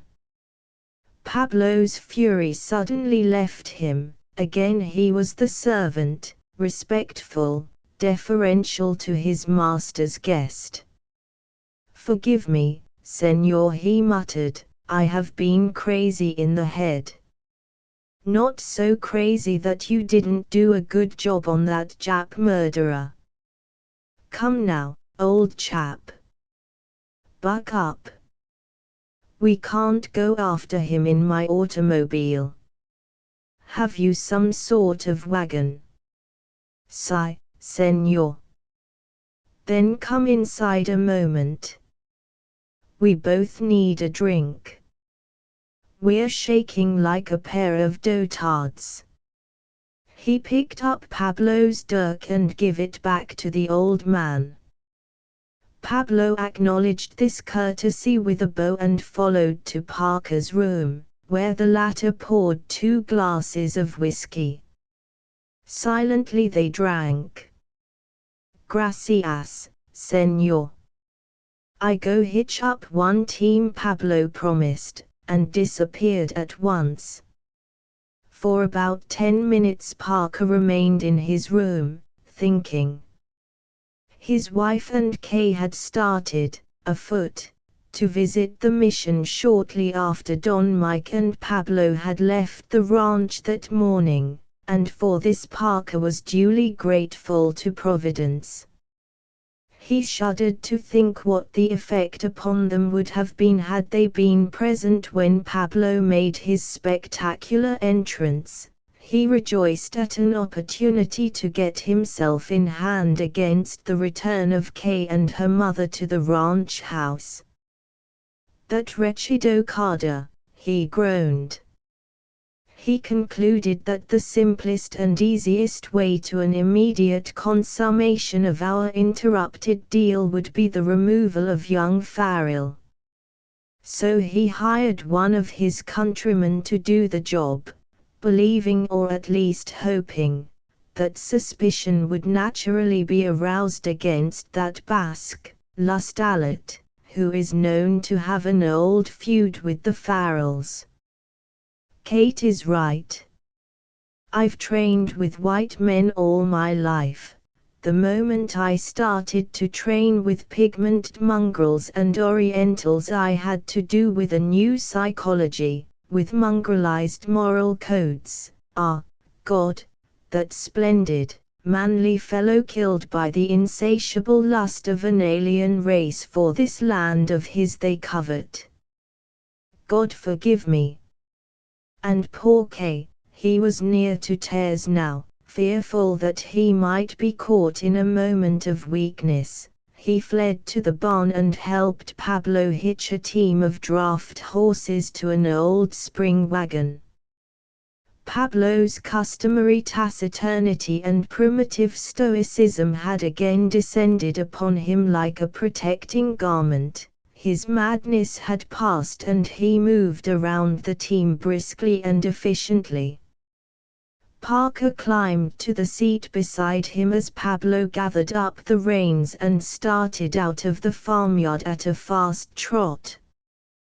10 minutes later they paused at the mouth of the draw down which Farrell had been riding when fired upon.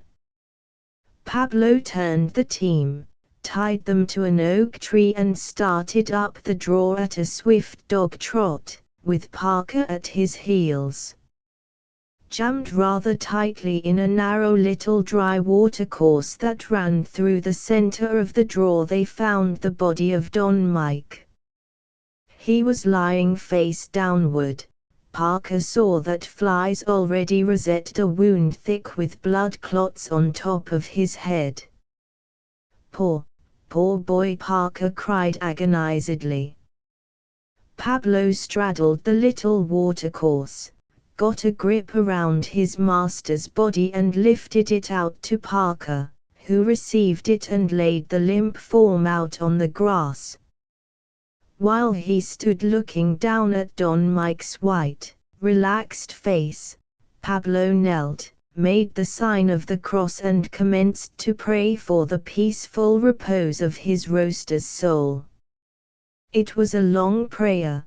Parker, waiting patiently for him to finish, did not know that Pablo recited the litany for the dying.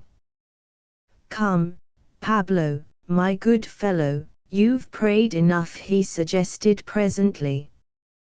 Help me carry Don Miguel down to the wagon, Pablo, he's alive. Ha!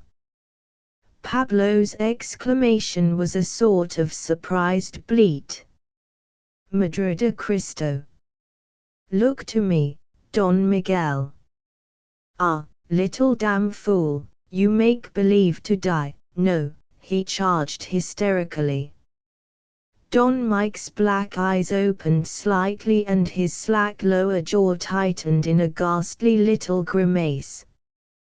The transported Pablo seized him and shook him furiously, meanwhile deluging Don Mike with a stream of affectionate profanity that fell from his lips like a benediction. Listen, Don Mike murmured presently. Pablo's new litany. Rascal! Little, wicked heretic! Blood of the devil! Speak, Don Miguel! Shut up! Took your time getting me out, confounded ditch, damned, lazy, beggar! Pablo leaped to his feet, his dusky face radiant. You hear, he yelled. Señor Parker, you hear those boy give to me hell like old times, no. You ran, you Colorado Maduro good for nothing, left me stuck in, ditch, let bushwhacker, get away, fix you for this, Pablo. Pablo's eyes popped in ecstasy. He grinned like a gargoyle. You hear those boy, señor, he reiterated happily. I tell you those boy he like ol' Pablo. The night he come back he rub my head, yesterday he poke the rib of me with the thumb, now pretty soon he say something, I bet you. Shut up, I tell you. Don Mike's voice, though very faint, was petulant. You're a total idiot. Find my horse, get rifle, trail that man, who shot me, get him, damn your prayers, get him, ah, Don Miguel Pablo assured him in Spanish, in tones that were prideful beyond measure. That unfortunate fellow has been shaking hands with the devil for the last 45 minutes. Don Mike opened his eyes widely. He was rapidly regaining his full consciousness. Your work, Pablo. Mine, with the help of God, as your illustrious grandfather, the first Don Miguel, would have said. But you are pleased to doubt me, so I shall show you the carcass of the animal. I roped him and dragged him for 2 miles behind the black mare. Don Mike smiled and closed his eyes. I will go home, he said presently, and Pablo and Parker lifted him between them and carried him down to the waiting wagon. Half an hour later he was stretched on his bed at the hacienda, while Carolina washed his head with a solution of warm water and Lysol. John Parker, rejoiced beyond measure, stood beside him and watched this operation with an alert and sympathetic eye. That doesn't look like a bullet wound, he declared, after an examination of the rent in Don Mike's scalp. Resembles the wound made by what reporters always refer to as some blunt instrument. The scalp is split, but the flesh around the wound is swollen as from a blow. You have a nice lump on your head, Farrell. Aches terribly, Don Mike murmured. I had dismounted to tighten my cinch. Going downhill the saddle had slid up on my horse's withers. I was tucking in the latigo. When I woke up I was lying on my face, wedged tightly in that little dry ditch. I was ill and dazed and too weak to pull myself out, I was lying with my head downhill and I suppose I lost consciousness again, after a while. Pablo. Si, senor. You caught the man who shot me. What did you do with him?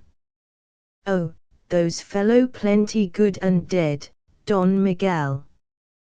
He dragged the body home at the end of his rope, Parker explained. He thought you had been done for and he must have gone war mad.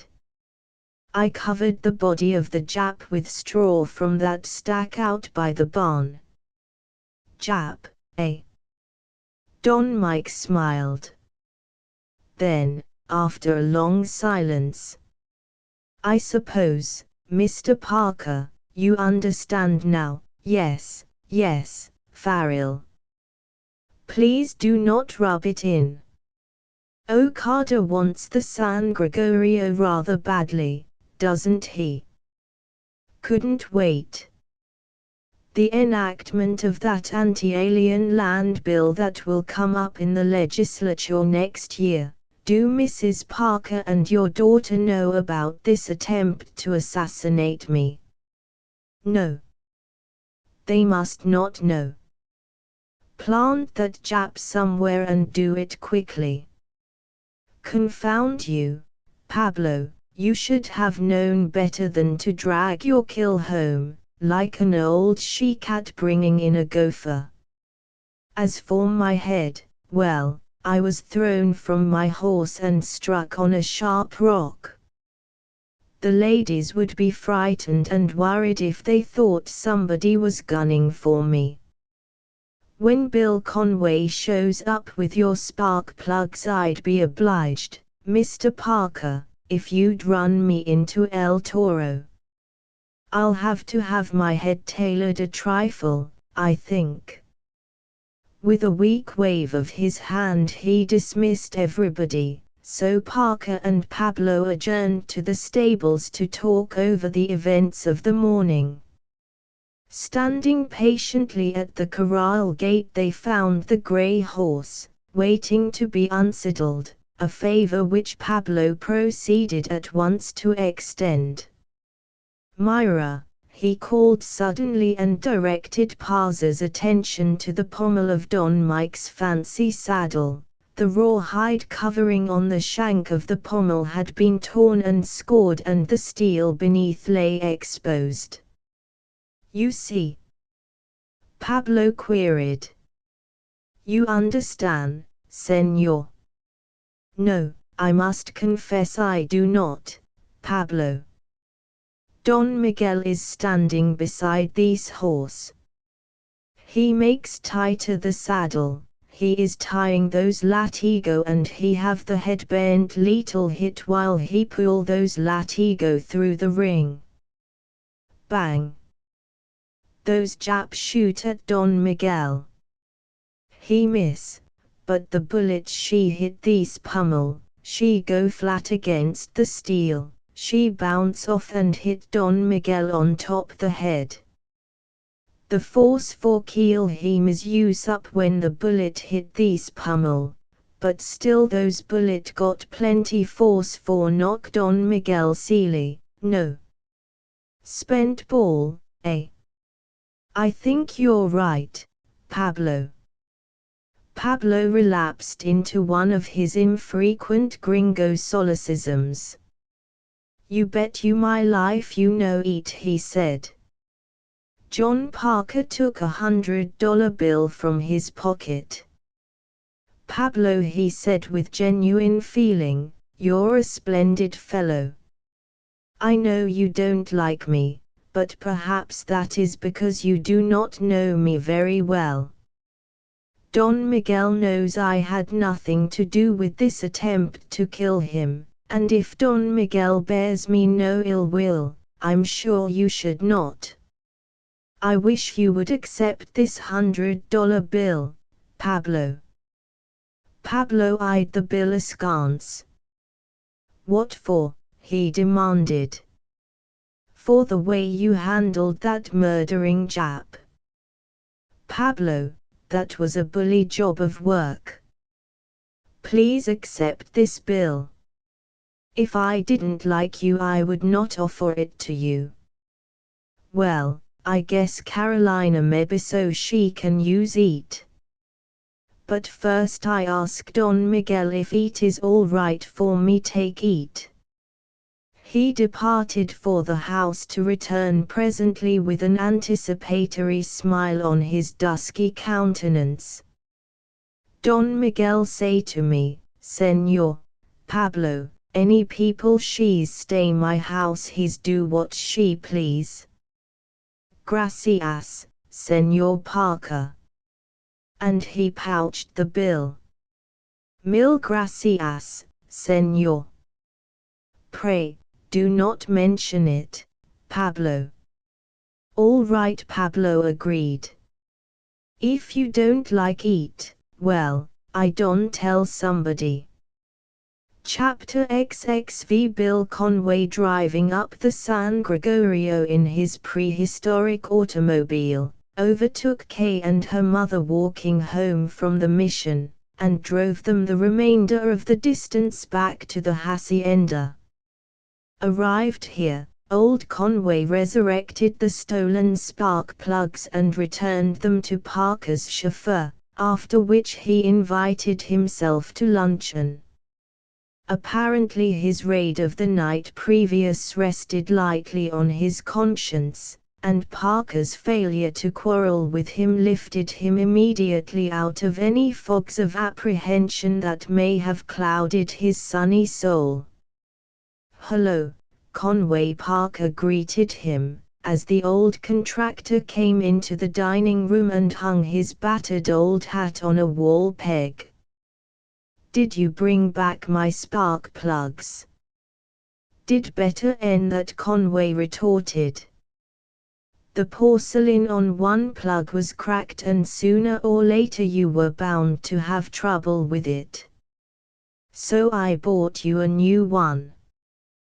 Do any good for yourself in El Toro this morning?" "Nope. Managed to put over a couple of deals that will help the boy out a little, though. Attached your bank account and your bank stock. I would have plastered your 2 automobiles, but that tender-hearted Miguel declared that was carrying a grudge too far.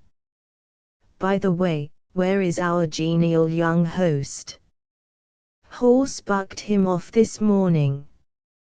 He lit on a rock and ripped a furrow in his sinful young head. So he's sleeping off a headache. Oh, is he badly hurt?" Kay cried anxiously. "Not fatally," Parker replied with a faintly knowing smile. "But he's weak and dizzy and he's lost a lot of blood. Every time he winks for the next month his head will ache, however." "Which horse policed him?" Bill Conway queried casually. "The gray one, his father's old horse." Murmured Conway and pursued the subject no further, nor did he evince the slightest interest in the answers which Parker framed glibly to meet the insistent demand for information from his wife and daughter. The meal concluded, he excused himself and sought Pablo, of whom he demanded and received a meticulous account of the accident to Miguel Farrell. For Bill Conway knew that the gray horse never bucked and that Miguel Farrell was a hard man to throw. "Guess I'll have to sit in at this game," he decided, and forthwith climbed into his rattletrap automobile and returned to El Toro. During the drive-in he surrendered his mind to a contemplation of all of the aspects of the case, and arrived at the following conclusions. Item. Don Nicolas Sandoval had seen the assassin walking in from the south about sunset the day previous. If the fellow had walked all the way across country from La Cuesta Valley, he must have started about 2 p.m. Item. The potato baron had left the Farrell hacienda about 1 o'clock the same day and had, doubtless, arrived in El Toro about 2 o'clock. Evidently he had communicated with the man from La Cuesta Valley, assuming that Don Miguel's assailant had come from there, by telephone from El Toro. Arrived in El Toro, Bill Conway drove to the sheriff's office. Don Nicolas Sandoval had returned an hour previous from the Rancho Palomar, and to him Conway related the events of the morning. "Now, Nick," he concluded, "you drift over to the telephone office and in your official capacity cast your eye over the record of long-distance telephone calls yesterday afternoon and question the girl on duty." "Bueno," murmured Don Nicolas, and proceeded at once to the telephone office. 10 minutes later he returned. Okada talked to one Kano Ujichi, of La Cuesta, at 2:08 yesterday afternoon, he reported. "Considerable water will run under the bridges before Kano Ujichi returns to the bosom of his family," Conway murmured sympathetically. "He's so badly spoiled, Nick. We've decided to call him a total loss and not put up any headstone to his memory. It is Farrell's wish that the matter be forgotten by everybody concerned." "I have already forgotten it, my friend the urbane Don Nicolas replied graciously, and Bill Conway departed forthwith for the Hotel de las Rosas. "Got a Jap name of Okada stopping here?" he demanded, and was informed that Mr. Okada occupied room 17, but that he was ill and could not be seen. "He'll see me," quoth Bill Conway, and clumped up the stairs. He rapped peremptorily on the door of room 17, then tried the knob. The door opened and the old contractor stepped into the room to find the potato baron sitting up in bed, staring at him. Uttering no word, Bill Conway strode to the bed, seized the Japanese by the throat and commenced to choke him with neatness and dispatch. When the man's face was turning purple and his eyes rolling wildly, Conway released his death grip and his victim fell back on the mattress, whereupon Bill Conway sat down on the edge of the bed and watched life surge back into the little brown man. "If you let one little peep out of you, Okada," he threatened, and snarled ferociously. "Please, please," Okada pleaded. "I no understand. Skus, please. You make one big mistake." "Yes, I think so. I do, indeed. I permit you to live, which I wouldn't do if I knew where to hide your body. Listen to me, Okada. You sent a countryman of yours from the La Cuesta Valley over to the Rancho Palomar to kill Don Miguel Farrell. I have the man's name, I know the hour you telephoned to him, I know exactly what you said to him and how much you paid him to do the job. Well, this friend of yours overplayed his hand. He didn't succeed in killing Farrell, but he did succeed in getting himself captured."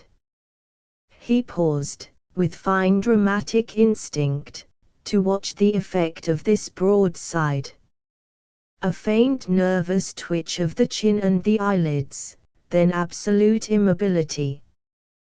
The potato baron had assumed the poker face of all Orientals, wherefore Bill Conway knew the man was on his guard and would admit nothing. So he decided not to make any effort to elicit information, but to proceed on the theory that everything was known to him.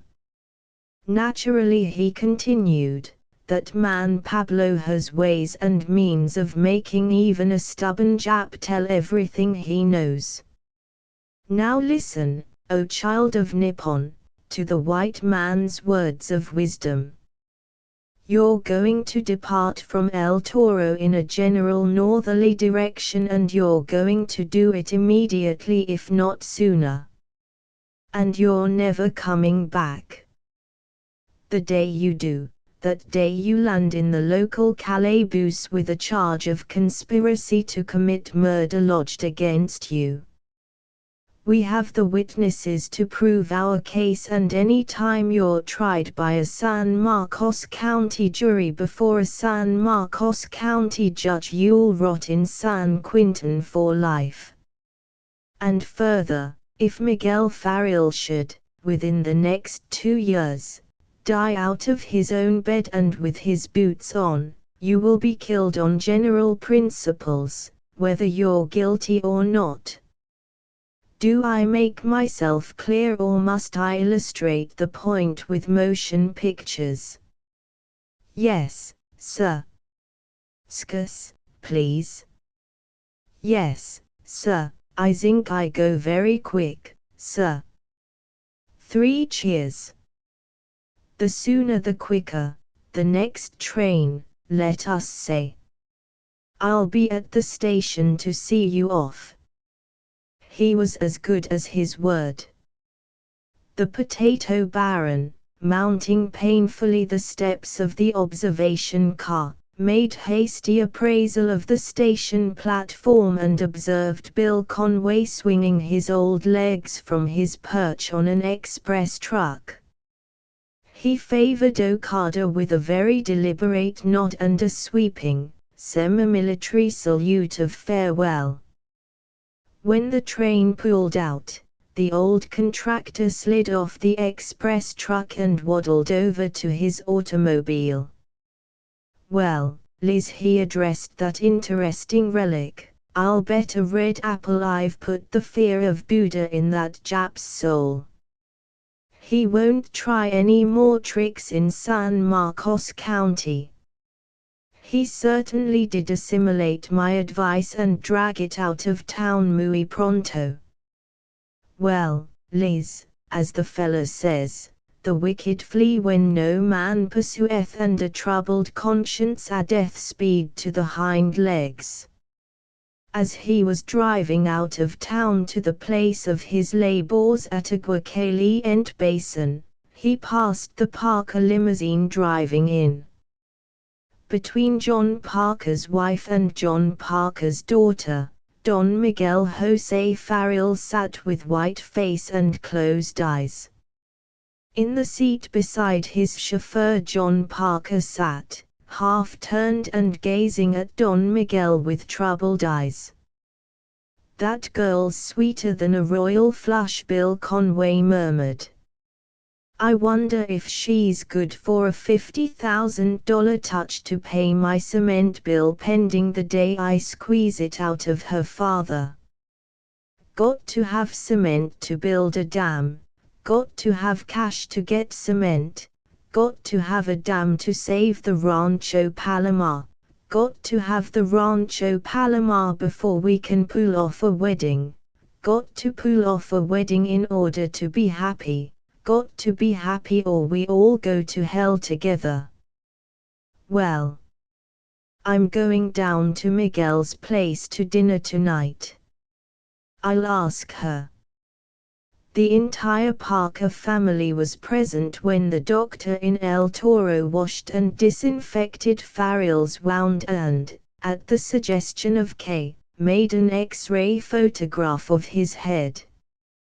The plate, when developed, showed a small fracture, the contemplation of which aroused considerable interest in all present, with the exception of the patient.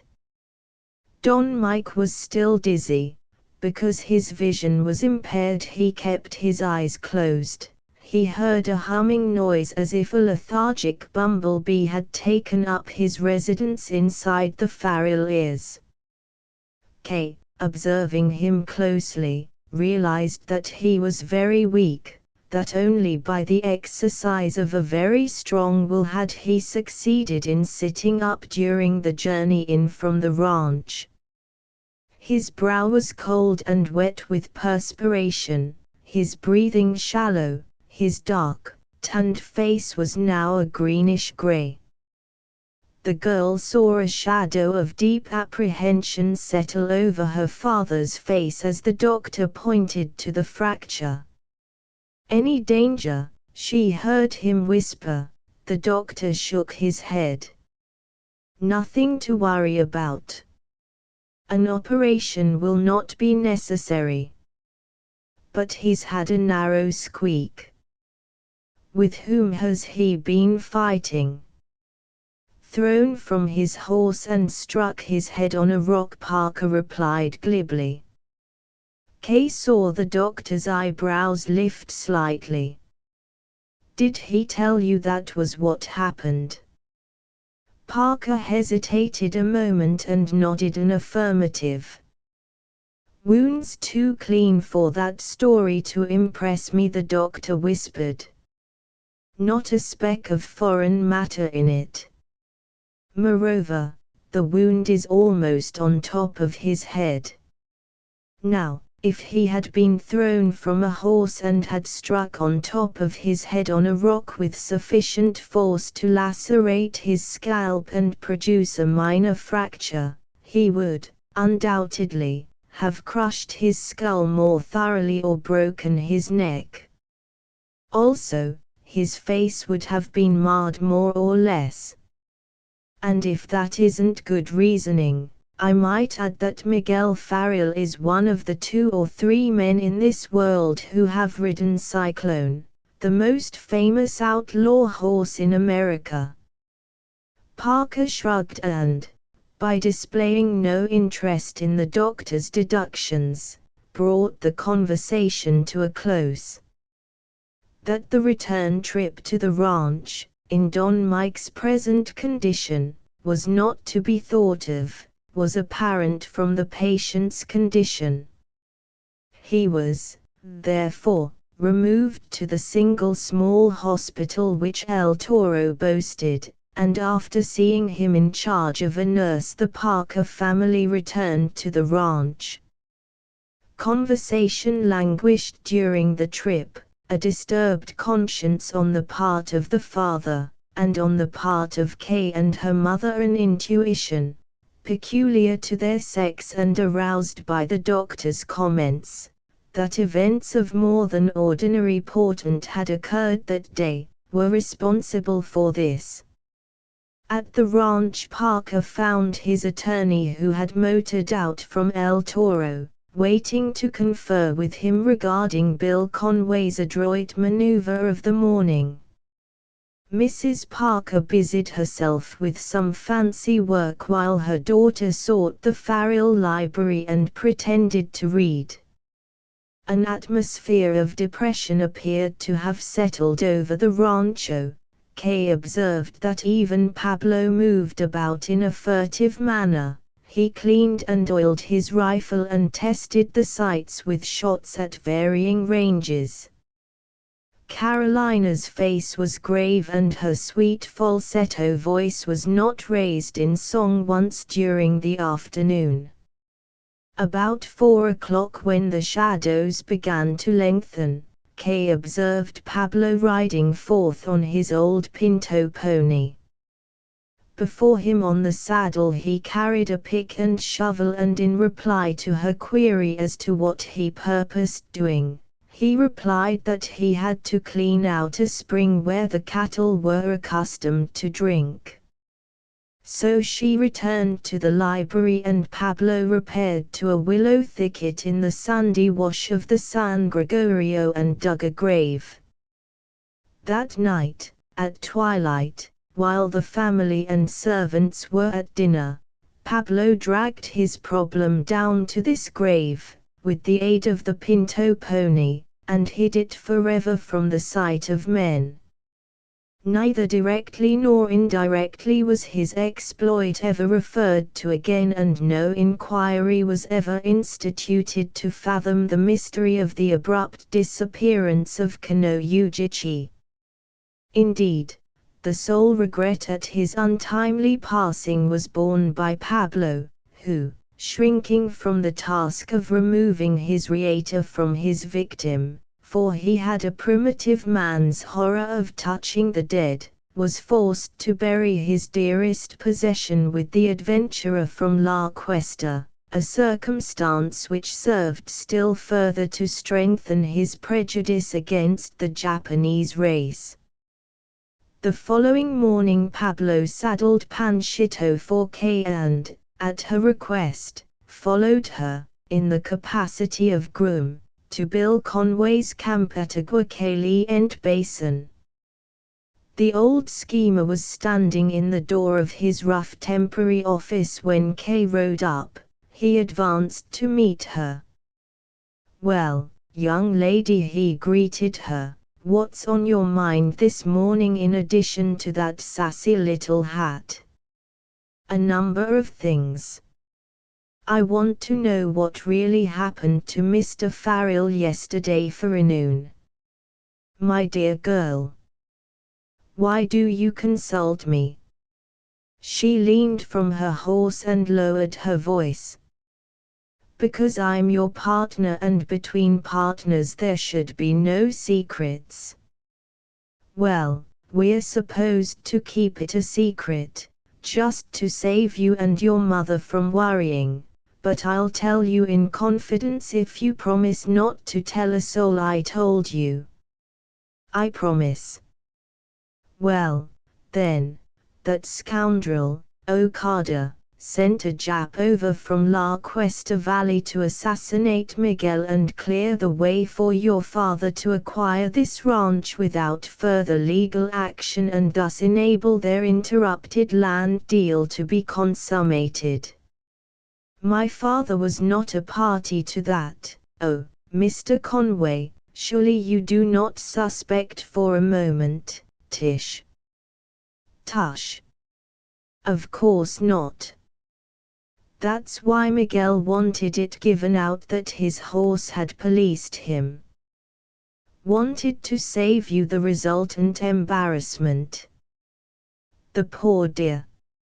And this wretch from La Cuesta shot him. Almost. What became of the assassin?" Bill Conway pursed his tobacco-stained lips and whistled a few bars of "Listen to the Mockingbird." Subconsciously the words of the song came to Kay's mind. "She's sleeping in the valley, she's sleeping in the valley, and the mockingbird is singing where she lies." "I'm afraid I don't want to discuss that boy and his future movements, Miss Parker," he sighed presently. "I might compromise a third party. In the event of a showdown, I do not wish to be forced under oath to tell what I know, or suspect. However, I am in a position to assure you that Oriental activities on this ranch have absolutely ceased. Mr. Okada has been solemnly assured that, in dealing with certain white men, they will insist upon an eye for an optic and a tusk for a tooth. He knows that if he starts anything further he will go straight to that undiscovered country where the woodbine twineth and the wangdoodle mourneth for its mate." "What has become of Okada?" "He has dragged it out of here, drifted and went hence, for keeps." "Are you quite sure?" "Cross my heart and hope to die." With an unclean thumb Mr. Conway drew a large X on the geometrical center of his ample circumference. "When you've been in the contracting business as long as I have, Miss Parker," he continued sagely, "you'll learn never to leave important details to a straw boss. Attend to yourself, and get your regular ration of sleep. That's my motto."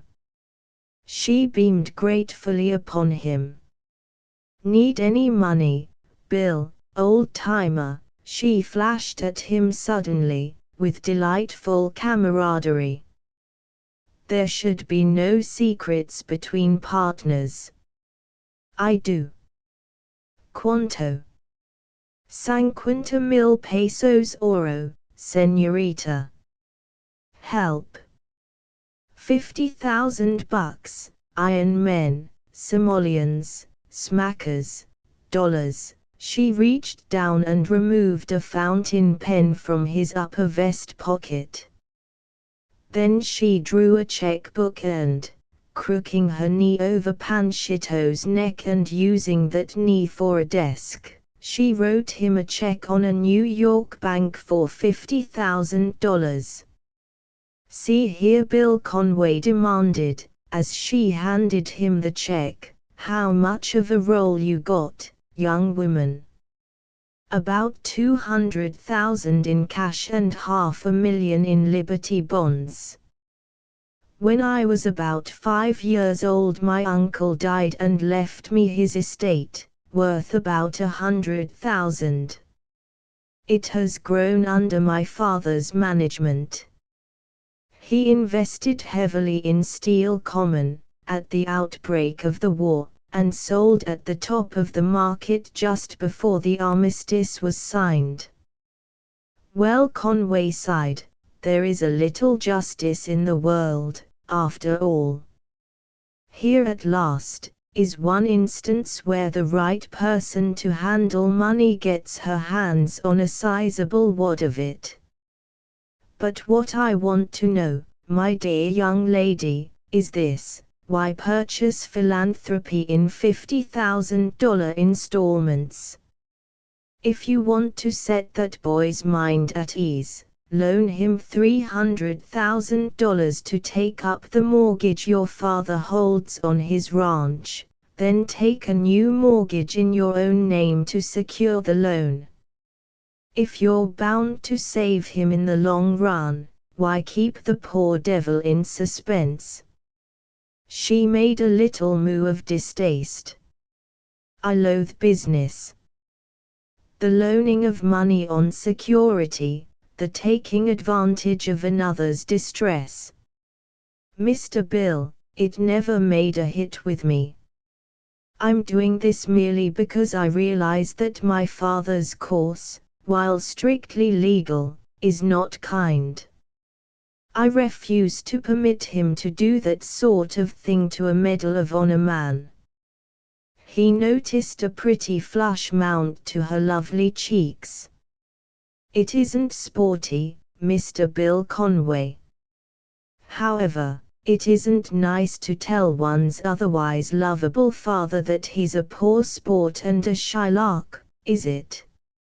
I cannot deliberately pick a fight with my father by interfering in his business affairs, can I? Also, it seems to me that Don Mike Farrell's pride is too high to permit of his acceptance of a woman's pity. I do not wish him to be under obligation to me. He might misconstrue my motive, oh, you understand, don't you? I'm sure I'm in an extremely delicate position." He nodded sagely. "Nevertheless," he pursued, "he will be under obligation to you. He will never know it.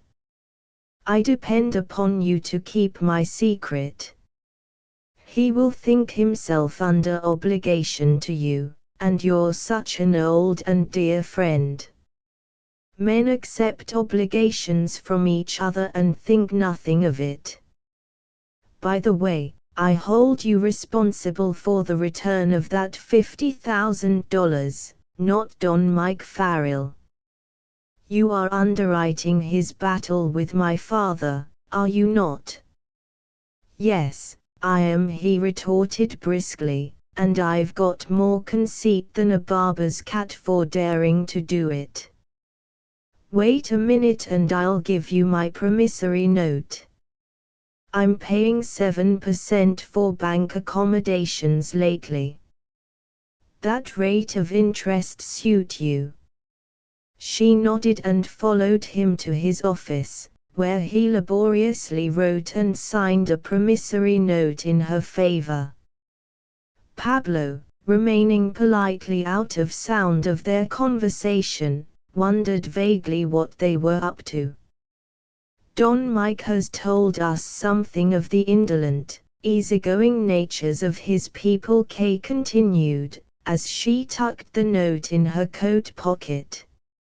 "I have wondered if, should he succeed in saving his ranch without too great an expenditure of effort, he would continue to cast off the spell of the splendid, idle 40s and take his place in a world of alert creators and producers. Do you not think, Mr. Bill, that he will be the gainer through my policy of keeping him in ignorance of my part in the refinancing of his affairs, if he dare not be certain of victory up to the last moment? Of course it would be perfectly splendid if he could somehow manage to work out his own salvation, but of course, if he is unable to do that, his friends must do it for him. I think it would be perfectly disgraceful to permit a Medal of Honor man to be ruined, don't you, Mr. Bill?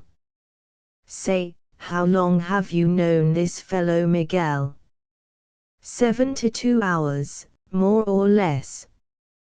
He considered. "Your father's nerve has been pretty badly shaken by the Japs' attempt to kill Miguel.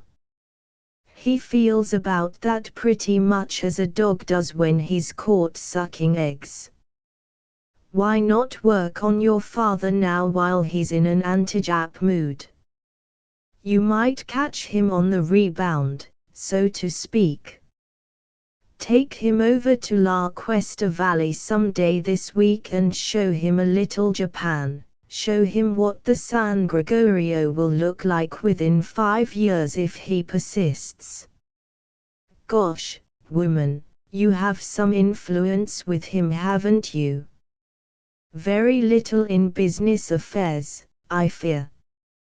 "Well, you work on him, anyhow, and maybe he'll get religion and renew Miguel's mortgage. Argue that point about giving a Medal of Honor man another chance." The girl shook her head. It would be useless, she assured him. He has a curious business code and will not abandon it. He will only quote some platitude about mixing sentiment and business. Then I suppose the battle will have to go the full 20 rounds. Well, Miss Parker, we're willing. We've already drawn first blood, and with your secret help we ought to about chew the tail off your old man. Cheerio. She held out her dainty little gloved hand to him. See me when you need more money, Mr. Bill. And remember, if you tell on me I'll never forgive you." He bent over her hand and kissed it.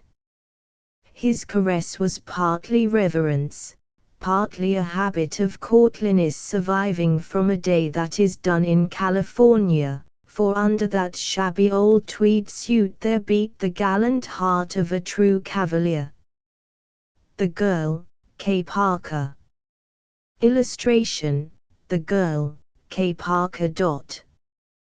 When Miss Parker had ridden away with Pablo at her heels, Bill Conway unburdened himself of a slightly ribald little chanson entitled, "What Makes the Wildcat Wild?"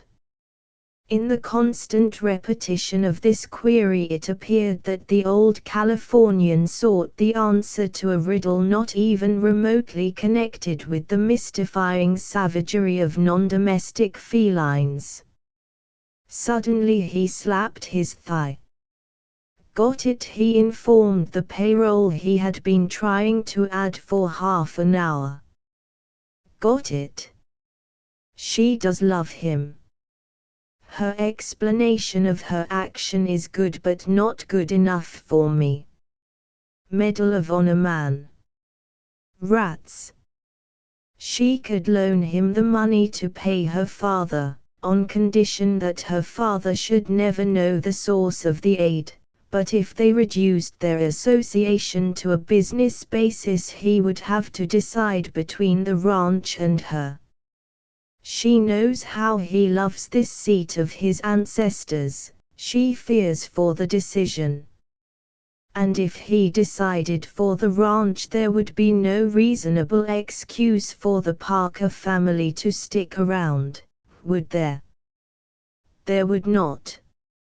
So he is not to be lost sight of for a year. Yes, of course that's it. Methinks the lady did protest too much. God bless her. I wonder what he thinks of her. One can never tell. It might be just her luck to fail to make a hit with him. Oh, Lord, if that happened I'd shoot him, I would for a fact. Guess I'll drop in at the ranch someday next week and pump the young idiot. No, I'll not. My business is building dams and bridges and concrete highways. Well, I might take a chance and sound him out. Still, what thanks would I get? No, I'll be shot if I will. Oh, to the devil with thanks. If he don't like it he can lump it. What makes the wildcat wild, boys? Oh, what makes the wildcat wild? Chapter XXVI. It was fully 2 weeks before Miguel returned to the ranch from the little hospital at El Toro. During that period the willows had already started to sprout on the last abiding place of Kyne. The pain had left the Farrell head and the Farrell attorney had had Andre Lustalat up in the Superior Court, where he had won a drawn verdict.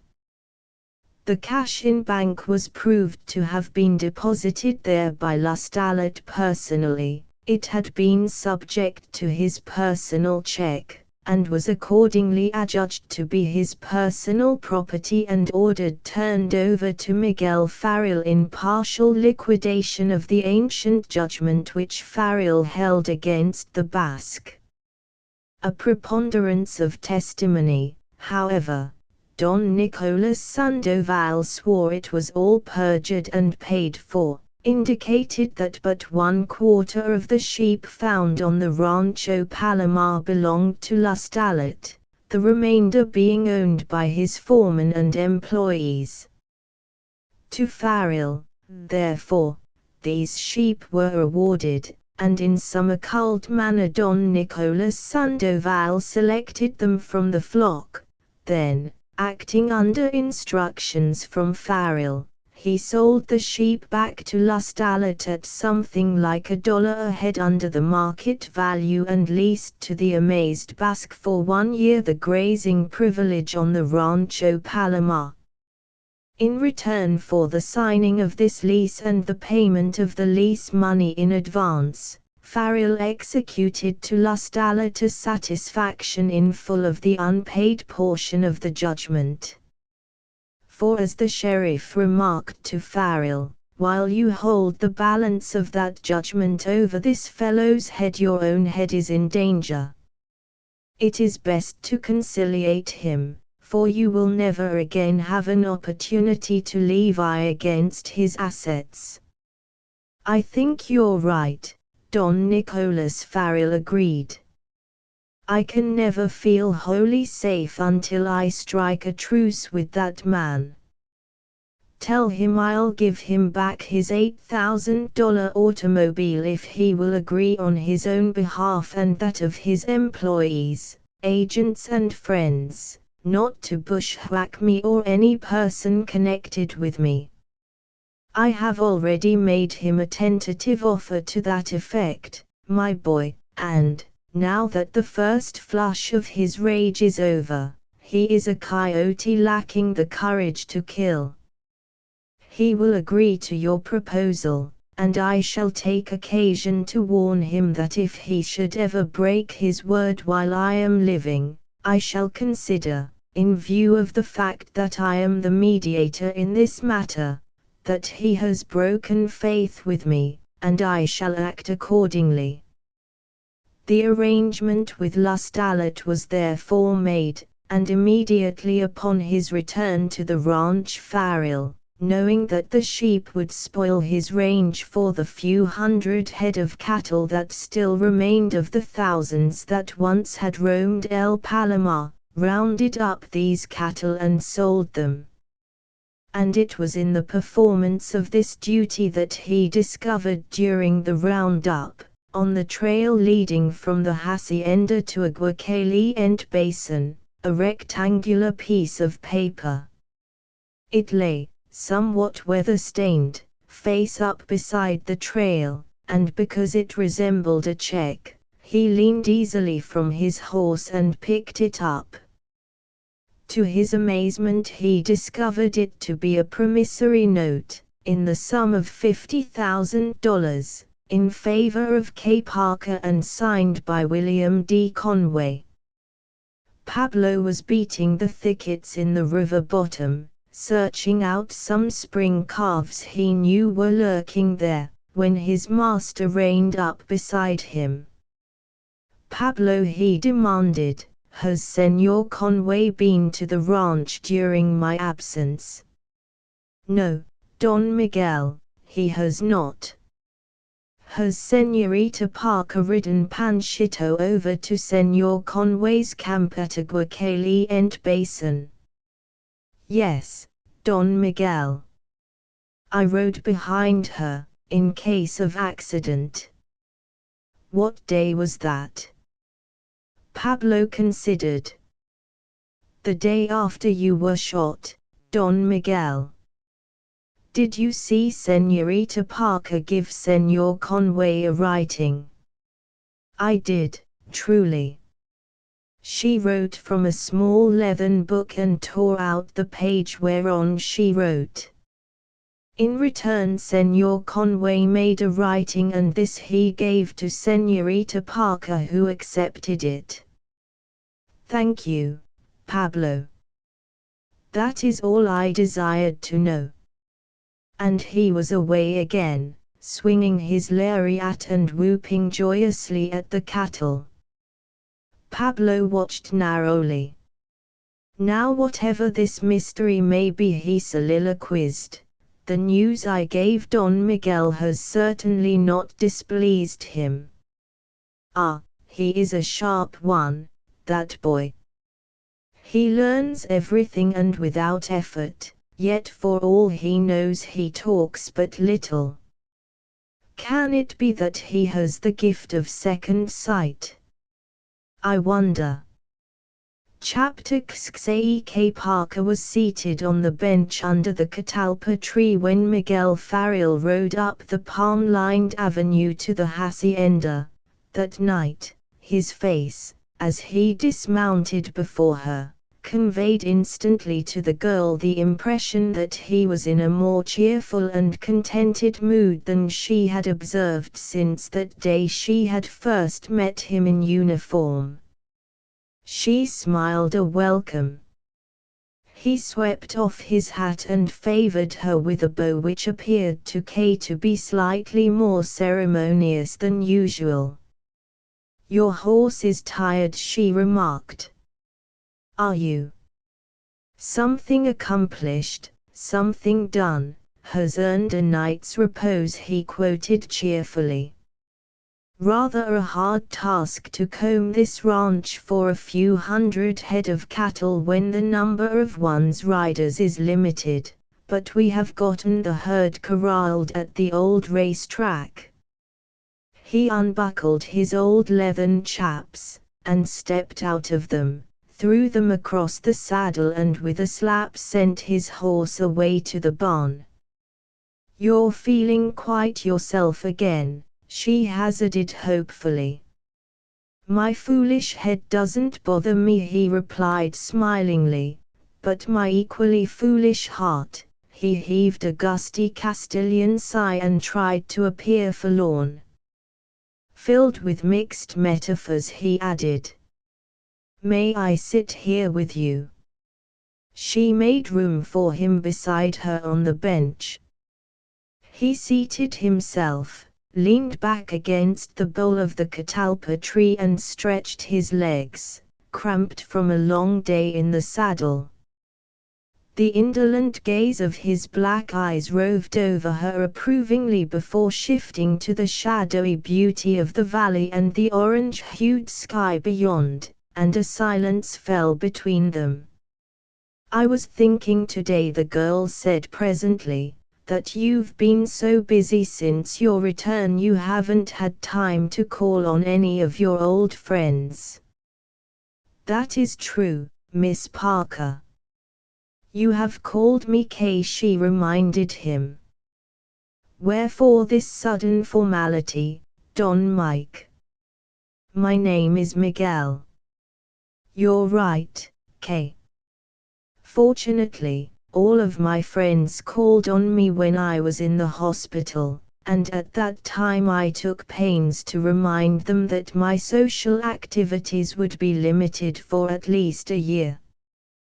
Two of your friends called on Mother and me today, Miguel. Anita Sepulveda and her mother." "Yes. She's adorable. They visited me in hospital. Very old friends, very dear friends. I asked them to call on you and your mother. I wanted you to know Anita. She's the most beautiful and charming girl I have ever met. She is beautiful and charming. Her family, like mine, had become more or less decayed about the time I enlisted, but fortunately her mother had a quarter section of land down in Ventura County, and when a wildcat oil operator on adjacent land brought in a splendid well, Senora Sepulveda was enabled to dispose of her land at $1,000 an acre and a royalty of 1/8 on all of the oil produced. The first well drilled was a success, and in a few years the Sepulveda family will be far wealthier than it ever was. Meanwhile their ranch here has been saved from loss by foreclosure. Old Don Juan, Anita's father, is dead. Anita is the only child, is she not?" He nodded. "Ma Sepulveda is a lady of the old school," he continued.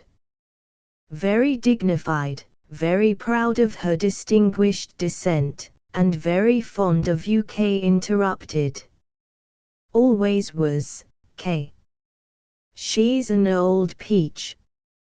Came to the hospital and cried over me and wanted to loan me enough money to lift the mortgage on my ranch. Then, your problem is solved." Kay found difficulty in voicing the sentence. He nodded. She turned her face away that he might not see the pallor that overspread it.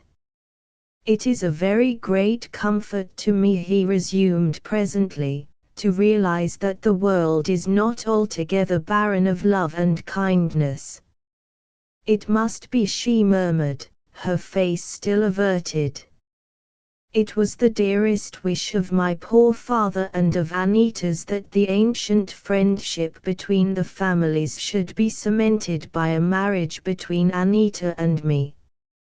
For me Senora Sepulveda would be a marvelous mother-in-law, because she's my kind of people and we understand each other. Really, I feel tremendously complimented because, even before the oil strike saved the family from financial ruin, Anita did not lack opportunities for many a more brilliant match. She's dazzling," Kay murmured drearily. "What a brilliant wife she will be for you. Anita is far too fine a woman for such a sacrifice. I've always entertained a very great affection for her and she for me. There's only one small bug in our amber. And that, we aren't the least bit in love with each other. We're children of a later day and we object to the old-fashioned method of a marriage arranged by Papa and Mama. I know there must be something radically wrong with me, otherwise I never could resist Anita. But you are going to marry her, are you not?" "I am not. She wouldn't marry me on a bet. And of course I didn't accept her dear old mother's offer of financial aid.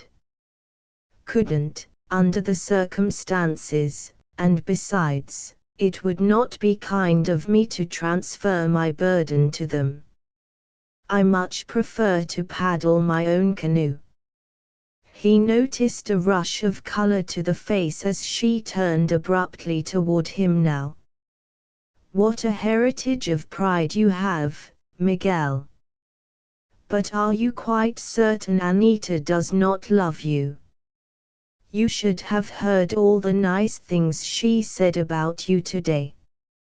"She ought to say nice things about me," he replied casually. "When she was quite a little girl she was given to understand that her ultimate mission in life was to marry me. Of course I always realized that it would not be a compliment to Anita to indicate that I was not head over heels in love with her. I merely pretended I was too bashful to mention it. Finally one day Anita suggested, as a favor to her and for the sake of my own self-respect, that I abandon the pose. With tears in her eyes she begged me to be a gallant rebel and save her from the loving solicitude of her parents to see her settled in life. At that moment I almost loved her, particularly when, having assured her of my entire willingness and ability to spoil everything, she kissed me rapturously on both cheeks and confided to me that she was secretly engaged to an engineer chap who was gophering for potash in Death Valley. The war interrupted his gophering, but Anita informs me that he found the potash, and now he can be a sport and bet his potash against Senora Sepulveda's crude oil. Fortunately, my alleged death gave Anita an opportunity to advance his claims, and he was in a fair way of becoming acceptable until my unexpected return rather greased the skids for him. Anita's mother is trying to give the poor devil the double cross now, but I told Anita she needn't worry." Kay's eyes danced with merriment and relief.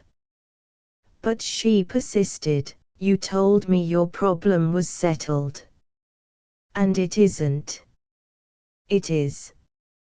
I'm going to sell about $18,000 worth of cattle off this ranch, and I've leased the valley grazing privilege for 1 year for $10,000. My raid on Lust Alert netted me $67,000. So that my total bankroll is now about $95,000. At first I thought I'd let Bill Conway have most of my fortune to help him complete that dam, but I have now decided to stop work on the dam and use all of my energy and my fortune to put through such other deals as may occur to me. If I am lucky I shall emerge with sufficient funds to save the ranch. If I am unlucky, I shall lose the ranch. Therefore, the issue is decided. God's in his heaven, all's right with the world." "What have you been doing all day?" "Painting and sketching." I'll never be a worthwhile artist, but I like to paint things for myself. I've been trying to depict on canvas the San Gregorio in her new spring gown, as you phrase it. The arrival of the Sepulveda family interrupted me, and I've been sitting here since they departed. We had tea. Getting a trifle bored with the country, Kay. I fancy you find it lonely out here. It was a trifle quiet while you were in hospital. Now that you're back, I suppose we can ride occasionally and visit some of the places of local interest. By all means. As soon as I get rid of that little bunch of cattle, I'm going to give a barbecue and festival to the countryside in honor of my guests. We'll eat a half-dozen fat 2-year-old steers and about 1,000 loaves of bread and a couple of barrels of claret and a huge mess of chili sauce. When I announce in the El Toro Sentinel that I'm going to give a fiesta and that everybody is welcome, all my friends and their friends and relatives will come, and I'll be spared the trouble of visiting them individually. Don Nicolas Sandoval remarked when he collected that lust alert judgment for me that he supposed I'd do the decent thing, now that I could afford it. Mother Sepulveda suggested it and Anita seconded the motion. It will probably be the last event of its kind on such a scale ever given in California, and when it is finished it will have marked my transition from an indolent ranchero to some sort of commercial go-getter. I see. Little Mike, the hustler. He nodded, rose and stood before her, smiling down at her with an inscrutable little smile. Will you motor me into El Toro tomorrow morning? He pleaded. I must go there to arrange for cattle cars. Of course. Thank you, Kay. Now, if I have your permission to withdraw, I think I shall make myself presentable for dinner. He hesitated a moment before withdrawing, however, meanwhile gazing down on her with a gaze so intent that the girl flushed a little. Suddenly his hand darted out and he had her adorable little chin clasped between his brown thumb and forefinger, shaking it with little shakes of mock ferocity. He seemed about to deliver some important announcement, impassioned, even, but to her huge disgust he smothered the impulse, jerked his hand away as if he had scorched his fingers, and blushed guiltily. Oh, I'm a sky-blue idiot, he half growled and left her abruptly. A snort. To a hunter it would have been vaguely reminiscent of that of an old buck deer suddenly disturbed in a thicket, caused her to look up. At the corner of the wall Pablo Artellán stood, staring at her with alert interest.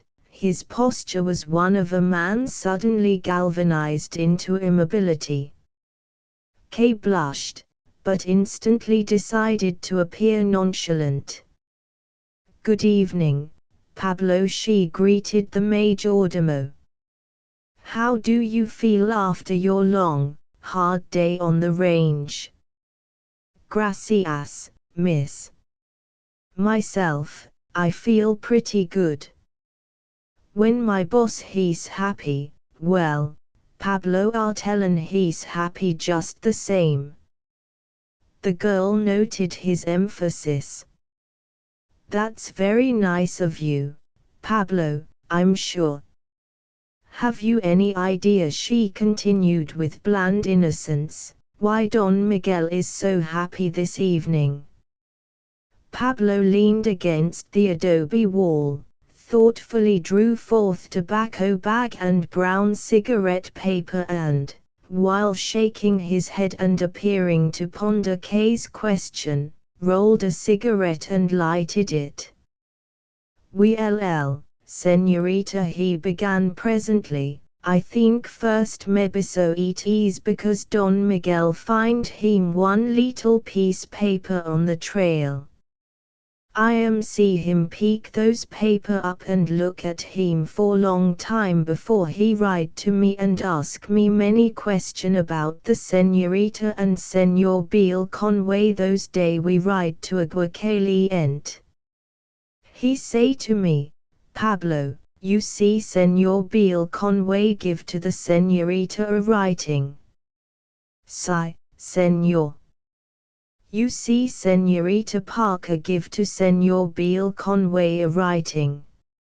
"Si, señor." Then Don Miguel he's don't say something more, but just shake his cabeza like this, and Pablo gave an imitation of a muchly puzzled man wagging his head to stimulate a flow of ideas. A faintness seized the girl. "Didn't he say anything?" she demanded sharply. "Oh, well, yes, he say something. He say, well, I badam." Then that little smile he don't have for long time come back to Don Miguel's face, and he's happy like one baby. "I don't understand those boy until I see this business." Pablo wiggled his tobacco-stained thumb and forefinger, "then I know something. For long time those boy he's pretty particular.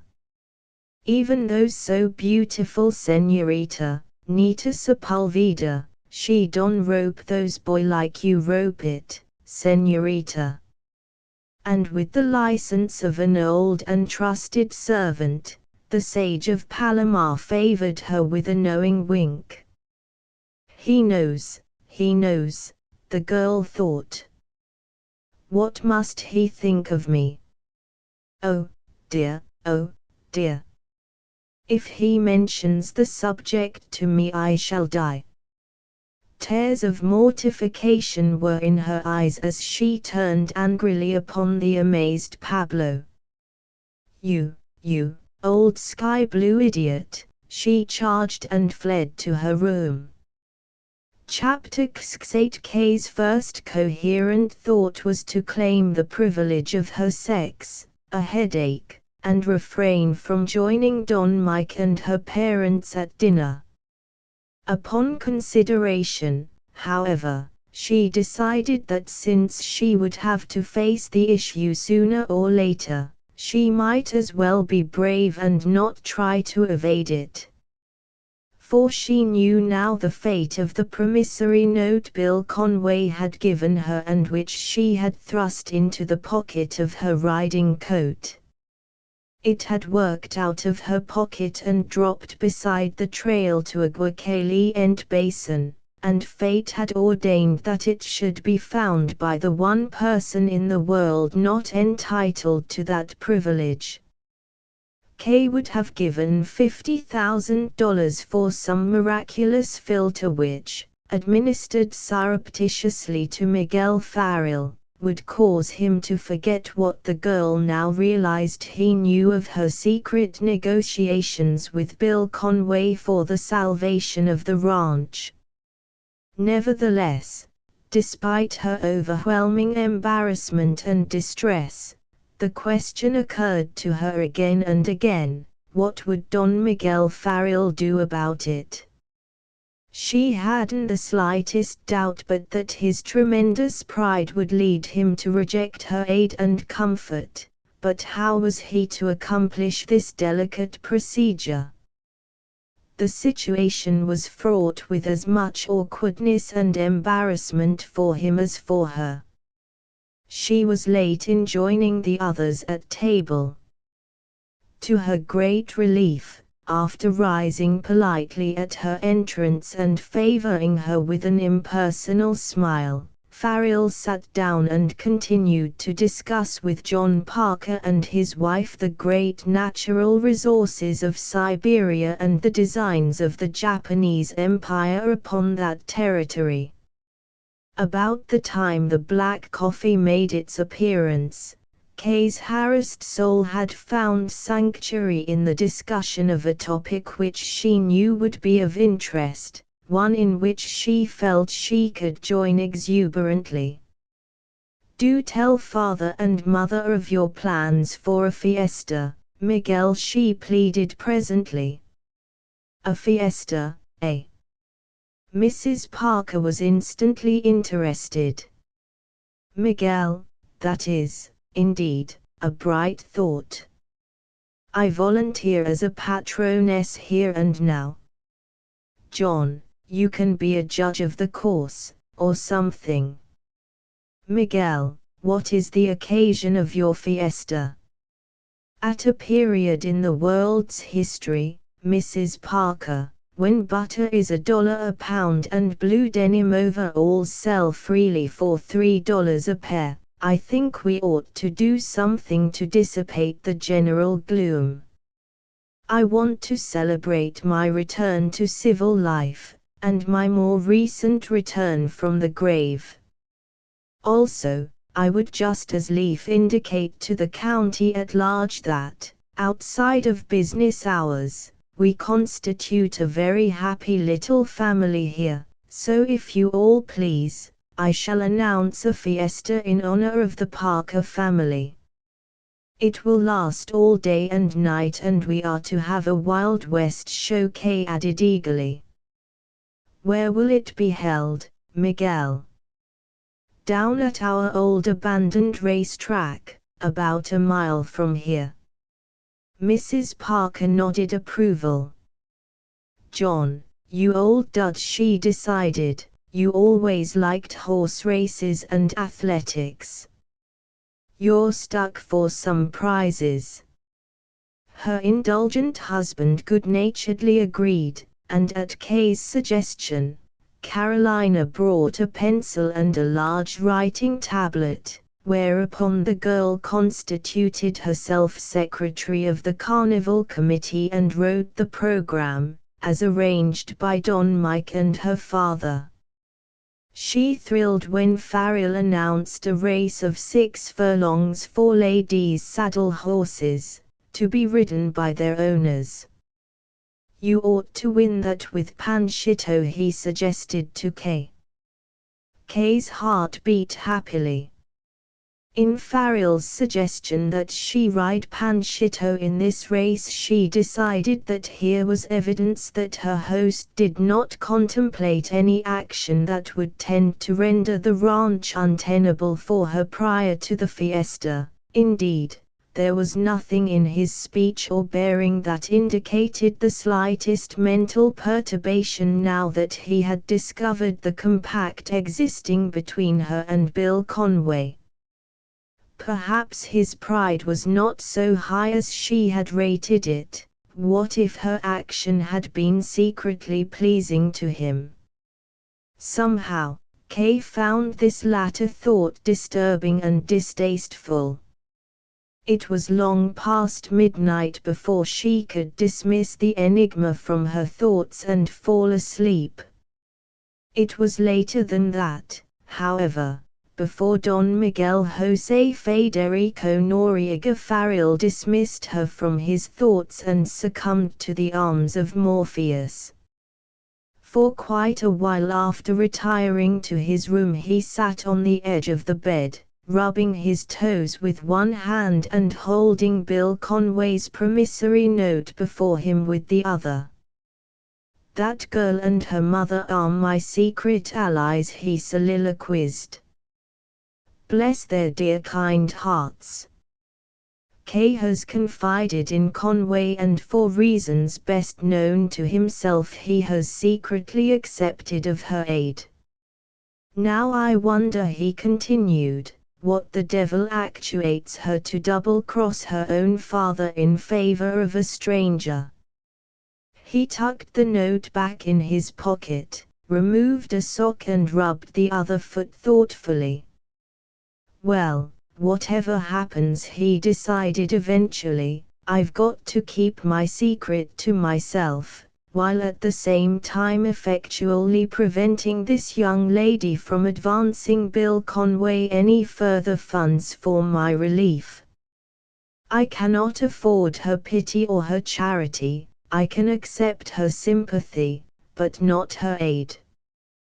Conway cannot have so soon spent much of the money he borrowed from her, and if I insist on the cessation of operations in the basin, he'll promptly give her back her $50,000 in order to save the interest charges. In the meantime, I shall mail Kay the note in a plain white envelope, with the address typewritten, so she will never know where it came from, for of course she'll have to hand Bill back his cancelled note when he pays it.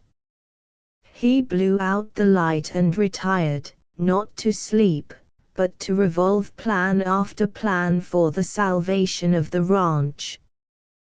To float a new loan from any source in San Marcos County he dismissed for the 100th time as a proposition too nebulous for consideration.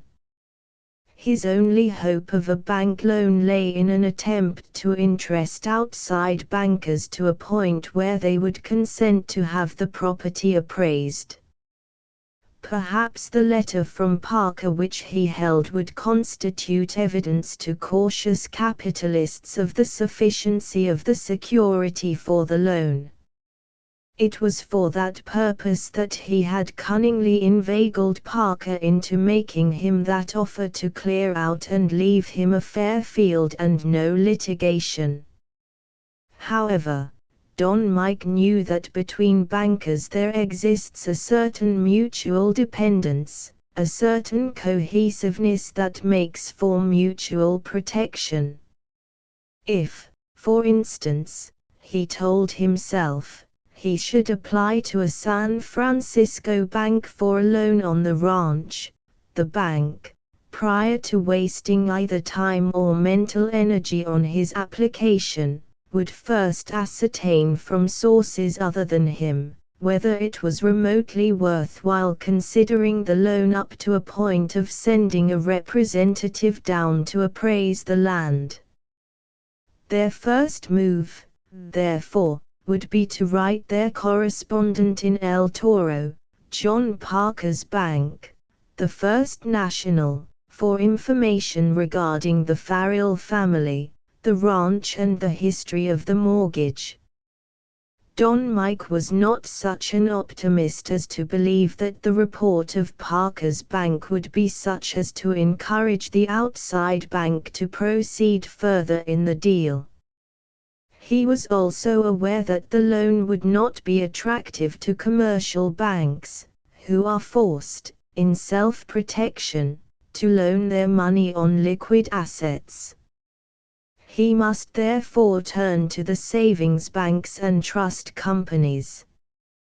But here again he faced an impasse. Such institutions loan money for the purpose of securing interest on it. The last thing they wish to do is to be forced, in the protection of the loan, to foreclose a mortgage.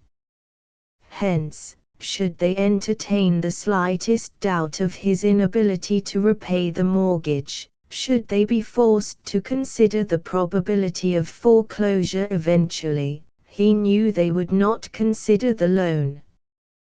Don Mike was bitterly aware of the fact that the history of his family had been one of waste, extravagance, carelessness and inefficiency. In order to place the ranch on a paying basis and take up John Parker's mortgage, therefore, he would have to have a new loan of not less than $500,000, and at 6%, the lowest rate of interest he could hope to obtain, his annual interest charge would be $30,000. Naturally he would be expected to repay the loan gradually, say at the rate of $50,000 a year. By running 10,000 head of cattle on the Palomar, he knew he could meet his payments of interest and principal without lessening his working capital, but he could not do it by attempting to raise scrub beef cattle.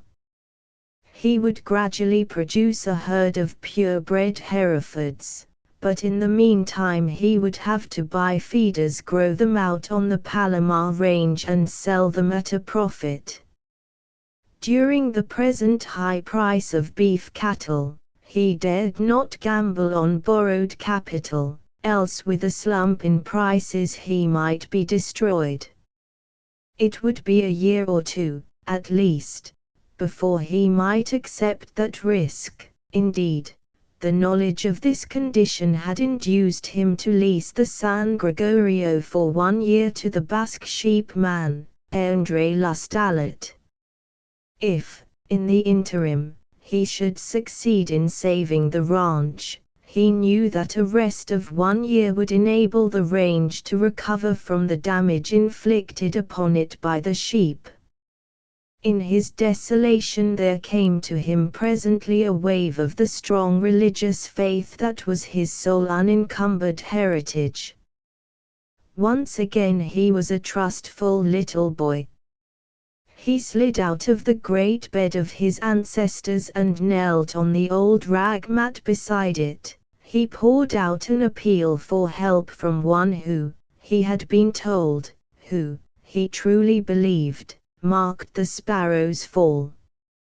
Don Mike was far from being the orthodox person one ordinarily visualizes in a Spanish-Irish Catholic, but he was deeply religious, his religious impulse taking quite naturally a much more practical form and one most pleasing to himself and his neighbors, in that it impelled him to be brave and kind and hopeful, a gentleman in all that the word implies. He valued far more than he did the promise of a mansion in the skies a certain tranquility of spirit which comes of conscious virtue. When he rose from his knees he had a feeling that God had not lost track of him and that, despite a long list of debit entries, a celestial accountant had, at some period in Don Mike's life, posted a considerable sum to his credit in the book of things. That credit may just balance the account, he reflected, although it is quite probable I am still working in the red ink. Well, I've asked him for the privilege of overdrawing my account, we shall see what we shall see. At daylight he awakened suddenly and found himself quite mysteriously the possessor of a trend of reasoning that automatically forced him to sit up in bed. 15 minutes later, mounted on Panchito, he was cantering up the San Gregorio, and just as the cook at Bill Conway's camp at Aguacaliente Basin came to the door of the mess hall and yelled, "Come and get it or I'll throw it out," Panchito slid down the gravel-cut bank into camp. "Where is Mr. Conway?" he demanded of the cook. The latter jerked a greasy thumb toward the interior of the mess hall, so, leaving Panchito tied to the breeze, Don Mike dismounted and entered. "Hello there, young fella," Bill Conway roared at him. "Top o' the morning to you," old dirt digger Farrell replied. "Please deal me a hand of your ham and eggs, sunny side up." "How be ye, Willem?" "Are in to go," Conway assured him. "All right. Pack up and go today. You're through on this job." "Why?" "I've changed my mind about fighting Parker on this damn deal, and no profanity intended. But me no buts, even if you are the goat. You're through. I forbid the bans. The eggs, man. I'm famished." The midnight ride of Paul Revere was a mere exercise gallop, because he started shortly after supper, but the morning ride of Mike Farrell has been done on fresh air. You're a lunatic. If you knew what I know, Miguel, hush. I want to ascertain what you know. Bet you $1.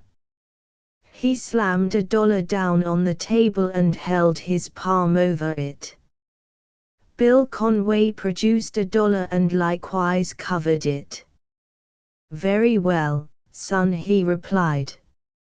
I'll see your $1. What's the nature of the bet? I'm betting $1 you didn't draw the plans for this dam. Bill Conway flipped his $1 over to his guest. I'm betting $2.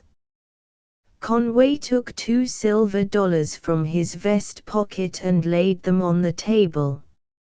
And the bet? He queried. I'm betting $2 the plans were drawn by an engineer in Los Angeles. Some days I can't lay up a cent, the old contractor complained, and parted with his $2. I'm betting $4. Farrell challenged. See your $4, Conway retorted and covered the bet. I'm betting that those plans were drawn by the engineer of the South Coast Power Corporation. Death loves a shining mark, Michael, my boy. Hand over that $4. Farrell produced a $5 bill. I'm betting $5, he challenged again. Not with me, son. You're too good. I suppose your next bet will be that the plans were drawn by the engineer of the Central California Power Company. Were they? Yes. Got a set of the plans with his name on them. You bet. I want them. They're yours, provided you tell your Uncle Bill the big idea. Don Mike flipped some pepper and salt on his eggs and while doing so proceeded to elucidate. If I had 2 projects in mind, one for irrigation and one for power, I would not, of course, unless I happened to be a public service corporation engaged in producing and selling electric power, consider for a moment wasting my time monkeying with the hydroelectric buzzsaw. Indeed, I would have to sell it, for with the juice developed here I could not hope to compete in a limited field with the established power companies. I would proceed to negotiate the sale of this byproduct to the highest bidder. Bill, do you know that I've seen enough flood water running down the San Gregorio every winter to have furnished, if it could have been stored in a Guacalient basin, sufficient water to irrigate the San Gregorio Valley for 5 years? I know it, Miguel. All a power company requires is the assurance that the dam you are building will impound in the Aguacalient basin during an ordinarily wet winter, sufficient runoff water to ensure them against a shortage during the summer. After the water has passed over their wheels they are through with it and it can be used for irrigation, can it not? Yes, of course. Although you'd have to have a greater volume of water than the amount coming through the power company's penstocks. But that's easily arranged. 2 ditches, Miguel. If the engineer of the Central California Power Company had not examined the possibilities here and approved of them, it is reasonable to suppose that he would not have drawn the plans and Parker would not have engaged you to build the dam. You're on the target, son.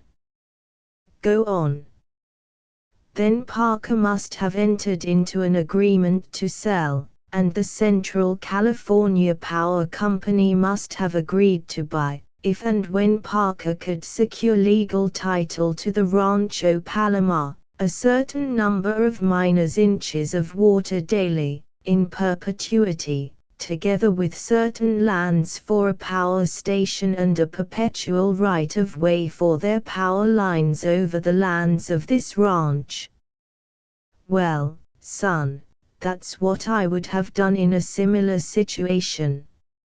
Nothing to be made by letting that hydroelectric opportunity lie fallow.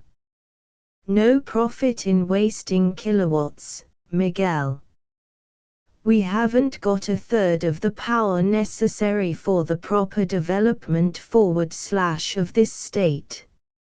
In the absence of conclusive proof to the contrary, Bill, I am convinced that John Parker did enter into such a contract.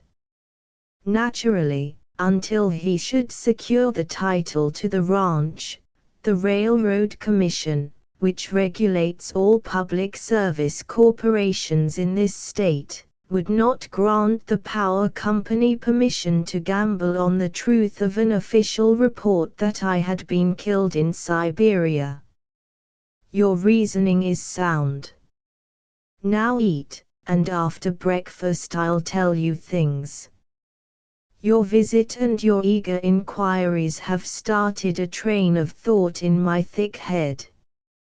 Don Mike obeyed, and while he devoted himself to his breakfast, old Bill Conway amused himself rolling pellets out of bread and flipping them at a knothole in the rough wall of the mess hall. You've been pretty well troubled, haven't you, son? He remarked paternally when Don Mike, having completed his meal, sat back and commenced rolling a cigarette. Sigh. Got your train of thought ditched, Bill? I have. Assuming that Parker has made a deal with the Central California Power Company, what I want to know is, why did he do it? I've just told you why he did it. You've just told me why he would make a deal with a power company, but you haven't explained why he should make a deal with this particular power company. I cannot answer that question, Bill. Nor can I. But there's a reason, perhaps two reasons. Territorially, this power site is the natural property of but two power corporations, the Central California and the South Coast. The South Coast is the second largest corporation of its kind in the state, the Central California is the fifth. Why go gunning for a dicky bird when you can tie up to an eagle? They were both silent, pondering the question. Then said Bill Conway, well, son, if I had as much curiosity regarding the reason for this situation as you have, I'd most certainly spend some money to find out. I have the money and I am prepared to spend it. How would you start, Bill? Well, I'd buy a couple of shares of stock in the Central California Power Company as a starter. Then I would descend upon the main office of the company, exhibit my stock and claim my stockholders' right to look over the list of stockholders and bondholders of record, also, the board of directors and the minutes of the previous meetings.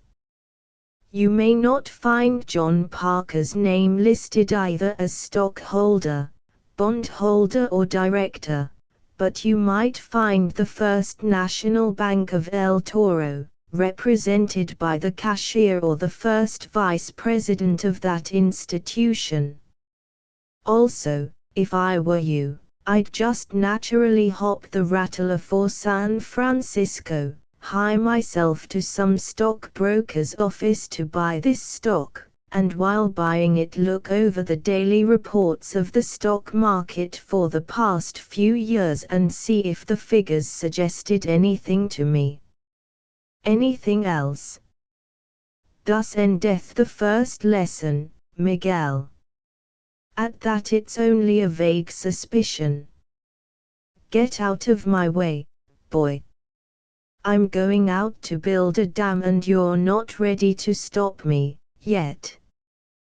Bill, I'm serious about this. I want you to cease operations.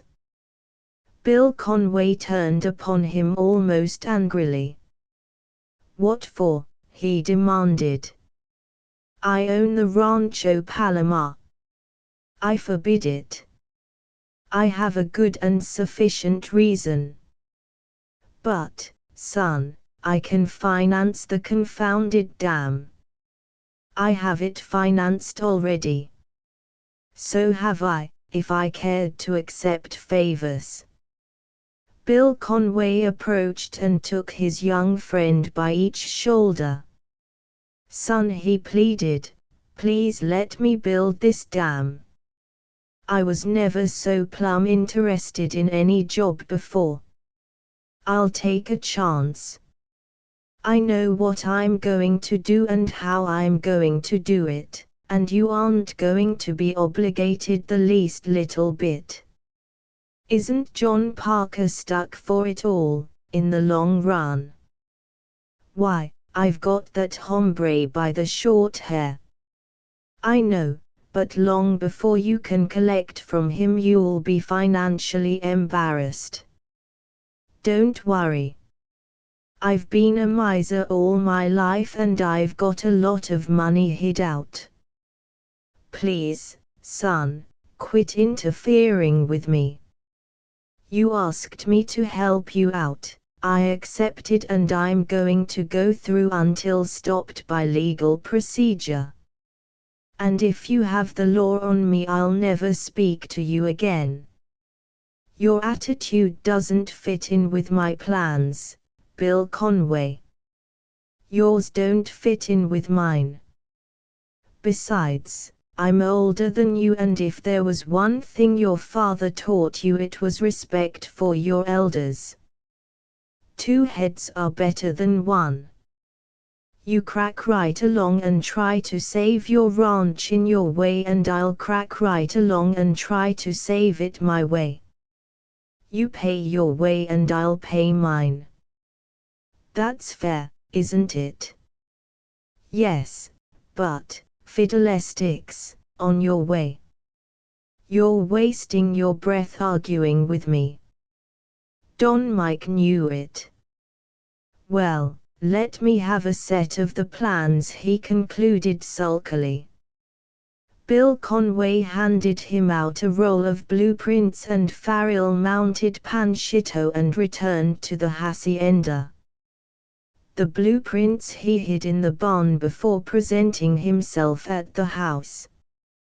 He knew his absence from the breakfast table would not be commented upon, because for a week, during the roundup of the cattle, he and Pablo and the latter's male relatives who helped in the riding, had left the hacienda at daylight after partaking of a 4 o'clock breakfast. Chapter 6. We've been waiting for you, Miguel, to motor with us to El Toro. Kay greeted him as he entered the patio. So sorry to have delayed you, Kay. I'm ready to start now, if you are. Father and Mother are coming also. Where have you been? I asked Pablo, but he didn't know. I've been over to Bill Conway's camp to tell him to quit work on that dam. The girl paled slightly and a look of apprehension crept into her eyes. And his ceasing operations, she almost quavered. He is not. He defied me, confound him, and in the end I had to let him have his way. El Mono, the butler, interrupted them by appearing on the porch to announce that William waited in the car without. Mrs. Parker presently appeared, followed by her husband, and the four entered the waiting car. Don Mike, satisfied that his old riding breeches and coat were clean and presentable, had not bothered to change his clothes, an evidence of the democracy of his ranchero caste, which was not lost upon his guests. "I know another route to El Toro," he confided to the Parkers as the car sped down the valley. "It's about 12 miles out of our way, but it is an inspiring drive. The road runs along the side of the high hills, with a parallel range of mountains to the east and the low foothills and flat farming lands sloping gradually west to the Pacific Ocean. At one point we can look down into La Cuesta Valley and it's beautiful. Let us try that route, by all means," John Parker suggested. "I have been curious to see La Cuesta Valley and observe the agricultural methods of the Japanese farmers there. I am desirous of seeing it again for the same reason," Sir Farrell replied. "5 years ago there wasn't a Jap in that valley, and now I understand it is a little Japan. I understand," Kay struck in demurely, "that La Cuesta Valley suffered a slight loss in population a few weeks ago." Both Farrell and her father favored her with brief, sharp, suspicious glances. "Who was telling you?" the latter demanded. "Senor Bill Conway. He ought to know better than to discuss the Japanese problem with you," Farrell complained, and her father nodded vigorous assent. Kay tilted her adorable nose at them. "How delightful to have one's intelligence underrated by mere men," she retorted. "Did Bill Conway indicate the direction of the tide of emigration from La Cuesta?" Farrell asked craftily, still unwilling to admit anything. The girl smiled at him, then leaning closer she crooned for his ear alone, "He's sleeping in the valley, the valley, the valley, he's sleeping in the valley, and the mockingbird is singing where he lies." "Are you glad?" he blurted eagerly. She nodded and thrilled as she noted the smug little smile of approval and complete understanding that crept over his dark face like the shadow of clouds in the San Gregorio. Mrs. Parker was riding in the front seat with the chauffeur, and Kay sat between her father and Don Mike in the tonneau. His hand dropped carelessly on her lap now, as he made a pretense of pulling the auto robe up around her. With quick stealth he caught her little finger and pressed it hurriedly, then dropped it as if the contact had burned him, whereat the girl realized that he was a man of few words. But, dear old idiot, she thought. If he ever falls in love he'll pay his court like a schoolboy. "By the way," Sir Farrell spoke suddenly, turning to John Parker, "I would like very much to have your advice in the matter of an investment. I will have about $90,000 on hand as soon as I sell these cattle I've rounded up, and until I can add to this sum sufficient to lift the mortgage you hold, it scarcely seems prudent to permit my funds to repose in the First National Bank of El Toro without drawing interest. We'll give you 2.5%. On the account, Farrell." "Not enough. I want it to earn 6 or 7%. and it occurred to me that I might invest it in some good securities which I could dispose of at a moment's notice, whenever I needed the money. The possibility of a profit on the deal has even occurred to me." Parker smiled humorously. "And you come to me for advice?" "Why, boy, I'm your financial enemy." "My dear Mr. Parker, I am unalterably opposed to you on the Japanese colonization scheme, and I shall do my best to rob you of the profit you plan to make at my expense, but personally I find you a singularly agreeable man. I know you will never resign a business advantage, but, on the other hand, I think that if I ask you for advice as to a profitable investment for my pitiful little fortune, you will not be base enough to advise me to my financial detriment. I trust you. Am I not banking with your bank?" "Thank you, Farrell, for that vote of confidence. You possess a truly sporting attitude in business affairs, and I like you for it. I like any man who can take his beating and smile. Yes, I am willing to advise an investment.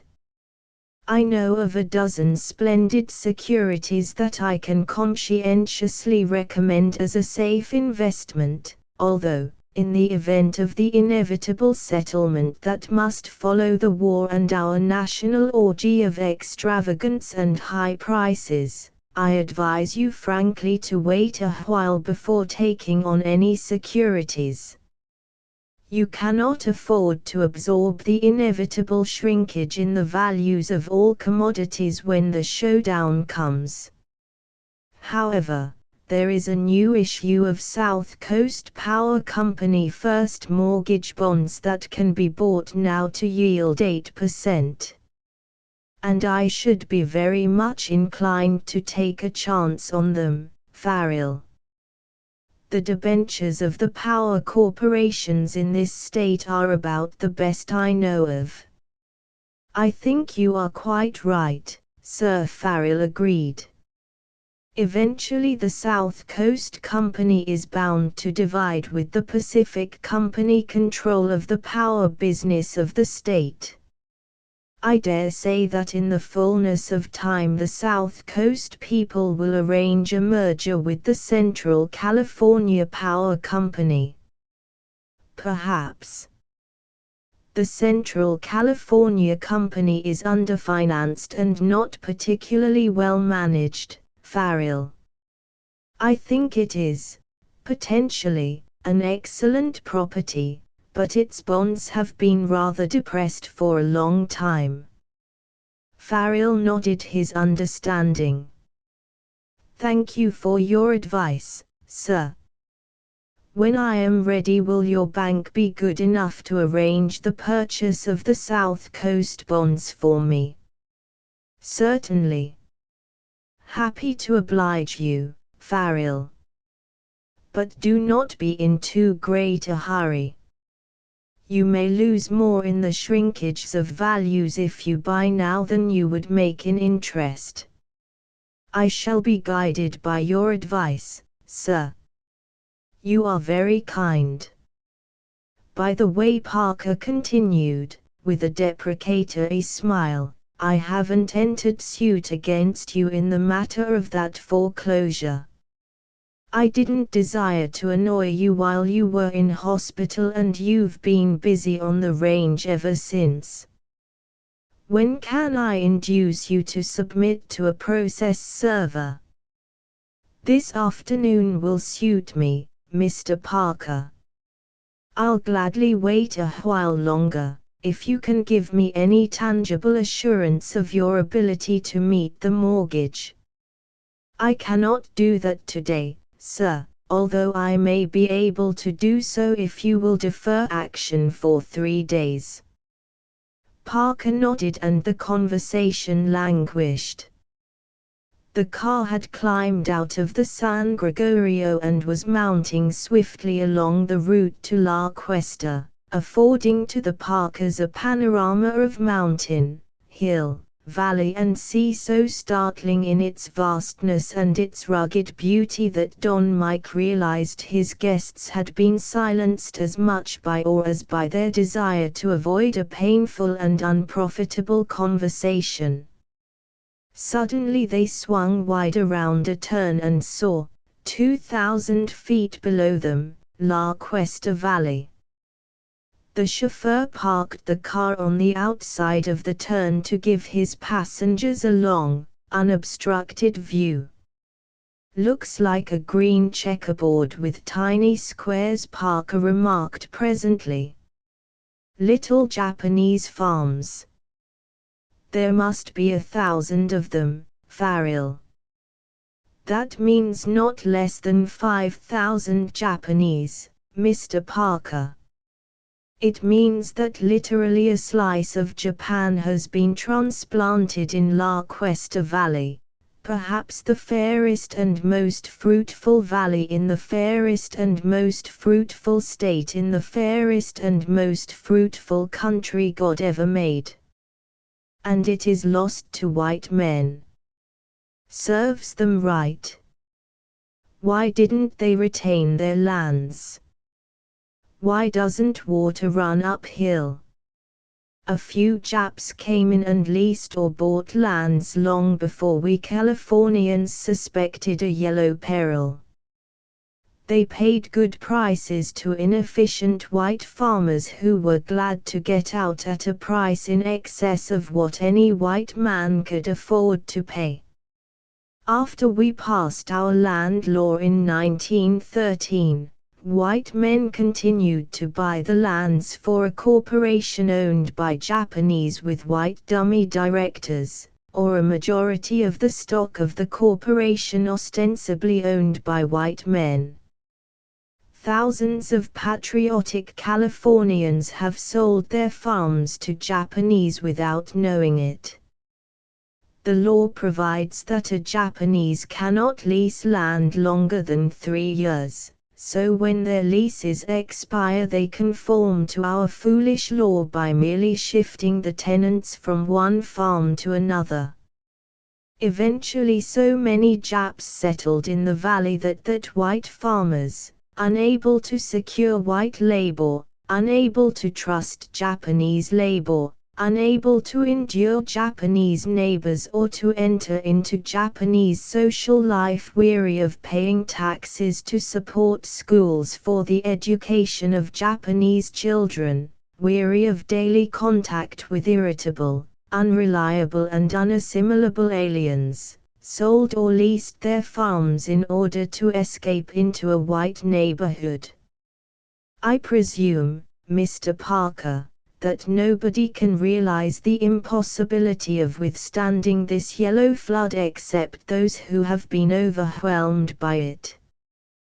We humanitarians of a later day gaze with gentle sympathy upon the spectacle of a noble and primeval race like the Iroquois tribe of Indians dying before the advance of our Anglo-Saxon civilization, but with characteristic Anglo-Saxon inconsistency and stupidity we are quite loath to feel sorry for ourselves, doomed to death before the advance of a Mongolian civilization unless we put a stop to it, forcibly and immediately.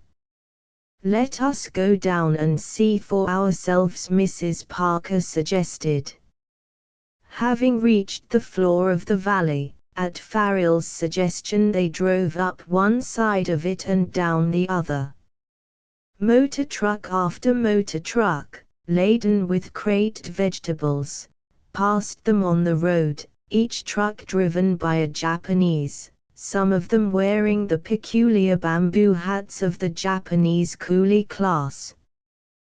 The valley was given over to vegetable farming and the fields were dotted with men, women and children, squatting on their heels between the rows or bending over them in an attitude which they seemed able to maintain indefinitely, but which would have broken the back of a white man. I know a white apologist for the Japanese who in 1,000,000 pamphlets and from 1,000 rostrums has cried that it is false that Japanese women labor in the fields. Farrell told his guests. You have seen 1,000 of them laboring in this valley. Hundreds of them carry babies on their backs or set them to sleep on a gunny sack between the rows of vegetables. There is a 16-year-old girl struggling with a one-horse cultivator, while her sisters and her mother hold up their end with 5 male Japs in the gentle art of hoeing potatoes. They live in wretched little houses, Kay ventured to remark. Anything that will shelter a horse or a chicken is a palace to a Jap, Kay. The furnishings of their houses are few and crude. They rise in the morning, eat, labor, eat, and retire to sleep against another day of toil. They are all growing rich in this valley, but have you seen one of these aliens building a decent home, or laying out a flower garden? Do you see anything inspiring or elevating to our nation due to the influence of such a race? Yonder is a schoolhouse, Mrs. Parker suggested. Let us visit it. The American flag floats over that little red schoolhouse, at any rate, Parker defended.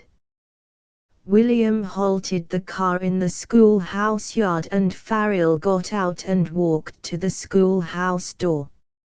An American school teacher, a girl of perhaps 20, came to the door and met him with an inquiring look.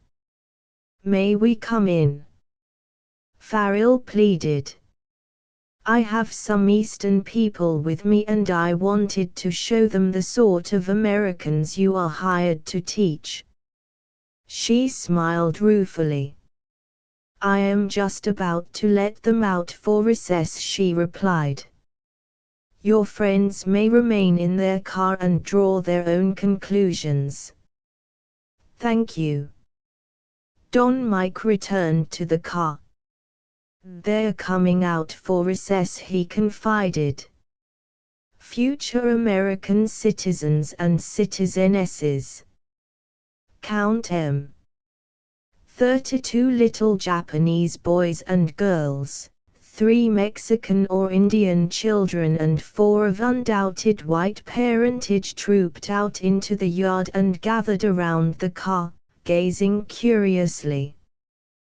The school teacher bade them run away and play and, in her role of hostess, approached the car. I am Miss Owens, she announced, and I teach this school because I have to earn a living.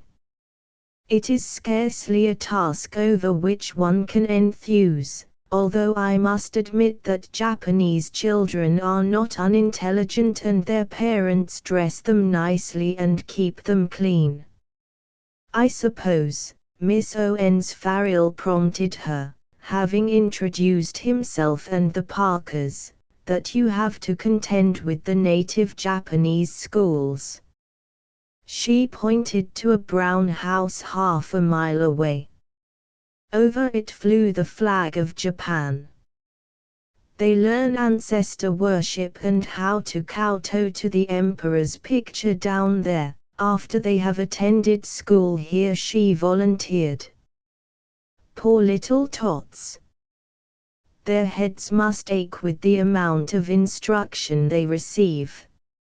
After they have learned here that Columbus discovered America on the 12th of October, 1492, they proceed to that Japanese school and are taught that the Mikado is a divinity and a direct descendant of the sun god. And I suppose, also, they are taught that it is a fine, clean, manly thing to pack little, green, or decayed strawberries at the bottom of a crate with nice big ones on top, in defiance of a state law.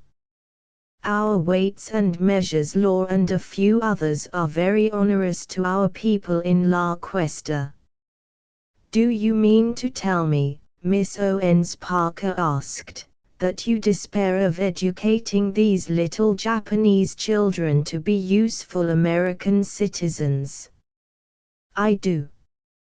The Buddhist school over yonder is teaching them to be Japanese citizens. Under Japanese law, all Japanese remain Japanese citizens at heart, even if they do occasionally vote here. The discipline of my school is very lax, she continued. It would be, of course, in view of the total lack of parental support. In that other school, however, the discipline is excellent. She continued to discourse with them, giving them an intimate picture of life in this little Japan and interesting revelations upon the point of view, family life and business ethics of the parents of her pupils, until it was time to take up school again, when she reluctantly returned to her poorly paid and unappreciated efforts. Well, of course, these people are impossible socially, John Parker admitted magnanimously, but they do know how to make things grow. They are not afraid of hard work. Perhaps that is why they have supplanted the white farmers. Indeed, they do know how, Mr. Parker.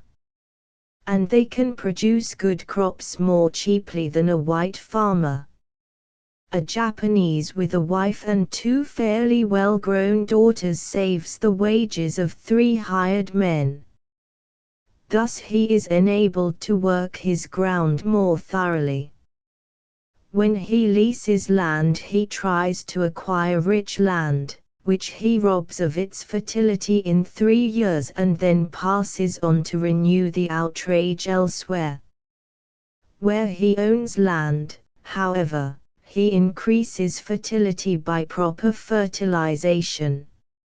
So you do not believe it possible for a white man to compete economically with these people, Farrell? Would you, if you were a white farmer, care to compete with the Japanese farmers of this valley?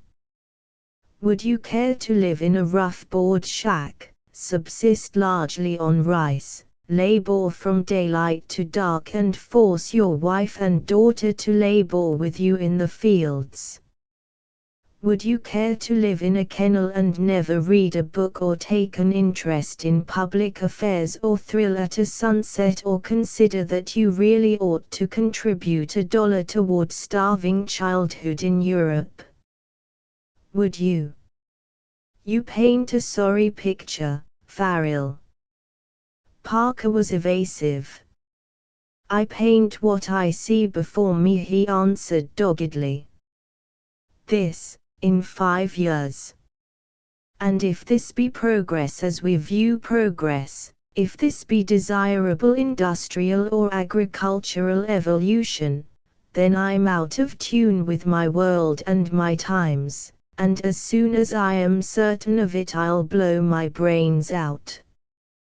Parker chuckled at this outburst and Kay prodded him with her elbow, a warning prod. The conversation languished immediately. Don Mike sat staring out upon the little green farms and the little brown men and women who toiled on them. Angry, Don Mike? The girl asked presently. He bent upon her a glance of infinite sadness. No, my dear girl, just feeling a little depressed. It's hard for a man who loves his country so well that he would gladly die 1,000 dreadful deaths for it, to have to fight the disloyal thought that perhaps, after all, it isn't really worth fighting for and dying for. If we only had the courage and the foresight and the firmness of the Australians and New Zealanders. Why, Kay, those sane people will not even permit an Indian prince, a British subject, forsooth, to enter their country except under bond, and then for 6 months only. When the 6 months have expired, heroes mitm. You couldn't find a Jap in Australia, with a search warrant. But do you hear any Japanese threats of war against Australia for this alleged insult to her national honor? You do not. They save that bunkum for pussyfooting, peace-loving, backward-looking, dollar-worshipping Americans. As a nation we do not wish to be awakened from our complacency, and the old theory that a prophet is without honor in his own country is a true one. So perhaps it would be well if we discuss something else, luncheon, for instance. Attention! Silence in the ranks. Here we are at the Hotel de las Rosas. Having dined his guests, Farrell excused himself, strolled over to the railroad station and arranged with the agent for cattle cars to be spotted in on the siding close to town 3 days later. From the station he repaired to the office of his father's old attorney, where he was closeted some 15 minutes, after which he returned to his guests, awaiting his return on the white hotel veranda. "Have you completed your business?" Parker inquired. "Yes, sir, I have. I have also completed some of yours." Coming away from the office of my attorney, I noticed the office of your attorney right across the hall, so I dropped in and accepted service of the complaint in action for the foreclosure of your confounded old mortgage. This time your suit is going to stick. Furthermore, as I jogged down Main Street, I met Judge Morton, of the Superior Court, and made him promise that if the suit should be filed this afternoon he would take it up on his calendar tomorrow morning and render a judgment in your favor. "By George," Parker declared, apparently puzzled, "one gathers the impression that you relish parting with your patrimony when you actually speed the date of departure." Mrs. Parker took Don Mike by the lapel of his coat. "You have a secret," she charged. He shook his head. "You have," Kay challenged. The intuition of two women cannot be gainsaid. Farrell took each lady by the arm and with high, mincing steps, simulating the utmost caution in his advance, he led them a little way down the veranda out of hearing of the husband and father. "It isn't a secret," he whispered, "because a secret is something which one has a strong desire to conceal.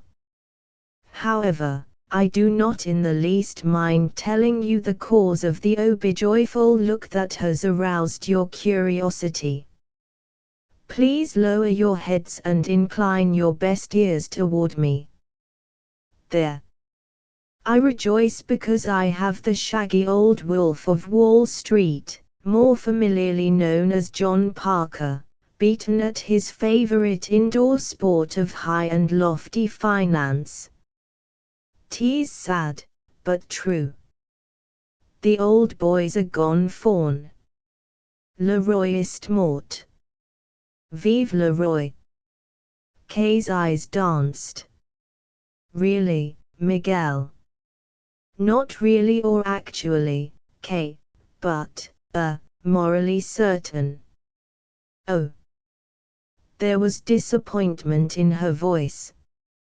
Her mother was looking at Don Mike sharply, shrewdly, but she said nothing, and Farrell had a feeling that his big moment had fallen rather flat.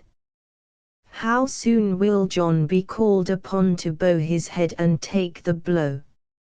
Mrs. Parker finally asked. Much as I sympathize with you, Miguel, I dislike the thought of John hanging in suspense, as it were. Oh, I haven't quite made up my mind, he replied. I could do it within 3 days, I think, but why rush the execution? 3 months hence will be ample time. You see, he confided, I like you all so well that I plan to delay action for 6 months or a year, unless, of course, you are anxious for an excuse to leave the ranch sooner. If you really want to go as soon as possible, of course I'll get busy and cook Senor Parker's goose, but you're incorrigible, the lady declared. Procrastinate, by all means. It would be very lonely for you without us, I'm sure. Indeed, it would be. That portion of me which is Irish would picture my old hacienda alive at night with ghosts and banshees. Mrs. Parker was looking at him thoughtfully, seemingly she was not listening. What she really was doing was saying to herself, what marvelous teeth he has, and what an altogether debonair, captivating young rascal he is, to be sure. I cannot understand why he doesn't melt John's business heart. Can it be that under that gay, smiling, lovable surface John sees something he doesn't quite like? I wonder. As they entered the waiting automobile and started for home, Farrell, who occupied the front seat with the chauffeur, turned and faced the Parkers. From this day forward, he promised them, we are all going to devote ourselves to the serious task of enjoying life to the utmost. For my part, I am not going to talk business or Japanese immigration anymore. Are you all grateful? We are, they cried in unison.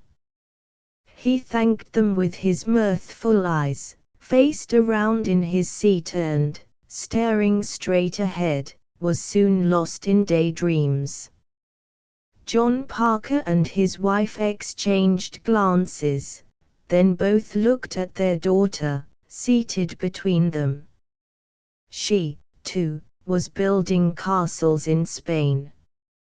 When they alighted from the car before the hacienda, Mrs. Parker lingered until the patio gate had closed on her daughter and Farrell, then she drew her husband down beside her on the bench under the catalpa tree.